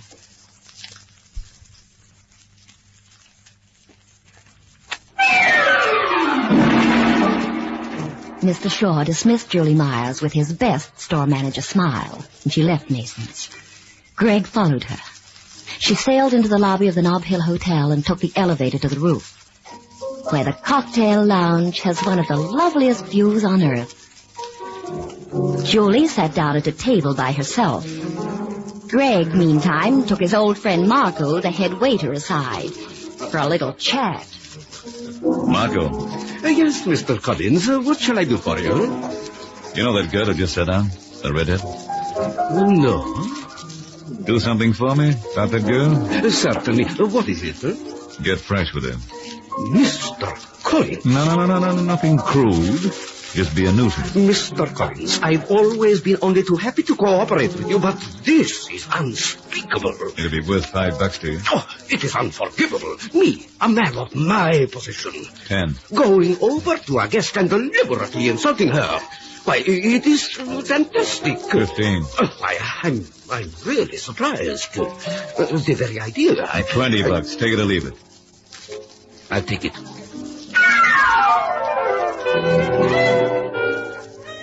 Marco strolled over to Julie Myers' table and began to act like what is commonly termed an eager beaver. Madame is expecting someone? Oh, yes, I am.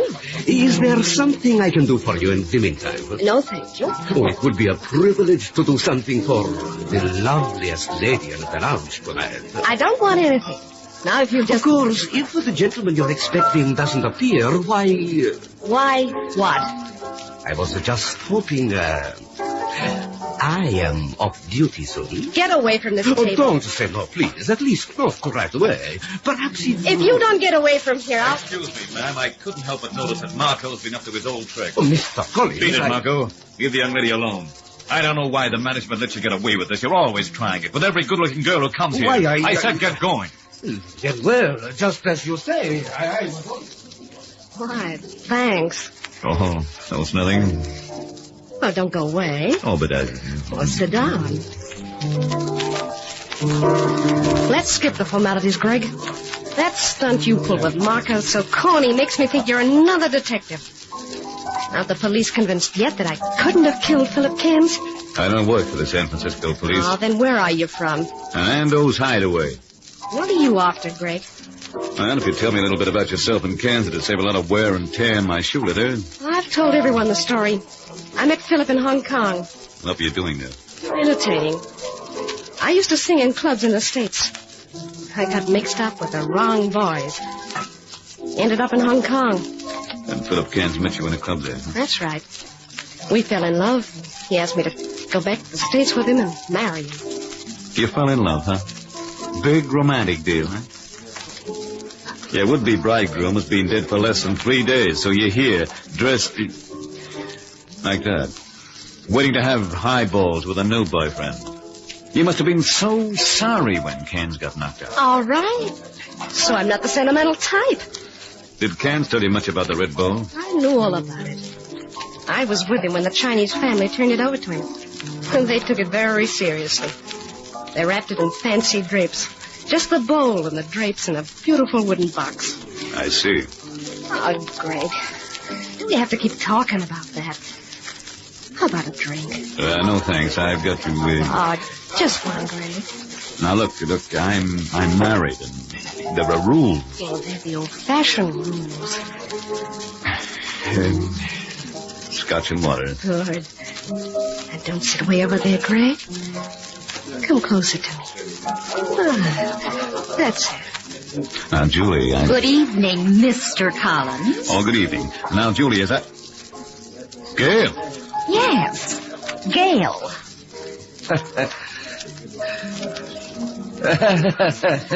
Pull yourself together, chum. I don't believe we've met. Oh, yes. Julie Myers. This is my wife, Gail. How do you do? I'm happy to...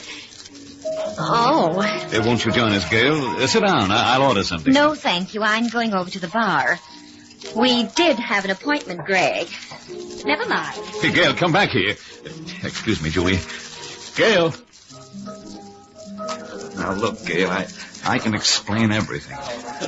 This is a case. I'll have a drink by myself here at the bar. You go and enjoy yourself with your girlfriend. All right. Have it your way.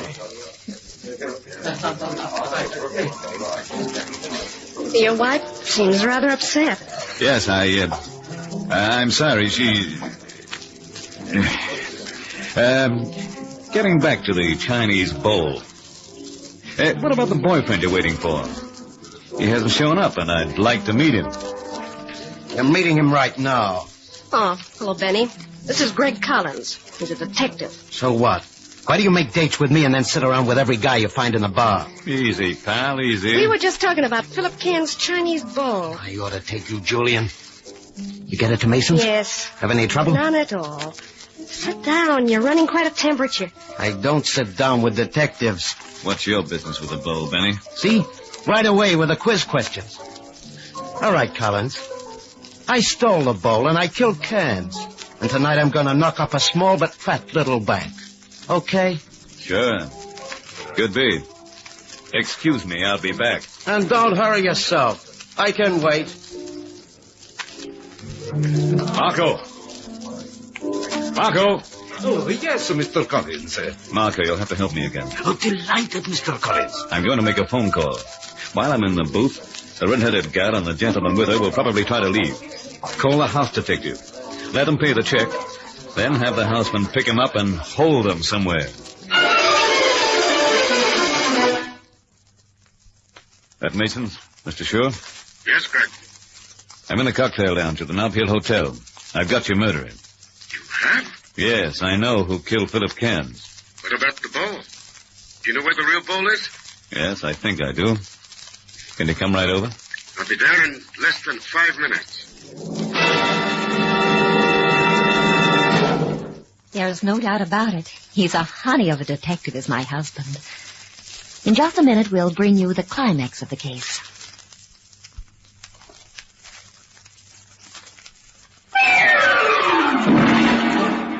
While Greg was in the phone booth, Julie and Benny left their table, paid the check very quickly, and then, at the elevator, Marco stopped them very graciously. He turned them over to a kind of chubby little gent who must have been the house detective. The three of them took a down elevator. Greg came over to the bar where I was and briefed me on the whole story. It's all very interesting, Greg. If it's all true. Of course it is. You'll believe me when Mr. Shaw gets here. He'll corroborate the story. There he is. Now we'll see if it was absolutely necessary for you to follow that redhead. Oh, Mr. Shaw. There you are, Mr. Collins. Hello, Mrs. Collins. Hello, Mr. Shaw. Let's have a table, shall we? Or do you prefer staying here at the bar? No, there's more privacy at a table. Oh, here's one. You okay, Gail? Yes, Greg. This is better, isn't it? Now, tell me, what have you found out? Have you sent for the police? Not yet. Well, what happened? I know who cut Philip Cairns' throat down at the docks. And I know who has the real bowl. Are you positive? Yeah. Well, who was it? Who killed Philip? And who stole the bowl? You did. I was afraid you might say that, Mr. Collins. So I brought a .38 revolver with me. It's in my pocket. You can't see it, but the gun is less than a foot from your wife's heart. I couldn't possibly fail to kill her at this range.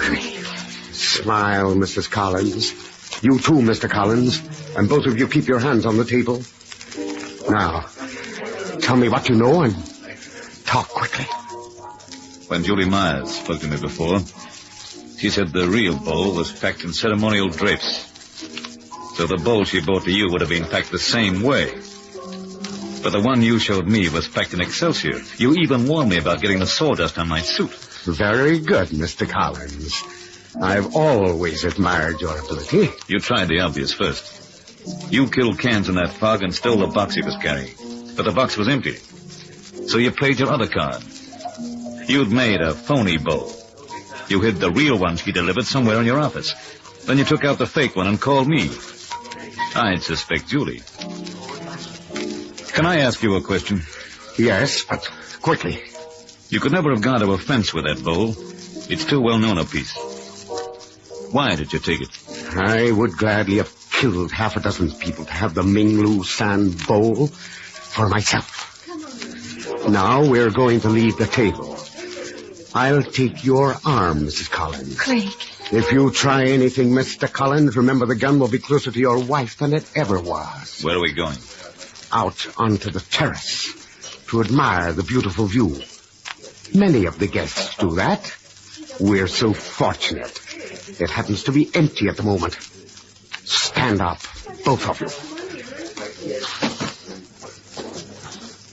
Now, stay close to me. If you turn around or put your hands in your pockets, I shall kill your wife. But why the terrace? Mrs. Collins, you and your husband are the only two people who know the truth. It's dark on the terrace, Mrs. Collins. So dark that it's quite possible to stumble. You and your husband are going to fall off the roof. Terrible accident. It's a 30-story drop. I shall be overcome with sorrow. Open the door to the terrace, Mr. Collins. No, wait. Stay right where you are. The head waiter's coming over. Careful what you say. Is there something I can do for you, Mr. Collins? No, Marco. Nothing. Just call me. I am at your command. Open the door to the terrace, Mr. Collins. Now, we'll step outside. That's it. Close the door. There's a point in that safety fence. It's rather low, Mr. Collins. At the very edge of the roof. Stand there by that huge electric sign. Greg, be careful. Back up a bit more, Mr. Collins. Greg. Back up, I said. That's it.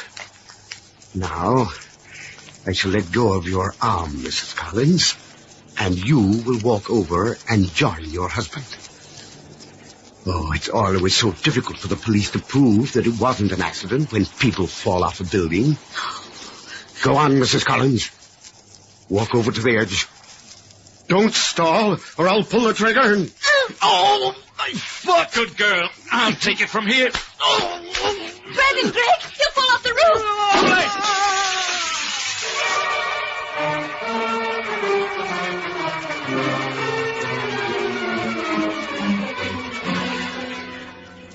Much later that night, Greg and I were home again, and I was in a different mood.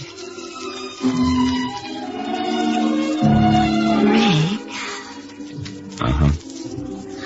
I forgive you. About the redhead, I mean. You done well did it.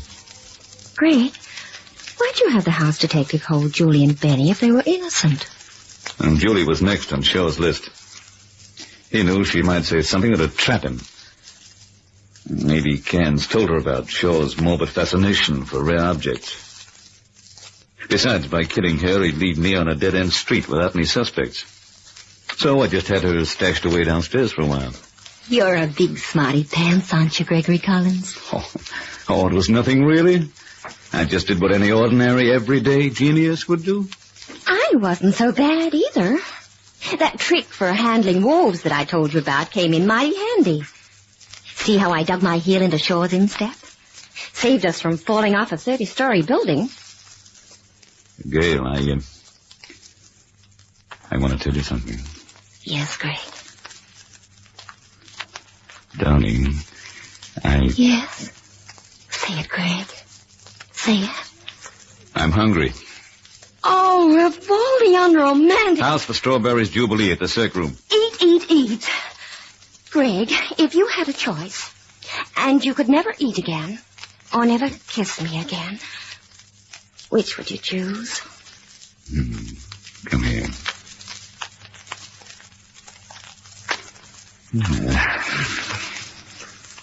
How's that for an answer? Correct, Mr. Collins. Now, do you want to try for the jackpot question?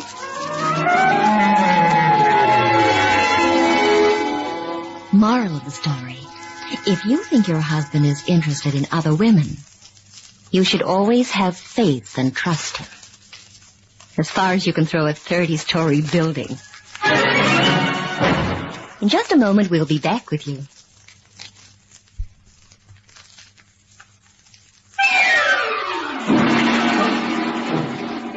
We hope you enjoyed our adventure, the Chinese bowl of Temple Fire Red. Be sure to visit us next time for another puzzle in murder. For where there is crime and romance, there you'll find Mr. And Mrs. Collins. It's a Crime, Mr. Collins was produced in the studios of Hector Crawford Productions by Dorothy Crawford.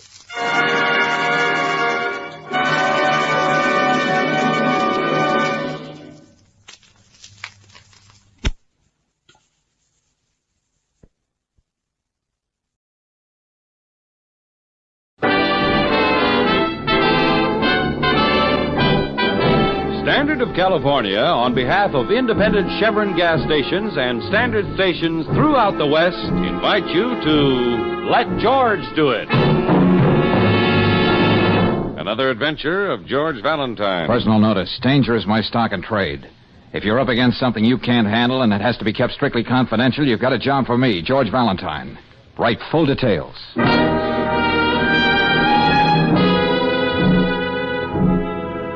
Dear Mr. Valentine, the day after tomorrow, a boy 16 is getting out of a work camp after a year.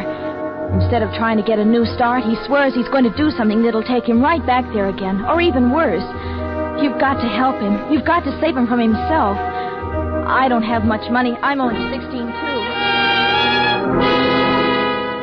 Only 16, too. But I'll work the rest of my life paying you if you'll do everything you can to help Eddie. I'll be waiting for you tomorrow morning at 7 in front of the Lincoln statue in Chelsea Square Park. And it's just signed Emily, George. Yeah. Chelsea Square Park, huh? Brooksy, that's right in the middle of that slum jungle where those so-called wolf packs have been running wild. Yes, and kids just about this age. Always good for an editorial. Young hoodlums, a challenge to society. And that's where it usually ends. Brooksy, looks like we're going to be on the job early tomorrow morning.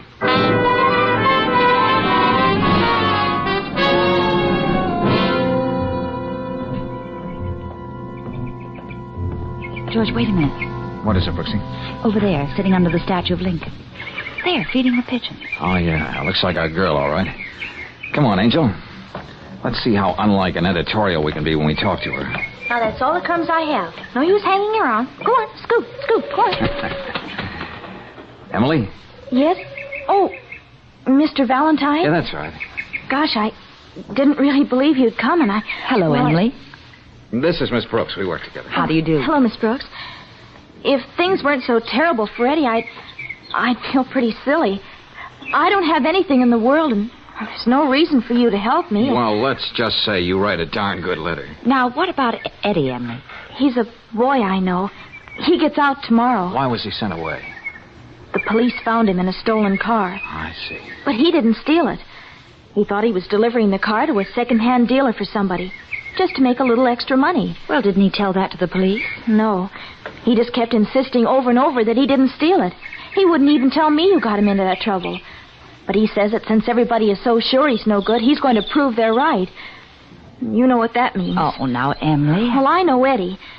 He's lost his temper a lot of times, and he got into scrapes, but, well, he's not bad, not really. Emily, you're pretty sure of that, aren't you? I suppose when you believe in somebody, you just do, that's all. All right. Now let's see what we can do. He has no place to go, Mr. Valentine. What do you mean? He only has his father, and Eddie was supporting Mr. Prokosh, selling papers. Yes? Well, when Eddie was arrested, Mr. Prokosh told him he never wanted to see him again. And Eddie's very proud. He'd never go back home now. Well, people change a lot in a year. Do they? My mother and father haven't. They still think Eddie's no good. And even now, when I went to help him, I have to meet you in the park before I go to school. All right, Emily, suppose you leave Eddie to me. I'm going to secretarial school now, and in another year I'll start working. And if you don't mind waiting, I could... suppose you leave that to Mr. Valentine, too. Then you mean you'll do everything you can? That and a little more, Emily. Now, suppose we go and have some breakfast so you can tell me all about Eddie. Then I'm going to have a talk with his father.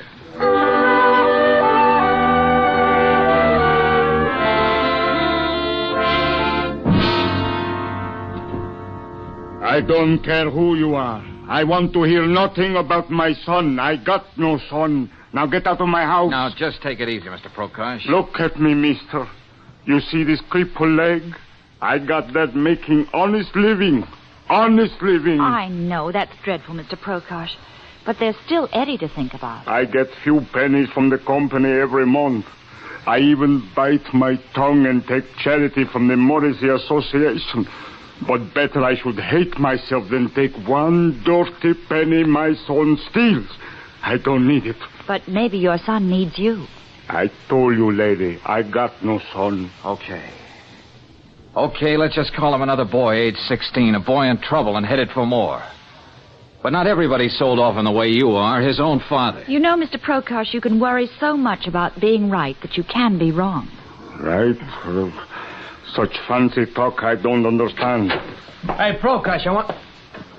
Oh. So you got company, huh? What you want in my house? Tell these characters a blow. There's something I want you to tell me. Just who is this imitation Bogart? Huh? His name is Dan Lucas. He's the worst hoodlum of them all. Look, Pop, Eddie's time's about up. When's he getting out? I gotta know. I tell you nothing. You heard me. I gotta know. And you're gonna tell me. You what? Let go. That flashy tie you're wearing. You don't knot it half tight enough, so I'm gonna help you. And it's not good manners for a tough guy like you to be pushing helpless people around. Stop it, will you? Now, you see what I mean, Stanley? George, look out! See the kind of knife he carries? Yeah. Not the kind you peel potatoes with. Why, I ought to... George, let go of him. I just got one thing to say to you, mister. Stay out of this neighborhood after dark if you want to live. Which way do you want to go downstairs, on your head or on your feet? I ain't through with you. You need a Prokosh. Beat it. Take that collapsible stiletto with you. Let's hope the cops find it on you. Still have nothing to say to us about Eddie, Mr. Prokosh? Nothing. You see the kind friends he has? I would rather die We than... know. All right, let's go, Brooksy. There's one more place I'd like to stop before we meet Eddie tomorrow.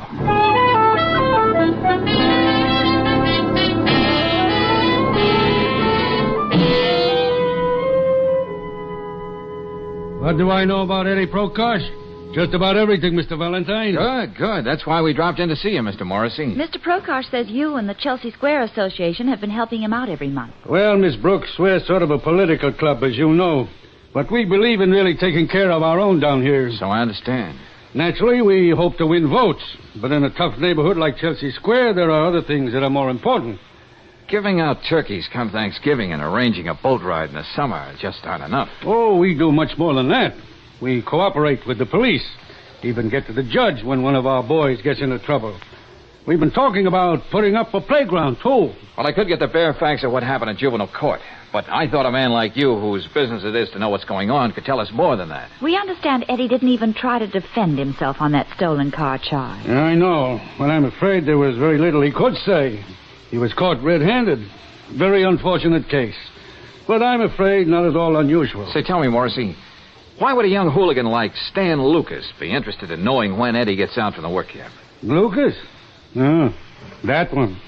There's really a neighborhood problem. I can imagine. But Stan's almost a man now. I don't see what he could have had to do with Eddie Prokosh. Apparently he had a lot to do with him, Morrissey. But it looks as though we won't get the real picture of Eddie till we talk to the boy himself.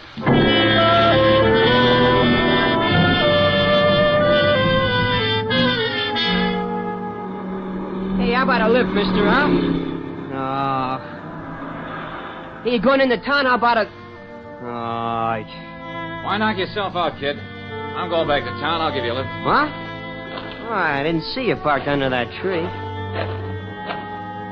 Hop in, Eddie. Okay, thanks. What? How did you know my name? I've been waiting for you, kid. But we'll go into all that later.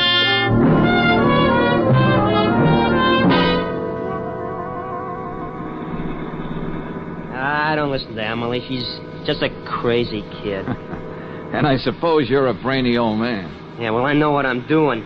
And you can let me off at the next cross and I can get a bus, you know. No, just keep your shirt on, Eddie. That kid gets crazy ideas. I know what I'm doing. I don't need anybody's help. Okay, so you're on your own. Well, let's set it up this way. Look, I live by myself. What do you say we go home and have some chow? You might decide to bunk over with me until you know what you want to do. I know what I want to do. Hey, mister, you sure you're not a cop? Well, some of them are my best friends, Eddie, but I don't happen to be one. No, it's just like I said. I had a little talk with Emily while she was feeding the pigeons in the park. You mean Emily still sits by that statue and... Well, okay, I guess there's no reason why I shouldn't eat your food. Thanks, Eddie.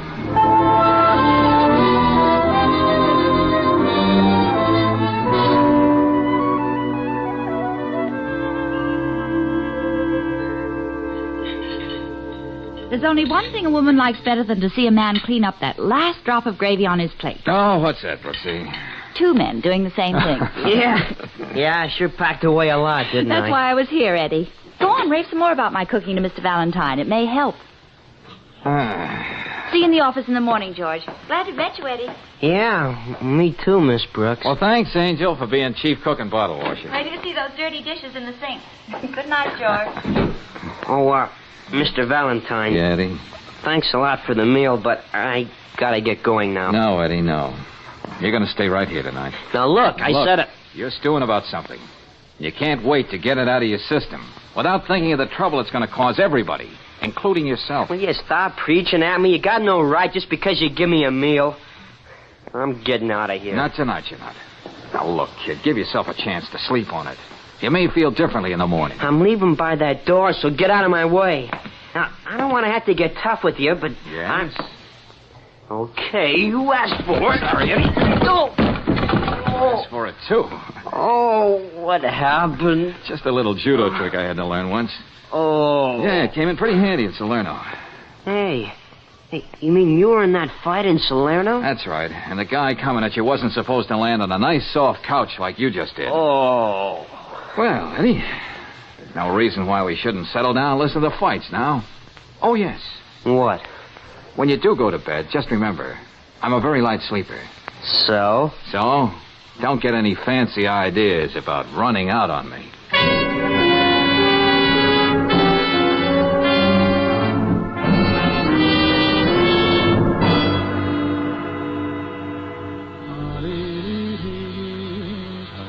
Okay, Eddie, time to get up. Hey, Eddie, did you hear me? Rise and shine. Oh, that kid. Say, Eddie, if you want to try my new electric razor, you can... Why, that little... Now, where... Oh, great. Well, he did leave me a note. That's something. I wasn't asleep like you thought when you went in to take your shower. I even washed the dishes to pay for my room and board. Now, you and Miss Brooks and Emily better stay away from me. You were so anxious to know what I was going to do. Now I can tell you. I'm going to take care of Stan Lucas.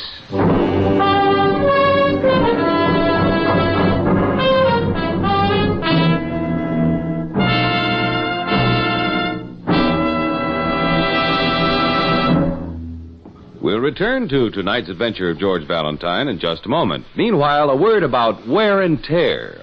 Most motorists believe, and quite naturally, that automobile engines wear out faster when they're running. But that's not true. Your car faces its biggest danger when it's standing cold. For that's when rust caused by condensed moisture inside cylinders starts to work. And that's where RPM Motor Oil can help you avoid a repair bill. RPM's special compounds keep a rust-proof oil film on all engine parts all the time. Whether your car is running hot or standing cold, RPM clings stubbornly to vital wear points. And consequently, rust never has a chance to get started in your car. No wonder it's the 2-to-1 choice of Western motorists. Next time you need oil, ask for rust-fighting RPM Motor Oil at any standard station or independent Chevron gas station. While you're there, ask for a free copy of Batter Up. It's a wonderful handbook on baseball, a gift to you from independent Chevron gas stations and standard stations where they say and mean, we'll take better care of your car.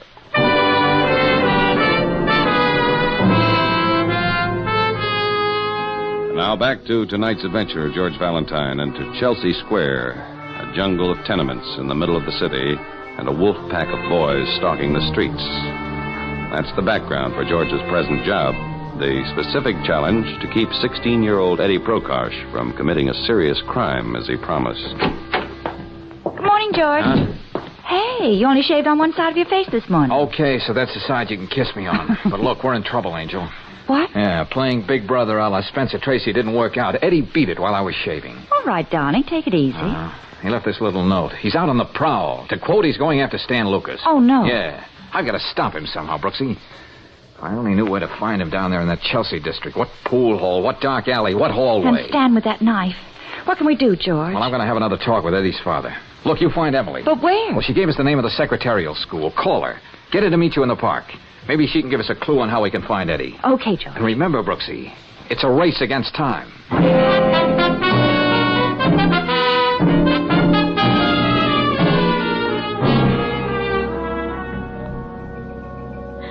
But Eddie can't do that. He mustn't. Emily, stop crying. Yes, Miss Brooks. Emily, I'm not going to talk to you like a child. If you're old enough to fall in love with a boy, this is no time to let him down. I know. I know. You came to us for help. Now we need yours. Can you tell us some of the places where Eddie might be looking for Stan Lucas? It could be anywhere, but Yes, dear? I should have told you this before, but I couldn't. I mean about Stan. Stan? Did he have anything to do with that stolen car business? I'm not sure, but that's not what I meant. What did you mean? Miss Brooks, you said you weren't going to talk to me like a child. Well, I'm not going to talk to you like I was one either. All this year, Eddie was up in that work camp. I've been going around with Stan. Oh. But I had to. Everybody does what Stan tells them to. I wasn't afraid just for myself, but what he said he'd do to Eddie when he came out. Does Eddie know that? No, you know how men are. And I wouldn't want him to know. Oh, you poor kid. Well, what could I do, Miss Brooks? Stan said he could even stop the few dollars Mr. Prokosh gets from the association. And he needs that money to live on. Stan was just talking. But you don't have to worry about him anymore. Mr. Valentine knows how to take care of him. I'm only thinking of Eddie. If I could only talk to him. I've got to find him. Wait, Emily, I'll go with you. We'll both look for him.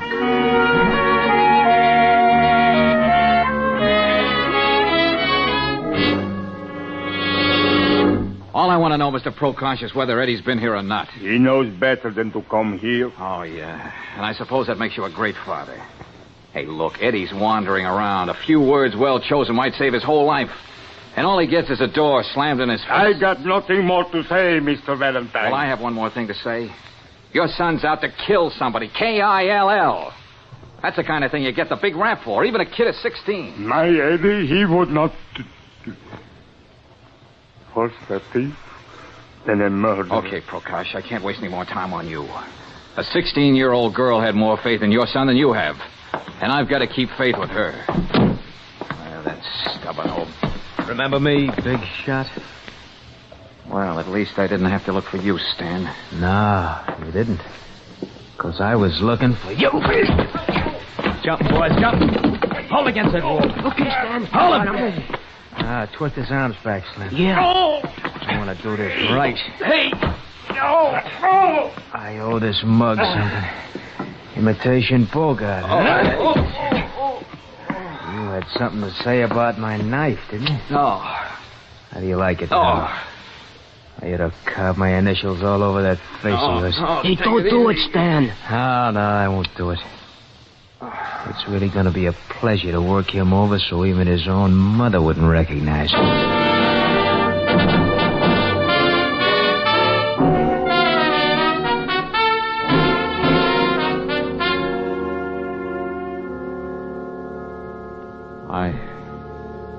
I know my diction isn't very good, Lieutenant Riley. Valentine, what's the matter with you? Where are you? Just about got to the hall phone. Look, you got to do me a favor. Yeah, sure. But what's wrong with you? I thought I could keep the police out of a boy's life, but it's way over my head now. I need your help, Lieutenant. Okay, shoot. Look, pick up 2 boys down on Chelsea Square fast. Eddie Prokosh, about 5'8", freckles on his nose, wears a leather jacket. And Stan Lucas, get it? Stan Lucas, yeah? He's a dirty, vicious little... Oh. Valentine, you stay where you are. Don't worry, Lieutenant. I can't help myself.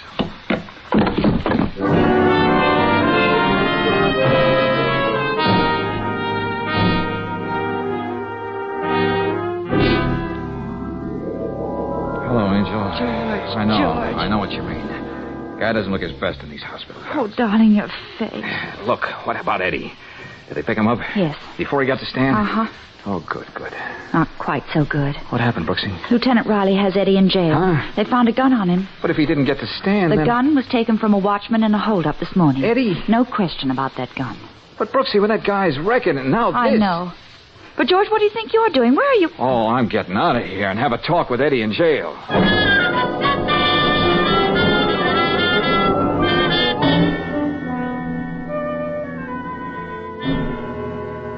Eddie, you gotta talk. What about you and that watchman? What difference does it make what I say? Nobody will believe me. Come on, Eddie, come on. Oh, I bought that gun from Swenson, the pawnbroker, just a couple hours ago. What? Yeah, I was going to use it on Stan. Well, didn't Lieutenant Riley check with the pawnbroker to see if your story was right? Yeah, sure, but Swenson told him he hadn't seen me since I was sent away. Huh? Shouldn't be any surprise to me. I should be used to getting framed. Now, look, you told me the truth, huh, Eddie? I tell you, I was nowhere near that factory this morning. I was out looking for Stan. And it was Stan who framed you on that hot car deal. That's right. Well, why didn't you say so when you were arrested? Well, what proof did I have? He would have lied his way out of it. And he wanted to get rid of me so he could have Emily for himself. Yeah, I know all about her going on with him while I was away. One of the kids up at camp told me. Oh, now, wait a minute, Eddie. You got Emily all wrong. Yeah, You know why Emily was going out with Stan? She explained all that to Miss Brooks. I'm not interested. She was afraid of what Stan would do to you when you got out. And he said he could stop the allowance your father was getting every month. What? What's that? You heard me, Eddie. If Emily were giving you a runaround, she wouldn't come to me to keep you from making a darn fool of yourself. Yeah, but...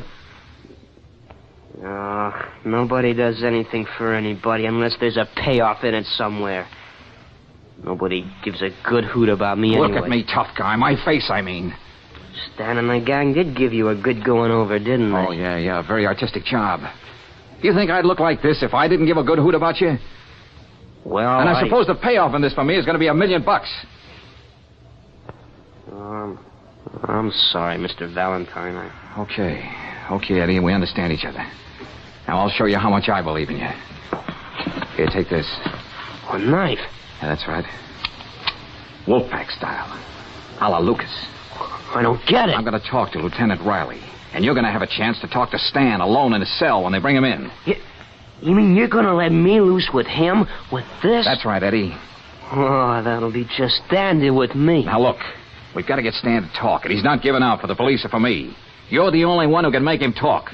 Now, you listen closely.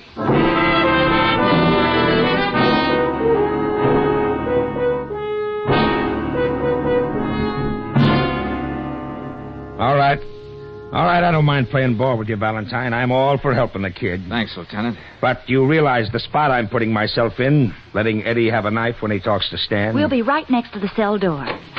Go right in, Mr. Morrissey. The lieutenant's waiting for you. Thank you. Well, it's good to see you, Morrissey. How are you, Lieutenant? Miss Brooks? Hello, Mr. Morrissey. I see they're keeping you stepping down there at Chelsea Square. I'm afraid so, but we do our best. Well, Valentine thought you ought to be in on this Prokosh case. Eddie's one of your boys, you know. I know. Yeah, we're going to hear Eddie's side of the story. And if it sounds convincing, we know you'd want to help. I'm glad you thought of me. Okay, let's get going. Sergeant, bring the Prokosh boy to cell 9. We'll be right there.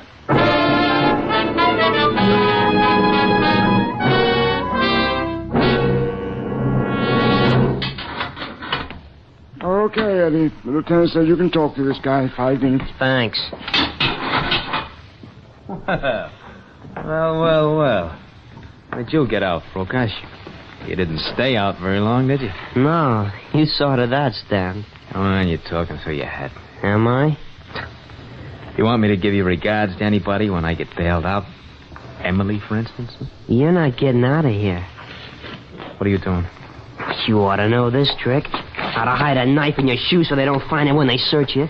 Hey, Eddie, put that thing away. I've been waiting to catch up with you, Stan. Look, stay away from me. You framed me, running those stolen cars. Well, now you're going to pay for it. Look, kid, take it easy, will you? Didn't you? Look, I didn't mean to frame you, Eddie. It was all a mistake. Help! Somebody help! He's going to... Stop him! Well, I was looking around for a gun, and sooner or later I'd wind up at Swenson's, so you planted that hot gun there. Yeah, that's right. But look, kid, help get this guy out of here. You hear me? Get him out of here! Well, get him out of here, all right. They was trying to murder me.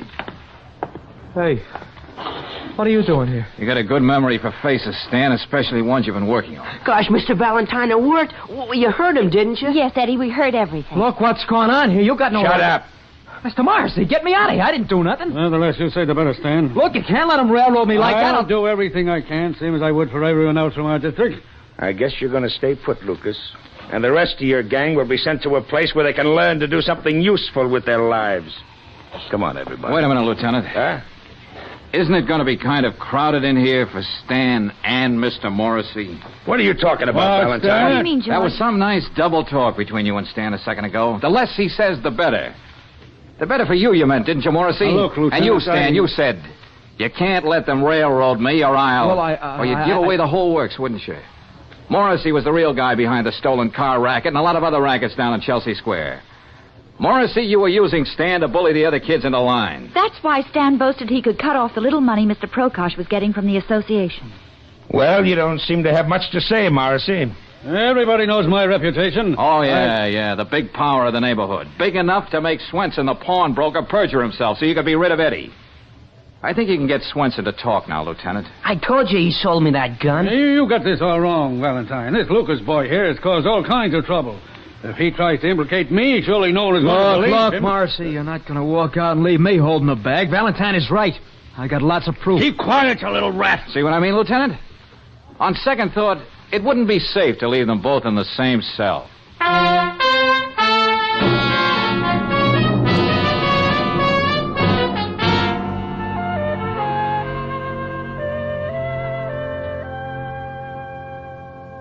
Mr. Valentine, what's that saying about an old fool?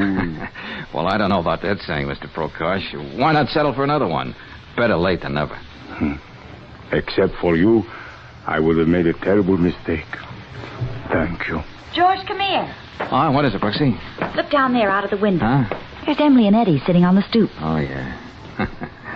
Offhand, I'd call that romance, Angel. And offhand, I remember a saying, too. Speak for yourself, John, if you know what I mean.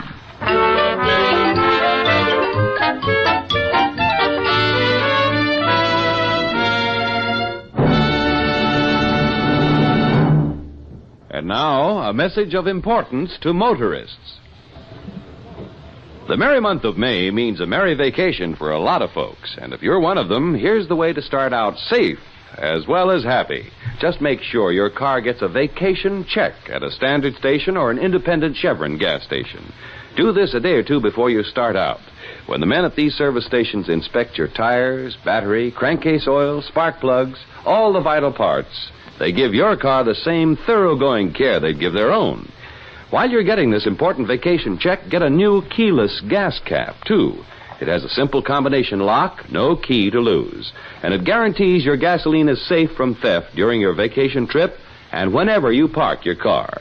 Keyless, self-locking gas caps are another better motoring item available at independent Chevron gas stations and at standard stations where they say and mean, we'll take better care of your car.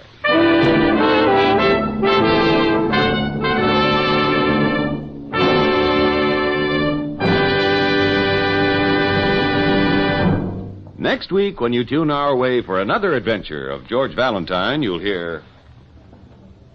Oh, hello, Angel. Oh, darling, I thought you'd never open your eyes. Oh, why doesn't somebody turn that radiator off? It's hissing. We're back in the manlock at the tunnel, George.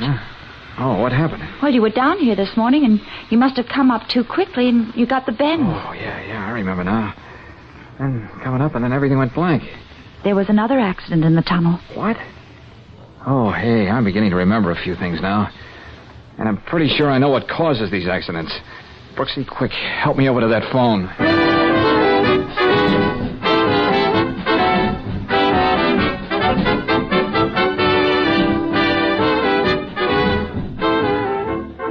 Tonight's adventure of George Valentine has been brought to you by Standard of California on behalf of independent Chevron gas stations and standard stations throughout the West.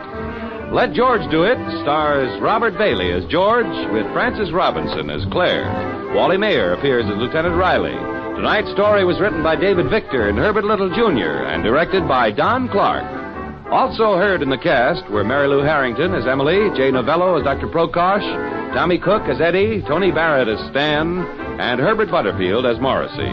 The music is composed and conducted by Eddie Dunstetter. Your announcer, John Heaston. Listen again next week, same time, same station, to Let George Do It.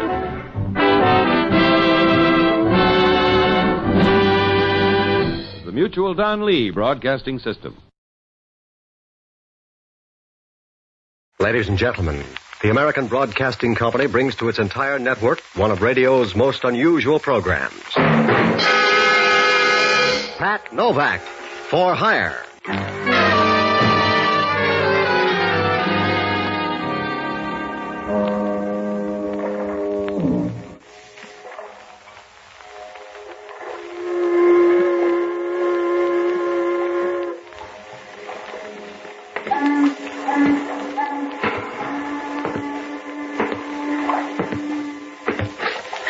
Sure. I'm Pat Novak. For hire.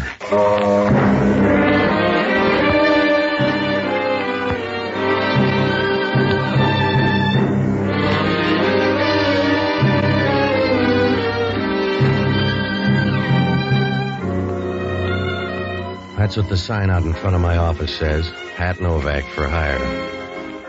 You gotta put it in block letters because down on the waterfront in San Francisco, there's a price tag on everything. You gotta do that or marry a rich widow. I don't like to work that hard, so I rent boats and do anything else that's cash and carry. Oh, it's all right if you don't mind trouble, because that's one thing you can't duck. It's like trying to dance the minuet in skis, and the best trouble always looks good from the outside. You're all smiles and feel like a kid opening a hand grenade under the Christmas tree. I found that out Tuesday night. It was around 7 o'clock. I was getting ready to close the office when this little guy showed up. He was about the size of a golf bag with arms. And if he had a cigar box, he could see over a pool table.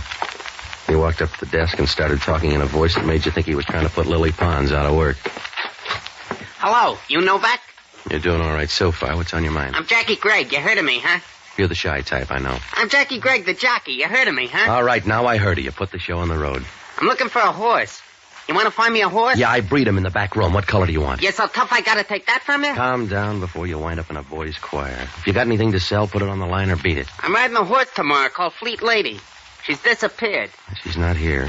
I'm supposed to ride the 6th race with her tomorrow, the Bonanza Handicap, and she's gone. All right, she's gone. Maybe your horse likes to go out at night. I haven't seen her. Get to the point. I'll give you $200 to find that horse. Somebody took her in a van. I trailed her down here at the waterfront. But you lost him up at the ferry building. That's right.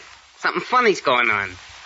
My mount disappeared, and you gotta find her. This is a big waterfront, and where's the $200? You'll get that all right. Down by Pier 19. The van turned in. Think you can find Fleet Lady? I don't know. Who owns her? Woman named Sybil Thornton. She's mixed up, I think. Yeah. Why steal your own horse? I don't know. Run a ringer, maybe. That's a tough trick. This woman's got some good ones. You want the $200? Yeah. How are the odds? What's the difference? You gonna open a book? You better take the $200 now. Yeah, the dough will keep. You sound frightened, Junior. And you sound nosy. Here's the $200. I want you to find the horse. You let me know at the Kingston Hotel, huh? Sure. And if you don't find anything around the waterfront, maybe you better try the track. Ask around there. Yeah. By the way, how do you fit in? How come you got $200 interest in that horse? Maybe I love horses. What do you care if maybe I love horses? I don't. A guy like you's got to love something.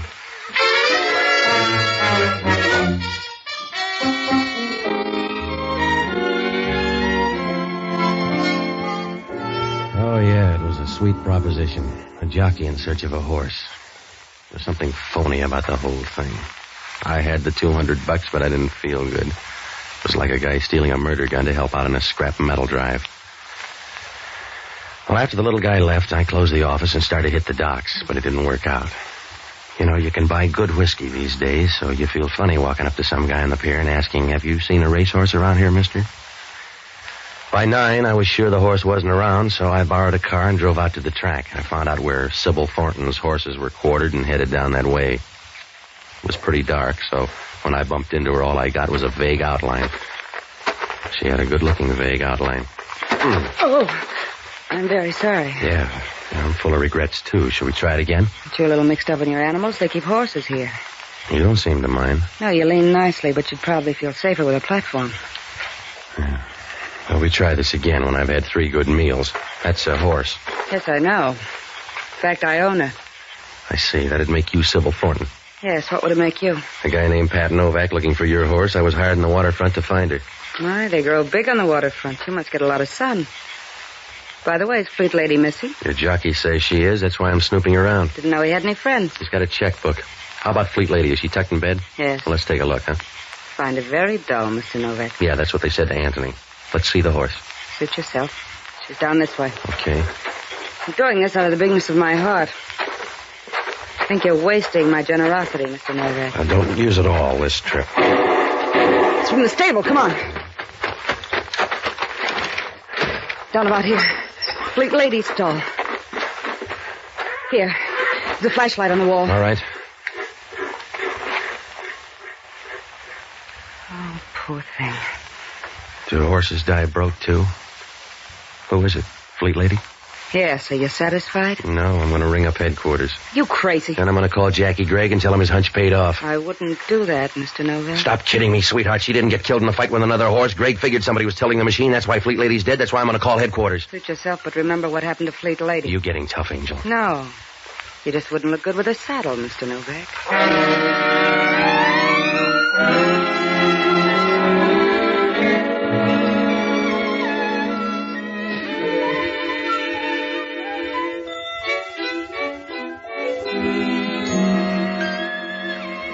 watched her as she turned and walked out of there. It was the kind of a walk that makes you flip the calendar and find out how far away spring is.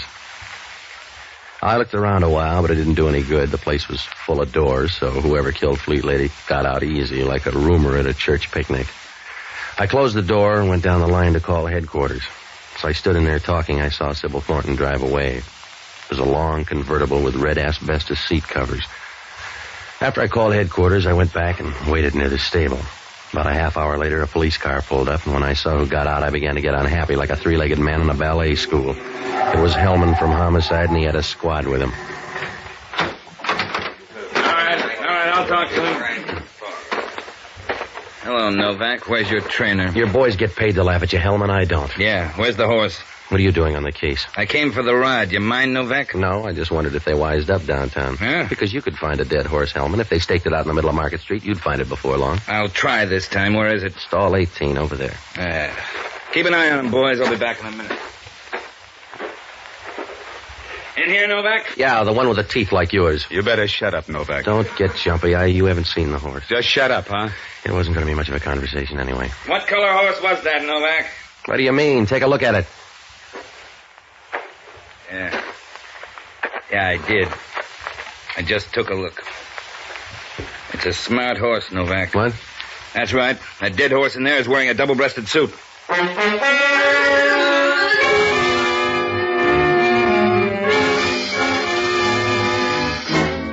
Hellman got the message straight. I walked in and took a look. Jackie Gregg was lying there on the floor as dead as last year's love. The sickness didn't show until we rolled him over on his stomach. Somebody had gone duck hunting in the middle of his back.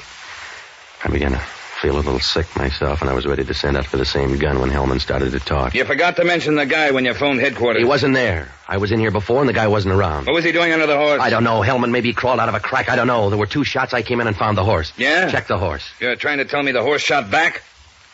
Who is he? A guy by the name of Jackie Gregg. He gave me $200 to find a missing horse. Yeah? A horse called Fleet Lady running into Mars Handicap. This is the end of the line. How do you know it's the same one? I don't. Maybe you gotta be a horse to tell. Why don't you ask one of your boys? Yeah, your boy's real tough. Call him off, Hellman. He's nasty. We all hate him, Novak. It's all right. I'll put it on your bill, Hellman. That's good. You can write it up at headquarters. Hellman, you ought to rent an idiot. The heavy thinking's too much for you. I can piece this together.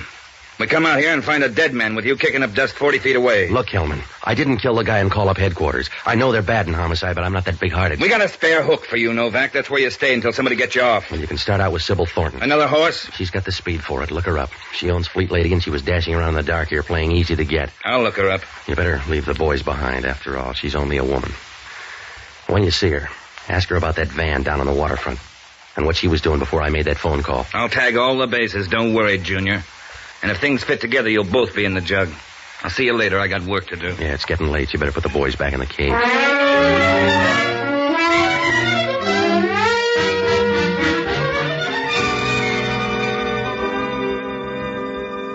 I began to worry after Hellman left. There was no murder gun, and he didn't have too much to go on, but there was no one else wanted my job. Oh, I knew the girl was going to have an alibi, and I was the last guy that Jackie Gregg had seen. I had about as much chance as a fat girl at a Princeton prom. Hellman didn't like me, and he was a smart cop with a disposition like a ton of rhubarb. Well, I had to start right from scratch. I felt like Adam the first morning he woke up. So I looked up a guy named Jocko Madigan, an ex-doctor and a boozer who will give you a lift if you show him where the stirrups are.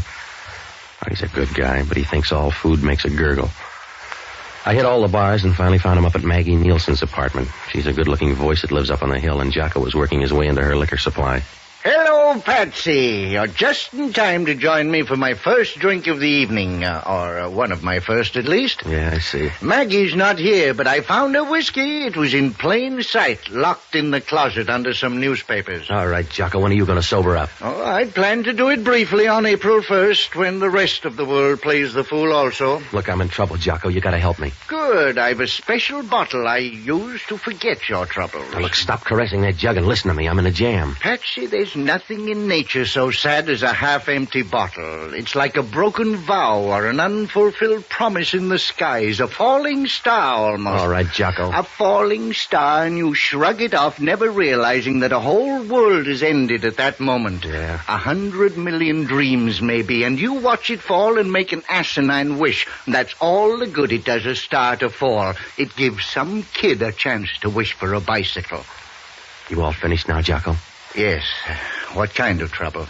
Anything I could aggravate? I'm mixed up out at the track. A guy by the name of Jackie Gregg is dead, and I don't look good. Oh, Hellman? Yeah. The guy's a jockey, and he hired me to find a horse named Fleet Lady. Did you? The horse and the jockey ran a dead heat, but there's something funny about the whole deal. Did you talk to the jockey? No, not enough. Oh, Patsy, you've got to break yourself of the habit of waiting until people are dead before you think of a question. Jocko, I want you to hit all the horse rooms. Find out what you can about the 6th race tomorrow. It's the Bonanza Handicap. Now, hurry up, will you? Well, if it's the 6th race, why can't we wait a while? Start now. Get everything you can and call me. I'll leave a message at your place. Where are you going? I don't know. Maybe up to see the girl. Oh, Patsy, you're going to be waving at the hangman's wife when they spring the trap door. I gotta see her. She owns Fleet Lady. Well, why don't I see her? She's got a stake somewhere, and I got a lot of questions. What could you do up there? Ah, yes. If it weren't an academic question, I'd argue the point. Oh, it looked like a bum deal right from the start. Patsy, you have the instinct for recognizing trouble, but not the intelligence to duck it. Save your breath, will you? You're like a man walking under a scaffold on a building. You realize it may crash down and kill you, but instead of hugging the building where you can't get hurt, like every other dope, you scurry for the edge of the sidewalk where you're bound to get hit if it falls. Jocko, will you get out to those horse parlors? I need facts, not fables. Now give me a hand. All right. Give my love to Fleet Lady. Her name's Sybil Thornton. I'll bet I'm not far wrong. Good night, lover.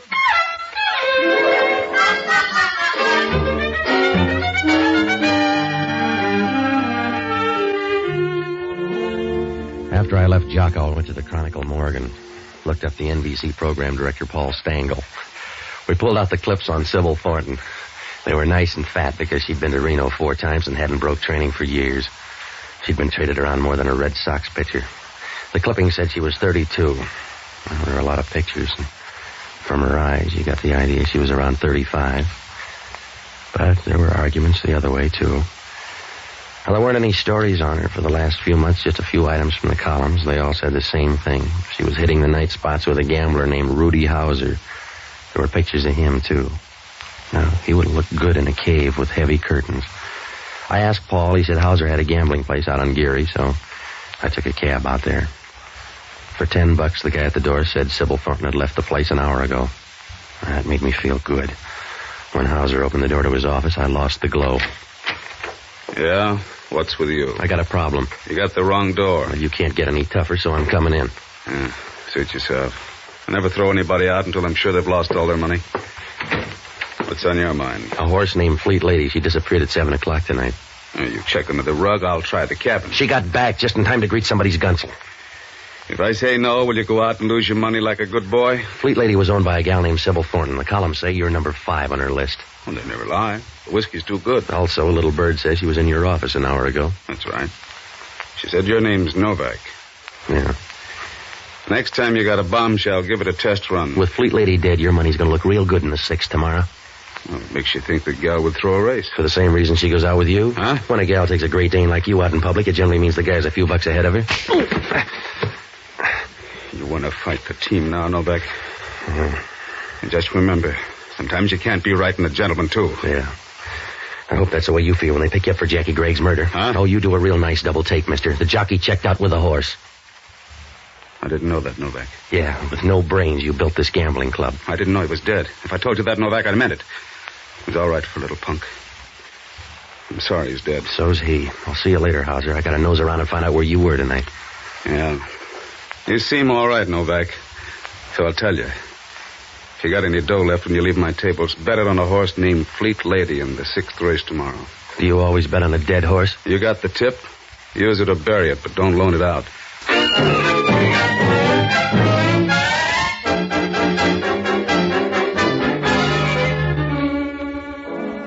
Oh, the case was a regular grab bag when I walked out of Hauser's office. I began to tick off the things that didn't add up. First on the list was that van down on the waterfront. If it was Fleet Lady, who got shot in the stable? If it was the ringer, that meant Fleet Lady would run tomorrow. Oh, I couldn't figure out why Hauser was so sure she'd win. An idea kept racing around in the back of my mind like an ant in a cookie factory. Jackie Gregg lied about that van down on the waterfront, but why? Not to bail me out of the poorhouse with $200. Well, I got part of the answer when I stopped with the pay telephone and called Hellman. Yeah, Hellman talking. Here's Novak. I got some news. You'll have to put it on the back page. What do you got? Your friend Jackie Gray had some love life. Well, there's a chance for you, Hellman. Who's the girl, Sybil Thornton? Yeah, we found her picture in his wallet, the gooey kind. I bet you stole it for long train rides. What time did he die? The right fit for you between 9 and 10 o'clock. 2 shots from a .32 caliber pistol. How about the horse? 45 caliber. 2 people. It's getting involved. Maybe, maybe not. You got 2 hands, Novak. Look up a guy named Rudy Hauser. He's got a joint out on Geary Street. I got enough friends. You look him up. I did. He's still talking about Fleet Lady and tomorrow's race. All right, maybe he's sentimental. Look, Novak, I'll pick out my own work. I don't need free help from you. Jackie Gregg paid $200 and look what he got. That suits yourself, but Rudy Hauser and that gal are close friends. Yeah? Like 2-part harmony in a telephone booth. Get off the dime, Hellman. Hauser's got that gal in his hip pocket. She owns Fleet Lady, and he's betting her to win. You're trying hard, Novak. It's got to be a slow field to lose to a dead horse. Wake up, Hellman. You couldn't smell a rat in a basement full of cheese. I did all right in your apartment. Huh? That .32 caliber pistol, we found it in your place. See you later.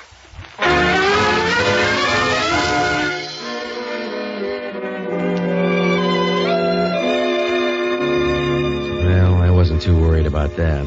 Hellman's smart enough to know a phony plant. I began to think about that .32 caliber pistol. It's a woman's weapon. Well, that doesn't prove anything. So's a bread knife if she's in a bad mood. Must have been about midnight when I got to Sybil Thornton's place. She was wearing black lounging pajamas tied tight around a slim waist. She looked like a wasp with a nice sting, and she had company. Come in, Mr. Novak. Yeah? Mr. Novak, this is Ronnie Stark. Hello, Novak. Yeah. Well, he's not very friendly, Sybil. He's just parting because they're going to arrest him for Jackie's murder. How do you like Hellman? You've known him longer. Yeah. Somebody left the murder gun up at my place. Where you been all night? Please, Mr. Novak, you're embarrassing Ronnie. That's right. I'm blushing, and it's not the whiskey, Novak. I see. You must stay longer, Ronnie. She's persuasive, huh, Novak? See you tomorrow. You won't forget, Ronnie. No, I won't forget. I'm betting on you, Novak. What won't he forget? Mr. Novak, I hope nobody ever asks you that question. You don't want to talk about putting that gun in my apartment? No. Let's talk about Rudy Hauser, then. Your meat grinder friend. We just had a good talk, and he opened up a new road. What'd you tell him? Don't break a spring. He's all right. Will you do me a favor, Patsy? Like not talking to Hauser anymore, huh? That's right. Won't do you any good, Patsy. It'll do me a lot of good. How's he going to know which horse got killed? I'll bet you lied to him, Angel. It's my apple cart, Patsy. Leave it alone. Sure. But play your hand right, baby. Because I'm going to watch your cards. And if you got one that says Jackie Gregg, I'm going to call you the hard way. Patsy, you nice beast. I really think you would. Sit down. Yeah. A drink? No, Do you good. not right now. Well, you've read the book. Just a couple of chapters. I bet they're the right ones. You better watch out, baby. I may be a long shot. Well, you care as long as I bet. I don't. That's good. I didn't think you'd mind. Aren't you beginning to crowd the beachhead? Don't be a sissy, Patsy. You can't live forever. All right, Angel. It's time to wire the folks. Mr. Novak, just wait until you know me better. That's for me. I left the number. It's your fault, then. Yeah. Hello, Patsy. What'd you find out, Jocko? Not much. Nobody seems to care about the 6th race. I care about it. Oh, that's because you killed one of the jockeys. The rest of the people have a more casual interest. How do the odds run? Oh, no heavy favorites. Vin Air and Sleepy Time Gal figure to be the best, at around 5 to 1. What about Fleet Lady? Down the line somewhere. I talked to one fellow. He says she's a dog and couldn't beat a paralytic goose over 100 yards. Yeah, what else? Well, that's all. What do you mean, that's all? Start digging, Jocko. We're not getting any place. Not even at your end? Huh? I counted on you to do better than that. Good night, lover.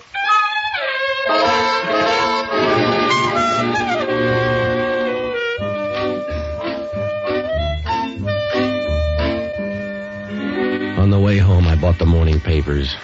There was no story on Jackie Gregg, no details, and Most of the story was a statement by Hellman on Hellman. There was no mention of Fleet Lady. And at 1 o'clock in the morning, there was nothing I could do but roll into bed. I woke up about 9, called Jocko. It was like sending a message out to the Farallones by Indian Runner. He just muttered and said he'd meet me out at the track. Well, I had to have some more dope, so I called Ira Snow. He calls the races and bets on them. The way he does it, a horse is a real beast of burden. He was playing elf when I got him on the wire. Yeah? Ira, this is Novak. What do you know about the Bonanza handicap? It's a horse race. Oh, you're funny. What about the field? Are the horses any good? For hamburgers, maybe.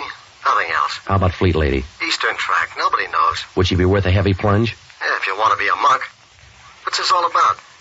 Ira, I'm in trouble. How about a fix? Could they run a ringer in on Fleet Lady? Yeah, it's been done before, but it ain't easy. That's what I figured. How's Rudy Hauser on horses? He ain't. He got burned a long time ago. He never bets. Well, I think you're wrong. Look, Novak, I know every guy in town that's got the itch. Rudy Hauser, no. You know a guy named Ronnie Stark? Sure, he runs a book. Why? Nothing. May see you at the track. I'm going to make a bet. Yeah, I'll tell the horses.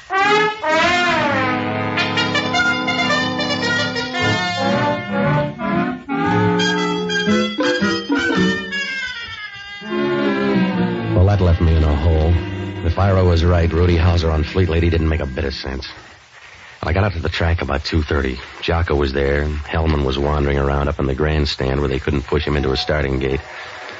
Sybil Thornton waved from her box as I walked by to get a better shot at the starting line for the 6th. They were almost at the post when Jocko came back from the betting window. Well, Patsy, I bet $2 on a horse called Scotch Victory. It seemed like a good omen. Yeah. I saw your friend Rudy Hauser at the window. Huh? He was pouring money down on the favorites to win. Well, that's why the odds have gone down on Vin Air and Sleepy Time Gal. Look at that board, will you? Yeah, Fleet Lady's gone all the way up to 12-1. Yeah, from 8-1, all the way up. Maybe the word got around she's dead. No, that's the funny part. She's down there. See, number 3 on the rail. Not a peep out of anybody. Stand up! Hot Weather is going to the front by 1 length. Sleepy Time Gal by a head. Fleet Lady between horses is running 3rd by 1 length. On the outside, it's Vin Air and Old Soldier. Going into the clubhouse turn, it's Hot Weather by 2 lengths. Sleepy Time Gal by a half length. Fleet Lady is moving up on the outside. It's Vin Air 4th by 1 length. And Old Soldier. Down the back stretch, it's Hot Weather by 2 lengths. Fleet Lady moving up on the outside is now 2nd by 1 length. She's running well for a ghost. Yeah. Rudy Hauser'd better hurry up or he won't see much. What? He better hurry. He left the track 10 minutes ago. Huh? Are you sure, Jocko? Yes, I heard him tell someone he had to make a phone call just before the betting closed. Well, Jocko, you're a sweetheart. Oh, I like to think Come on, let's go to that stable. The race isn't over. It was over 5 minutes ago. Well, how about my $2? Come on, will you? There's only one person who will try to fix a horse race. That's a horse.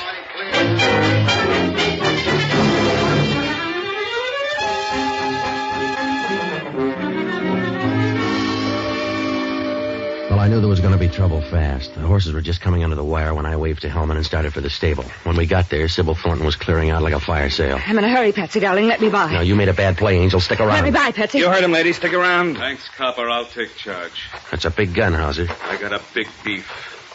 You let me drop $100,000, Sybil. It's your idea, Rudy. Not this way. You let me drop $100,000 because you ran Fleet Lady. The program said Fleet Lady, and that's who ran. I brought those odds into line at the window. My other Eddie looked bad on Fleet Lady. You didn't stay to watch her trail the field. All right, I didn't stay. You lost your $100,000. You killed the ringer. You were a smart big shot who was going to sew up the race. You ran Fleet Lady and cost me $100,000. All right, Copper, move away from her. Over this way, Sybil. No. Don't let him do it, Patsy. I want to see how tough you are. Come on, Sybil. Let's you and me move against the stall. Watch out, Hauser. You're backing into the horse. Grab the horse, Novak. He's going to trample him. You grab him. It's your idea.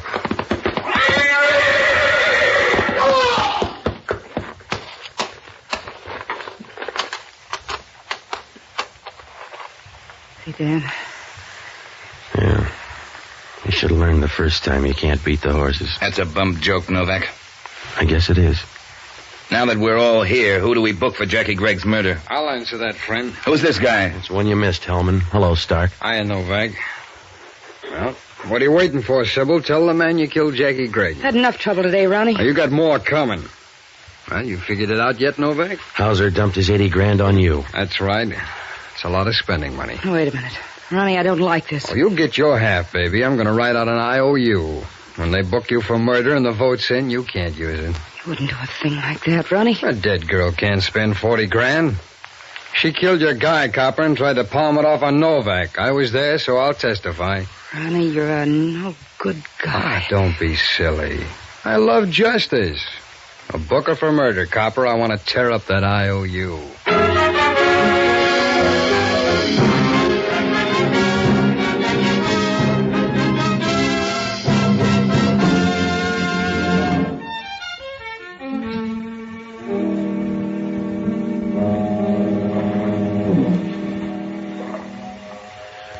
Well, Hellman finally worked it out. It started out as a fixed race, and when they were all through, it was up to the horse. Rudy Hauser put the squeeze on Sybil for some dough. She offered to run a fast ringer in place of Fleet Lady, so Hauser could pick up a bag full. Rudy just wanted to make sure, so he sent one of his boys around to knock off Fleet Lady. Only the guy killed the ringer instead. Well, that was a break for Sybil. She made a deal with a bookie named Ronnie Stark to take all of Hauser's bets and guarantee him that Fleet Lady couldn't win because she wasn't that good a horse. It panned out that way. She let Hauser think Fleet Lady was dead. He spent the 20 grand at the window pushing up the odds on Fleet Lady and dumped another 80 on her to win. The moving van? Well, that was a phony story Gregg used to get me to scare Sybil. He wanted in on the deal. He went back to the stable that night, got in a beef, and she killed him. She had him out in her car. When I went to make that phone call, she figured it was a good way to pass the buck. Well, Hellman asked only one question. Why would a nice, tame horse go crazy and trample a guy to death? Jocko had the answer. The horse that killed Hauser was a filly.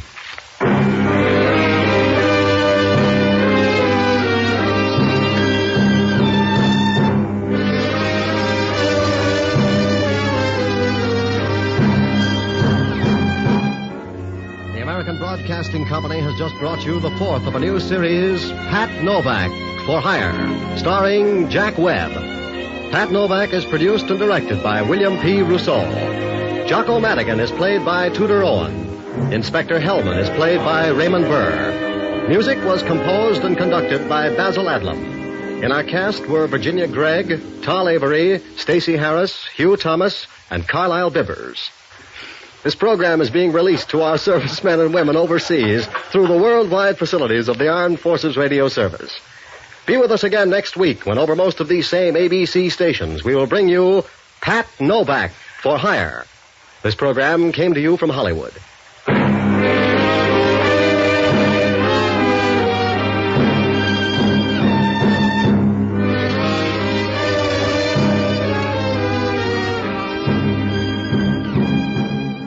Listening reminder. Tonight, don't miss Jane Wyman when she guest stars and explains how she created her unforgettable role as the deaf mute in Johnny Belinda. Hear Jane Wyman tonight on this ABC station. This is ABC, the national broadcasting company. The amazing Mr. Malone.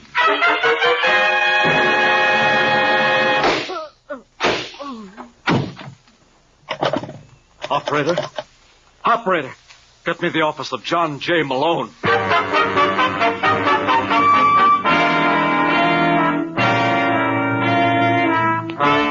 National Broadcasting Company presents The Amazing Mr. Malone, an exciting half-hour of mystery starring George Petrie as the lawyer whose practice before every type of bar has become a legend. Our locale is the city of Chicago, the time, the present, and the hero of these weekly adventures, the amazing Mr. Malone.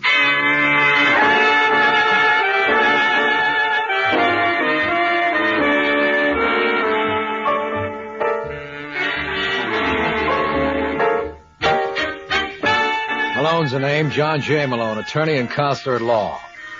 Tonight, in our study of the cliché, let's take a gander at Hard work never killed anyone. You can never prove that by Danny Braden. Danny is the dark-haired boy in a small furnished apartment on Chicago's South Side. Danny is what is known in the trade as a solitary drinker. And he's just made an amazing discovery. The liquor goes a lot further that way. Danny.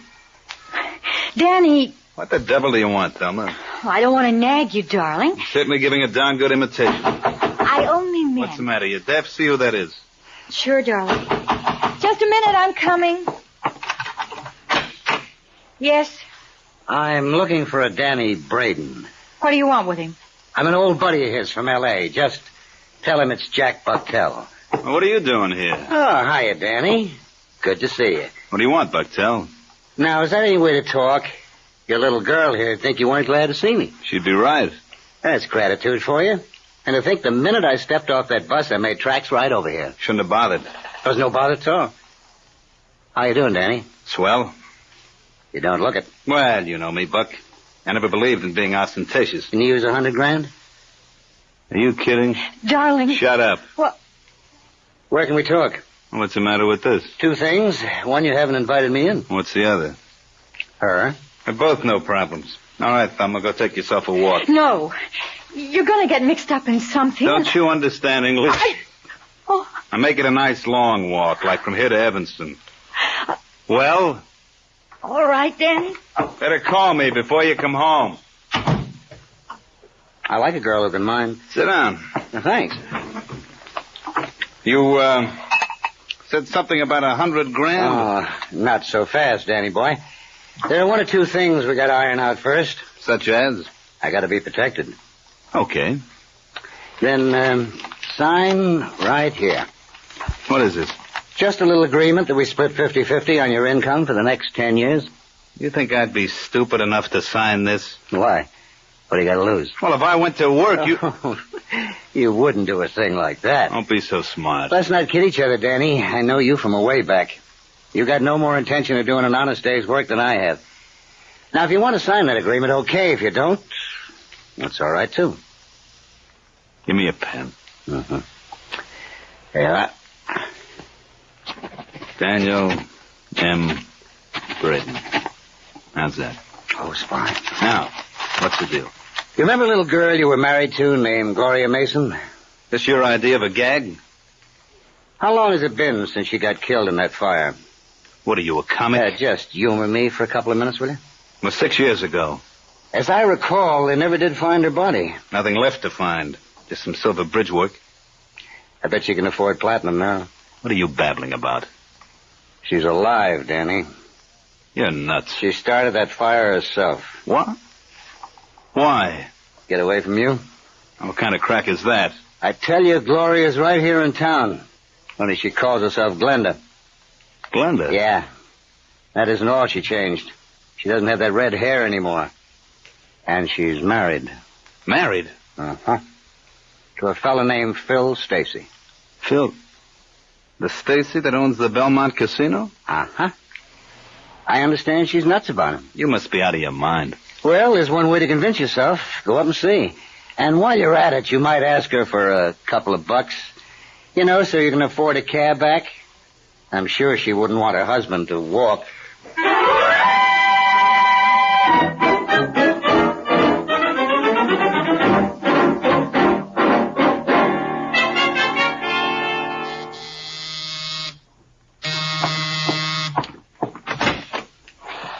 Yes?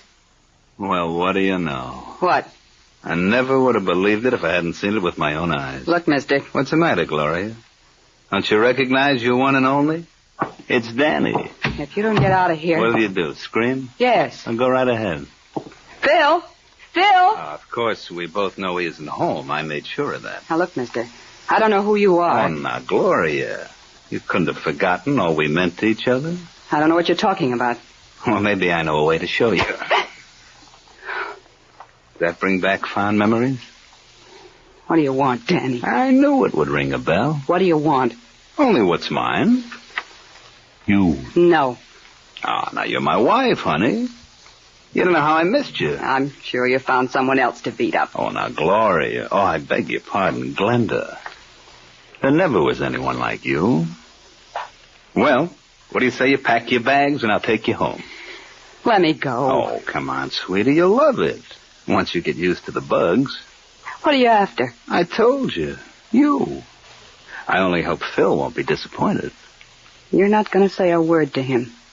I'll kill you if you do. Well, he's bound to find out. After all, he thinks he's married to you. How much do you want? Now, you think I came here for money? How much do you want? I never thought of it like that. But, if you'd rather stick with Phil, why, far be it from me to interfere with your happiness. Let's make it $5,000. That's a nice round figure. Don't be a fool. Where would I get it? Oh, it doesn't have to be cash, honey. I'll take your check. I'm sure you wouldn't stop payment. How do I know you won't be back again? Of course I will, Glenda. You're my wife. Now, what kind of husband would I be not to drop by when I'm in the neighborhood? And I intend to be around real often.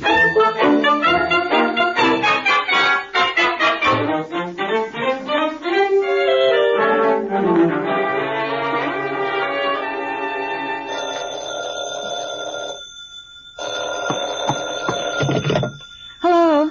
Oh, Thelma. How goes the battle? Who is this? Jack Buckshell. Is Danny around? Just a second.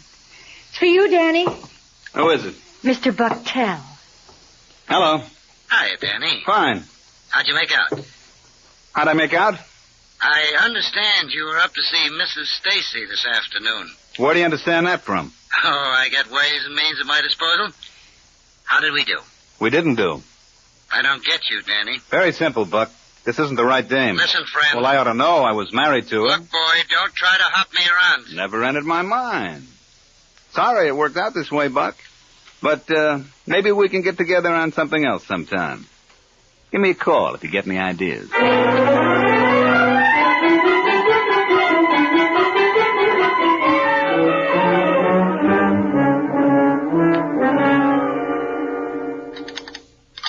Some more coffee, Glenda? What? I asked if you wanted some more coffee. Oh, no, thanks, Phil. What's the trouble, baby?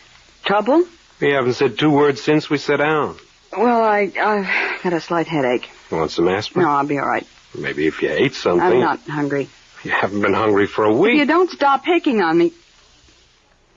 Sorry, honey. No, it's my fault, Phil. I'm just on edge. Well, I'm going to call Doc Wilbur and ask him. No, I don't want you to. I tell you, I'm perfectly all right. Then what's bothering you? Nothing. Absolutely nothing. I swear. Look, Glenda.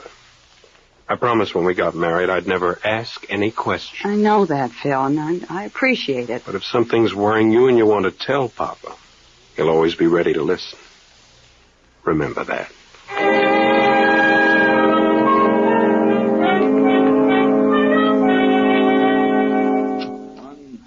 1, 2, 3.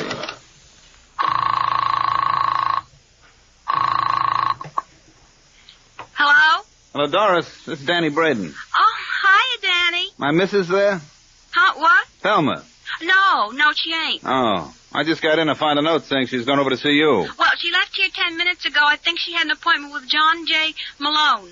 Who? You know, that lawyer fella. What does she want with Malone? Well, I don't know, Dan. Oh, gee. I shouldn't have told you. You won't say nothing. Don't you worry, Doris. I won't breathe it to it. Danny!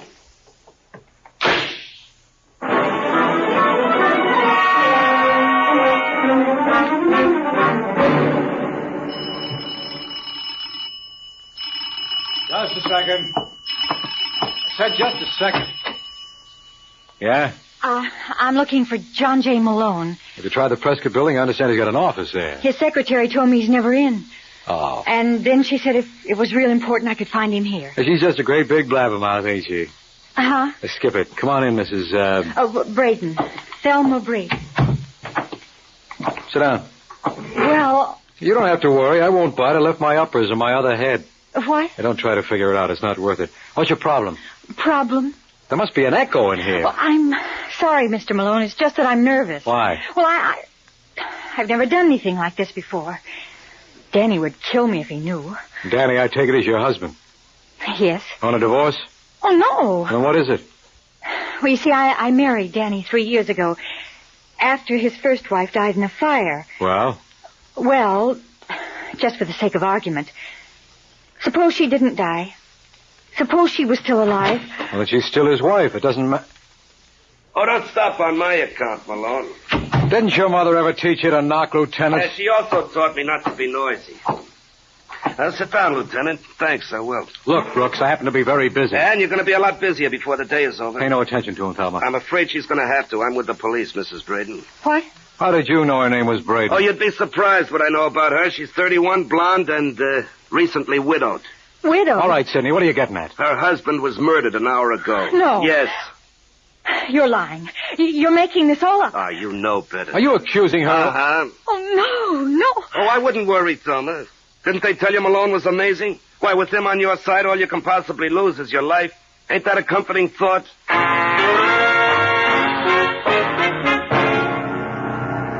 You're listening to The Amazing Miss Malone.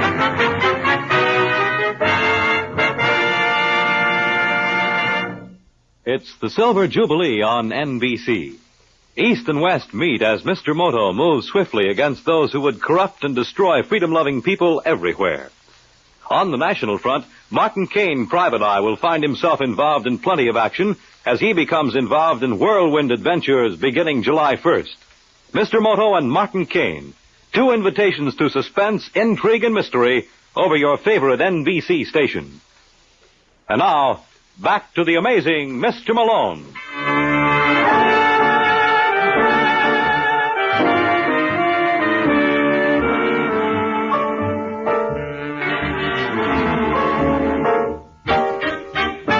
There's one nice thing you can say for my apartment. It's convenience. Within the space of 5 minutes, I had 2 visitors, and both gifted conversationalists. The first was Thelma Braden. The second, Lieutenant Brooks, and the dialogue was real scintillating. Then Brooks got started on a monologue. That's when the party got dull. It's my duty to warn you, Mrs. Braden, that anything you say may be used in evidence. Why don't you shut up? Can't you see she's in a state of shock? Thelma. Huh? Can you understand me? He said I killed Danny. He didn't mean it. Didn't I? Now, look, Sidney, use your head. Where's her motive? Oh, you're just talking to pad your part. Where's her motive? Why, that husband of hers used to beat her like she was whipped cream. That's not true. Are you kidding? The neighbors told me he cuffed you around regularly. I didn't care. Then why were you consulting Malone? Well, That's a confidential matter. How did you know she was here? My friend must have told him. You mean Doris? You're right. Now, listen to me, Thelma. Remember that matter we were discussing before he walked in? What? Well, you know about this girl you knew whose husband thought she was dead? The girl I knew. Yeah, the one who was supposed to be burned in that fire. What was her name? I can't think. You've got to, Thelma. Look, is this a private game, or can a stranger take a hand? It's private. It's Stacy. Glenda Stacy. Phil Stacy's wife? I don't know. Well, I'll check. You go along with Brooks now. You mean I can have her? Don't get your hopes up, Lieutenant. She's only for a lend. I'll be back for her after I look up another prospect.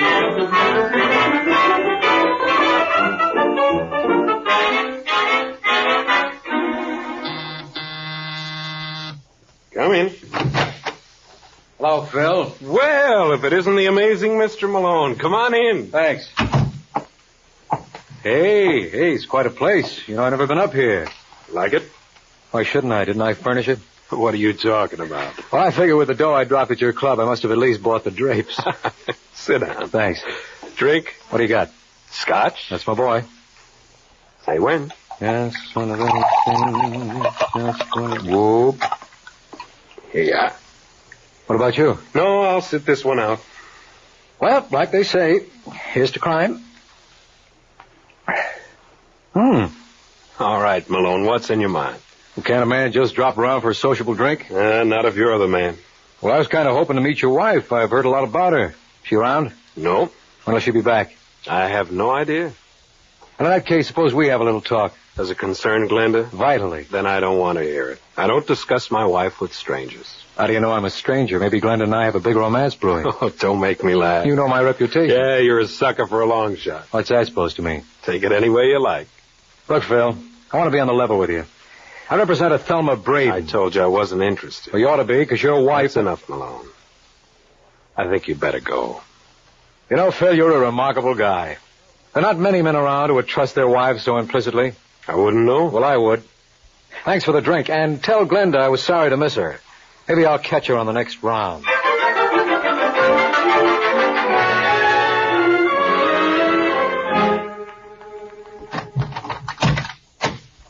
And you, Glenda? Yes, Bill? Here, let me help you with those packages. Oh, thanks, darling. How do you feel? Oh, much better. Good. Would you like a drink? I'd love it. You sit down right over here and Pop will take care of it.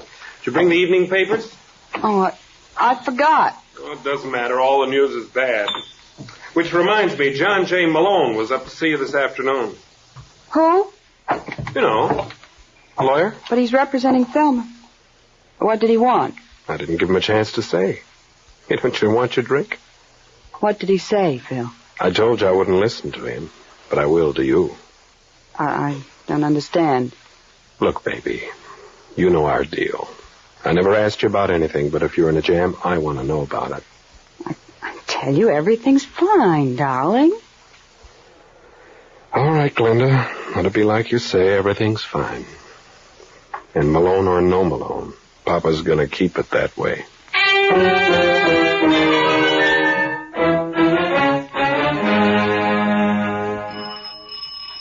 Tom? Mr. Malone? That's right. I'm so glad to find you in. You don't know the trouble I had getting your address. You shouldn't have bothered. Oh, I don't mind. All right, let's get it over with. I beg your pardon? Look, Junior, this is an old story to me, though generally I find him waiting inside. Weren't you sent here to warn me off? How in the world did you know that? I'm amazing. Besides, that bulge in your pocket gave you away. Oh, you mean this old thing? Hey, isn't that kind of heavy for a little man like you to carry? But then that makes you a big man, doesn't it? Oh, definitely. Who sent you, Glenda Stacy? And why would Mrs. Stacy want to do that? Because we both know she killed Danny Braden. Did she? Absolutely. She was legally married to Braden, and he was probably shaking her down. Oh, so she took the obvious way out. See my point? Well, isn't there something you're overlooking? You're right. Pardon? I'd completely forgotten about her husband. Did Phil send you? Oh, why should he? Well, by his own admission... Oh, I wouldn't, if I were you. I was just trying to get a cigarette. That's where you can smoke mine. No nicotine. Thanks. Now, you were saying? Oh, yeah. Phil would do anything in the world for his wife. Would he? Yeah, well, that's what he claimed, and I see no... Wait a minute. Now, don't tell me you thought of something else. Yes, indeed. Danny must have just recently found out Glenda was living. Would you believe I have no idea what you're talking about? Oh, it doesn't matter. I was just thinking out loud. You mind? No, not at all. Well, the way I see it, Danny must have learned about Glenda in the past few weeks. Otherwise, this whole affair would have been precipitated a long time ago. Now, how did Danny find out? May I offer a suggestion? Please do. Maybe he saw her on the street. No, that's too convenient. There has to be another party who supplied the information. Does he? That's the only way it adds up. Now, who could have tipped off Danny that Glenda was alive? I have no idea. Well, thanks anyway, friend. You've been real sweet to let me run on like this. Oh! What's the matter, kid? Can't you take it down there? Yeah, I know. I ought to be ashamed for hitting anyone smaller than myself. But you don't think a bully like me would hit anyone bigger.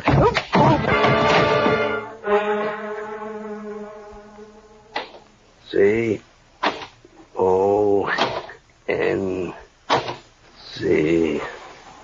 Hey, Sussman, how do you spell consensus? Don't tell him, Hank. You're no stool pigeon. Oh, no. Make for the hills, man. That man's here again. Look, you idiot, I want to talk to you. No speaker to English. I'm not kidding, Lieutenant. I got the whole thing figured out. When haven't you? I'm serious. Thelma Braden didn't kill her husband. Well, naturally you'd say that. Naturally, and I've just been with the boy who can prove it. Well, why didn't you bring him with you? He was in no condition to travel. He had a gun, and I saw no point in letting him use it. Coward.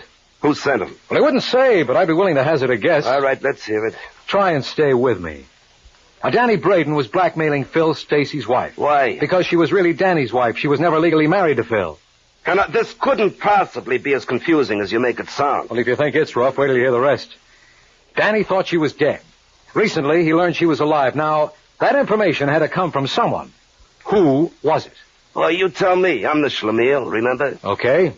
It came from the same guy who sent that punk Junior Grade around to knock me off. And who's that? Phil Stacy. Are you out of your mind? Well, who'd be in a better position to know all about Glenda's background? Well, why would Phil want to blackmail his own wife? That's what I keep telling you. She's not his wife. All right, why'd he want to blackmail Glenda? He's in the chips. Where do you suppose that bankroll came from originally? Glenda? Sure. She must be the one who's loaded. Phil's past is a mystery. And when Glenda left Danny, she must have waltzed off with all of Danny's dough. This assumes he had money at one time. Yeah. Now, let's see if I understand you. It's your theory Phil was blackmailing Glenda through Danny. Hooray, you caught on. Yeah. Well, I'll have to give you credit, Malone. You were right on one count. The information that Glenda was alive did come through a third party, only it wasn't Phil Stacy. It came from a fella named Jack Bucktel. But if Phil wasn't the one who supplied the information... Then you were wrong on count 2. Yeah, but don't feel too badly. You were 50% right, and for you, that's a 49% improvement. Keep it up, Counselor. You're doing fine.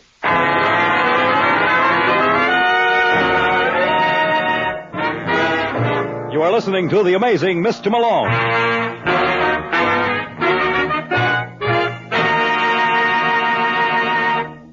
It's the Silver Jubilee on NBC. They say there's a thin line between the real and the unreal. A place where time stands still. A land of silent mystery. We bring you excursions into the unknown. Journeys into the future and through the shadow-filled corridors of the minds of men. On Dimension X. A program designed to bring you the unusual. Tom Conway brings us back to reality as the debonair gentleman adventurer Simon Templar, who finds suspense and mystery awaiting him as the Saint. And here's another program note. Be sure to hear Martin Caine, Private Eye, beginning on this station July 1st, and featuring the well-known screen star Lloyd Nolan. Dimension X, The Saint, and Martin Caine. 3 top programs designed for your summer entertainment over NBC, where the chimes are. And now, back to the amazing Mr. Malone.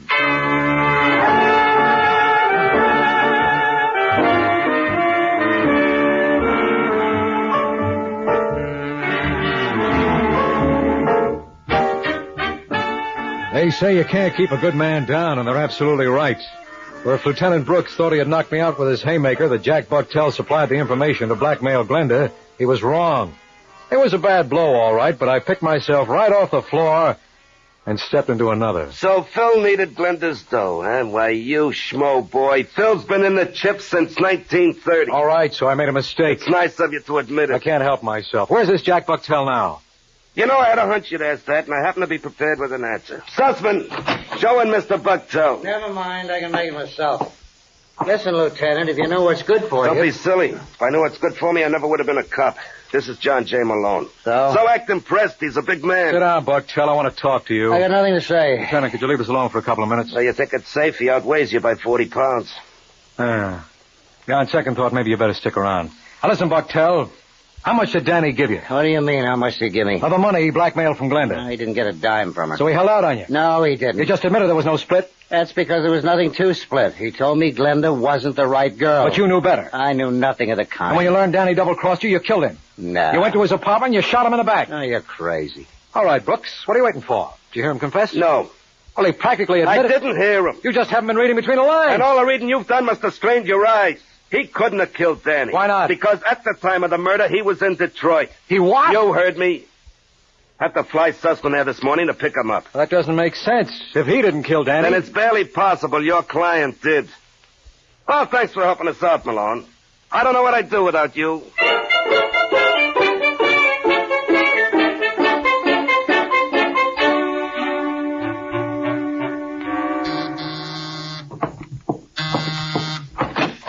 Yes. I bet you're Glenda Stacy. I beg your pardon? My name's John J. Malone. Didn't your husband tell you I was around earlier today? No, he didn't. Well, I was. Unfortunately, I missed you. Well, what can I do for you, Mr. Malone? Well, you can invite me in. I think that'd be a mistake. Oh, hi, Phil. I didn't see you. It's pretty obvious. What do you want, Malone? Well, I just dropped by to apologize. Apologize? Yeah. Can I come in? All right. Thanks. This lovely place you have here, Glenda. Glenda? Well, I feel I know you so well. After all, I've heard so much about you. All right, Malone, what do you want? You were much more hospitable this afternoon. You invited me to have a drink, remember? What do you want? I guess I'll have to buy my own. I don't know where the money's going to come from. Gee, get to the point. Well, as I started to tell you, I represent a Thelma Braden. I think you better leave us alone, Glenda. No, I want to hear this. I don't blame you, lover. It's pretty good yarn. You see, Thelma was married to a boy named Danny. You don't have to go into that. We read it in all the papers. Not all, Phil. You see, Thelma wasn't really married to him. Legally, he was still Glenda's husband. What? That's a lie. You should have told him, lover. Look, Malone, what are you trying to hand me? You folks have nothing to worry about. With Danny dead, there's nothing to prevent you from getting remarried. I don't like those kind of jokes. It's no joke, Phil. But I did do you an injustice. Some gunzel came up to my apartment early this afternoon, and like a fool, I jumped to two conclusions. One, that you sent him. Now, look, Malone. Just hear me out. I also came up with a weird theory that you were behind a blackmail plot to shake down Glenda. Are you out of your mind? I must have been. Lieutenant Brooks told me you were the one with the money. I didn't take his word for it, so I checked with your bank. He was right. Where do you get I know, I got my nerve. They told me something else. That in the last month, Glenda here issued 4 checks to Danny Braden. I know about that. No. Sure I did, baby. He's telling the truth, lover. He saw the endorsement. So?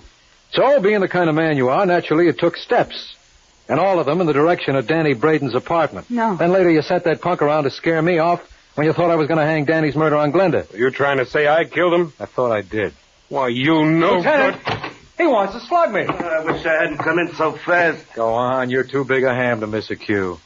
Now fool the public and act like a policeman.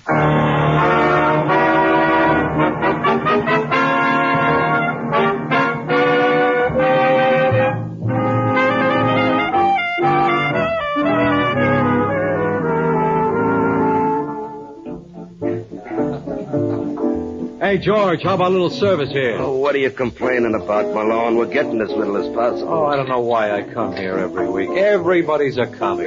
Listen, Malone. What do you want? How did you know Phil killed Danny Braden? Well, it all came down to the process of elimination. Mm-hmm. You had a cast-iron alibi for Jack Bartell. So that took care of him. And as far as Glenda was concerned, it wasn't in character for her to commit murder, or she would have done it long ago. Look what she went through to get away from Danny. And then when he turned up again, she paid him off. Well, maybe she got tired of that. Never. You know, the first touch is always the hardest for a blackmailer. Once the victim kicks through, from then on, it's clear sailing. So that took care of Glenda and left us Phil. Oh, why didn't he let on to Glenda that he knew about Danny? Because that's the kind of a guy Phil is. He was crazy about her. If she thought she was keeping something from him, he wasn't going to let on. Now, does that take care of all your questions? No. This is all well and good about the process of elimination, but there's one party in this deal you overlooked. Who? Your client. Why couldn't Selma have been guilty? Because you made the pinch. Well, you were right last week, so now it had to be my turn. After all, I'm the one who's amazing. Good night, Lieutenant.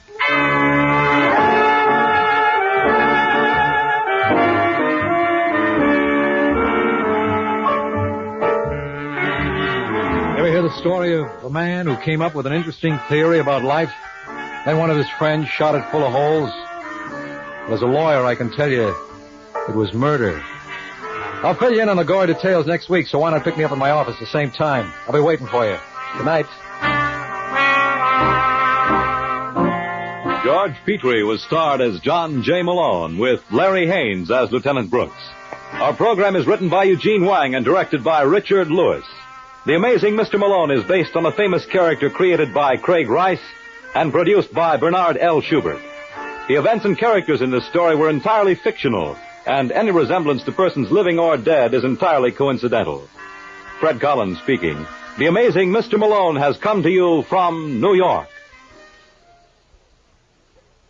Stay tuned for The Man Called X, next over most NBC stations.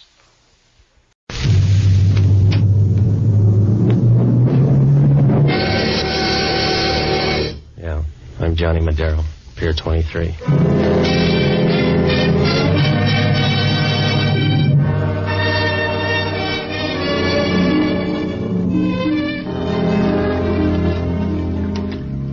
You know, it doesn't pay to buy a fast car in San Francisco because most of the time you got to be in low gear.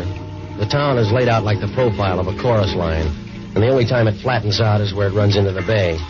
The waterfront goes from south of the ferry building out past the China docks, and on a clear day you can see them batting baseballs over on Alcatraz.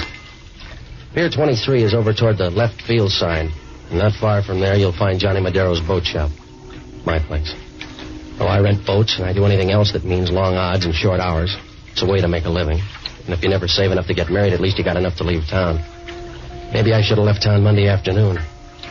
I bought a paper, and I read about a build-up on a heavyweight fight in L.A. I stopped in at Lofty's, and the boys said neither one of those fighters could beat an egg with a power drill. About 3 o'clock, I started down Post Street when I spotted a new auction house. It was small, with enough dough-changing hands to buy back Manhattan Island. Inside it was packed, and up on a wooden stand, a bald-headed guy was selling everything but his suspenders.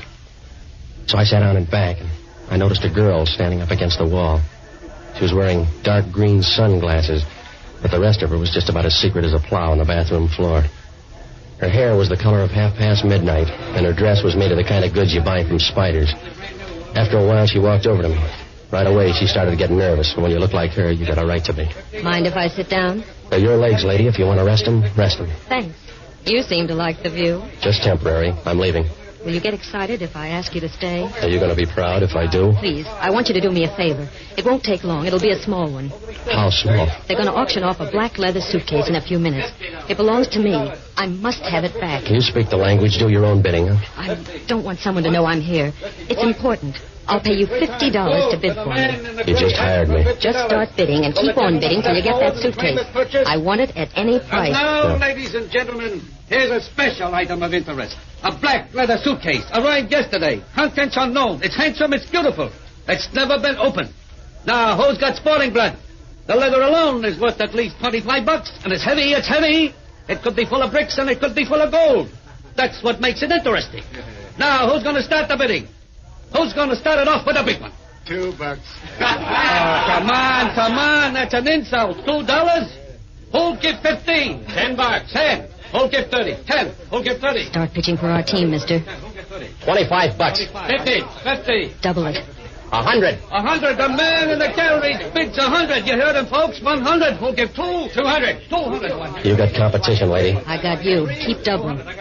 400. 400. That man in the gallery's got second vision. He knows what the suitcase is worth. The bid's 400. Who'll give 800? 4. Who'll give 8? 800. 800. The man in front here says 8. Who'll give 1,000? The bid's 800. Who'll give 1,000? Go ahead. Surprise the man. The OPA won't like this. You're working for me now. Make it 1,000.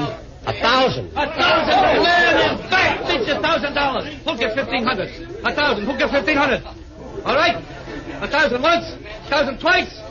1,000 for the third and last time. Oh, through bidding. Sold to the men in the gallery. Please come up and claim this prize now. Here's the money. Pick it up and come back. I'll be waiting. Yeah. And don't let him open it. Whatever you do, don't let him open it. It's your party, lady. I won't even let him peek. There's the lucky man coming down the aisle now. Give him room. Now, here he is, and here's your suitcase, mister. Want to open it and tell the folks what's inside? Yeah, what's in it, Mac? Just one of my relatives. Here's the dough. Yeah, sure. All right. Now, we have another item here. Oh, sorry, son. I was just going for the empty seat. Yeah, we'll wait for your blockers next time, Pop. Where's the girl, the brunette with the dark glasses? It's a jail term, son. I don't follow him home anymore. Well, she was here a minute ago. You must have seen her leave. No. Think about it. She must have walked right past you. Think about it. No, son. When you get to be my age, you don't even do that.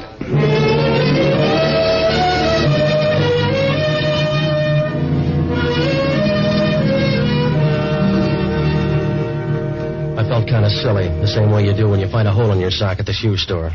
But it wasn't my dough that bought that case, so I couldn't beef much. When I got back to the office, I started working on the lock with the key. The case was made of plain black leather, and it was kicked around more than Minnie's gong. Then I opened it. A shiny-looking saxophone was laid out in 3 parts. For $1,000, you can buy a whole brass section. So I went through each piece looking for a reason. There was a paper box inside the case. It had a gross of reeds in it. Same kind you find on the mouthpiece of any saxophone. I couldn't do much more, so I wrapped up the case and put it up in my closet. Then the door opened, and if trouble had a face, this was the way it looked in the morning. He stood there in the middle of the room, and his eyes held me like a fly at the end of 2 needles. You noticed his eyebrows. They were bushy and thick, and if they got any worse, he'd have to hire a native guide. Hello, are you Modelo? That's my story. You got a better one? It's sadder than yours. I'm the guy you left behind at the auction. Who are you bidding for? Who are you asking for? Myself. I suppose we get real friendly. What's your name? Dunlap, Larry Dunlap. Now, introduce me to the girl who was coaching you. All right. She was a souped-up brunette with a disappearing act. Now, what does that prove? Unless you find her in the cemetery, never trust a woman. Especially Claire Underwood. Yeah. What do you want from me? I'll take that black leather suitcase you won at the auction. Look, I saved you some dough. Don't make a pig of yourself. Try to be nice. I will. I won't kick you when you're dead. Where's that suitcase? You're making me nervous. So if you got an itch, see a doctor. What makes you so big? Vitamins. I know all about the sax, Madero. It belongs to me. Give it to me or I start looking. You better have a license. A sax isn't that important. It is to me. Maybe I want to start a hot shop. I'll hold out for your girlfriend. She owes me $50 and I need the dough. I'll double anything she gives you. If you mean money, give me a hint. Will $100 do? Yeah, the sax is in the closet on top here. Come on. Give me a hand. Give me a hand. Madero, sure. You got a hand, Madero. Now play it out.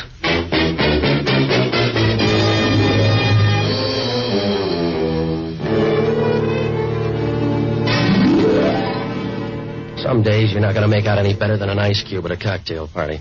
When Dunlap hit me, I folded up and my head got the size of a social worker's heart. Well, I started tossing around on the rug. It took me longer to stop than it took Haig to quit Jersey. I knew that sax was gone, so there was no point in getting up. I started dreaming about that day a Cleveland bellhop gave me a key to the wrong room. It was going all right, too, until somebody began shaking me.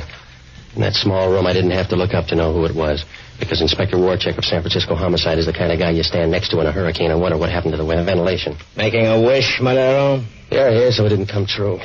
What are you collecting? Alibis. What's yours for last night at 12 o'clock? That isn't bad. You got a witness? No, you can't win them all.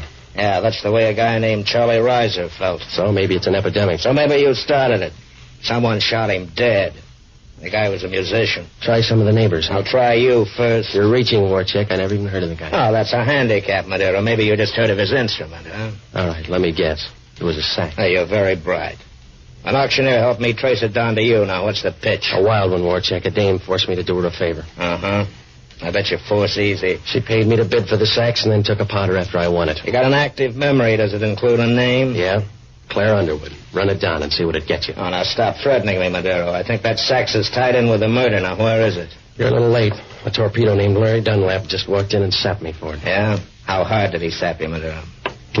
There's a pool of blood behind your desk, and it doesn't look like yours. How'd it get there? I don't know, Warchek. Maybe somebody got lost and figured it was a blood bank. How do I know? Yeah. Maybe they thought it was a morgue, too. Left a body.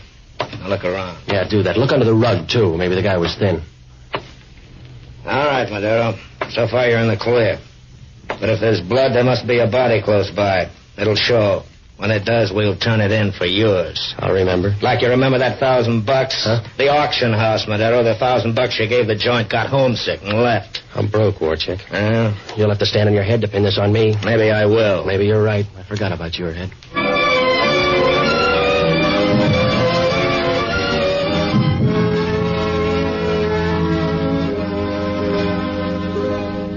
Once Warchek sticks to you, you might as well try to pull a mustard plaster off a throw rug. He stood there for a minute blinking at the light, and you could see big pebbles of sweat standing out on his forehead. He took a handkerchief out of his pocket. When it came down, it was wet enough to wash all the windows in lower Manhattan. After a while, he walked out. I watched him out of the window. I tried to figure how I got into this. It was like trying to trace back a conversation to see what word started it. There were lots of questions and not too much time. Why was a saxophone in a grocer Reed's worth all that dough? And who left his blood on my rug as a deposit? The girl must have known what was in the case, but why did she leave it with me? I couldn't make it add up, so I looked up the only good guy I know. A waterfront priest named Father Leahy. He knows most of the bad boys around the piers, and he's heard enough sins to start an art colony. Around Lofty's, they got his name above the line, and that's a tough trick because along the waterfront, an archangel couldn't get a cup of coffee without hucking a wing. I found him over at the Parrish house having dinner. Hello, Johnny. You want some wine? No, thanks, Father. That's one of the good things about this job. You get wine with your meals. Yeah, I know. Except you gotta watch out. I knew a guy in the seminary liked to eat between meals. Yeah. But the bishop fixed him. He sent him to a rich parish, and the guy had to throw away half his sermons. I'm in trouble, Father. Did you buy elevator shoes, or is that a bump on your head? Somebody knocked me down when I wasn't looking. Did you get the license number? It just felt like a truck. I got hit with a club. That's why I want you to help me, Father. Johnny, you misinterpret my mission in life. You need a policeman. I'm only a priest. Besides, I'm eating. Look, Father, homicide wants to tack a murder on me. There goes my appetite. Who's dead? Anybody I could have helped? His name was Charlie Reiser. He was a musician. If he's going in the right direction, he may get some work. How did you meet him? I didn't. I never heard of the guy. It was all a surprise to me. Sounds more like a shock. I got a bum shake from the start, Father. A gal with a big purse promised to pay me something if I'd bid for a black suitcase at an auction. What was the matter with her? Laryngitis? She was trying to keep somebody from noticing her, but she must have weakened in the final stretch. What do you mean? I won the bid with $1,000, but when I came back, the gal was gone. And you were left holding the bag. What was in it? A saxophone and a grocer Reed's. You could buy the whole outfit with a $5 down payment. What makes it worth $1,000? I don't know, Father. The sax belonged to Charlie Reiser. A guy named Dunlap offered me $200 for it. All that money for a saxophone, and they wouldn't allow me $40 on that old organ. Dunlap slugged me when my back was turned and piled up a lead. Did the sax go for free? Somebody paid for it. When I woke up, there was a lot of blood on the floor. Yours? It was unclaimed, but I have an idea a body's going to turn up without it. You have nothing but murder on your mind, Johnny. Why don't you settle down with a good book? If Warcheck tags me, I'll have to borrow yours, Father. Right now, I need you to check on a few people for me. Sure, but I'll need a couple of names for them first. You know a lot of the combo boys, Father. Check up on Charlie Reiser's friends, especially his women, and find out where Larry Dunlap fits in. Will you do it, Father? Yes, Johnny, I'll do it. But if I find out you're calling them wrong, I'll drop over to Warcheck's side. Thanks, Father. If you help me out of this, you're a good guy. You're an angel. But stop pushing me. I'm not that anxious yet.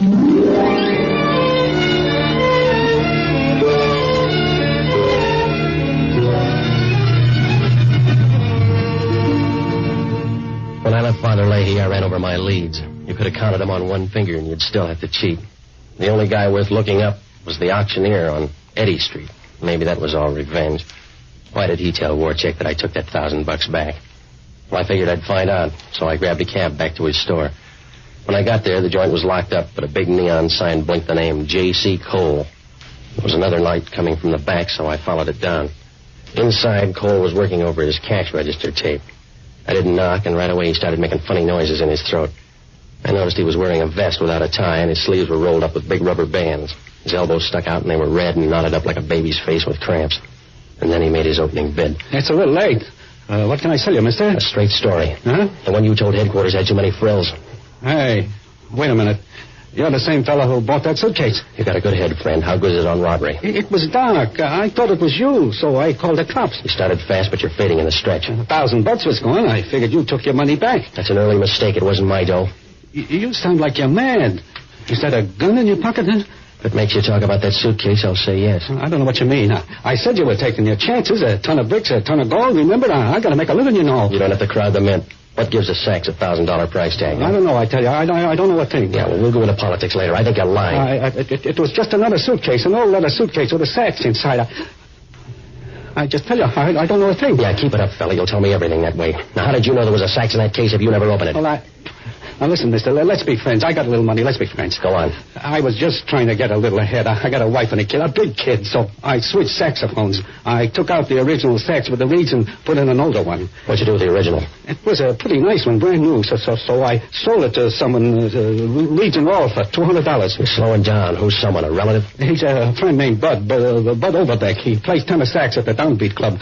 That original was something special, huh? Yeah, you should have held out for $1,000 on both ends. Now, listen, fella, Bud's a friend, a good friend on my wife's side. You won't hurt him, will you? I'll send you a pint if he bleeds. Yeah, sure. I'll save it. Anything else, huh? Yeah. Stop stuttering. You'll give that kid of yours a complex.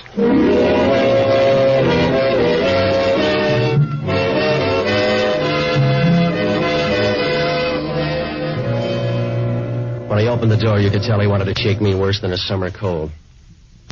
I didn't like him any better, but he'd given me something solid to work on. So I got over to the club Downbeat. It's a jazz cellar that warms over King Oliver at 6 bits a throw. 5-piece combo was writing a chorus slow and easy, and you knew the only notes they ever read were on IOUs. There were a dozen or so jazz fans huddled around the bandstand, and if you looked real close at their faces, you saw something that looked like pain. I asked the bartender who Overbeck was, and he pointed out the blonde kid with a face made of warm putty playing a black saxophone. I walked backstage to a small dressing room where the boys grabbed their second wind with a short one. When I opened the door, Claire Underwood stood there holding her breath. Hello, Johnny. You look angry. Put away those daggers, I will, baby. I'll guess that you killed Reiser for a saxophone. Guess again. Why should I kill anyone for a sax? Tell me why it's worth $1,000, and I'll answer that one, too. All right, Johnny. I'm sentimental. Say Charlie Reiser was my boyfriend, and I wanted to keep his sax as a memory. Must have been quite a memory, baby. You didn't meet Charlie. But I did meet Larry Dunlap. He wanted the sax, too. Why? How would I know, Johnny? Maybe he was taking lessons. They weren't that kind. He has too good a lip. So have I. Only I use it differently. All right, stop puckering, sweetheart. I want some sense now. Please, Johnny, if you leave now, I'll give you double what I owe you from the auction. That's not enough. Look, baby, count up your bills and tell me what a murder rap is worth, huh? We'll haggle over it later, Johnny. Just meet me at the Ajax Hotel, and I promise you'll get a better figure. Yeah. You gonna add some interest? Come here, and I'll show you what I mean. I'm not running a service. I need some answers. Come on. I want some action. Come on. And use your arms, Johnny. You got too big a mouth, baby. Somebody's going to close it on you. Show me, Johnny. All right. The music stopped, Johnny. What do you care? We're not dancing. Johnny, please, you're squeezing me too tight. Yeah, it's a bad habit. Now tell me about that sax. Listen to me, Johnny. I told you I got to see Overbeck first. I'll tell you everything later. Yeah, after you talk Overbeck out of his sax, huh? Yes. Is it a deal? You're too anxious to sign. I'll talk to Overbeck myself.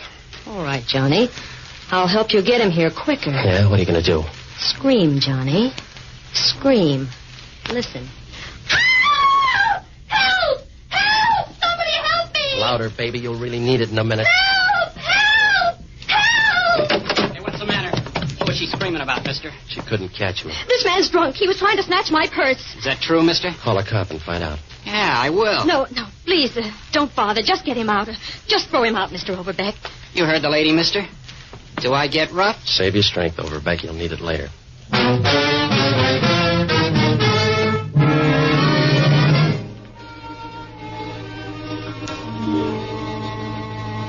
Claire had a nice act if you didn't mind playing straight man to a vulture. She draped herself on Overbeck's arm, and she looked as cool as a vacation in Maine. As I walked out, Overbeck was still showing his teeth, but it didn't matter because you got the idea he wasn't strong enough to fight off a sneeze. Well, there wasn't much I could do except wait for Claire to show. But it started to drizzle, so I figured my best bet was her hotel.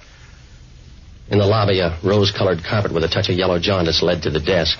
The clerk told me she hadn't come in yet, but for $5 he could tell I was a friend. He gave me her key. I went upstairs, and when I opened Claire's door, I knew something was wrong. A lot of towels were thrown all over the floor, and everything was gone from the closet but the mothballs. Claire had skipped, and before I could walk out, Dunlap walked in. One hand was in his pocket, and the other had enough tape to wrap up a mummy. Can I come in, Madero? You're old enough, Dunlap. Make up your own mind. I have. Where's Claire? You're early. I think she's still busy. Give me a magazine. I'll wait. It'll be a long one. I'm not hanging around. Oh, the fun's just beginning. Sit down. Sit down. I guess I am tired. Yeah, this gun makes everybody drowsy. Now, what's your tie with Claire? Nothing that's deep-rooted. Are you writing a column? Yeah, the obituary, and you're going to make the morning deadline. You're too cocky, Dunlap. Don't turn your back. I won't. Claire blew her chance. The best she could do was disarm. Yeah, you ruined my carpet. When they pass your cup around, I'll be generous.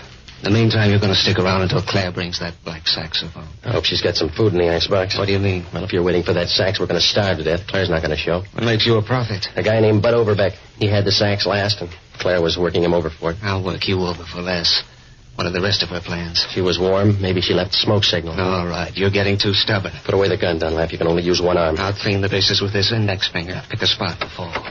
Hey, don't clutter up the floor now, Dunlap. We got company. Hey, what's this? The wrong room? Claire said we'd be alone. We are. Just the three of us. Who's he, Madero? Huh? What are you talking about?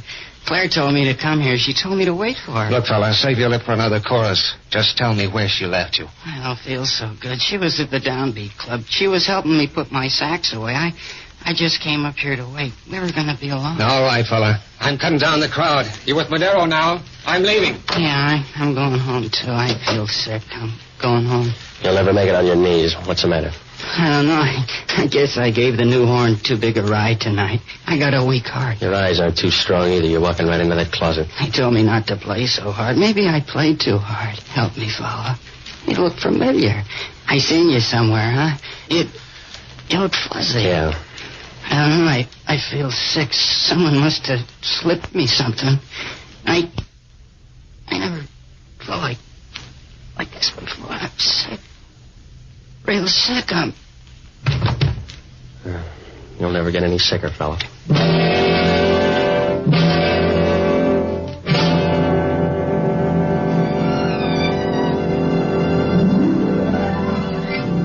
Overbeck was dead even before he had a chance to see if Gabriel paid his boy's scale.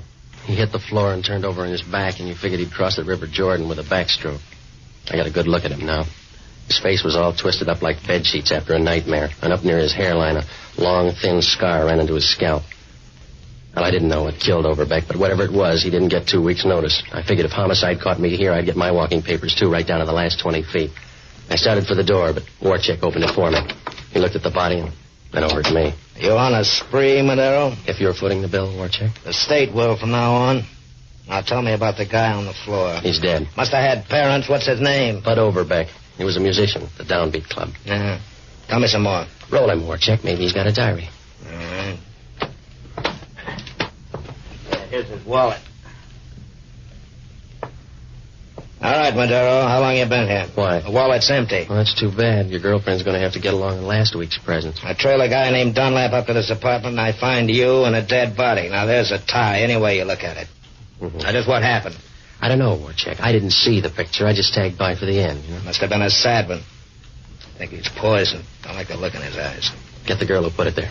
Well, just give me a hint. Huh? Overbeck was playing caveman with Claire Underwood before he came up here. What does that give him besides hair? Maybe a Mickey. When I left, she was warming up an argument for his saxophone. She get it? She didn't. Dunlap's losing man hours. He just walked out here, and I think she's in his list. Yeah. I'm beginning to get an idea now myself. Does it hurt? You and the Underwood girl are running some kind of a racket for that saxophone. She left you behind the front for her. You haven't seen her, Warcheck. She doesn't need that kind of help. But you will when I get through checking. Still got a few calls to make, and I want the lab to work over the body. By then, I'll have enough to come back and hold you, Madero. You couldn't hold a lapdog with a suction pump. All right, big shot. I'll go a long way to get you for this. A long way. You got the drag, Warcheck. Yeah. It's going to slow you down a little.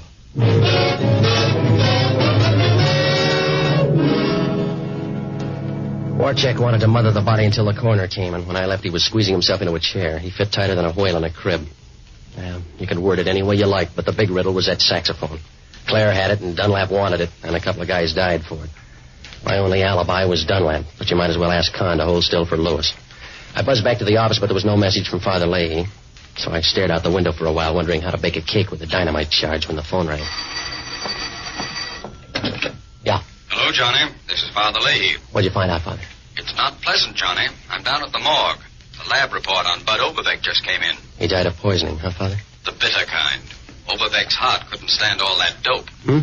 Coroner found a used saxophone reed in Overbeck's pocket. It was soaked in hop. So that's what made that saxophone so big. The grosser reeds. That's right, Johnny.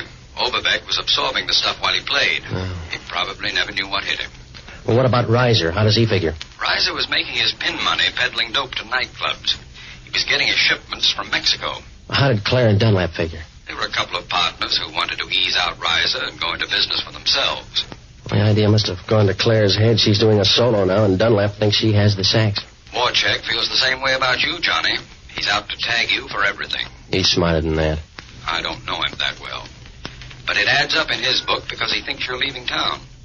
Someone's booked a passage on the 2 a.m. plane from Mexico this morning in the name of J. Madero. I'm being jockeyed, Father. It's either Claire or Dunlap. They're both as black as sin. Maybe so, but Warcheck still thinks you're the dark horse.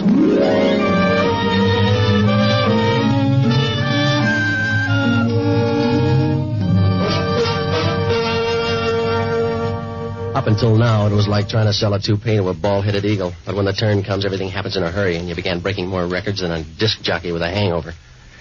If Father Leahy was right, Claire or Dunlap had enough dreams in that saxophone to start a waltz contest, and I knew if they both got out of town, Warcheck would be around to tag me for the last dance. So I got out to Mills Field, and out on the far end of the strip, a twin-engine plane was warming up. Claire was standing with her back toward me, and even from here you could see what a stiff tailwind could do to a landing gear. When she saw me, she raised her eyebrows and figured her temperature was even higher. Sorry I had to borrow your name, Johnny. You're too small for it, baby. I got a big ego. And that gun bolsters it, huh? That's my story. Well, tell it to Homicide. They'll take a nibble on either you or Dunlap. Better throw him Dunlap. I got a date in Mexico City. It's a blind one, baby. You're going in the wrong direction. Larry, what are you doing here? I thought you I want those reeds, baby. You'll be peddling pencils when I'm through with you. I'll leave the sights, too, baby. I'll be lonely. You won't need that kind of music where you're going, Larry. You're the ones that talk, baby. I trusted you. We were going to do this together. I trusted you. We all make mistakes. You got the short end. I'll stretch it a little. You got another chance. Let's team up again. Sorry, Larry. I'm crowding you out. You only think so. Now get out of my way. I got to make the plane. Make a grave first. I want that stuff. I won't miss again. Stay away, Larry. Put up a sign. Yeah. You missed again. Give me the gun. No, I'm selfish. I'll hold on. Pull him off me, Madero. Pull him off. There's a law. All right, baby. You run out of chances. It's my turn now. No. Please, Larry. Put the gun away. You win. I'll split it with you now. You win. Honest, Larry, you win. Just to show you I agree. You're through, guy. Drop the gun. Yeah. What are the odds of my getting away in that plane? 70-30, maybe. Things are too tough at 50-50. Come on, I'll ride downtown with you.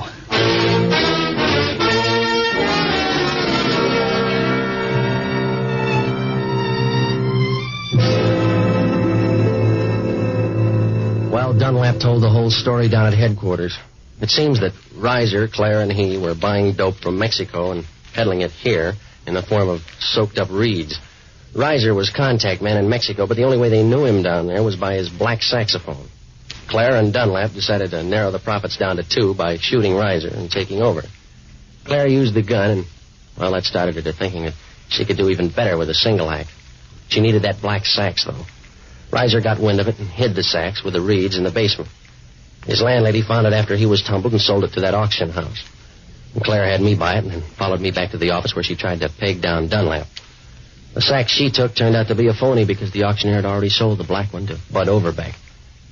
The track was switched to him, but not soon enough.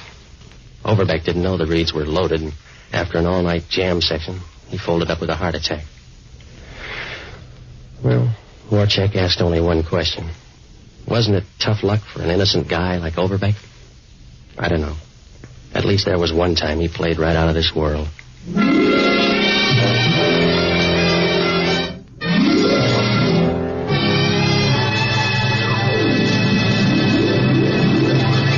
Johnny Madero, Pier 23, starring Jack Webb as Johnny Madero, has been presented by the Mutual Network. Johnny Madero is written by Herb Margolis and Lou Morheim. Gail Gordon played Father Leahy, and Bill Conrad played Inspector Warchek of Homicide. Others in the cast were Helene Burke, Bob Holton, Herb Butterfield, Irvin Lee, and Herb Rawlinson. Original music was composed and conducted by Harry Zimmerman, and the entire production was directed by Nat Wolff. We invite you to listen again next week over most of these stations when Mutual presents another adventure in the life of Johnny Madero, Pier 23. Tony Lafrano speaking.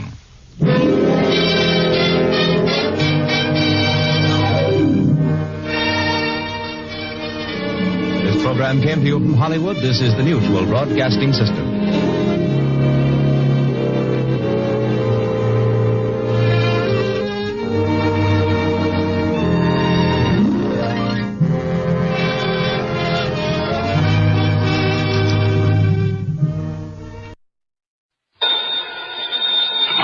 Johnny Dollar. This is Fred Porter, Johnny. Miniatures. Miniatures? You know those tiny paintings, portraits usually done on porcelain? Oh, yeah, I know what you mean. But I don't think I ever heard of any Reimer collection. There are half a dozen of them stolen from the Reimer galleries in Philadelphia. Cost us something over $20,000 insurance. Never found them, huh? Well, here's the thing. I just got a phone call from Wilbert Reimer. He wants to see you just as quickly as possible. About those miniatures. He wouldn't say, Johnny, but I'll bet on it. And he insisted that you and only you be brought in. Huh.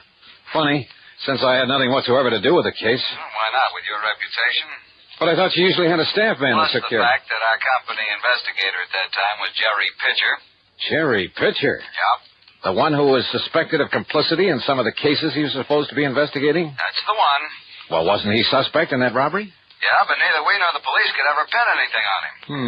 All we could do was fire him and warn the other insurance companies to look out for him. Fred. Yeah? Any idea where Jerry Pitcher's operating now? Not the least. After the Reimer episode, he simply disappeared. There was talk of his having skipped the country, but nobody was sure of it. I wonder if Reimer suddenly got a lead on him. There's one way to find out. Okay, Freddie, I'll grab the first train.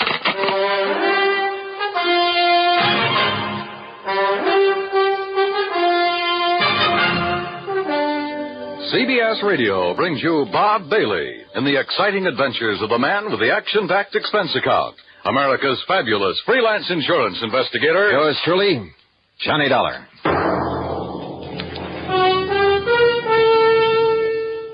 And now, Act One of yours truly, Johnny Dollar.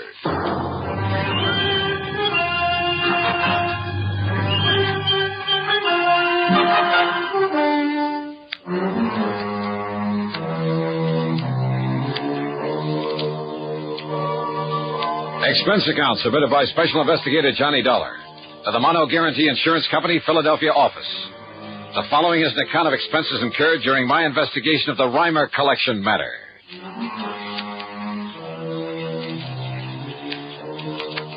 Expense account item 1, 825, train fare and incidentals, Hartford to Philadelphia, PA. Item 2, 70 cents for a taxi to the Reimer Galleries over on Walnut Street. Mr. Reimer turned out to be short, slightly gray, and very, very British. Let's go into my office, Mr. Dollar, where we can talk undisturbed. Yeah, sure, Mr. Reimer. Well, the art business must be pretty good with a crowd like this in the store. Pardon me, miss. In here, please. Hey, thanks.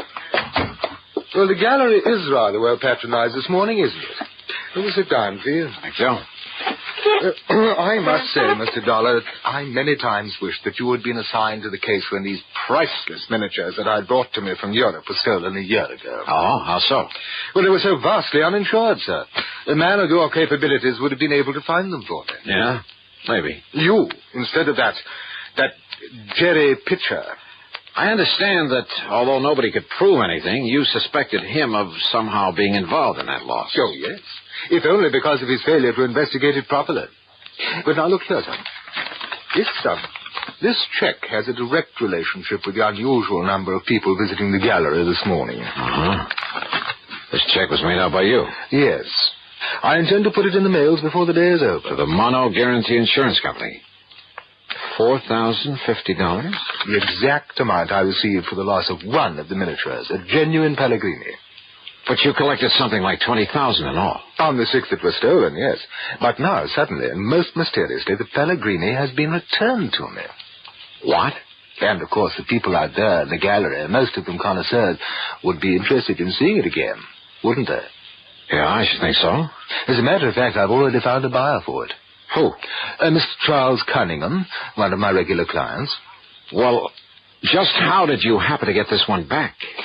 2 days ago, when I opened the place, I found it lying inside the door, on the floor, under the letter slot for the morning mail.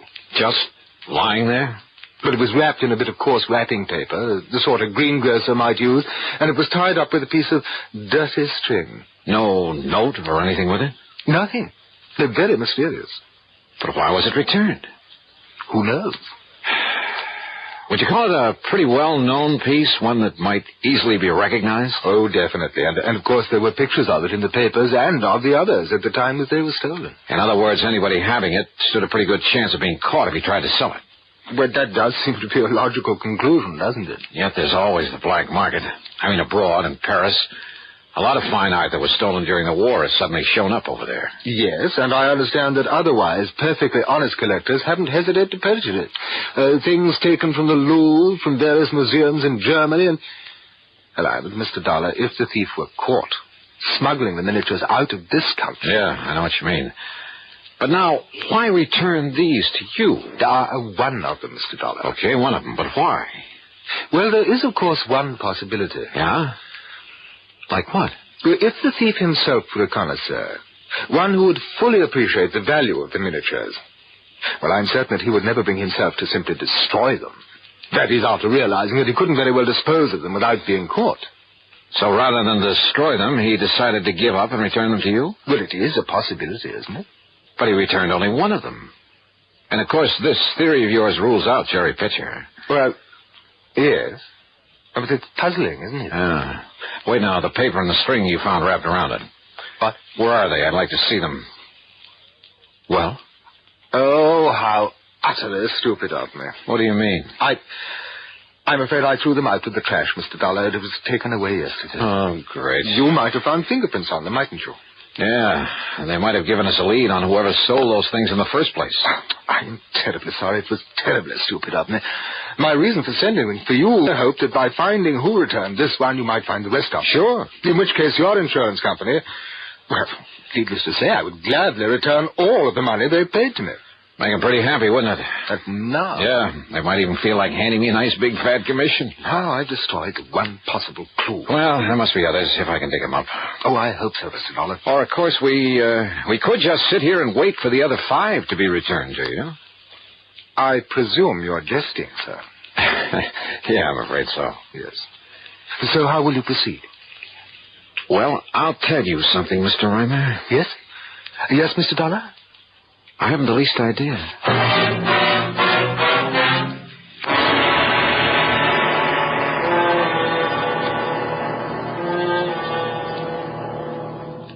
And now, Act 2 of yours truly, Johnny Dollar, and the Reimer Collection Matter.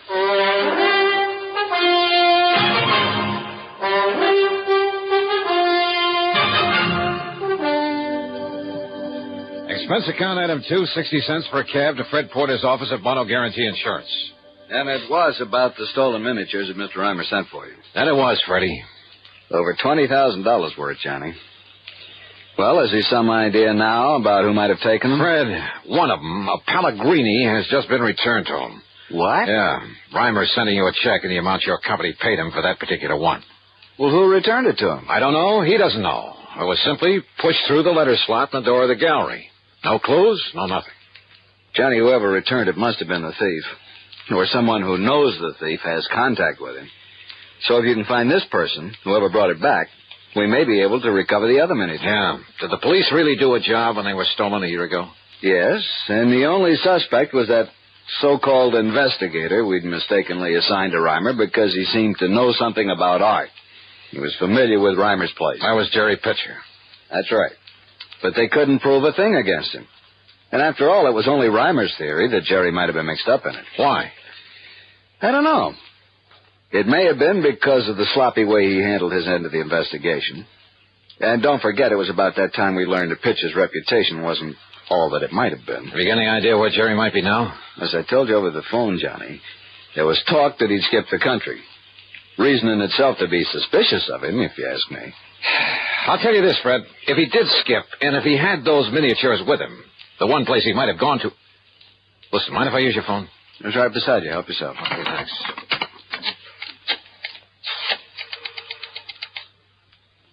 Hello, operator. I want to put through a call to Paris, France. Paris? Johnny... Just take it easy, Freddie, and stay close to this phone so that you can hear.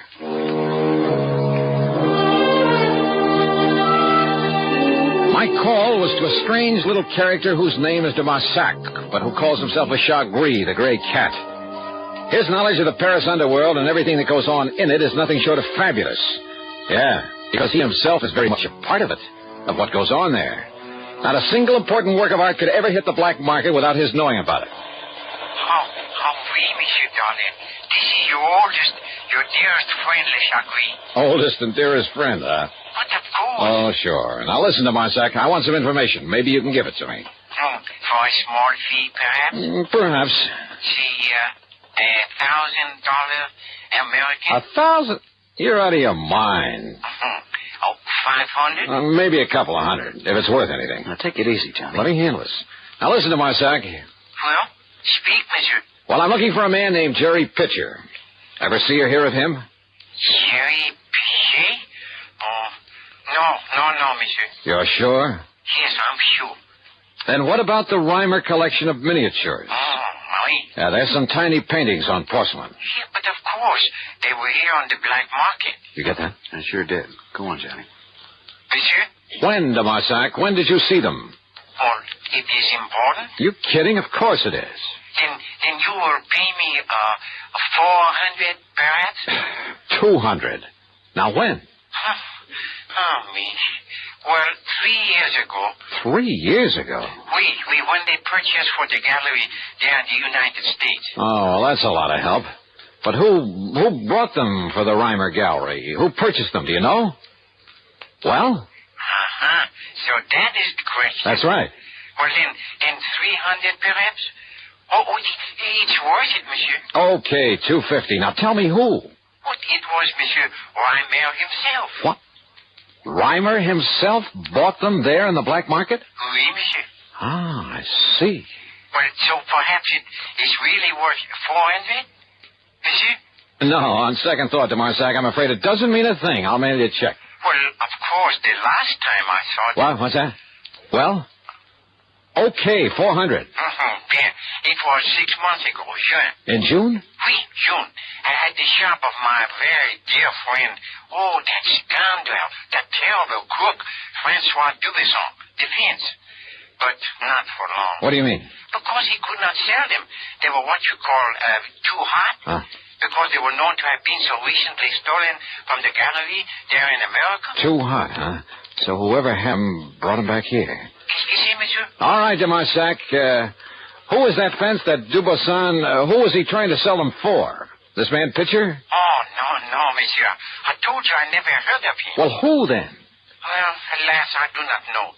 And with a clever man like Dubosson, Well, perhaps for you, my oldest, my dearest friend, and it might take some time and expense. Then no bother, yet. Well, monsieur... Forget it. I'll send you a check.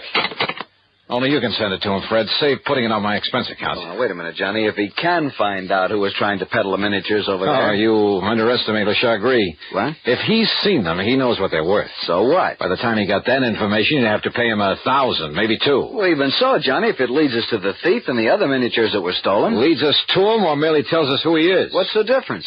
And I thought you were convinced it's Jerry Pitcher. Well, who else? Why? I don't know. Ask the police. Ask Reimer. Maybe I will. Or maybe I got a better idea. Item 4, $1.50 for a taxi out to the Museum of Art, where I finally ran down one of the curators, a man by the name of Kingman. Well, of course I know the Reimer miniatures, Mr. Dollar. Priceless. And such a shame that they've been lost to the world of art. Stolen. Yeah. Stolen by a fool. How do you mean, sir? Well, I mean, the thief would never dare to try to sell them, but such well-known pieces, anyone, anywhere would recognize them, would see that he was brought to justice. Maybe. How much would you say those 6 little paintings are worth? About? 2 or 3 years ago, not very much. But now that their history is known, well, this often happens with works of art, Mr. Dollar. How much, Mr. Kingman? Well, somewhere, I would say... That is, if they are ever found. Yes? Somewhere in the neighborhood of $200,000. You're serious? Well, among them is a Lombardi, for instance, and a genuine Pellegrini, yes. A Pellegrini? Pellegrini the Elder.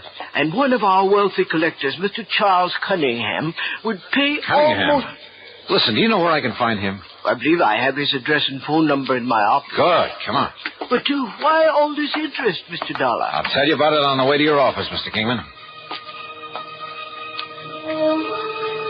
Item 5, 10 cents for a phone call, only to learn that Mr. Charles Cunningham was out of town for the day.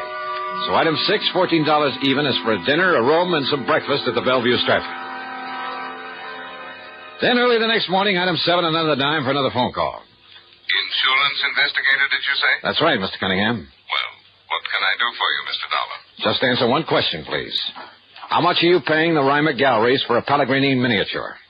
You mean the one that was stolen a year ago that has been recently recovered? That's the one I mean. What's the price? Oh, well, now, I'm afraid that's something... How much, sir? Well, it was a private sale, Mr. Dollar, a confidential transaction, and, Well? I don't know whether you realize it or not, but only recently has the value of those miniatures become... Yeah, I know all about that. How much, Mr. Cunningham? Now, look... would you rather be hauled in as accessory to a fraud? You mean the Pellegrini isn't genuine? Oh, it probably is. But you said I might be involved in a fraud. How much? I'm giving Reimer $20,500 for it. Maybe you'd better call your bank and have them stop the check. Stop the Thank you, Mr. check? Cunningham. It looks as though my hunch was right. What? Goodbye, sir.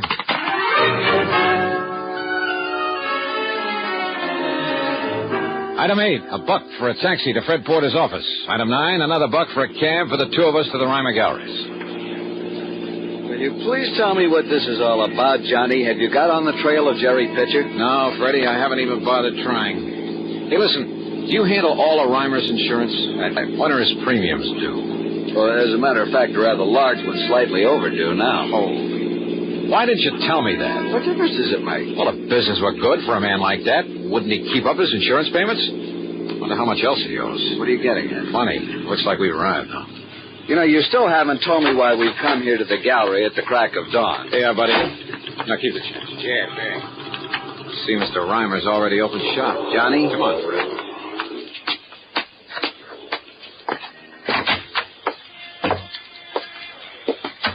Well, Mr. Reimer. Oh, Mr. Dollar, I am indeed glad to see you. Indeed. Indeed.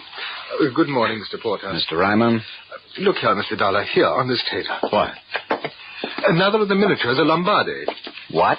Yes, lying on the floor under the mail slot, just like the other that was returned. I can't believe it. Here, let me see. No, don't touch it. And you see, Mr. Dollar, this time I saved the string and wrapper for you. Oh? Why? Fingerprints? Yes, of course. Only I doubt if we'll find any. But you were most explicit.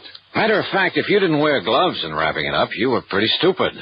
I beg your pardon. Asked that I be dragged in so that nobody would suspect you, huh? Suspect me? Johnny, what of Jerry Pitcher? Who knows where Jerry is, and who cares? Mr. Reimer, when was your last trip to Europe? In June, wasn't it? I make many trips to Europe in order In June? Well, yes, it was. But now look here. Let's go back to your office. I want to look at your bank statements for the past year. Mr. Dollar. Or would you rather I just call in the cops? I don't know what you're talking about. Real honest business you've been running, huh? Of course. But you didn't hesitate to buy stolen, smuggled artworks on the Paris black market. Now, look here, sir. I suppose I should have started thinking when you told me those miniatures were considerably underinsured. What? Yeah, because you insured them before their true value really became known. But by the time you did know it, you'd already pulled the fake robbery, collected the insurance on them to keep your business going. Well, I'll have a piece. You tried to sell them in Paris then, but they were too hot. That was in June. But you still needed money, didn't you? But have I denied So that you had to bring them back. After all, you'd only collected about $20,000 on them. Now you could sell them for $200,000 at least. Is this true? Pretty nice profit, even after you got through returning what you'd collected from the insurance company. Mr. Reimer? And how to get them back? Have them mysteriously reappear one at a time and give out that cock and bull story about the thief not daring to sell them without being caught. Well, Mr. Reimer? Well, do you think, if I produce the others, if I write and sign a full confession, the authorities will be more gentle with me?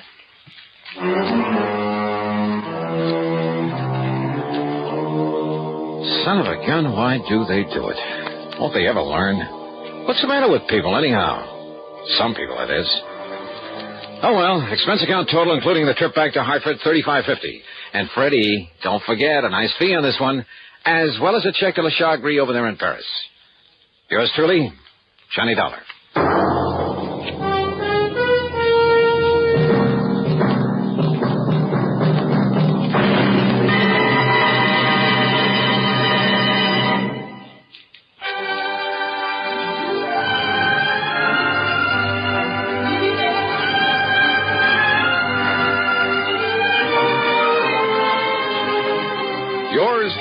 Johnny Dollar, starring Bob Bailey, originates in Hollywood and is written, produced, and directed by Jack Johnstone.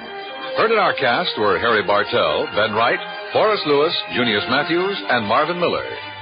Be sure to join us next week, same time and station, for another exciting story of yours truly, Johnny Dollar.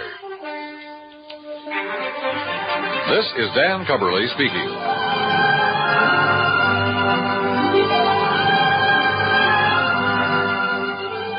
Johnny Dollar has come to you through the worldwide facilities of the United States Armed Forces Radio and Television Service.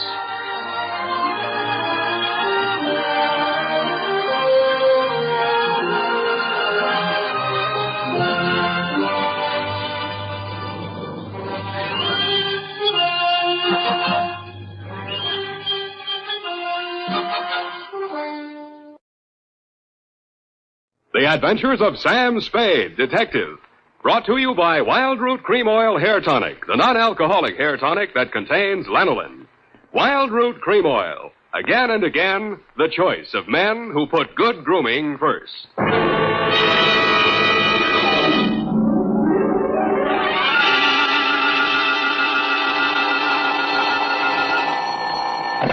Sam Spade Detective Agency. Hello, sweetheart. It's only me. Oh, Sam. Why so modest? Women, Effie. Age cannot weather nor custom stale their infinite variety. Huh? Against their incalculable wiles, mere man is a leaf in the wind. Oh, Sam, do you really... Oh. Who was she and how windy was it? Cyclonic, Effie. We had to close every window in the house. But If you will just contain your natural feminine curiosity for a few moments, I'll be right down to dictate my report on the bow window caper.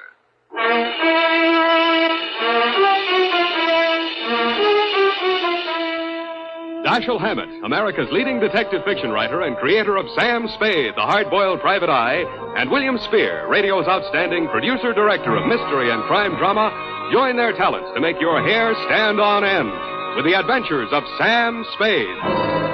Presented by the makers of Wild Root Cream Oil for the hair. To every man who says, I don't use a hair tonic or I don't believe in a hair tonic, I say this. Decide for yourself, but don't decide until you've tried Wild Root Cream Oil, the entirely different hair tonic. There's not a drop of alcohol in Wild Root Cream Oil, and it contains soothing lanolin. What's more, it grooms your hair the right way, neatly and naturally. So get the big economy-size bottle and the handy new tube at your drug or toilet goods counter. Wild Root Cream Oil Hair Tonic. Again and again, the choice of men who put good grooming first. And now, with Howard Duff starring as Spade, Wild Root brings to the air the greatest private detective of them all in The Adventures of Sam Spade.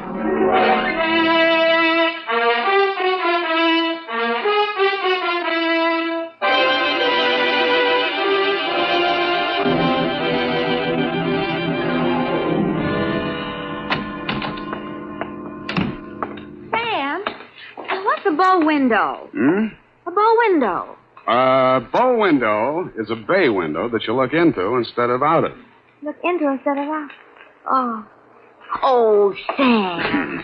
Get your book, Panther Girl, and slink on in. What was she trying to see through the bow window? I mean, whose house was it? Her own.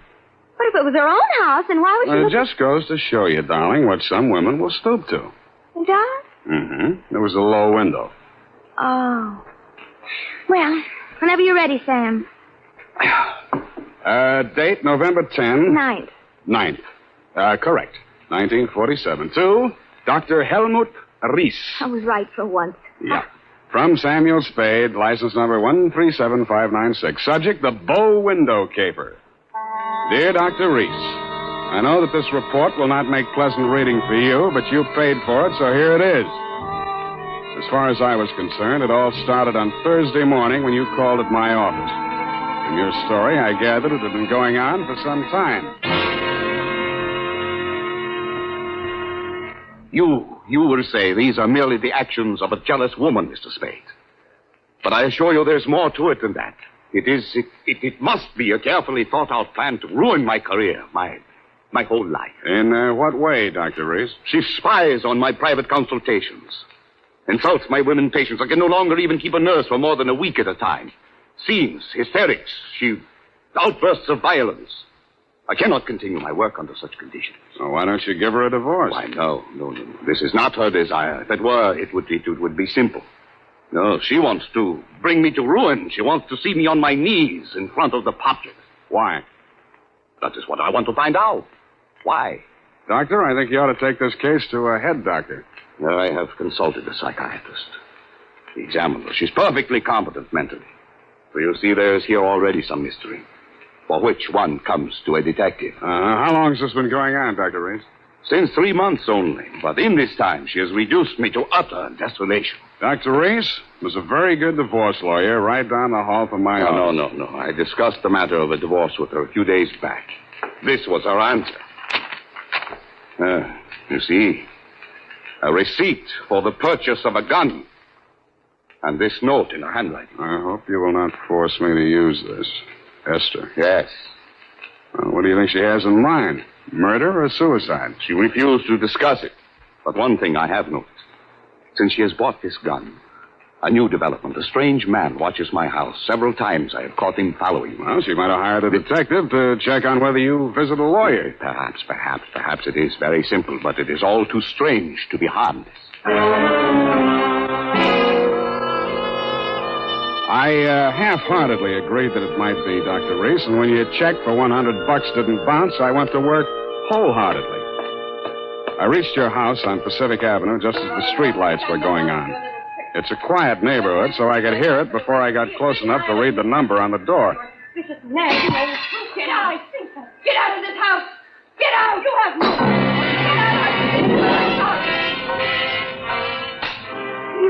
They seemed to be slugging their way toward the back of the house, so I decided to risk an entrance. I found the doorbell, and I was about to punch it when I caught sight of your mystery man.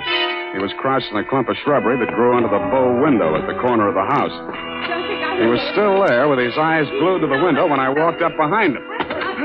Hey, let go of me. Let go. Come on, you're going inside. Listen, I'm not just a snooper. I didn't say you were. I'm just inviting you inside for a better look. Now, I'm warning you, if you don't let go of me, Stop squirming, will you? Go!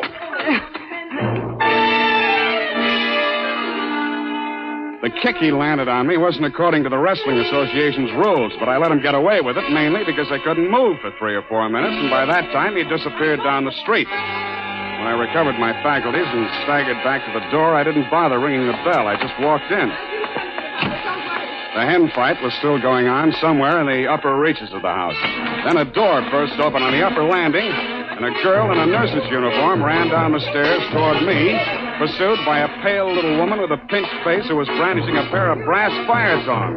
You brushed past me, Dr. Reese, and headed off the pursuer. Esther, stop this! Stop this at once! Have you gone crazy? Give me those fire tongs. Give them to me. What's the matter, Helmut? Afraid I'll mar your light of love's beauty? What started this? I caught her creeping about the kitchen. She was going to poison my food. Explain to you, Mrs. Reese. The doctor said... Oh, don't bother explaining, Miss Robbins. These morbid fancies of hers. Don't think I don't know what goes on in that office. That office where I'm not allowed anymore. That's only because you make the patient so nervous, Esther. I know what goes on. You and those women. That will do, Esther. Go to your room. Very well. But I won't have that woman in this house another day, Helmut. Is that understood? Go to your room, Esther. I'm going. But remember what I said. I warned you both. I can't. There, Miss Robbins. Now don't. There. I can't stand anymore, Doctor. I tell you, it's making me a nervous wreck. I just... Dr. Reese. Huh? Oh, Mr. Spade. You saw, you heard? Yeah. Come into my office. We'll talk. I think we'd better. Doctor, there's still one more patient waiting to see you, Doctor. Well, have her wait a little longer. Yeah. This way, Mr. Spade. Nurse, how much longer? The doctor will see you just as soon as he possibly can. Have you been feeling any better, Mrs. Campbell? Sit down, Mr. Spade. Thanks, but I can say what I have to say standing. Your wife's a very tragic woman, Doctor. I wish I could help her. I wish I could help you, too, but I can't. You heard her threat against Miss Robbins. Was that a joke? There's nothing funny about jealousy. But there's this man who watches the house. And the gun she bought. I collared him outside just now. Oh, well, did you get him to talk? No, but I wouldn't worry about him if I were you. And about that gun. The Constitution says every citizen shall have the right to bear arms. Even Parnell Thomas can't do that. Mr. Spade, I've not yet told you all. Oh, Doctor, I'm sorry to interrupt, but this patient, she's been waiting for more than an hour. Well, who is she? Mrs. Cavanaugh. Cavanaugh? Who? Well, has she been here before? Of course, last week. Here's her card. Oh, yes. I'd better get it over. Send her in. Yes, Doctor. And Doctor, I'm resigning. I'll finish the day, of course, and then I'm through. I'm sorry. Yes, well. Very well, Miss Robbins. I can't say that I blame you. Good luck. Goodbye, Doctor. Well, I'll be going along myself now, Doctor. No. You must hear me out, Mr. Spade. I've not yet told all. If you'll just wait until I have seen this patient, please, Mr. Spade, please. Okay, I'll wait outside. Oh, I beg your pardon. I beg yours. Come on in, Mrs. Hudson. So, you're leaving the doctor's employ, nurse? I am. Well, Mr. Spade, how does it look from the grandstand? Messy? Mm-hmm. You don't mind if I finish cleaning out his desk? Go right ahead. Thank you. What's the matter with Esther, anyway? I could sum the whole thing up in a single 5-letter word, shall I? You have. Are you going to walk out on him? Aren't you? Yes, I am. Oh, but Esther isn't jealous of your type, if you don't mind my mentioning it. I feel heartened to think that you noticed I was different. Oh, I did, Mr. Spade. I really did. You don't seem particularly nursey to me, either. I'm not. My, you have a fast pulse, Mr. Spade. Yes, I've been feeling very weak the last few minutes. I need care. Oh, you don't eat enough apples, Mr. Spade. Well, I guess I finished. Oh, there's that old compact. I wonder... Mr. Spade, will you tell the doctor I've left and thank him for me again. Aren't you going to see him before you go? No, I'm not. He'd only begged me to stay, and it's simply out of the question. Oh, the poor guy. I just don't know what I'd do if I were in his place. For you, Mr. Spade.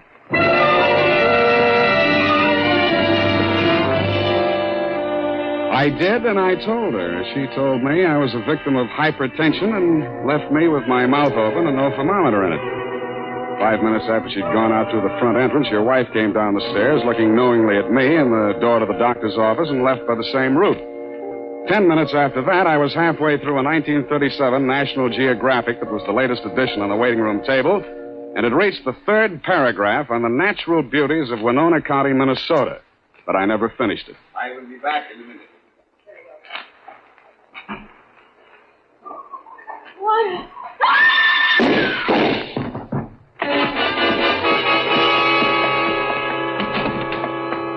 The first thing I saw when I entered the room was Mrs. Cavanaugh, your patient. Why did he do it? You, doctor, were standing over her, nervously twitching off the rubber glove from your right hand. You tested her throat for pulse, then listened through a stethoscope. It was purely a formality. One of the .38 caliber slugs had entered the right temple. The other had torn through the base of the skull. How did it happen? I don't know.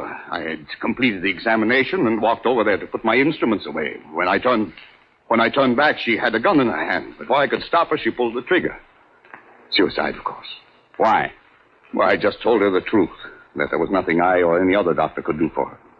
But she had perhaps a month, perhaps less. She had suffered great pain, of course, for some time. Uh-huh. You saw her shoot herself, you say? Yes.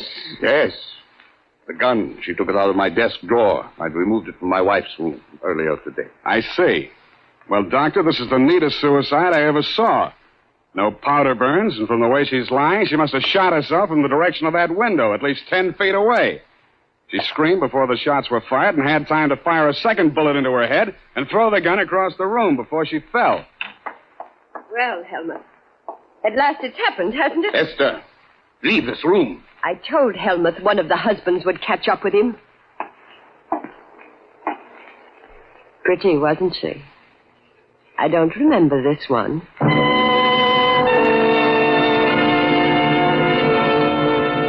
The expression on your face might have been horror or fear or both, Dr. Reese. But your wife was smiling. When my eyes left her face, I noticed a leaf clinging to the hem of her coat. It might have come from the shrub that grew up against the house. And her shoes were splotched with mud that could have and probably did come from the cultivated flower bed just outside the bow window.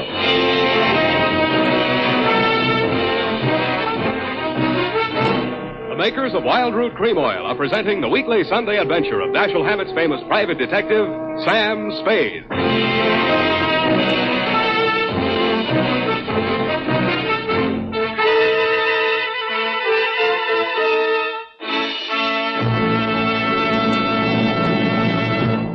Now, here's important news on good grooming. Better than 4 out of 5 users of Wild Root Cream Oil say they prefer Wild Root Cream Oil to all other hair tonics. Here is new and even more conclusive evidence that Wild Root Cream Oil is again and again the choice of men who put good grooming first. So if you want the well-groomed look that helps you get ahead socially and on the job, listen. Recently, thousands of people from coast to coast who bought Wild Root Cream Oil for the first time were asked, how does Wild Root Cream Oil compare with the hair tonic you previously used? The results were amazing. Better than 4 out of 5 who replied said they preferred Wild Root Cream Oil. And no wonder. It gives you the advantages that men consider most important. Wild Root Cream Oil grooms your hair neatly and naturally, relieves annoying dryness, and removes loose dandruff. What's more, non-alcoholic Wild Root Cream Oil is the only leading hair tonic that contains soothing lanolin. That's like the oil of your skin. So ask for Wild Root Cream Oil. Again and again, the choice of men who put good grooming first.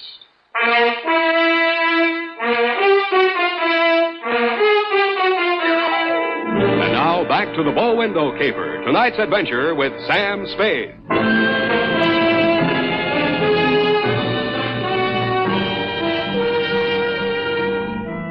Obviously, there were 2 equally good suspects in the Cavanaugh murder. Either your wife had killed her in a jealous rage, or you'd killed her with your wife's gun to frame her for the murder.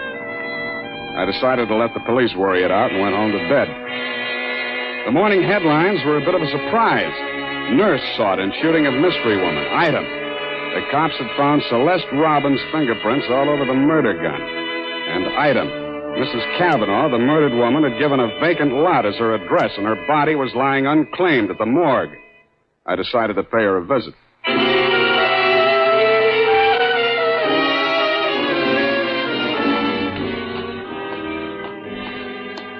Maxie, hey, Maxie. What? Oh, Sam. Sammy, my boy. Hey, it's good to look on you. How are you, Maxwell? Oh, fine, fine. What brings you here, Sam? The Cavanaugh woman. The Cavanaugh, huh? Let's see who's with us today. Stiftel, Milton, Schwartz, Kelly. I knew him. Nice guy. Feige. Cavanaugh. Rose. Hello, Rose. Hey, Sam, don't you want to look at Rose? No, I've seen her. Yeah, just checked her back in. Autopsy. Say, you do collect queer ones, Sam. Now, you take her. Why would anybody in the world knock her off? In her condition, all he needed to do was wait. A month. Couple of weeks. Bad as that, huh? Worse. Anybody claim her yet? Well, Hello. Something we can do for you? My name is Cavanaugh. I've come for my wife. He was standing with his back to me, and I didn't get a good look at his face until he walked over to the desk with Master. The voice tipped me even before I saw the face. It was the man I'd caught outside your office window less than half an hour before the murder. If he recognized me, he didn't let it show. I waited while he went in with Maxie. When he came out, there were tears streaming down his face. I'd been waiting for two reasons. I had some questions to ask him, and I had wanted to pay back that jolt he'd given me the night before. I left without doing either.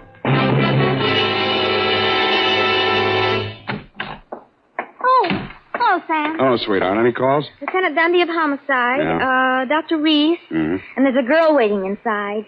Wouldn't give any name. So you let her wait in my private office? Well, I don't think you'll mind when you've seen her. She's by way of being a knockout. Well, thank you, Effie. That was very thoughtful of you, huh? You're welcome, Sam. Sam, please don't be angry with me for coming here. I had to talk to somebody. What you need is a good criminal lawyer, Nurse Robin. Oh, no. Do you think I killed that woman? How did your prints get on that gun? And don't tell me she threatened you with it and you grabbed it out of her hand. No, I didn't. I did nothing at all. Take it easy, Nurse. Take it easy. Would you like a drink or something? No, of course. Thank you anyway. I'll be all right. Well, she came in from shopping 3 days ago. Just as nice as pie. And she came creeping around. You know how she is. And she said, I bought something today. It's lovely. And with that, she hauled this gun out of her handbag. And so, to humor her, I took it and I looked at it. I was foolish. It certainly was foolish. Well, nickel-plated, ideal surface for fingerprints. And I remember she was wearing gloves. Struck me as peculiar at the time, but I'm so stupid. I didn't think of it until just now. Everything's a little peculiar about this caper. A woman who was dying anyway gets shot. Nobody even seems to know who she was. Doesn't make sense. No, it doesn't make much sense. What should I do, Sam? Give myself up? I think you should.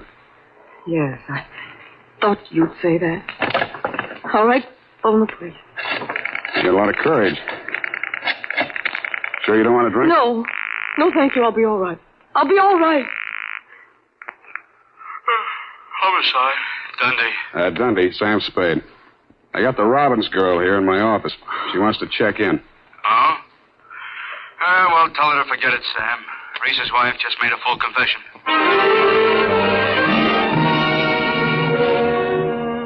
That tore it. In my anxiety to see how you were bearing up under the shock, Doctor, I blew $1.50 of your money on a taxi all the way out to your address on Pacific Avenue. To my astonishment, you were wearing a look of real distress. I don't understand it, Mr. Spade. This confessing, it's not like her. It's all too strange to be harmless. Dr. Reed, I'd like to talk to you alone. Do you mind, Mr. Spade? Go right ahead.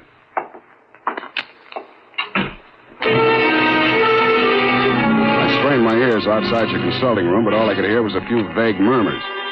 Then, for no good reason, I decided to have a look at your wife's bedroom upstairs. The cops had been there before me, so I didn't expect to find much, and I didn't. I was tapping the woodwork for secret panels or something when I heard a heavy tread on the stairway. I wheeled around, my hands inside my coat. A jolly-looking character in coveralls was standing in the doorway. Home Electronics. I beg your pardon? Hagen, Home Electronics. I come to take the equipment. What equipment? The dictograph. She don't need it no more. Ask me, she hurt too much. Mrs. Reese had a dictograph installed? Yeah, a metal type installation. This here's a speaker. My own design. Looks like a portable radio, don't it? Yeah, where's the other end? Where's the microphone? It's in the doc's private office. You interested, eh? Yeah, turn it on, will you? Oh, sure. We'll get it tuned in a minute here. Oh, feedback. Wait a minute, I'll fix it. Let her talk. What can she tell? I don't know. But it's uncanny the way she knew Nice, huh? things. Every word we spoke together. That's because of the dictograph. They rig, huh? Shut up. My angel, we cannot allow this terrible tragedy to come between us. We love each other. Nothing can change that. Oh, boy. That's as nice, ain't it? Quiet. I just know, please, don't. Now, stop it, Helmut. I don't want you. Please, don't. What is it, Celeste? What has happened to Jane? What has happened? You asked that. When I've been attacked by a mad woman and accused of murder all in the space of 12 hours. But it's all over now. Just so, Helmut. Yes, it's all over. Well, can't you turn it up a little more? Oh, sure, turn it up. Hold it. It's over. It's over. And I'm very, very ashamed.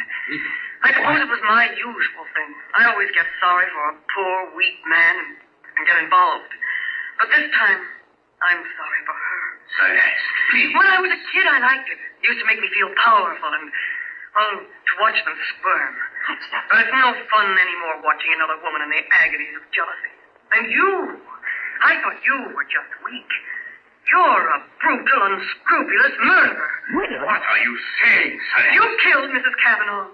Why, that's impossible. You stood deliberately in that window and you fired 2 shots right at Hey, what gives you? Why weren't my fingerprints on that gun? Because you were wearing your rubber gloves, Doctor. Celeste, don't say any more. No.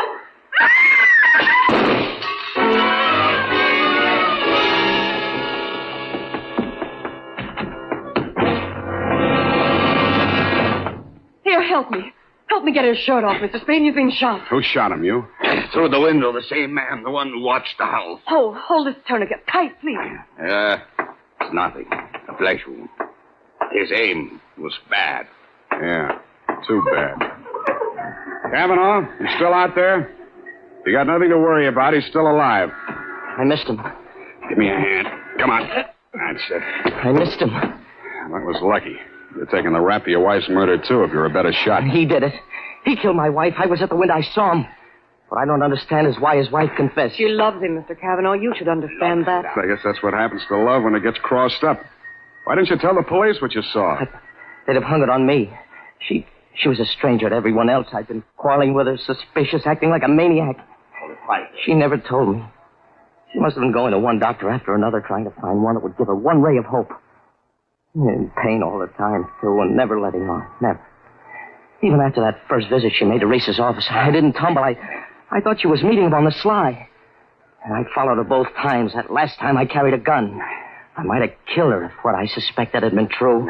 I'm very sorry, Mr. Cavanaugh. I didn't realize. You're pretty late with your regrets, Doctor. I don't quite figure either. Maybe the prison psychiatrist can. Dundee homicide. Dundee, tear up Mrs. Reese's confession. Come on over and get the doctor. Dr. Reese? Yeah. By the way, he accidentally shot himself in the arm. Isn't that right, Doctor? What? Oh, yes. Accident. Why didn't she tell me? Why didn't she tell me? I don't know, Cavanaugh. Women, sometimes they make too much sense, or we don't make enough, or maybe we're all crazy.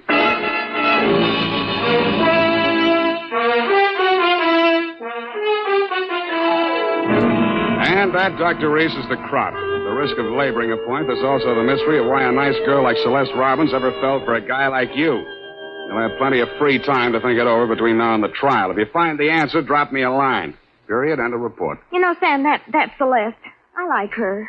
I wish we could do something for her. Well, I've already thought of that, Effie. Oh? What are you going to do, Sam? Type that up, sweetheart, and I'll write you a happy ending.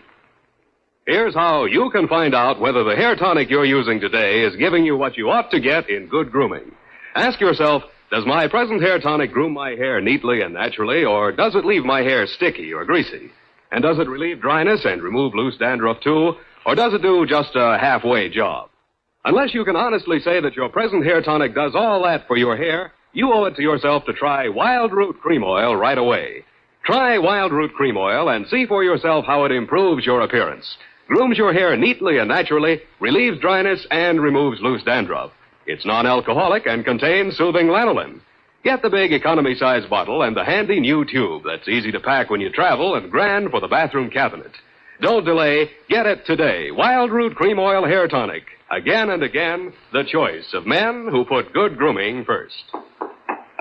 Oh, here's the report, Sam. Do you want to read it over? I do not. File it under F for forget. About that poor Celeste, Sam. Oh, yeah. Well, I made a date with Celeste to take her dancing tomorrow night. She needs cheering up, you know. Oh, what for? Well, you said she needed help. Well, that isn't exactly the kind of help I had in mind. Oh. I don't see why it's necessary Effie, to take... we must each of us give a particular kind of help each of us is particularly equipped to give. Very well. If you wish to... She used to make over men just to get the other women jealous. That she did. Aren't other women silly to allow themselves to get jealous when they know just what she's up to? They're idiotic. Just idiotic. Sure thing. And go home, Effie. I'm a lousy dancer. Oh, very well. Have fun, Sam. Good night, Sam. Good night, sweetheart.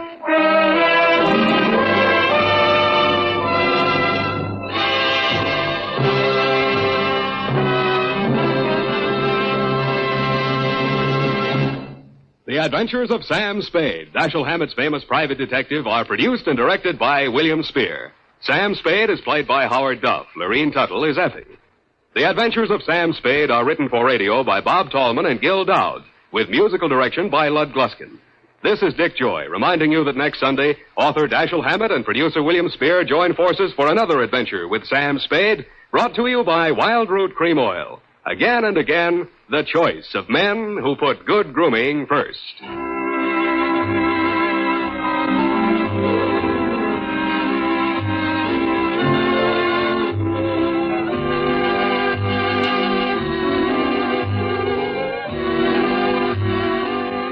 Smart girls use Wild Root Cream Oil, too, for quick, good grooming and to relieve dryness between permanents. Mothers say it's grand for training children's hair.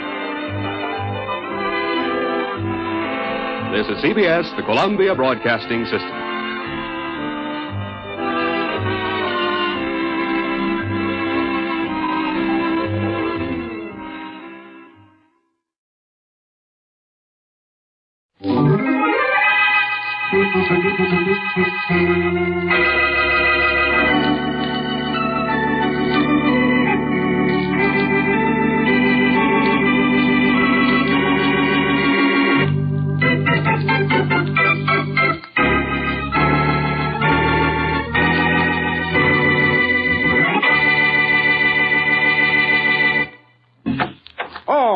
Inspector Faraday, had enough of your office tonight? Yeah, Rollins. Now I'm going home, get a good night's sleep. Hey, you sure earned it today, Inspector. Well, I guess it was the evidence we collected that's going to send Bill Thayer to prison. Yeah, we did a good job, Rollins. I'm proud of the department. Thanks, Inspector. Well, good night, Rollins. I'll see you in the morning. Hey, Inspector, wait a minute. You aren't walking home, are you? Yeah, I think I will. The air will do me good. Well, maybe so, Inspector. Don't you think you better take a couple of the boys with you? What for? I know my way home. I know that, but what about the Bill Thayer mob? Well, what about it? What about it, Inspector? Thayer said he'd have his pals take care of you, and you know what that means. Look, Rollins, if I worried about the threats I got from every guy I worked on, I wouldn't have time to do my job. But Thayer's got a lot of friends, and he's out on bail. So what? His threat doesn't mean a thing. And neither does he. Now, good night, Rollins, and don't get into any trouble. Okay, Inspector. I wish you'd let a couple of boys go with you. I get it, Rollins. You figure you'll be one of them. You'll get a little of my wife's home cooking. Some other time.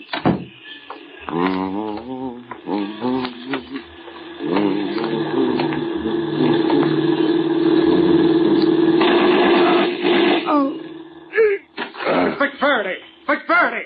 Hey, Smith, Thompson! Get an ambulance, quick. They got Inspector Faraday, and they got him good.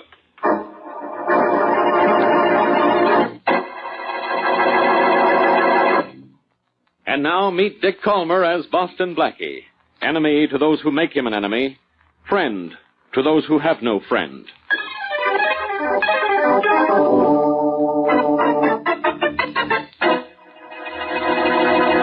Hello, Faraday, old pal. Hello, Inspector. Well, at last the flathead is flat on his back. Oh, no.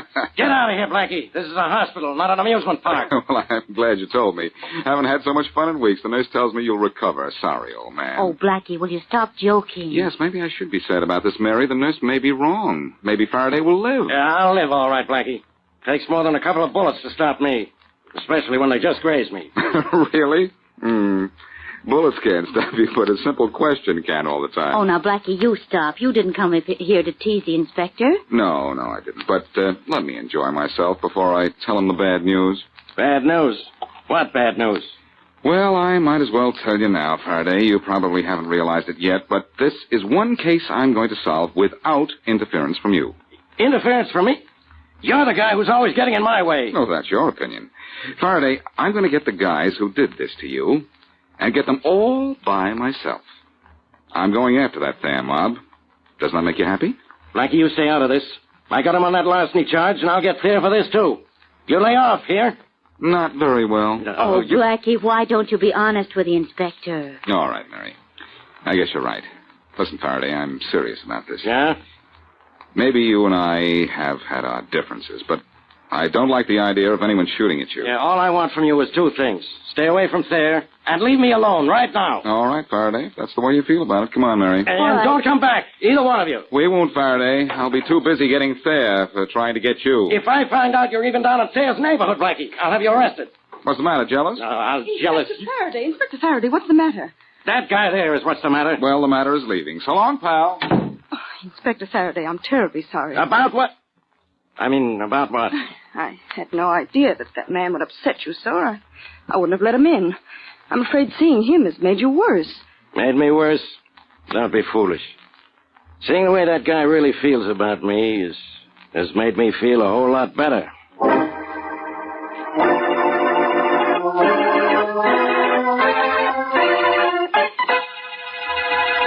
Look, Jamesy, thanks to your stupidity and not knocking off Faraday, we don't dare stick our noses out of this room. What do you mean, my stupidity? If you turned the car the way I told you to, Faraday'd be dead right now. I couldn't turn the car the way we planned. There was a truck in the way. Okay, so there was a truck. All I know is all I could do is spot Faraday and let him have it. Now, don't blame me because he's still alive. The way things worked, we were lucky to put him in a hospital. Yes, and we're lucky if we don't end up in hospitals ourselves. The boss isn't going to like what we did. I did the best I could. You mean I didn't? Why, I ought to... But... Oh, wait a minute, James. We're both out of line, blowing our tops. Our nerves are going haywire. Yeah, I guess that's it. Only you shouldn't have tried to put the rap on me for messing up the job. I'm sorry. Guess the best thing we can do is think of a good story to tell the boss. Yeah, you're right, Barnes. You think you'll give us a chance to talk? I think so, if we talk fast. It's probably the boss. Maybe we better beat it, Barnes. No, that won't do any good. Put your gun in your pocket. Keep it there. All right. Good. Come in. Come in. Hello, Barnes. Oh, you gentlemen are in, are you? Well, yes, Mrs. Ackley. You don't want the rent again so soon, do you? Aren't we paid up? Of course, Mr. Barnes. I just wanted to tell you a man phoned and left his number for you to call him back. I wrote it down. Oh, thanks. Thanks a lot, Mrs. Ackley. You're welcome. I hope I didn't disturb you, gentlemen. That's all right. It's okay. Bye. Goodbye. Goodbye. Huh. I'd like to see the telephone number, Jamesy. Here. Recognize it? Too well. It's the boss. Come on, we'd better call him up before he calls on us.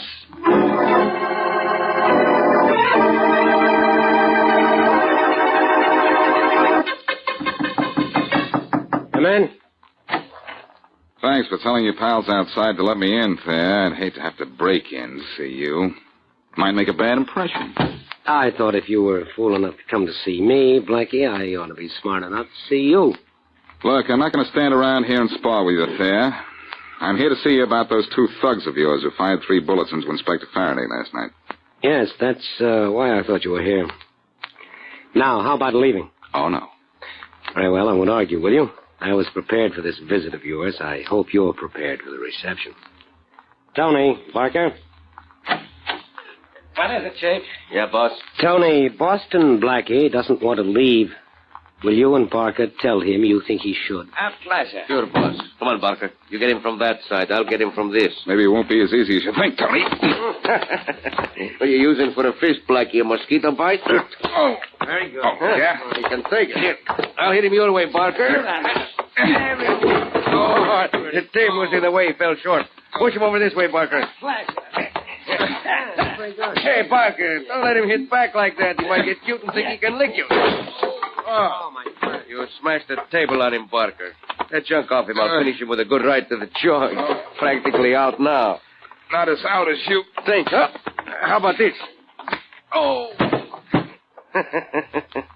Yeah, that did it, boss. That did it. Yeah, good, good. Now, take Blackie outside and toss him in the street. You like what we done to him, huh, boss? Yes, Tony, but I don't like what you did to my office. Now get busy and cart this broken furniture out of here. There's nothing I hate more than a mussed-up room.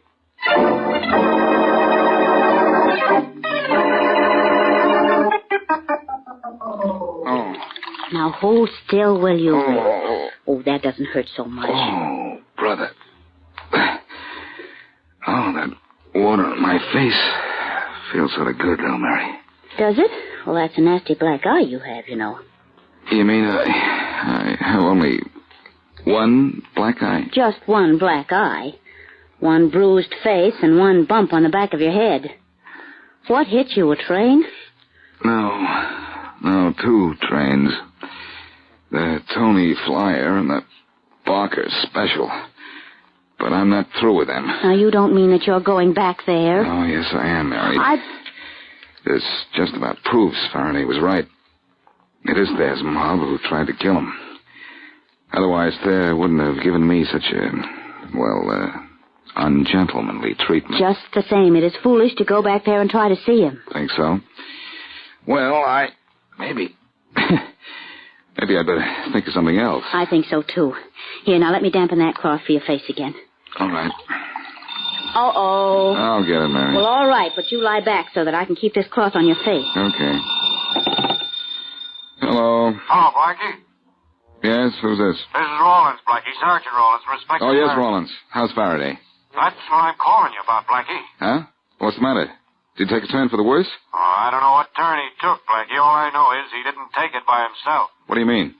I mean, two unidentified men just kidnapped Faraday right out of the hospital. We can't find a trace of him anywhere.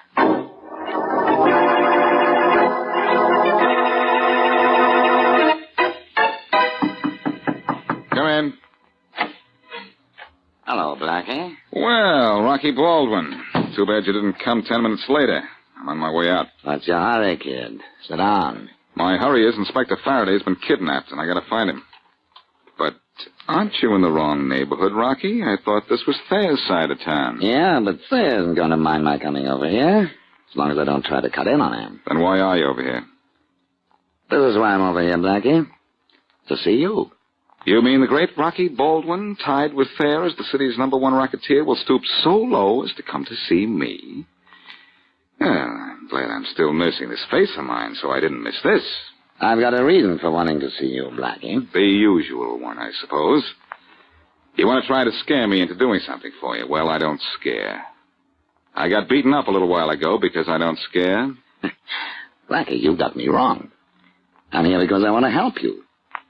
I know where Faraday is. Because I know who kidnapped him. Who? Thayer. Yeah, I might have known. And you know where Thayer's keeping him? Sure. In his hideout on Lane Street. Uh-huh. Very interesting. Except for one thing, I don't believe it. Why not?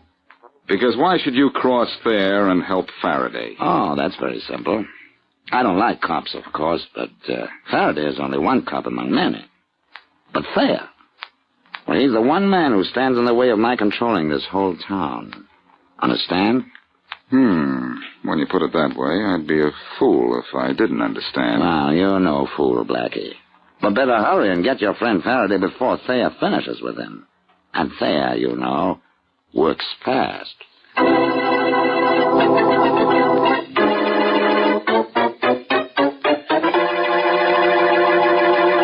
And now back to Boston Blackie.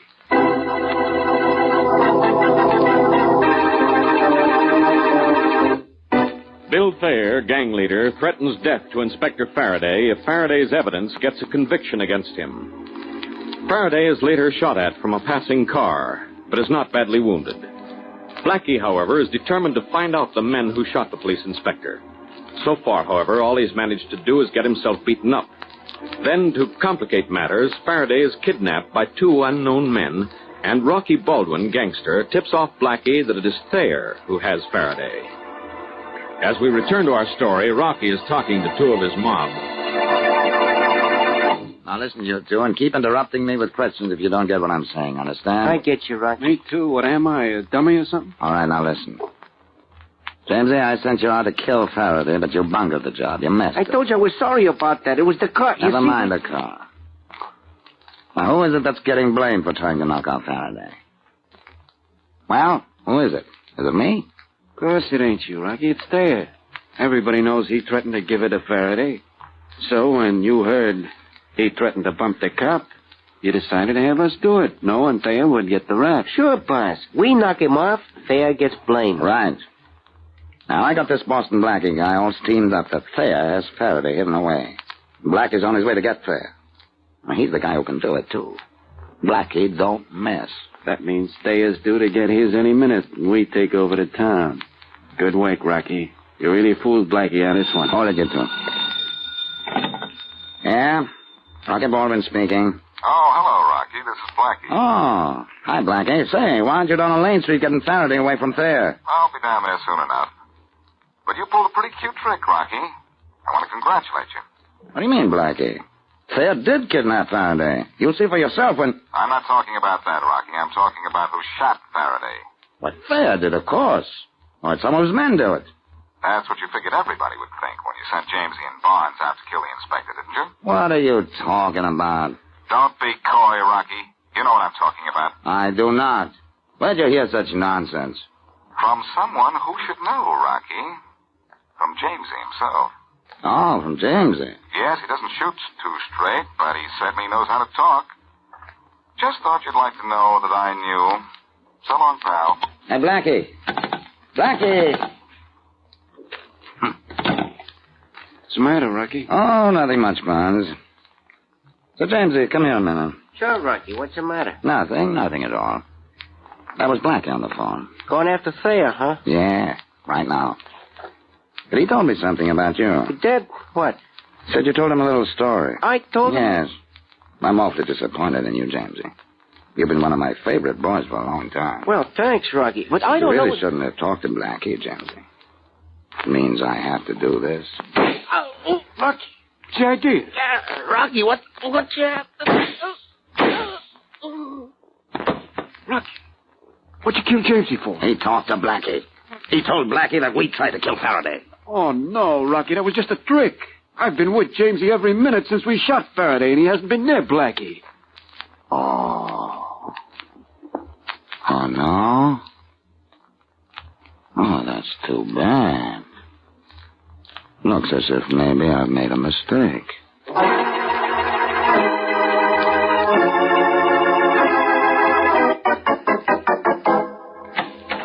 Oh, Tony. Yeah, boss? You got Faraday tied up nice and tight? Yeah, Mr. Thayer. I got him so he can't even wriggle a finger. Good. Now that we snatched him and stashed him here, what do we do? I don't know yet. I gotta have time to think. Find time to think after we snatch a cop. I had to get him out of that hospital before Rocky Baldwin got to him there. They killed Faraday on that joint, sure, and who'd have taken the rap for it? Me. On account of sometimes even you talk too much, huh, boss? Oh, I talked out of turn just once. When I tried to threaten Faraday. Oh, what a sucker I was. All he had on me was a larceny rap. I had a good chance of beating that. Now, we're too smart for cops, Mr. Thayer, ain't we? No, I'm not so sure. I don't know what to do with Faraday. If I turn him loose, Rocky will get him this time, sure, and I'll get it right in the neck. If I keep him here, I kidnap the guy. That means a chair. Not if we make a deal with Faraday. That's an idea. Only I don't think Faraday will buy it. I'll try. Hey, wait a minute, boss. You keep saying that all he has on you is a larceny rap. Don't he know about the Edwards killing? He doesn't even suspect me in that one. Oh, no, huh? I don't like the way you said that, Tony. Well, it wasn't my fault, boss. You never said nothing to me about what Faraday was trying to pin on you. I thought all along it was the Edwards killing. Go on. Well, nothing. I figured when we kidnapped him from the hospital, it was to bump him. So I got talking to him. Told him what a sucker he was to mix up with a guy like you, a guy who was smart enough to take care of Big Jim Edwards. You fool, Tony, you stupid idiot. Faraday didn't know a thing about me in the Jim Edwards case. Now I know what we got to do with that cop. Gee, boss, I'm sorry. Never mind about being sorry. You've done it and it's done. Faraday is the only one who knows it. So if we fix Faraday, we're still safe. You mean kill him? Or make a deal with him. Come on, we'll go see what we can do. Okay. Hello, Faraday. Comfortable? You know I'm not there. I'm sorry about all this, Faraday, but it was one of those things I just had to do. Yeah. Just for the fun of it, I guess. No. To keep Rocky Baldwin and his men from killing him. Rocky and his men? Never mind about that now. I got something more important to talk to you about. What? Tony told you I killed Edwards. Didn't he? That's right. I'll let you go right now if you'll forget all you know about that. Sorry, Thayer. No dice. I'm not that kind of guy. And I'm not that kind of policeman. Well, you're a live policeman now. Yeah, and maybe a dumb one, too. But I'm an honest cop. I know where to get the evidence against you and the Edwards killing. And if I get a chance to, I'm going to use it. All right, Faraday. I'm awful sorry. Tony. Yeah, boss. Get on the phone. Tell Harry to bring the big car down here. Sure thing. Harry should be here with a car in 30 minutes, Faraday. So what? I still remember you killed Edwards. Well, you got 30 minutes in which to decide whether you feel like losing your memory or your life.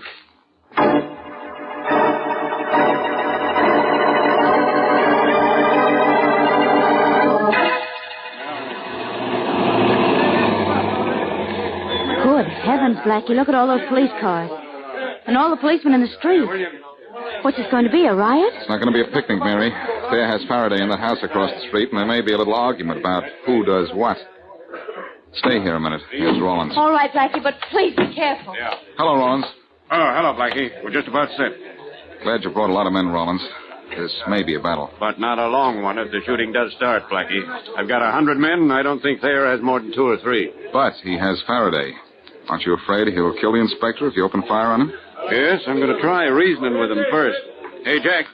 Jack, hand me the loudspeaker microphone. I'll see if Thayer will listen to reason. Yeah, boss. Thanks. Well, good luck, Rollins. Blackie, I got scared sitting there alone in the car. Can I stand by you? Hello, Miss Wesley. Oh, hello, Sergeant. Blackie, can I? Yes, if you're a good girl. He'll be safe behind the squad car if the shooting starts. Go ahead, Rollins. Let's see if Thayer can be talked into showing some sense and showing himself. All right, Thayer. We know you're in there. We're going to give you a chance to come out alive.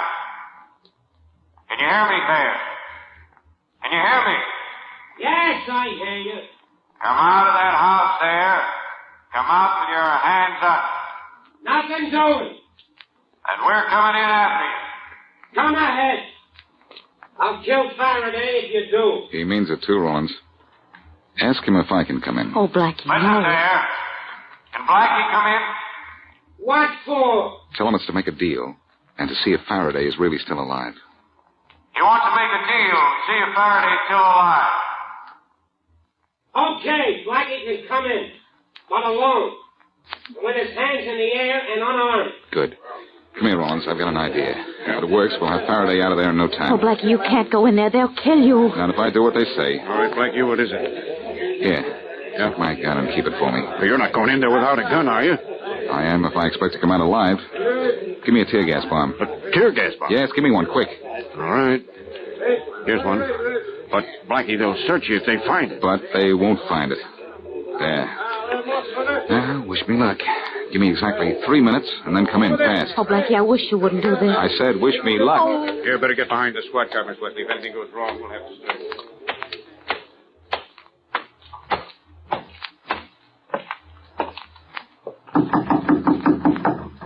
Blackie? Yes, there. Open up. Are you alone? You saw me come across the street by myself. Open up. All right, Tony, let him in. He's alone, Thayer. He's got his hands up, too. Good. Don't let him near me till you searched him, and thoroughly. I don't think you'll find anything on me, Tony. Huh? Oh, there's nothing on him, Mr. Thayer. He's clean. Good. Let him in, then. Wait a minute. Take off his hat first. I'll take it off by myself there and put it over here on the table. How's that? That's good. Come on in, Blackie. Thanks. And I can put my hands down now? Yeah. Your hands down and your cards on the table. You want to make a deal. What is it? First, I want to see Faraday. I want to make sure he's still alive. Fair enough. Go bring Faraday out here, Tony. Sure. And if Faraday's alive, Blackie, then what? Let's wait until I see Faraday alive. You just don't trust me, do you, Blackie? Nope. Mind? No, I wouldn't have much respect for you if you did. Well, here he is, Blackie. Does he look alive? Yes, as much as he ever did. Hello, Faraday. Hello, Blackie. Well, your pal's alive, Blackie. What's the deal? No deal, Thayer. As far as I'm concerned, you can go ahead and kill him. Where's my hat? I'm getting out of here. Hey, Blackie, wait a minute. Blackie. Oh, here's my hat on the table. Duck, Faraday. I'm dropping it on the floor. Hey, what's that? It's tear gas. Let him have it, Tony. Shoot. I can't see him, boss. Where are you? Over there, Tony. You don't mind if I borrow your gun, do you? I do. I want to get me out of here. Faraday, are you okay? Sure. Where'd you get the tear gas? Quick, grab Thayer first. We'll have Tony out. Oh, wait. Are you all right, Inspector Faraday? Yeah, Rollins. I'm wonderful.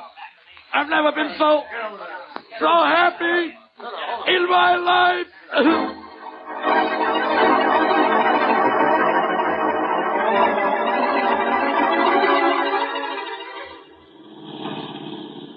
Oh, Blackie.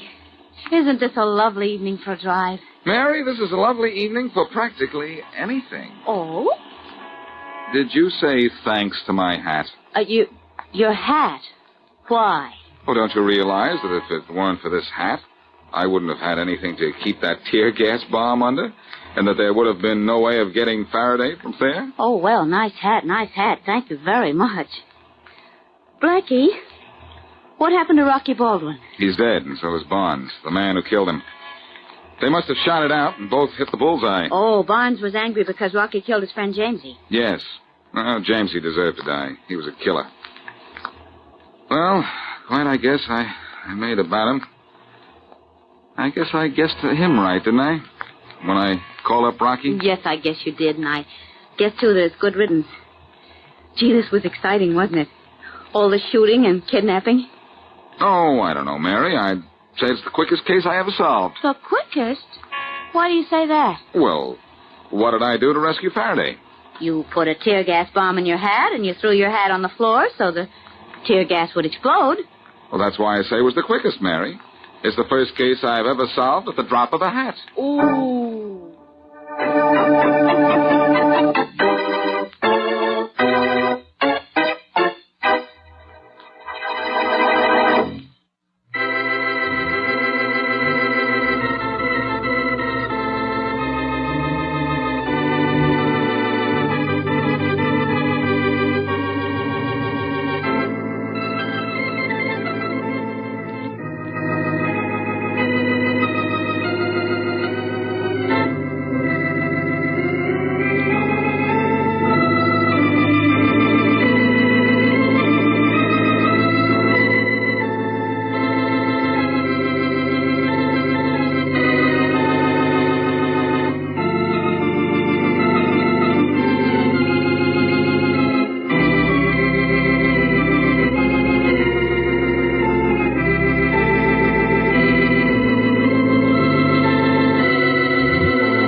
It's a crime, Mr. Collins. It surely is. After all, how would you feel if you found that your husband had a fan, and then found out that the fan belonged to a fan dancer? Yes, it's Gail Collins here, and in a moment I'll be back to set the stage for our puzzling crime.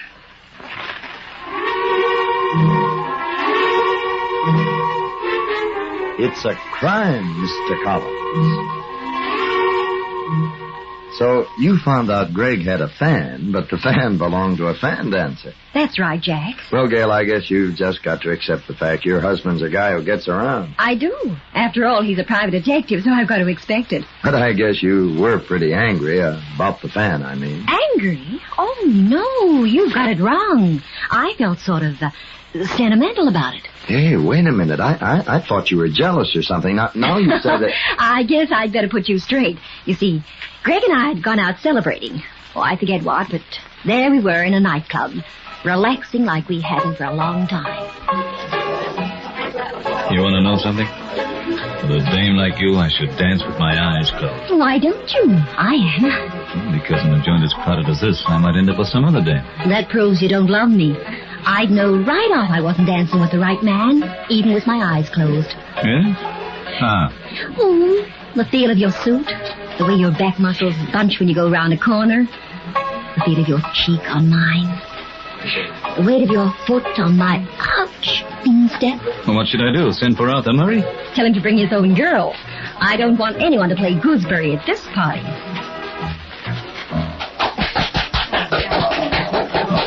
Greg. Yeah? That music stopped. Well, should I leave off dancing just because the band plays too fast? Idiot. Here, come and sit down. People are looking. Oh, Greg, how long is it since we spent a night like this? About 4 murders.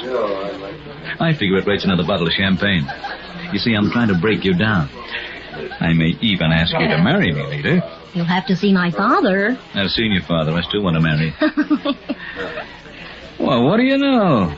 The management doesn't trust us. They put a bid on our table already. Or maybe they give you 2 bills just to break it gentle. Well, of all the cheek. I've got a good mind to go to some other place. What the... Gail, this isn't a bill.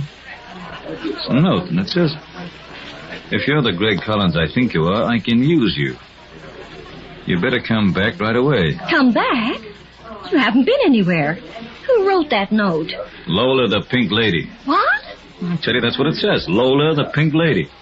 I got a feeling you're being ribbed. Look around. Can you see any of our pals here who... Ah, so that's who it is.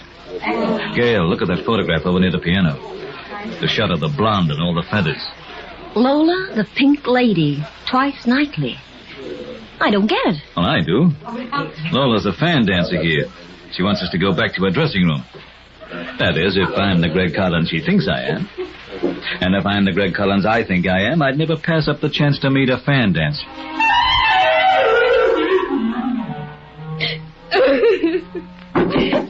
Yeah? Who is it? If that's you, Huey, I don't... Greg Collins here, Miss Loder. I got a note that says... Mr. Collins. Oh, just a minute. The door's locked. Gosh, Mr. Collins, I didn't think you'd come back. I honestly didn't. Well, you better take a good look at me, lady. I mightn't be the Greg Collins you want. Well, if you're the private detective, you're the one. Well, that lets us in, I guess. This is my wife, Gail. Miss Lola, Lola Cassidy. Hello, Mrs. Collins. Come in. Oh, thanks, Miss Cassidy.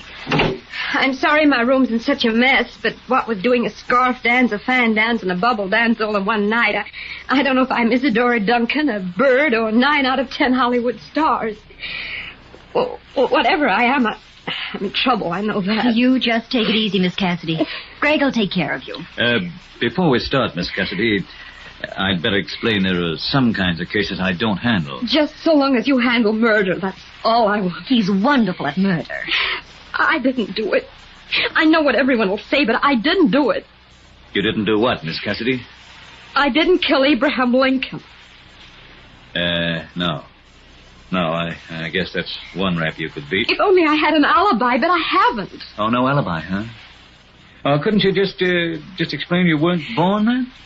I don't think this is a very good time to make funny gags, Mr. Collins. Oh, Miss Cassidy, I figured... Abraham Lincoln, of course. It was in the papers. He's dead. It was in my history book, too. Oh, not that Abraham Lincoln. Abraham Jefferson Lincoln, the millionaire plane manufacturer. I saw it on the newspaper headlines when we were catching a cab tonight. Headlines? Oh, you can say that again. Here, take a good look. It's like D-Day all over again. So that's the Abe Lincoln you mean. This is good stuff.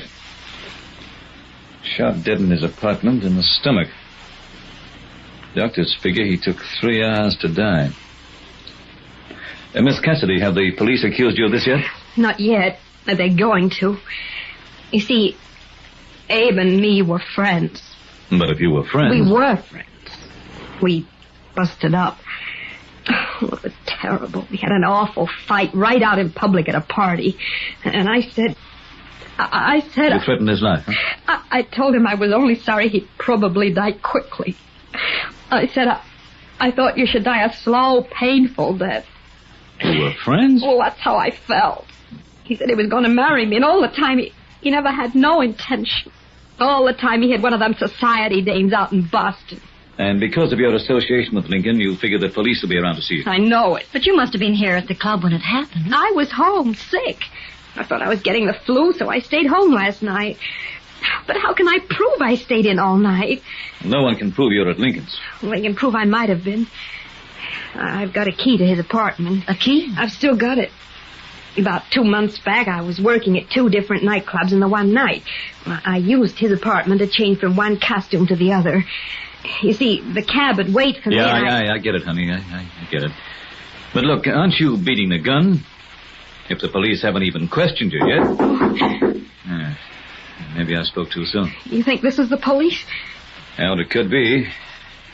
I just don't know, but it could be, lady. Oh, I hope not. You there, Mrs. Cassidy? I'd like to see you for a moment. I'm sorry, lady. It is the police. Come in. Hi there, Bonnie. Long time no see. Collins. Hello, Sergeant Barnett. How nice to see you. One of these days you're going to get into a case so fast, Collins, I'm going to find you with a smoking gun in your hand. And I bet you make the mistake of arresting me. We'll wait and see about that. Right now, when you talk about arrest, I'm only interested in Miss Cassidy. Oh. Slip into a bubble, honey. I guess you know where we're going. I didn't kill him. I didn't kill him, and I'm not going to jail. Oh, no, you don't. Oh, stop me, Mr. Collins. Don't let him take me away. Lola, give it up. You're not doing yourself any good. Greg will help you, honey. He'll prove you didn't do it. Say she didn't. For a dame who's innocent, she's shedding a lot of feathers. He was a nice guy, that Sergeant Barnett. But he didn't have Greg's imagination. On the other hand, not many hours later, Greg had imagination, but almost no head. So keep your ears pinned, friends. We'll be back in a moment with more of our story. A couple of hours after Sergeant Barnett had taken Lola Cassidy in for the murder of Abe Lincoln, we all met up again. All, that is, except Lola. Greg told Barnett he wanted to look at Lincoln's apartment, and Barnett said sure, only he wanted to be there, too. I might as well tell you both right now, his apartment isn't exactly a picture. This is how do you mean, Sergeant? The poor guy took a long time to die. Has anything been touched, Bonnie? The thing. Go on in. Of course, we dusted the joint for fingerprints. Nothing's been moved. What do you want to know? Well, tell me how it happened. It's easy. He was shot here, from the front. Fell down and lay a while, then he dragged himself this way to the bedroom and died in there. Poor man. The motive was probably jealousy.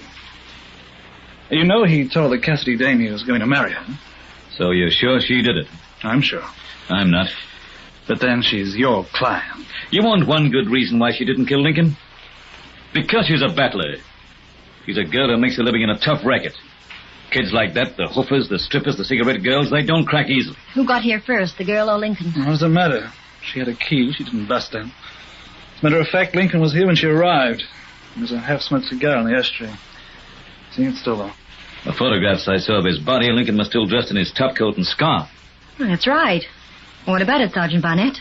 Did Lincoln sit around home in a coat and scarf? Okay, so she was here when he arrived. Smoking a cigar? He was smoking it when he walked in. We put it down before she shot him. What about this liquor cabinet over here? Who poured who a drink? Ask the dame. It seems like they got through a lot of liquor. There's a bottle missing from this set.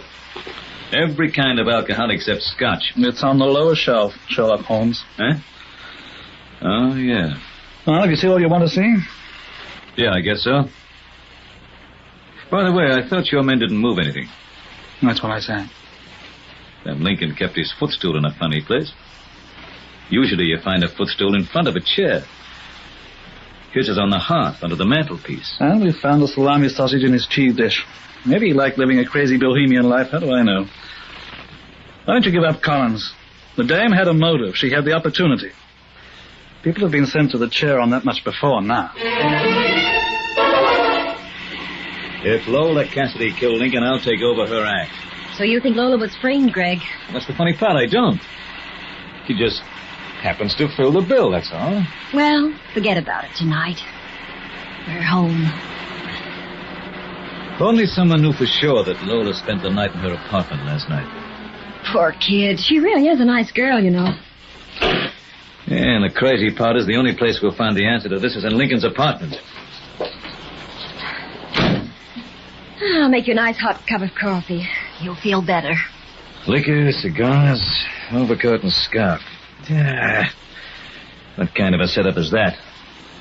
Barnett knows he's only got half a case because... Run, baby, run! The fireworks have started!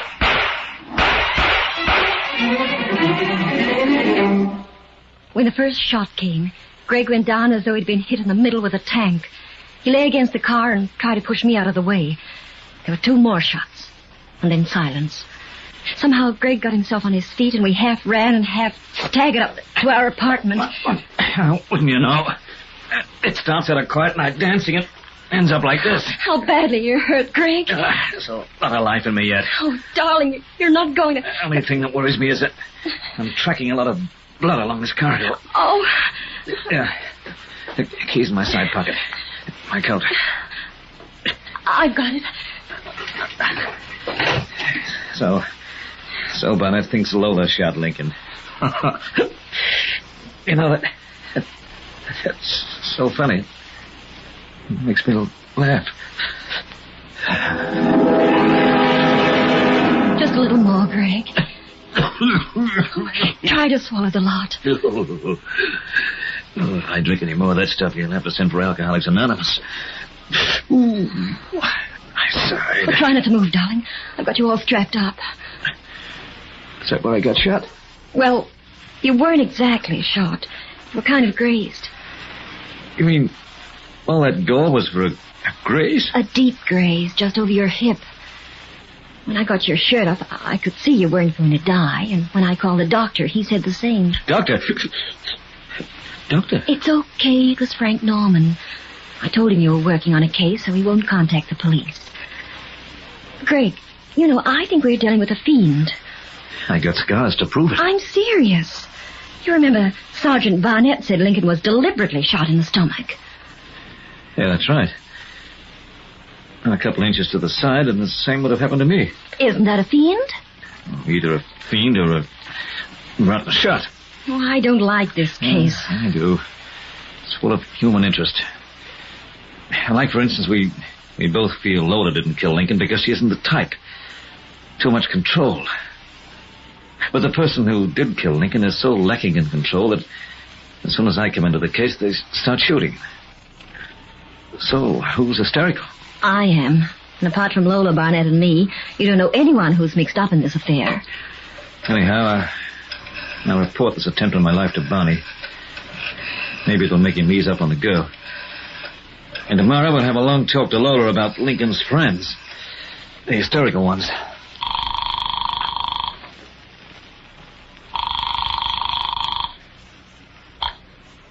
Sergeant Barnett here. Who's calling? Barney, it's Greg Collins. Greg Collins. You mean the Greg Collins who wants to make the world safe for fan dancers? Have a heart, will you? Can I help it if I believe in the girl? My wife believes in fairies. She thinks when she wants a mink coat, all I have to do is wave a wand. The fact that the Weisheim who runs the mink shop won't let you through the door unless you wave $500 don't impress her at all. So don't talk to me about what people believe. I believe in the Grand Canyon, and that's as far as I go. Only one. I thought you might like to know if someone tried to kill me tonight. Justifiable homicide. See here. Okay, so I'll send a detective over to investigate. But if you're trying to tie the fact that someone tried to kill you with the fact that Lincoln was murdered, you're wasting your time. Now I know why you wear a snap-brimmed hat. It matches your snap-brimmed brain. Good night. Now we've got to prove that girl's innocent. After that little conversation, I got a feeling the police won't want to renew my license. No use, Mr. Collins. You've been asking me questions now for 4 hours, and I still can't tell you who'd want to kill Abe. But there's got to be someone, Lola. Someone who knew him fairly well. And someone who lost their nerve easily. You think it was a woman, don't you? It seems fairly likely. And you can't think of anything that'd help us. Not a thing. Well, that's that, I guess. How are they treating you here, Lola? Fine. Look, Sergeant, he's sure I did it, but he doesn't bite when he barks. What about bail? They gonna let you out? Yeah. The judge said I could get out when someone staked me to $10,000. Do you know anyone with that kind of dough? It may surprise you as much as it does me, but I do. There's a guy who works at the same nightclub as me, a comedian. He's going to put up the money. When will you be out of here, Lola? In a couple of hours' time. If you want me, you'll find me at the club. You mean you're going to work? Keep your chin up, lady. We'll call around tonight to let you know how things are going.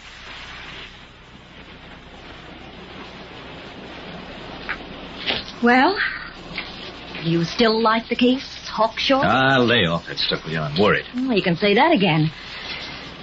Cops haven't got much of a case against her, or she'd never have gotten bail. We haven't got much of a case either. There's something about the whole affair that doesn't make sense. Where to now? Back to Lincoln's apartment. I keep feeling the answers there. Take a look at my car, will you? 4 bullet holes in it. Don't look a gift horse in the mouth. Those holes could have been in your head. You're just about where you were when you fell down on the pavement last night. Whoever fired us must have been pretty close. The slugs went through one door and straight out the other. Anyway, like you said, it... Now, that's funny. Through one door and out the other. So what? So nothing. That makes everything crazier than before. Let's get over to Lincoln's apartment. By the time Greg got through at Lincoln's apartment, it was well after 10 at night. Don't ask me what he was doing, because I don't know. All I can tell you is he was thinking. And not liking what he was thinking one little bit. And then, it seemed like he couldn't stand it any longer. He went back to Lola and walked in on trouble, .32 caliber trouble.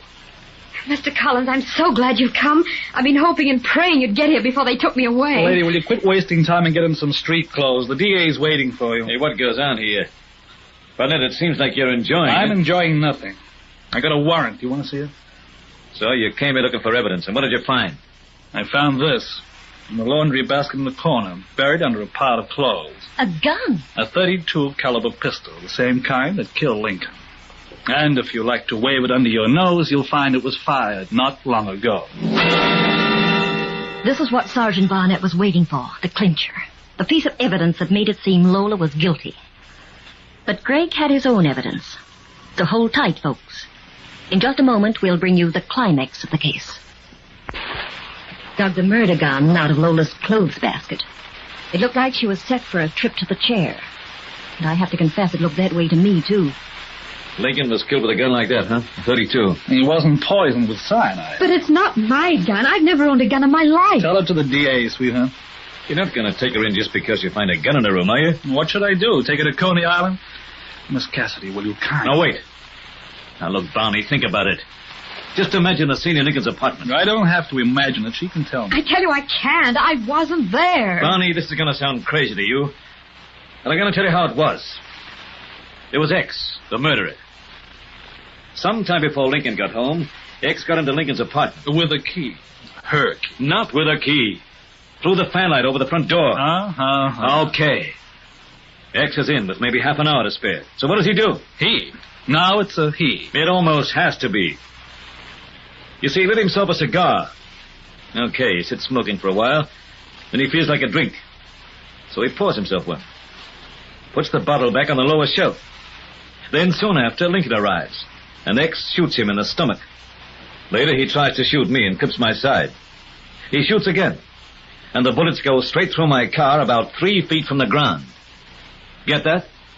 Straight through.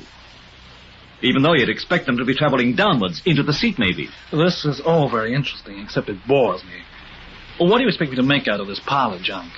Well, when you put it together like that, and when you realize he had to stand on a footstool to reach the cigars, it seems to me Lincoln was shot by a little man. A little man. A leprechaun, maybe. Barney, it sounds crazy, but I was thinking... Now, this will be the car.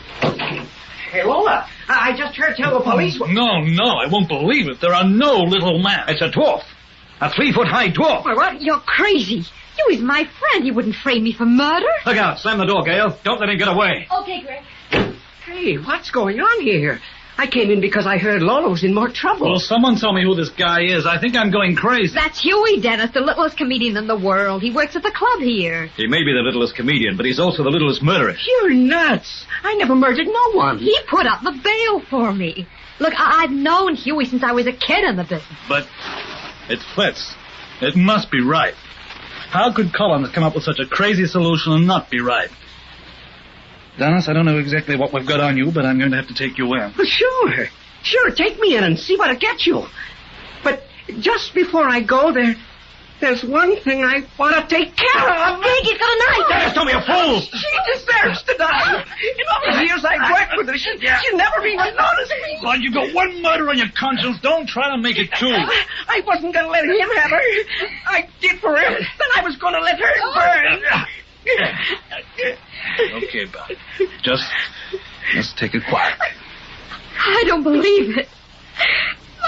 I just can't believe it. We've always been friends, Huey. It would have always been the same.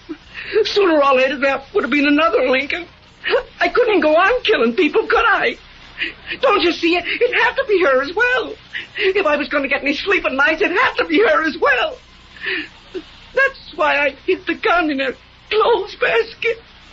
Do you want any more, pal? No, I don't need any more. Only there are times I hate my job. This is one of them.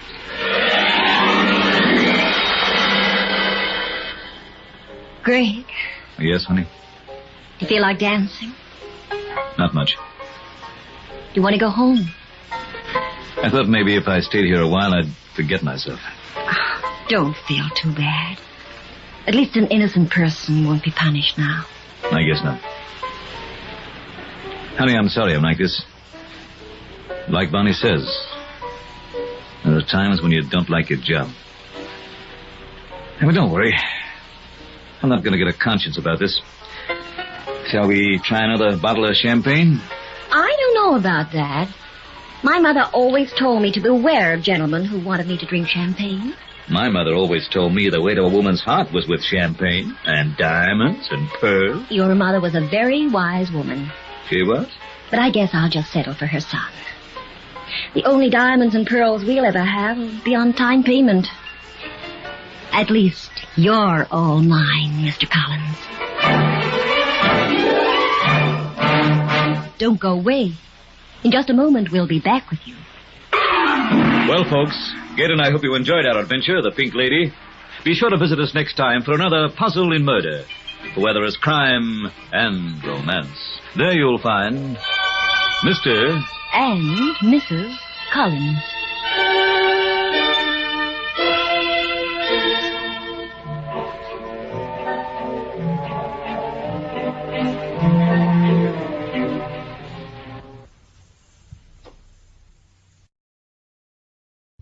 Put that gun away, Mr. Hopper. Get in the car, do you hear? We'd better do as he says, Jerry. Okay. Not in the back seat, in front. You're going to drive. And if you don't, I'll kill you. I'll kill you both.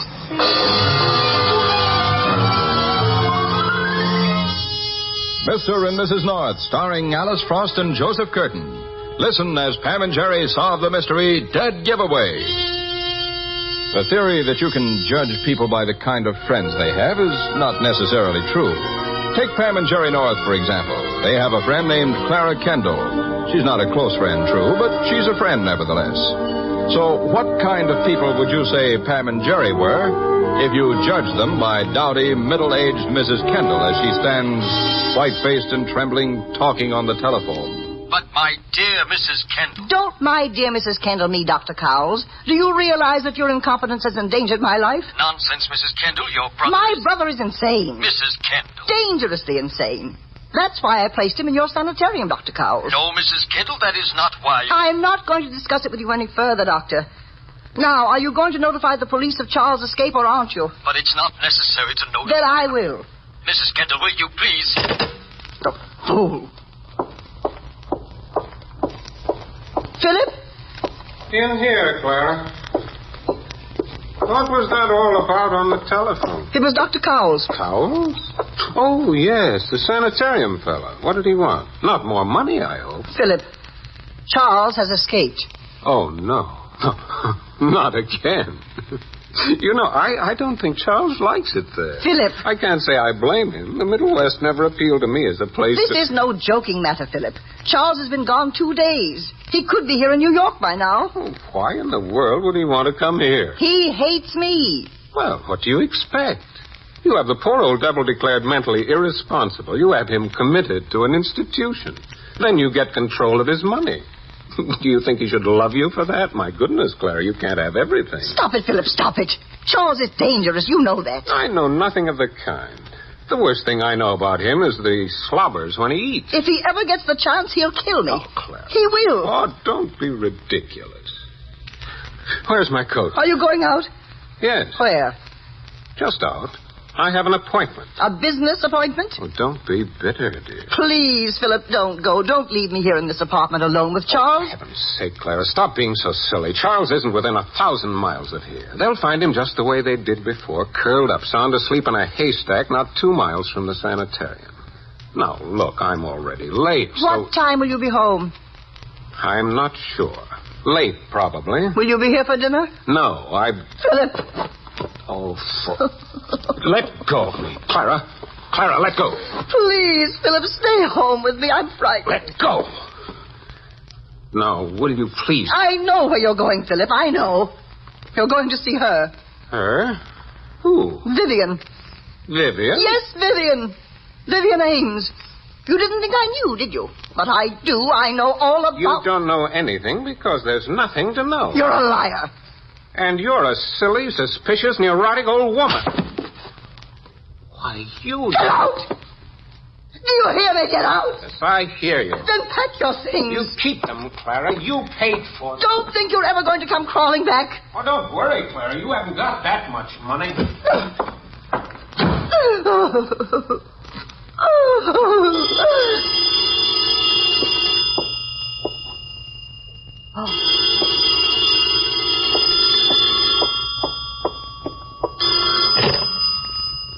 Hello?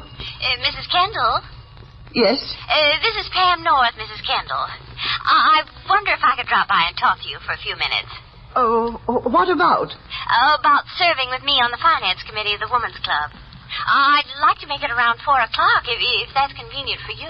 Well, I'm sorry, Mrs. North, but I couldn't see you today. Mrs. Kendall? Oh, I'm sorry, Mrs. North, but I thought I heard something. What time did you say you wanted to see me? Well, about 4 o'clock. But if you can't... No. 4 o'clock will be fine. I'd love to see you. Oh, that's awfully nice of you. Bye. Goodbye. I didn't hear anything. I couldn't have. I just didn't... I did. Someone came in. Philip, he came back to... Philip? Is that you, Philip? No, Clara. It isn't Philip. Charles! Hello, Clara.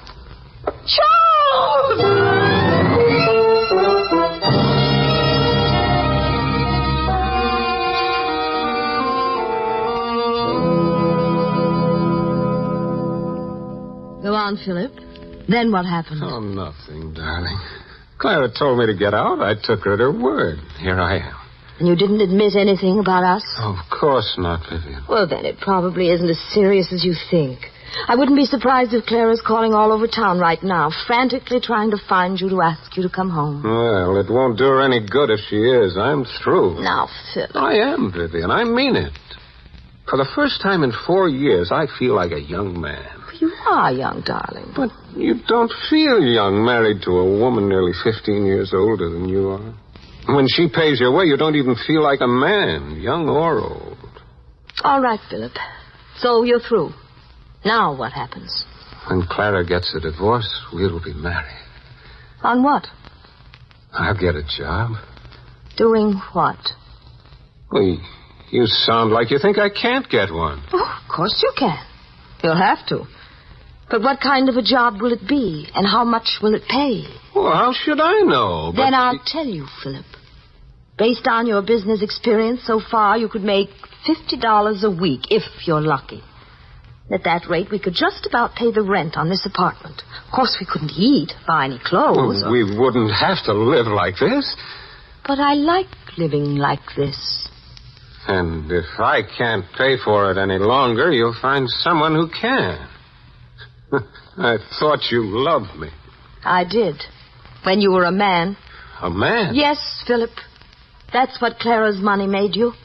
A smart, attractive, self-assured man. I don't care what you felt like. That's what you were. Well, now look at you. Without her money, you're nothing but a frightened little boy. I'm sorry, Philip, but there's no use kidding ourselves. No.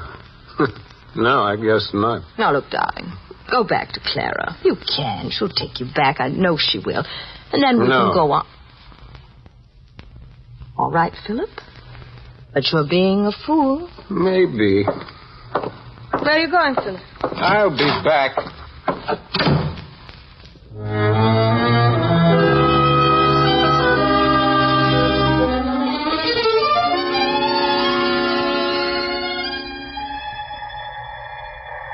Yeah, that's right, ma'am. The Kendalls are in 318. Oh, thank you. Here we are. Turn to your left, third apartment on your right. Thank you very much.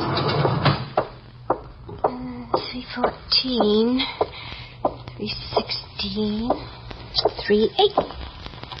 Well, that's funny. Door's open.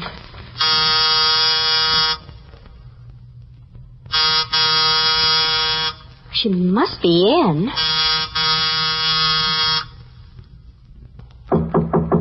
Mrs. Kendall? Where in the world could she be? Anybody home? Mrs. Kendall, are you here? Mrs. Kendall? Mrs. Kendall. Mrs. Kendall!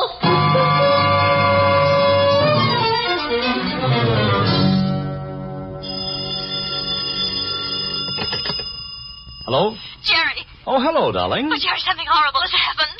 Pam, what's the matter? Call Bill Wagon and get over here as soon as you can. Over where? Clara Kendall's apartment. Oh, what is it? What's happened? Clara Kendall's been murdered. What? Strangled, I think. I had an appointment with her, and when I got here, the door was open. I walked in, and I saw her lying on the... Pam. Pam. Jerry. Darling, I just heard a noise. There's someone else in the apartment. There's someone... No! Pam!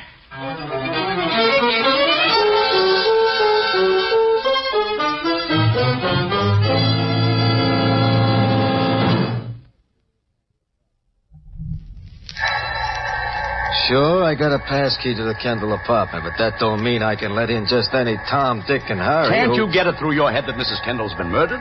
That's what you say. And something's happened to my wife. Here's the third floor. Come on. Look, mister, I think we ought to call the police. Oh, but I told you I've already called them. Or my secretary did. They'll be here in a minute.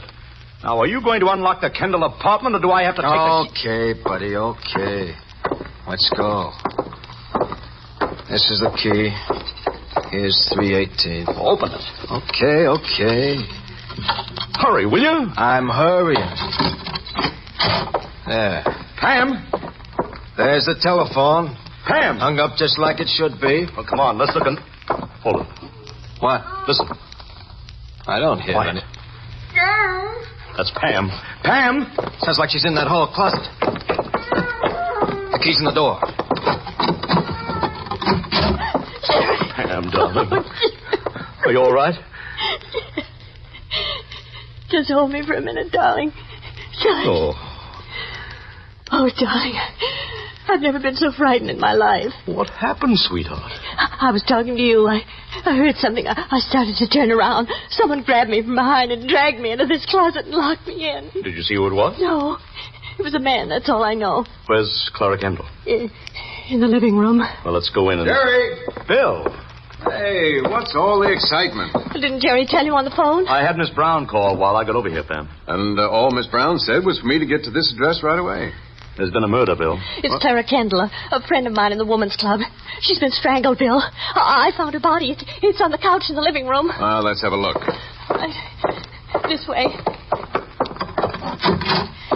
There she is, on the couch over by the window. Bill. Jerry. She's gone. What are you standing there looking at me like that for? You can see for yourself she's gone. We've got to do something. Is this the couch she was on, Pam? Yes. You're sure? Of course I'm sure. You don't think I imagined it, do you? Oh, of course not, dear. Well, you could at least say it with a little more conviction, Jerry. Clara Kendall is dead, I tell you. And I didn't imagine it any more than I imagined that someone grabbed me and locked me in that closet. Well, let's have a look around the apartment. The telephone. I'll get it. Hello? Philip? No, this is the police. Police? Who's calling? I'm Vivian Ames, a friend of the Kendalls. What are the police doing there? What's happened? Well, we're not sure, Miss Ames, but we think Mrs. Kendall's been murdered. What? Oh, you're joking. Clara can't be dead. Oh, how do you know? Because she just walked out of my apartment not 5 minutes ago.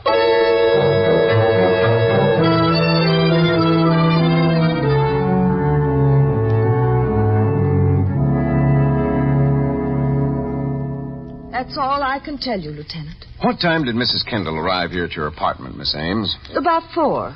That's impossible. Well, it might have been a little after 4. It's still impossible. Pam, dear. Well, it is, Jerry. At 4 o'clock, Clara Kendall was lying on... No. Take it easy, Pam. Oh, that must be Philip. Mrs. Kendall's husband? Yes, I took the liberty of calling him at his hotel after you said you were coming to talk to me. I hope I didn't do wrong. No, not at all. Oh, excuse me. Bill, that woman's lying. Please. She is, Jerry. She must be. Let me handle this, Pam. Philip, this is Lieutenant Wyke, and... Hello, Mr. Kendall. And you know Mr. and Mrs. North. Hello, Bill. Yes, hello, Pam. Jerry? Now, what's this wild story Vivian gave me on the telephone? Well, Pam says she saw your wife lying in the living room of your apartment, strangled to death. Now, Miss Ames says your wife was here in her apartment at about the same time Pam says she saw the body. Well, obviously, someone is mistaken. Or lying. Well, why should I lie about a thing like Just a moment, Miss Ames. Well, I assume you searched the apartment, Lieutenant? Of course. But someone could have carried the body out of the apartment out the back way while I was locked in the closet. Locked in the closet? Just after Pam saw Clara's body, some man grabbed her and locked her in the closet. Mr. Kendall, Miss Ames says she called you at your hotel. Now, does that mean that you and your wife had a... Clara and I had a quarrel, that's all. Oh, it must have been rather a serious quarrel if you moved out. Oh, but it wasn't, not really. That's why Clara came to see me. To see if I knew where Philip was so she could get in touch with him and make up. And you told her where Mr. Kendall was? Yes. And she said she'd call him right after she kept her date with her brother. What? Her brother? Well, that's where she was going when she left here. Good Lord. What's the matter, Bill? Clara must be out of her mind. To see your brother? Yes. You don't understand, Lieutenant. Charles Harper's been in a private sanitarium, a mental institution in the Midwest. We just found out today that he'd gone away from the place 2 days ago. Is he dangerous? Oh, he is to Clara. She's the one who had to have him committed. He hates her for it. Once he threatened to kill her. Then why should she make a date to meet him? I don't know. We've got to do something. Yeah, well, there's only one thing we can do. I'm going to headquarters and get out a bulletin on Harper. Jerry, you and Pam take Kendall to his apartment. Okay, Bill. And you can give me a description of your brother-in-law on the way downstairs, Kendall. All right, Lieutenant. I'm coming with you, Philip. Oh, come on, Pam. Let's... Hey, Pam, what's the matter? Darling, this is crazy. Everyone's acting as though Clara Kendall was still alive. Oh, sweetheart, isn't it barely possible that you were mistaken? Jerry, do you mean you're taking Vivian Ames' word against mine, even though you've got proof that she's lying? What proof have I got? What proof? For heaven's sake, didn't you hear me when I told you she was?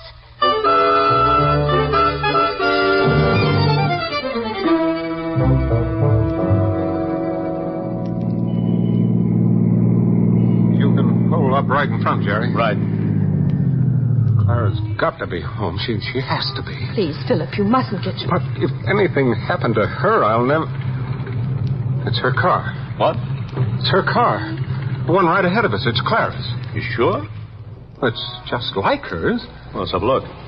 Then maybe Clara's home. Maybe she's safe. And maybe she didn't drive the car today. But she did. She told me she was driving. It is Clara's. That's her license number. Yes, it's Clara's. She's in it. What do you mean, Jerry? Look on the floor of the back seat. Oh, Jerry. Clara. Clara! No, Phil, don't touch her. She's dead. Close the door. Clara? Now, look, Philip. Go up to your apartment and call Bill Wygant. Pam and I'll wait here. All right, Jerry. You'd better go with him, Miss Ames. Oh, yes. You see, darling, I was right. Clara was killed up in the apartment and then carried down to the car while I was locked in the closet. That still doesn't jibe with Vivian Ames' story about seeing Clara after you found her. I don't care. Vivian Ames... Hold it, dear. We've got company. Excuse me, but you're in my way. I want to get in my car. Your car? Yes, mine. Mine. It's my car. Everything she owns is mine. She? This car, her apartment, everything. It all belongs to me. She stole it from me. My money. She stole it. Now, get out of my way. I'm sorry, Mr. Harper, but... How do you know my name? Well, we don't, but... You call me Mr. Harper. Why do you call me Mr. Harper if you don't know who I am? Now, look, You're from there, aren't you? There? That place. The sanitarium. That's where you're from. Yeah, she lied to me. She said I didn't have to go back, and I won't. I won't. Now, take it easy, Mr. Harper. You Look out, Jerry. I won't. Put that gun away, Mr. Harper. We're not going... Be careful, darling. Get in the car. Now, wait a minute. Get in. We better do as he says, No, not in there. In the front seat. You're going to drive. And if you don't, I'll kill you.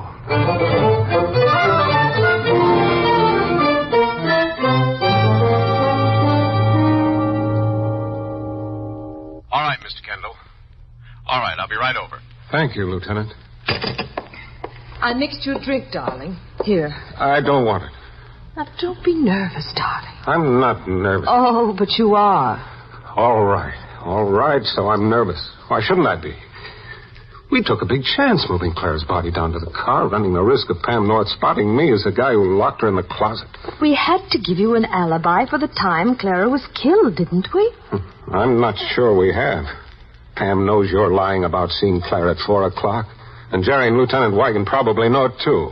Well, they don't know anything they can prove. Unless, of course, you really didn't see Clara's brother leave the apartment this afternoon. Did you see him, Charles? I told you I did. You told me a lot of things, but... But what? Oh, for heaven's sake, Philip. You know you can trust me, so why don't you be honest? Why don't you admit you killed Clara? Don't you ever say that again, Vivian. You understand? Don't you ever say that again.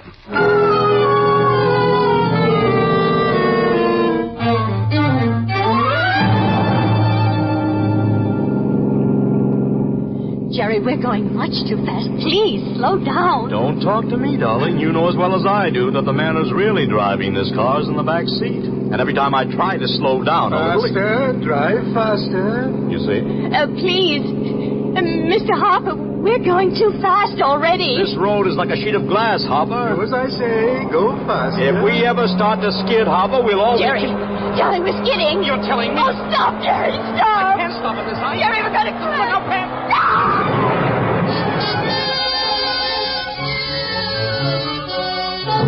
Jerry. Pam, darling, are you all right? I think so. How about you? Yeah, I'm okay. Here, let me help you out. Easy now. I'll be all right as soon as I stop shaking. Hopper. Darling, you may be hurt pretty badly. Look, there's a gasoline station up ahead. Get up there and get some help, and then call Bill. I'll stay here with Hopper.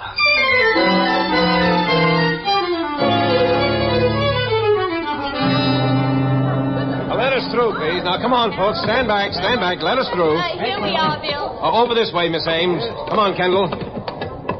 Well, you've got yourself quite a crowd here, haven't you? Yeah, everybody loves an accident, Bill. Where's Harper? On his way to the hospital. How badly was he hurt? He'll live. I hope so. At least long enough to pay for Clara's murder. But he says he didn't kill Clara. Did you talk to him? Yes, Bill, while we were waiting for the ambulance. Harper says he saw Clara just after Philip left the apartment at 2 this afternoon. She told him she wouldn't have him sent back to the sanitarium. And if he came back about 5, she'd have a certified check for the money she took from him. He's lying. He killed Clara because he's the only one who could have killed her after she left my apartment. Miss Ames, if you saw Clara Kendall after 4 o'clock this afternoon, why did you call her apartment? You mean when I answered the phone, Pam? Yes. Called to talk to Philip. But you told us before that you knew Philip had quarreled with Clara and gone to a hotel. Well, So you knew Philip wouldn't be at the apartment, didn't you? Well, Miss Ames? All right, Lieutenant. Mrs. North wins. I didn't see Clara this afternoon. I just said I did to protect Philip. Philip? But he went back to the apartment at 3 o'clock and found Clara dead. He telephoned me. I went over. Charles Harper had killed her. We knew that, but Philip didn't have an alibi for the time she was killed, and after that stupid fight he and Clara had, I was afraid the police would think he was the murderer. So the only thing to do was move Clara's body and try to make it look as though she'd been killed later. So you're the man who grabbed Pam and locked her in the closet, huh, Phil? Yes. We knew she was going to be there at 4, and we thought we could get Clara's body out before then, but we couldn't. That's why I had to lie about Clara being my apartment. How did you know I was going to see Clara at 4, Miss Ames? Well, Philip told me. Well, then Charles Harper didn't kill Clara. How do you figure that, Pam? Because Clara would have been dead when Philip went back to the apartment at 3 o'clock. She was. Oh, no, she wasn't. She was alive. Alive enough to tell you that I was going to be there at 4. She's the only one who could have told you that. Philip. Oh, you fool. Why didn't you tell me Clara had... Shut up. Shut up. It's all your fault. I didn't want Clara's money, but you did. You did. Come on, Kendall. And you too, Miss Ames. What are you arresting me for? You'll probably be charged with being an accessory after the fact. And that's a mighty polite name for your kind of woman.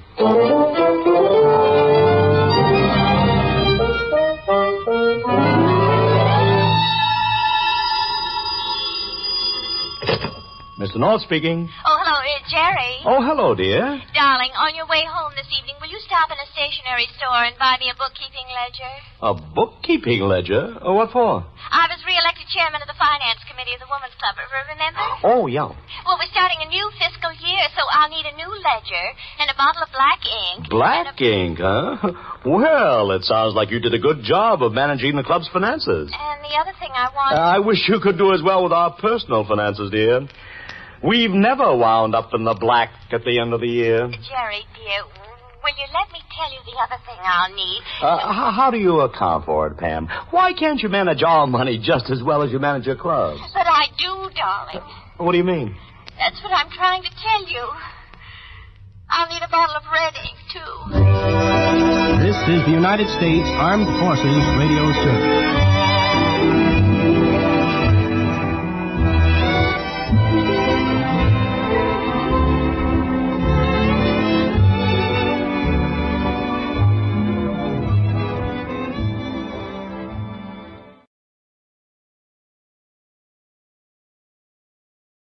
New post-war Old Dutch cleanser, famous for chasing dirt, presents Nick Carter, famous for chasing crime.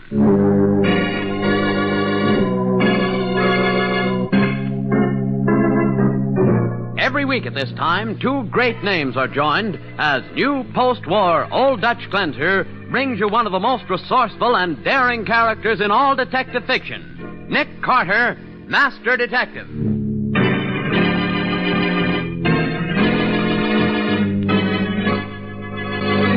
But, Nick, you say that Danny's alibi for the murder is good. It's airtight and positive, Patsy, but I still don't believe it. But he could be innocent, couldn't he? I doubt it.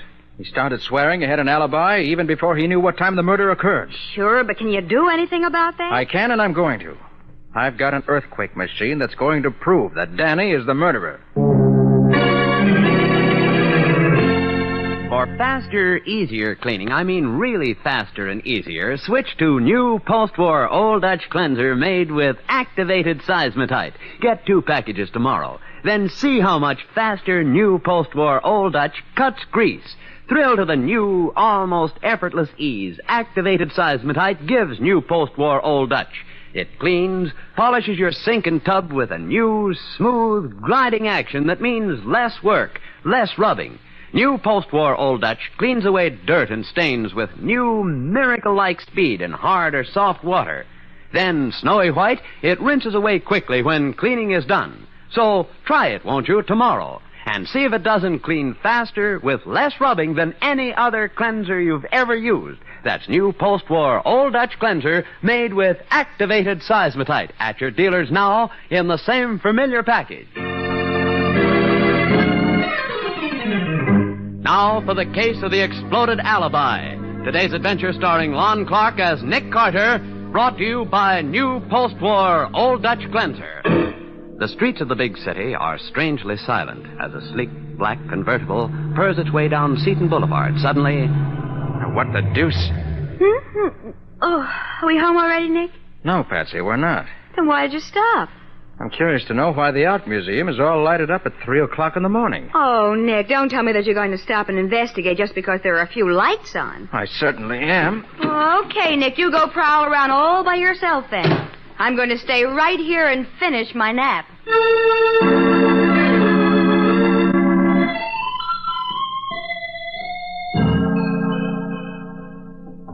Come in. Yeah, that's right.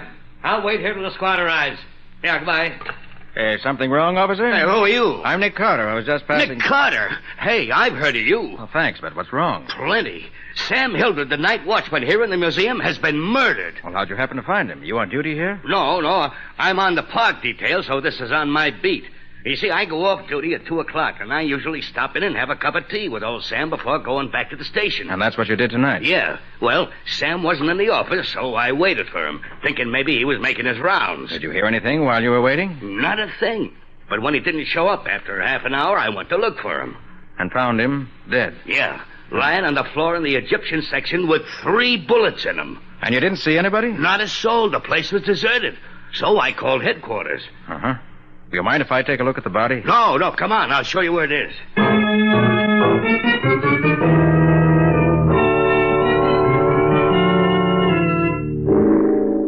He ain't a pretty sight, is he? Murder is never pretty, Bert. Say, this is rather odd. What's that? You notice how 2 of the bullets got him right near the heart? Both were apparently fired from a distance. Neither one of them would have killed him, looks like. Yeah, but this third shot, the one in the abdomen, that was fired from close up. Say, you're right. You can see the powder burns on his vest pocket. Well, look. What? This watch, or what's left of it, was in his vest pocket. Yeah, and will you look at that? The bullet shot the stem clean off of it. And stopped the watch at exactly 2:27. Well, that's one clue we got, the time of the murder. Apparently. Did you look to see whether anything's missing? I didn't take time. But there's a display case right over here that's pretty badly smashed up. Well, let's have a look. I just happened to see it when I was... It's smashed up, all right. Hey, what's that card say, Mr. Carter? This exhibit is from the collection of Tyler Van de Vries. Hey, ain't he that rich guy you always hearing about? He's not only rich, he's one of the most famous collectors of Egyptian relics in the world. Gee, this stuff must be valuable, huh? Can you tell what's missing? Well, there's a vacant space in the center of the case, but I wouldn't know it was there. Well, we can find that out from the museum fellas. They'll know. Well, first, let's see whether... Hey, wait. Oh, there's a gun on the floor. Then that must be the murder weapon. Shouldn't be surprised. And judging from the smell of it, I'd say it's been fired very recently. Oh, watch out for fingerprints, Mr. Carter. Yeah, I'm watching. Well, I doubt that there are any identifying marks of any kind on this gun. If there were, it wouldn't have been left here on the floor. Mm-hmm. 3 empty shells. There's no doubt that Hey, somebody's coming, Mr. Carter. So I hear. Oh, dear. This is very bad for the museum's reputation. That ain't all it's bad for, it. Hey, is that you, Nick? Nobody else, Matty. Look, how come you always seem to beat me to the scene of any crime? I don't. Not always. Too bad they had to drag you out of bed at this unearthly hour, Matty. Yeah, I'll say. Oh, Nick, this is Mr. Steiner, curator of the museum. Nick Carter, Professor. How do you do? I picked him up and brought him along to see if anything's been stolen. Mr. Carter, this is terrible. Such a thing hasn't happened here in 20 years. Is anything missing? Well, suppose you tell us that. Oh, dear me, I'll never hear the end of this. Oh, by the way, your watchman is over Heavens, here if you care to see The Van it. de Vries case has been broken open. The most valuable collection in our whole...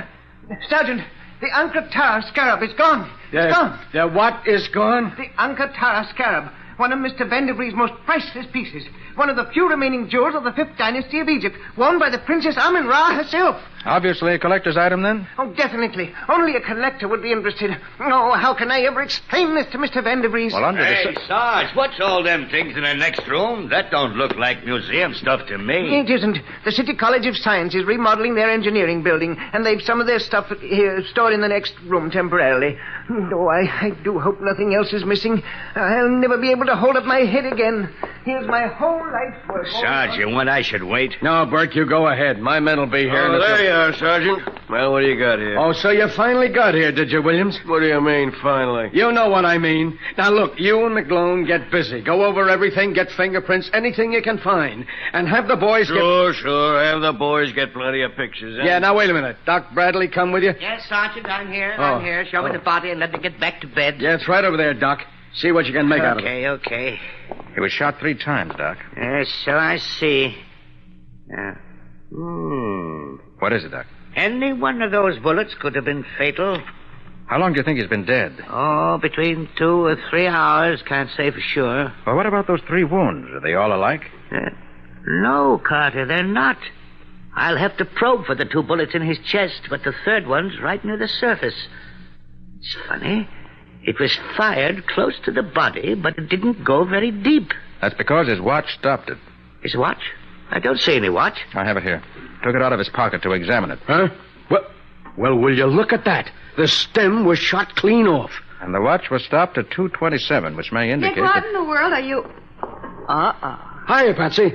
Who's that on the floor? The night watchman shot by a burglar. So you were right, Nick. There was trouble here. Yes, Patsy, there was. Theft and murder. Well, I guess I've got all I can get here for now. Well, let's go then. It's not getting any earlier. Very sage observation, my comely and efficient young secretary. I shall act on it at once. Good night, Matty. See you in the morning.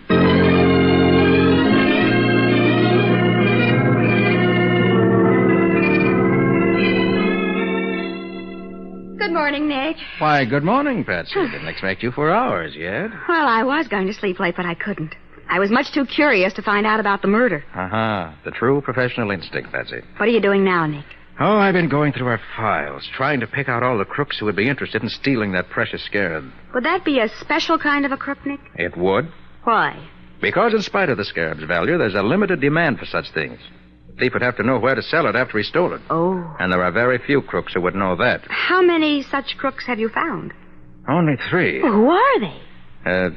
Danny Mearson, Jim Peterson, and Jack Grogan. I don't seem to recognize any of those names, Nick. No, we've never had any active connection with any of them. Now, let's see. Danny Mearson stole a rare old vase from Senator Johnson's home 3 years ago and is now in state's prison. Which lets him out. Who's next? Jim Peterson. Let's see, he's doing time in Nevada for forgery and counterfeiting.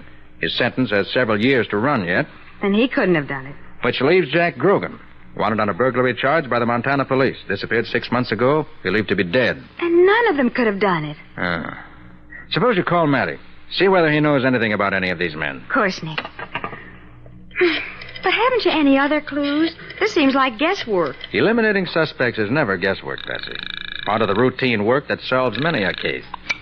Homicide. Sergeant Matheson. This is Patsy, Sergeant. Oh, top of the morning to you, Patsy. Sergeant, we've got 3 suspects. Yeah? Danny Mearson, Jim Peterson, and Jack Grogan. A fine collection of crooks. Would your record show where any of these men are now? Well, Peterson's still in jail as far as I know. But Danny Mearson was let out on parole 3 days ago. Nick, he says Mearson's out on parole. Oh, that's interesting. How about Grogan? How about Grogan, Sergeant? Our records show he's presumed to be dead. Yeah? Well, he ain't. He's been seen around town the last couple of days. Does Nick think he did it? Oh, Nick isn't talking yet. Not for publication. Well, tell him to hurry up. If he don't, I'll go ahead and... solved the case by myself. Oh, do you have any good clues, Sergeant? Well, why, of course I do. Well, good for you. Let Nick know when you catch the murderer, will you? Why, you... Goodbye, Sergeant. What did he say about Grogan? Oh, that he's been seen around town in the last few days. Well, now, so Mearson is free and Grogan's back in circulation again. Which gives you 2 suspects. Not so good. Well, Mearson's a better suspect than Grogan. He'd be needing money if I know him. But you can't have him picked up without something to go on. True enough. But I can call on him and see what he has to say. If you can find him. I think I can. He always used to stay at the old Santley house. I shouldn't be surprised if he was staying there right now. But do you think he'd go back to an old address after committing a crime like this? From what I know of Danny, he'd be so sure he left no clues that he wouldn't even try to hide. Suppose you tell Matty to have his men pick up Grogan and to meet me at the Santley house in half an hour with a search warrant. I'll bet we get results.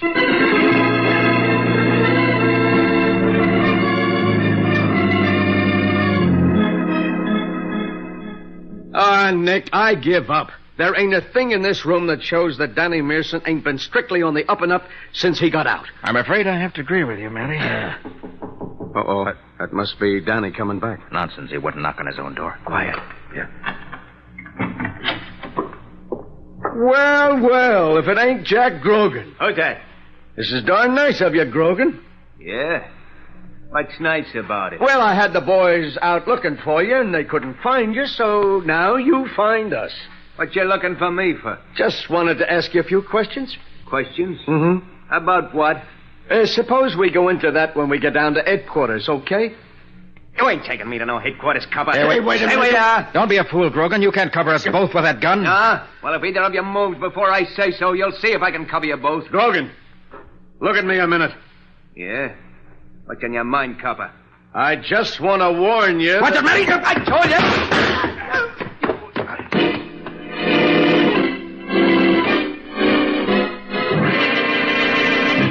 So it was Jack Grogan who showed up at Danny Mearson's room in the old Santley house. We'll see what this means to Nick and Matty in just a moment. Try it. New post-war Old Dutch cleanser made with activated seismotite. Compare it. See if it doesn't clean in less time with less rubbing than any other cleanser you've ever used. For only new post-war Old Dutch brings you activated seismotite. And that means new smooth action, new ease, new snow-white appearance. It's the first major cleanser improvement since the introduction of seismotite. So try new post-war Old Dutch on your sink, tub, pots, and pans, and see for yourself if it doesn't clean faster, easier than any other cleanser you've ever used. New post-war Old Dutch cleanser carries the Good Housekeeping seal of approval and is at your dealers now in the same familiar package. Now, back to the case of the exploded alibi. Today's adventure with Nick Carter, brought to you by new post-war Old Dutch cleanser. When Sergeant Matheson invited Jack Grogan to go down to headquarters and talk things over, Jack objected strenuously.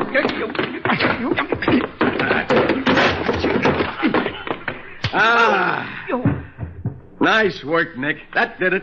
Never thought he'd be fool enough to think he could keep the two of us covered. Not when we were on opposite sides of the room. Come on, Grogan. Get up. Get up. What you picking on me for, copper? You just pulled a gun on an officer of the law. Put your hands up. Okay. Grogan, what are you doing here anyway? Well, Danny and me, well, he owes me some money. So you dropped in to collect? When he wasn't here? Yeah. I thought maybe... Look, you and Mearson wouldn't have been working together on that job last night, would you? What job? Well, we'll talk about that down at headquarters. Are you coming, Nick? Oh, no, I'm not through here yet, Matty. Suppose you turn Grogan over to the cop who's waiting downstairs, then come back here, will you? Okay, Nick. Come on, Grogan. Come on. Now, look, copper, Now, let me see. If Grogan and Mearson were working together, maybe Grogan came back here to double-cross Mearson. And if he did that, it may mean something's hidden here after all. What's... Uh-oh. Hey, what the... Well, hello, Danny. Nick Carter. Hey, what are you doing in my room? Why, just looking around. Looking around for what? I think you know. Don't try to be cute, Carter. You got a search warrant? Sure, we got a search warrant. You want to see it? Well, so you're in this, too. You're darn right I am. What do you two expect to find here? Something that disappeared from the museum last night. Well, you won't find it here. You seem to be right this time, Danny. We've looked and we haven't found it. Where'd you hide it? Seeing I don't know what you mean, I can't answer that. You mean you won't? Well, what's the matter, Sergeant? You look unhappy. I am. I got a fierce headache. Didn't get enough sleep last night. Well, there's some aspirin in the medicine cabinet in the bathroom. Help yourself. Hey, I'll do that. You got a glass? I can't take the stuff without water. Oh, I'm sorry, Sergeant, but, well, I broke the only glass I had this morning. You broke the only glass, Danny. What's that on the shelf behind you? On the shelf? Oh, yes, I forgot that one. Here you are, Sergeant. Oh, thanks. I'm sorry, Sergeant. It slipped out of my hand. Okay.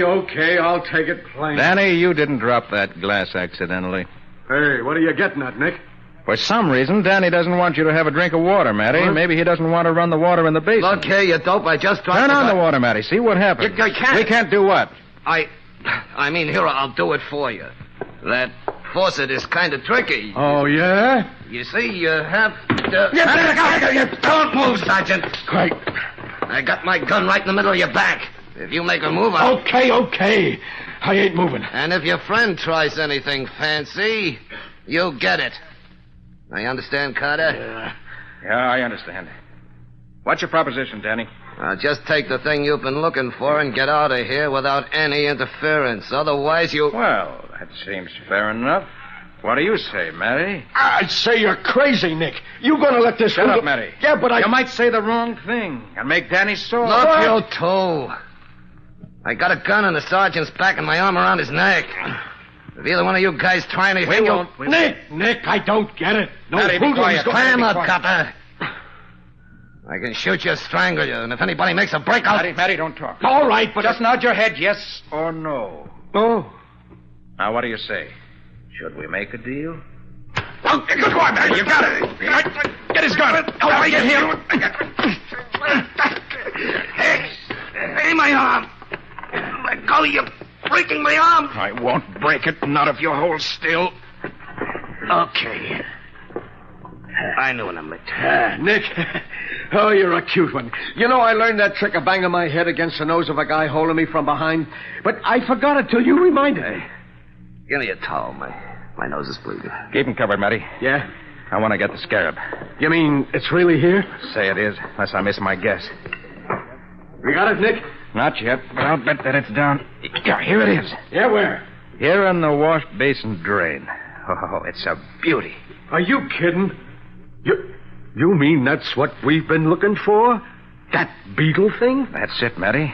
This is the scarab of Princess Amun-Ra. Well, I'll be doggone. Well, Danny, there was a pretty smart trick suspending this thing in the drain of the wash basin by a thread. So that's why he didn't want us to run the water. Of course. If we did, the thread might break. Besides, the scarab just about filled the drain, and the water wouldn't have run off as fast as it should. Uh-huh. Well, Danny, are you ready to confess? Confess what? That you stole that scarab and knocked off the museum watchman. No. All you got on me is having stolen goods in my possession. As for the watchman, I got an alibi. Well, that's interesting. Yeah. Suppose we all go down to headquarters so you can tell us about that alibi of yours.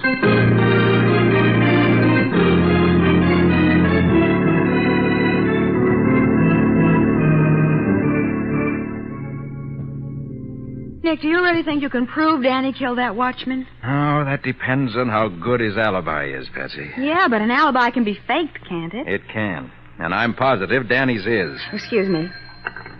Nick Carter's office, Patsy Bowen speaking. Nick there, Patsy? Oh, yes, Sergeant. Here, Nick, it's Sergeant Matheson. Oh, thanks. Yeah, Matty, what have you found out? Look, that Danny's alibi is airtight, Nick. We can't beat it. Are you sure of that? I'm positive. The watchman was killed at 2:27. Between 2:10 and 2:35, Danny was in an all-night drugstore 3 miles from the museum. Are his alibi witnesses good? Well, the drugstore clerk remembers him, but what's worse, the cop on the beat stopped in there at 2:20 and talked to him. He knows Danny and swears to the time. Matty, that just isn't possible. Oh, maybe not, but look, Nick, we gotta prove we're right before we can take him before the grand jury. Okay. I'll find some way. Well, I hope you can, Nick, but make it fast. I'll try. So long. What'd he say, Nick? Danny's alibi is airtight. But I still don't believe it. Well, of course he could be innocent. Why are you so sure he did it, Nick? Because he started swearing he had an alibi before he even knew what time the murder occurred. And another thing. The watchman was shot twice from a distance, and once close up. It was a close-up shot that stopped that watch. At exactly 2:27. So what? Look, Patsy, the first 2 shots killed the watchman. Oh, I understand that, Nick. Okay, so suppose the killer took the watch out of the dead man's pocket, set it ahead to 2:27, then put it back in his pocket. And then in order to stop the watch, and also to make it look as though it stopped at the exact time of the murder, he shot the watchman a 3rd time, from close up. Well, you really think that's what happened? I'm sure of it. I've got to find some way to prove it. Oh, I'll say. No jury would believe that story without proof. No. Patsy, let's go back to the museum. Okay. Maybe we overlook something that'll give us the facts we need.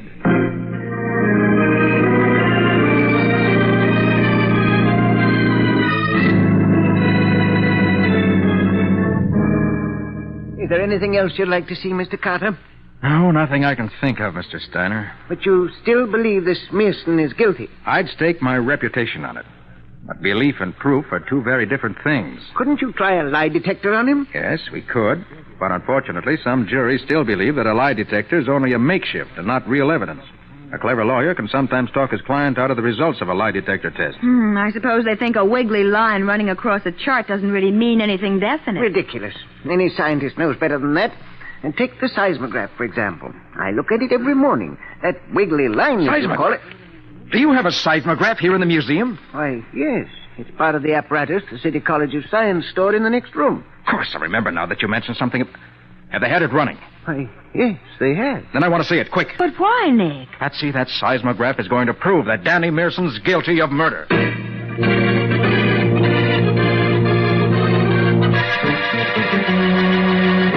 Well, that's a new wrinkle. A seismograph used as proof in a murder case. Just how Nick plans to use this information, we'll find out in just a moment. It's activated, ladies. The new post-war Old Dutch cleanser is made with activated seismotite, and that means new speed, new ease in cleaning. So compare. See for yourself on your pots and pans. Notice how much faster new post-war Old Dutch cuts grease, thanks to activated seismotite found only in new post-war Old Dutch. It cleans, polishes with a new, smooth, gliding action that means less work, less rubbing. Then thrill to the ease with which new post-war Old Dutch removes dirt and stains from your sink or tub with new miracle-like speed in hard or soft water. And you'll find that new post-war Old Dutch, now snowy white, rinses away quickly when cleaning is done. Truly, here's the first major cleanser improvement since the introduction of seismotite. New post-war Old Dutch cleanser made with activated seismotite. At your dealers now in the same familiar package. Try it tomorrow.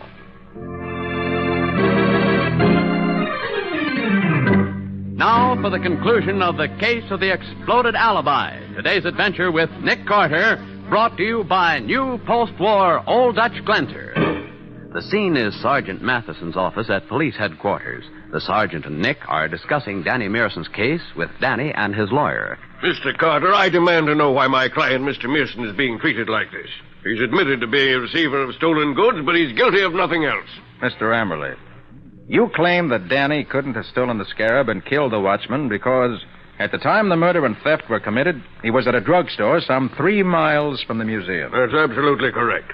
Mr. Amberley, the watchman was apparently killed at 2:27, if we can judge by the time his watch stopped. But actually, he was killed exactly 1 hour and 12 minutes before the time shown on the watch. Why, that's impossible. The watchman's timepiece... The watchman's timepiece was set ahead by Mearson to establish an alibi for himself, and I have positive proof of that. That's a lie. It certainly is. It's absolutely ridiculous. Is it? Well, the evidence I'm talking about is unemotional, truthful, and positive. It's a seismographic chart. Now, what's that? Yeah, Nick. What in the name of the saints is a A seismographic chart? Yeah, what you said. I'll tell you, Matty. Yeah? In the room next to the Egyptian collection in the museum, there's an instrument used to detect earthquake tremors. It's called a seismograph. Uh-huh. And it's so sensitive, it'll record the slightest disturbance. My dear Mr. Carter, I can't... You will in a minute, Mr. Amberley. I have here the chart that was made by the seismograph last night. Let me show you what it says. This is hardly the usual thing. Neither was murder. Now, look. At 12:45, there was a slight tremor, or trembling of the earth, probably due to some very distant earthquake. Well, what do you know? Go on. At 1:05, 5 minutes past 1, there were 2 sharp eruptions in the immediate vicinity. I can't say exactly what caused them, but they're probably due to blasting in the neighborhood, or to gunshots in the immediate vicinity.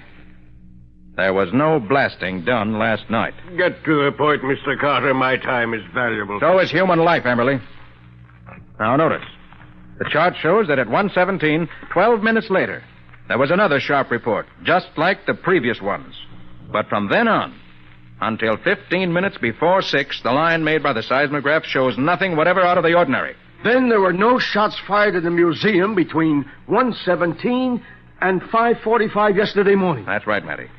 And that means that the watchman was shot and killed at 5 minutes past 1. The killer then took the watch out of the dead man's pocket and set it ahead to 2:27 and then shot him again at 1:17. And that gave him plenty of time to get to the drugstore and set up an alibi. But see here, that doesn't mean... Don't waste your breath, Amberly. It happened just the way they said.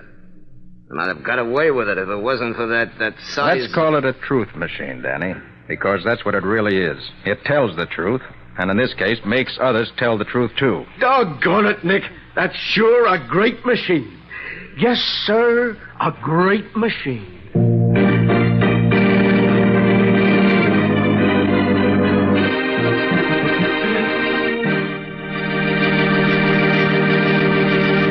Friends, this is Nick Carter again.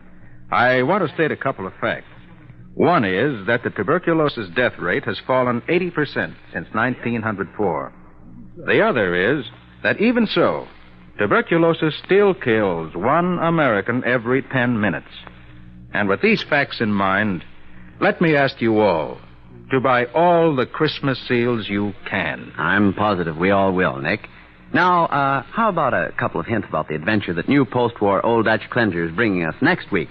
Is it as exciting as usual? Well, Bob, there's nothing usual about next week's case. In fact, in my book, it's practically unique. It's a story of an old and valuable manuscript written by a great American man of letters. A manuscript that was the cause of 3 cold-blooded murders. And for a while, we thought it was going to be the cause of 2 more, meaning our own. Well, I see why you say it's unique.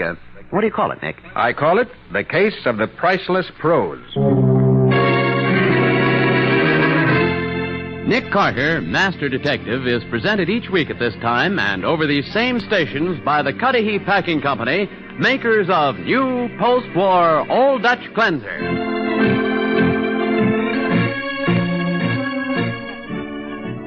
Nick Carter, Master Detective, produced and directed by Jock McGregor, is copyrighted by Street and Smith Publications, Incorporated.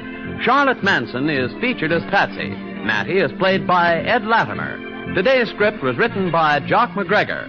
Original music is played by Henry Silverne. This program is fictional, and any resemblance to actual persons living or dead is purely coincidental. This is Bob Martin saying, when minutes count, use new post-war Old Dutch Cleanser.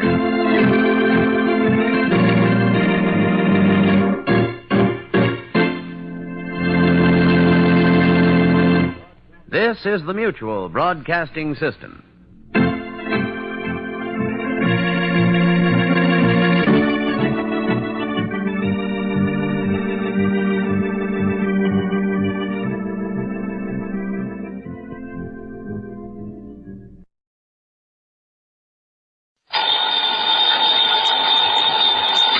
Johnny Dollar. Al Turner, Johnny, over here at New Britain Mutual. Al, it's been a long time. Yeah, I know. What can I do for you? Plenty, I hope. How old are you, Johnny? Well, next birthday I'll be 30... Huh? 30 what? Now, why? Well, it really doesn't make too much difference. You see, Johnny, I think it's time you entered a home for the aged. I what? And if you think I'm kidding, I'm not. Okay, Al, what's the gag? I told you, I want you over at the Mackley Rest Home. Where's that? Frog Mountain, New York. Where's that? Down along the Hudson River above Poughkeepsie near Kingston. But, just to pay him a little visit, not to stay. That's right. What goes down there? Sudden death, Johnny. Deaths. Oh? 4 of them in a row, 3 of them insured by us. Well, after all, if they're old folks... That's the beneficiary of all that insurance. Yeah? The sole beneficiary of all the insurance on them just happens to be the Mackley Rest Home. Oh. Yeah. Okay, well, I'll kind of drop in on him.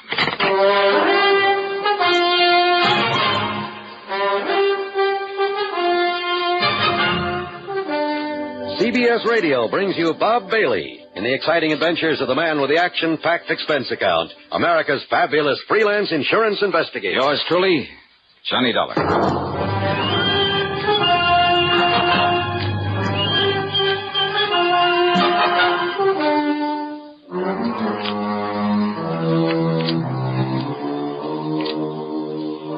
Expense account submitted by Special Investigator Johnny Dollar to the New Britain Mutual Insurance Company, Home Office, Hartford, Connecticut.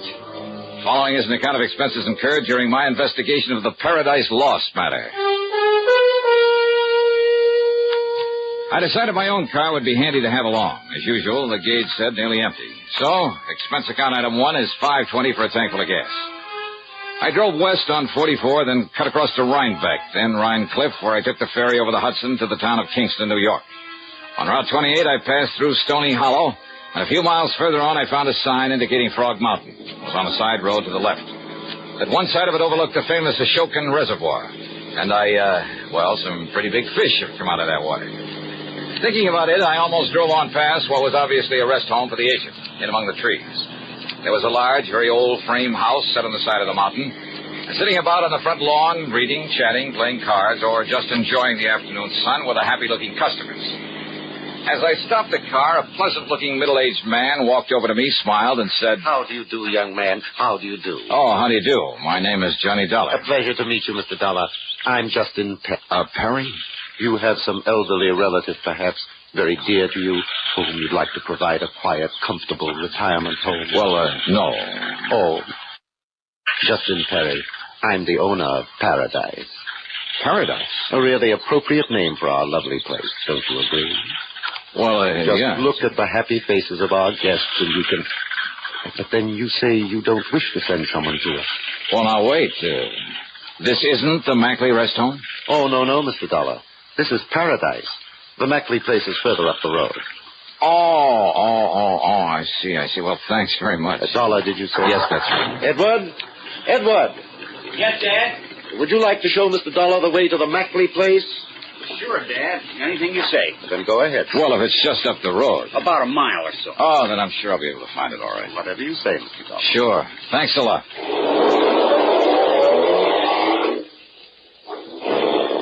A very nice spot. And some of the folks on the lawn waved cheerily as I drove on back up the road toward the mountain. I wondered if the Mackley place would be the same. It wasn't. At least, it was brand new, a modern ranch type of thing, built on a single level. A lot of native stone and glass, all very pretty and smart and practical, but lacking in warmth. The guests, the residents, though well-dressed and apparently wealthy, were sitting by themselves for the most part, reading or just sitting. No one seemed to notice me as I parked my car, then walked in through the door at one side marked office. Yes. Something I can do for you? Mr. Mackley? Yes, that's right. Peter Mackley. And, who are you? My name is Johnny Dollar. Oh, yes, the insurance investigator. How are you? Hiya. Al Turner at the insurance company said you'd be coming along. Won't you sit down? Oh, he did? Yes. Just to be honest about it, I don't see why, though. You don't, huh? Well, now, what do you mean by that, Mr. Dollar? Well, it's quite a layout you have here, Mr. Mackley. Must have set you back a lot of money. Well, that's no secret. But I suppose it's all bought and paid for. Oh, far from it, Mr. Dollar. It'll be some years before we get our heads above water. Even with the help of 2 or 3 nice, fat insurance legacies? Now, look here, Dollar. Well?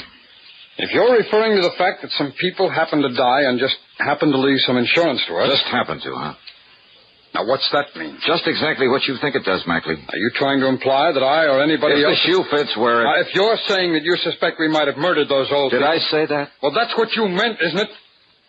And you've no right coming here accusing me of something like that. Now, look, And what's more, you're not the police, and you have no authority around here. So just go on, get out of here. Sorry, but I'm not leaving this place until I find out something more about how those people died. Dollar, you're going to be sorry for this. Is that a threat? You take it any way you like. Well, it may sound a bit corny, Mackley. Now just get out of Just here. remember that anything you say now might be used against you. Why, you arrogant fool! And now, Act Two of yours truly, Johnny Dollar, and the Paradise Lost matter.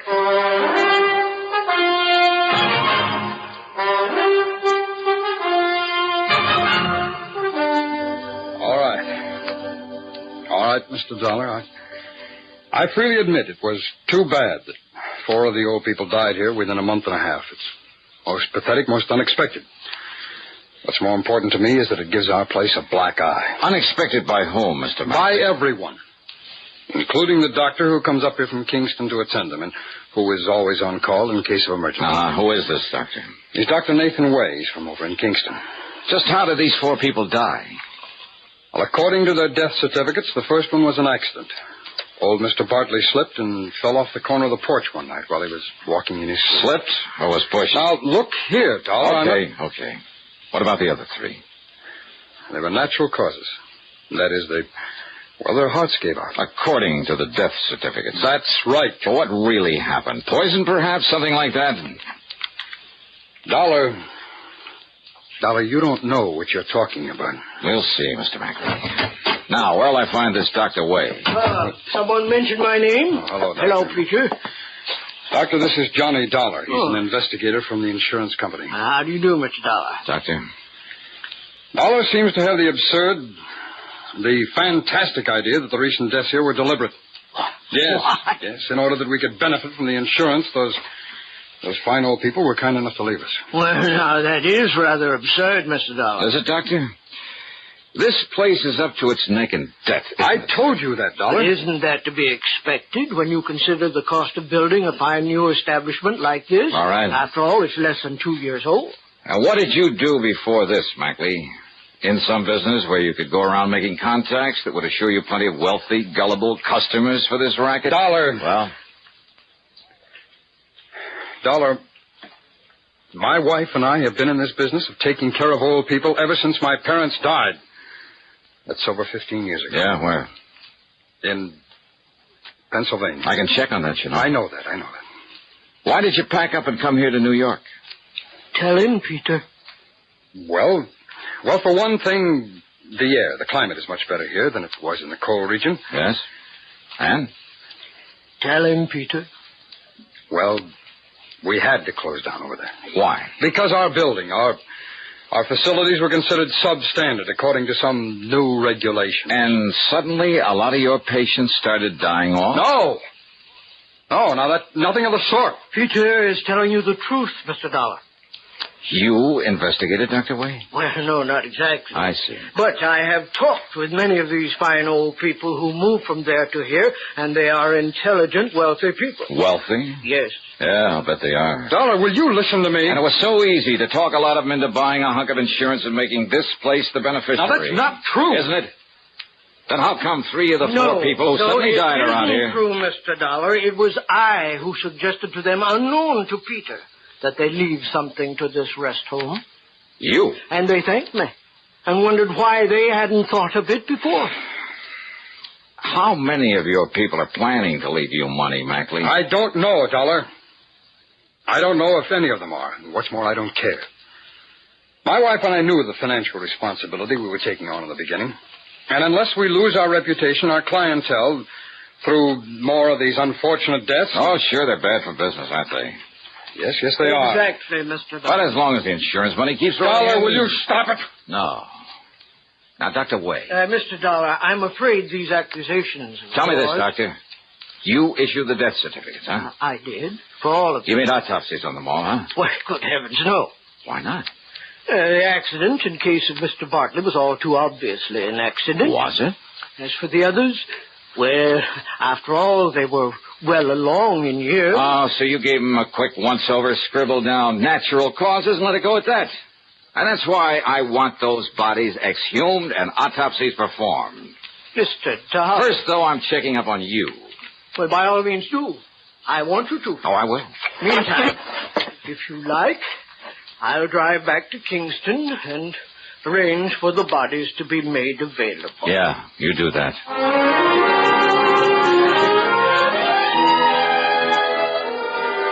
I followed the doctor into Kingston, parked my stuff at a hotel, and dropped in at police headquarters where I talked with Lieutenant Art Conley. Dollar, I'm glad you're looking into this. Frog Mountain's a bit out of our jurisdiction, officially, that is. But I've wondered about those deaths myself. Well, how much do you know about Peter Mackley, Lieutenant? Well, I've thought a lot of that man ever since he came to these parts. Oh? Yeah, he's not the kind you might expect to be running an old folks' home, but, well, he's okay. I see. How well do you know Dr. Way? Well, one of the finest people we have here in Kingston. And without a doubt, the best man to make those autopsies you want. He's connected with the department? Yeah. And if you ask me, he'll get you results so fast it'll... Oh, now, wait a minute, Dollar. You're not thinking that Dr. Wade... Mackley, huh? And I'll tell you this about Pete Mackley, Dollar. It took a lot of guts for him to go to that place of his. What do you mean by that? I mean against some of the folks around town who were partial to Justin Perry, who runs the Paradise Home, who were afraid it might put him out of business. Mackley's place being so much nicer and modern and all. That still doesn't mean anything, Lieutenant. And you know, those old folks like things new and modern. And if Perry doesn't improve that place of his... Oh, yeah? Oh, hello, Doc. Lieutenant, Mr. Dollar, I'll be able to make those autopsies tonight. When I'm finished, I'll call you at your hotel. Sure, Doctor. You do that. I talked further with the lieutenant, but I'm afraid I didn't get much help from him. He was convinced, a little too convinced, that Peter Mackley was all right, and he spent all his time defending him. A late dinner at the hotel was item 2, $4.25. Item 3 was 35 cents for a magazine. I went up to my room, sprawled out in a big overstuffed chair, put my feet on the windowsill, and promptly went to sleep. Yeah, the combination of a big dinner and the quiet night had really got to me. Too much for my own good. He must have used a calling card to slip the lock on the door, because the first thing I remember was hearing the door close. And when the light switch went off... Huh? Who's that? What's the idea of turning off the... Oh, no, you...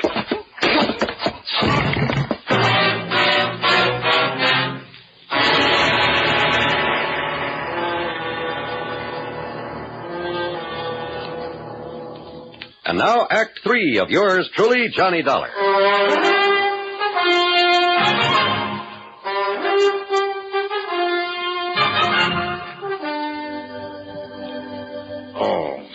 Easy now, easy. Another piece of tape to hold this bandage on your head. You'll be... Doctor. Yeah, there you are. That's Dr. Way. Now, don't tell me you fell asleep and fell out of your chair and did this. Oh, no. Listen, listen. And here. Perhaps a drop of this medicinal brandy? No, yeah. Oh, yeah, thanks.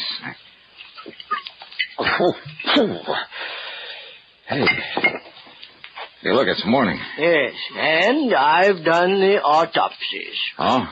I knocked on your door and didn't get any answer. Doc, But it wasn't locked, so I came on in and, what happened? Oh, somebody sneaked in and slugged me. Who? Are you kidding? But come on, what about the autopsies? Yes. Well, no question about it. Mr. Bartley's death was an accident. But the others? Poison. A poison that made it look like heart failure. Okay, then. Hello. Your order, please? Lieutenant Art Conley at police headquarters. I'll call you right back, sir. Emergency, operator. This isn't... Okay. And now, Mr. Dollar. The doctor, somebody at Mackley's rest home gave them poison, so that's it. But the only medicines those people get are the ones that I myself prescribe. And I have never prescribed even the most minute dose of sodium therapy. Lieutenant Johnny Dollar. I'm glad you called, Dollar.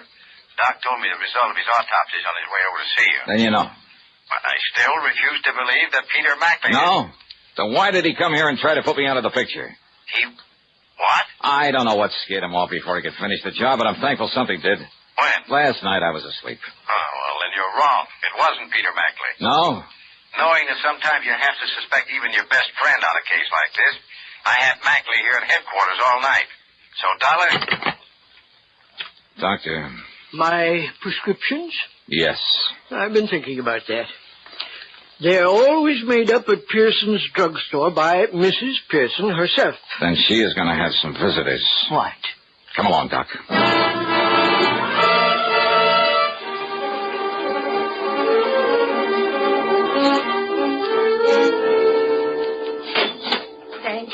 Williams, and I hope that makes you feel better. Well, Doctor, it's so early in the morning. Mrs. Pearson, this is Johnny Dollar, special investigator. Oh, how exciting. Mrs. Pearson, I want to know if you stock a drug called sodium what'd you call it, Doctor? I didn't, but it's sodium theramolicylate. Oh.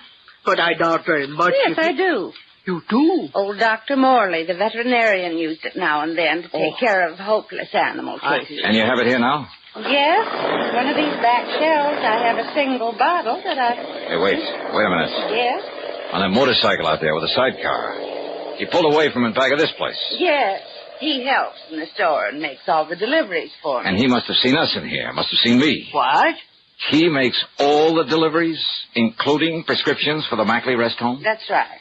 Doc. He's taking some of Dr. Wade's prescriptions up there now. Good. No, listen. Now, let me find that bottle of... Doctor, listen. That may be the answer. That he's the delivery boy for Mrs. Pearson? Yes. Well, I'm afraid I Dr. don't... Wade, look here. No, Doc, we've got to go after that kid. Here's the bottle, Doctor. But I don't understand. Doctor, will you listen to me? So many of them are missing. Unless we could... What was that, Mrs. Pearson? Well, a lot of these sodium theramolicylate tablets are missing.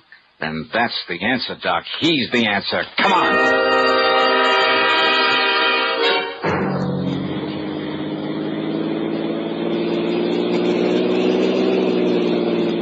Have you ever tried to chase a motorcycle up a tortuous, treacherous mountain road? Well, I did. We did. And the sidecar was the only thing that kept him from running away from us. And the fact that he kept looking back, knowing we were chasing him. No, he'll kill himself. Looking back at us. That was his big mistake. He'll never make that turn. That was young Edward Perry's fatal mistake.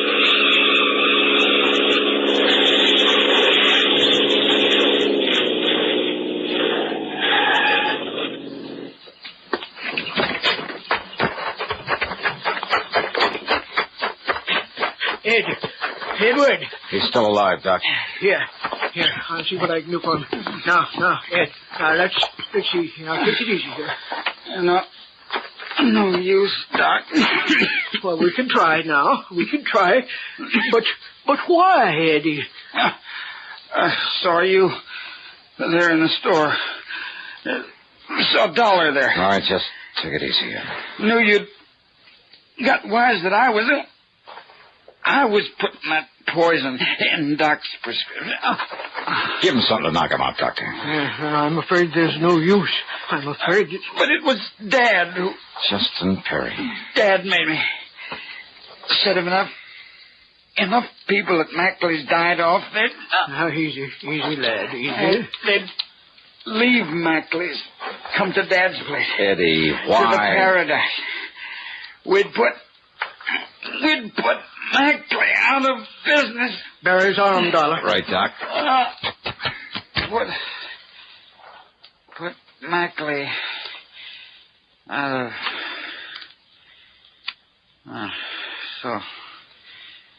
so long, Doc. Doctor. It's all over.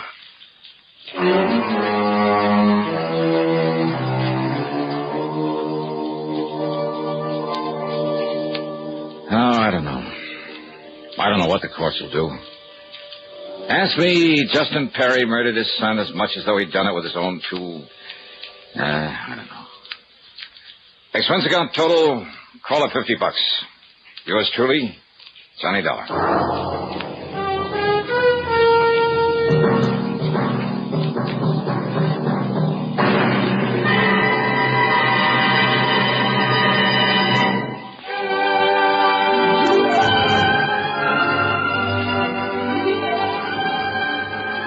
Yours truly, Johnny Dollar, starring Bob Bailey, originates in Hollywood and is written, produced, and directed by Jack Johnstone.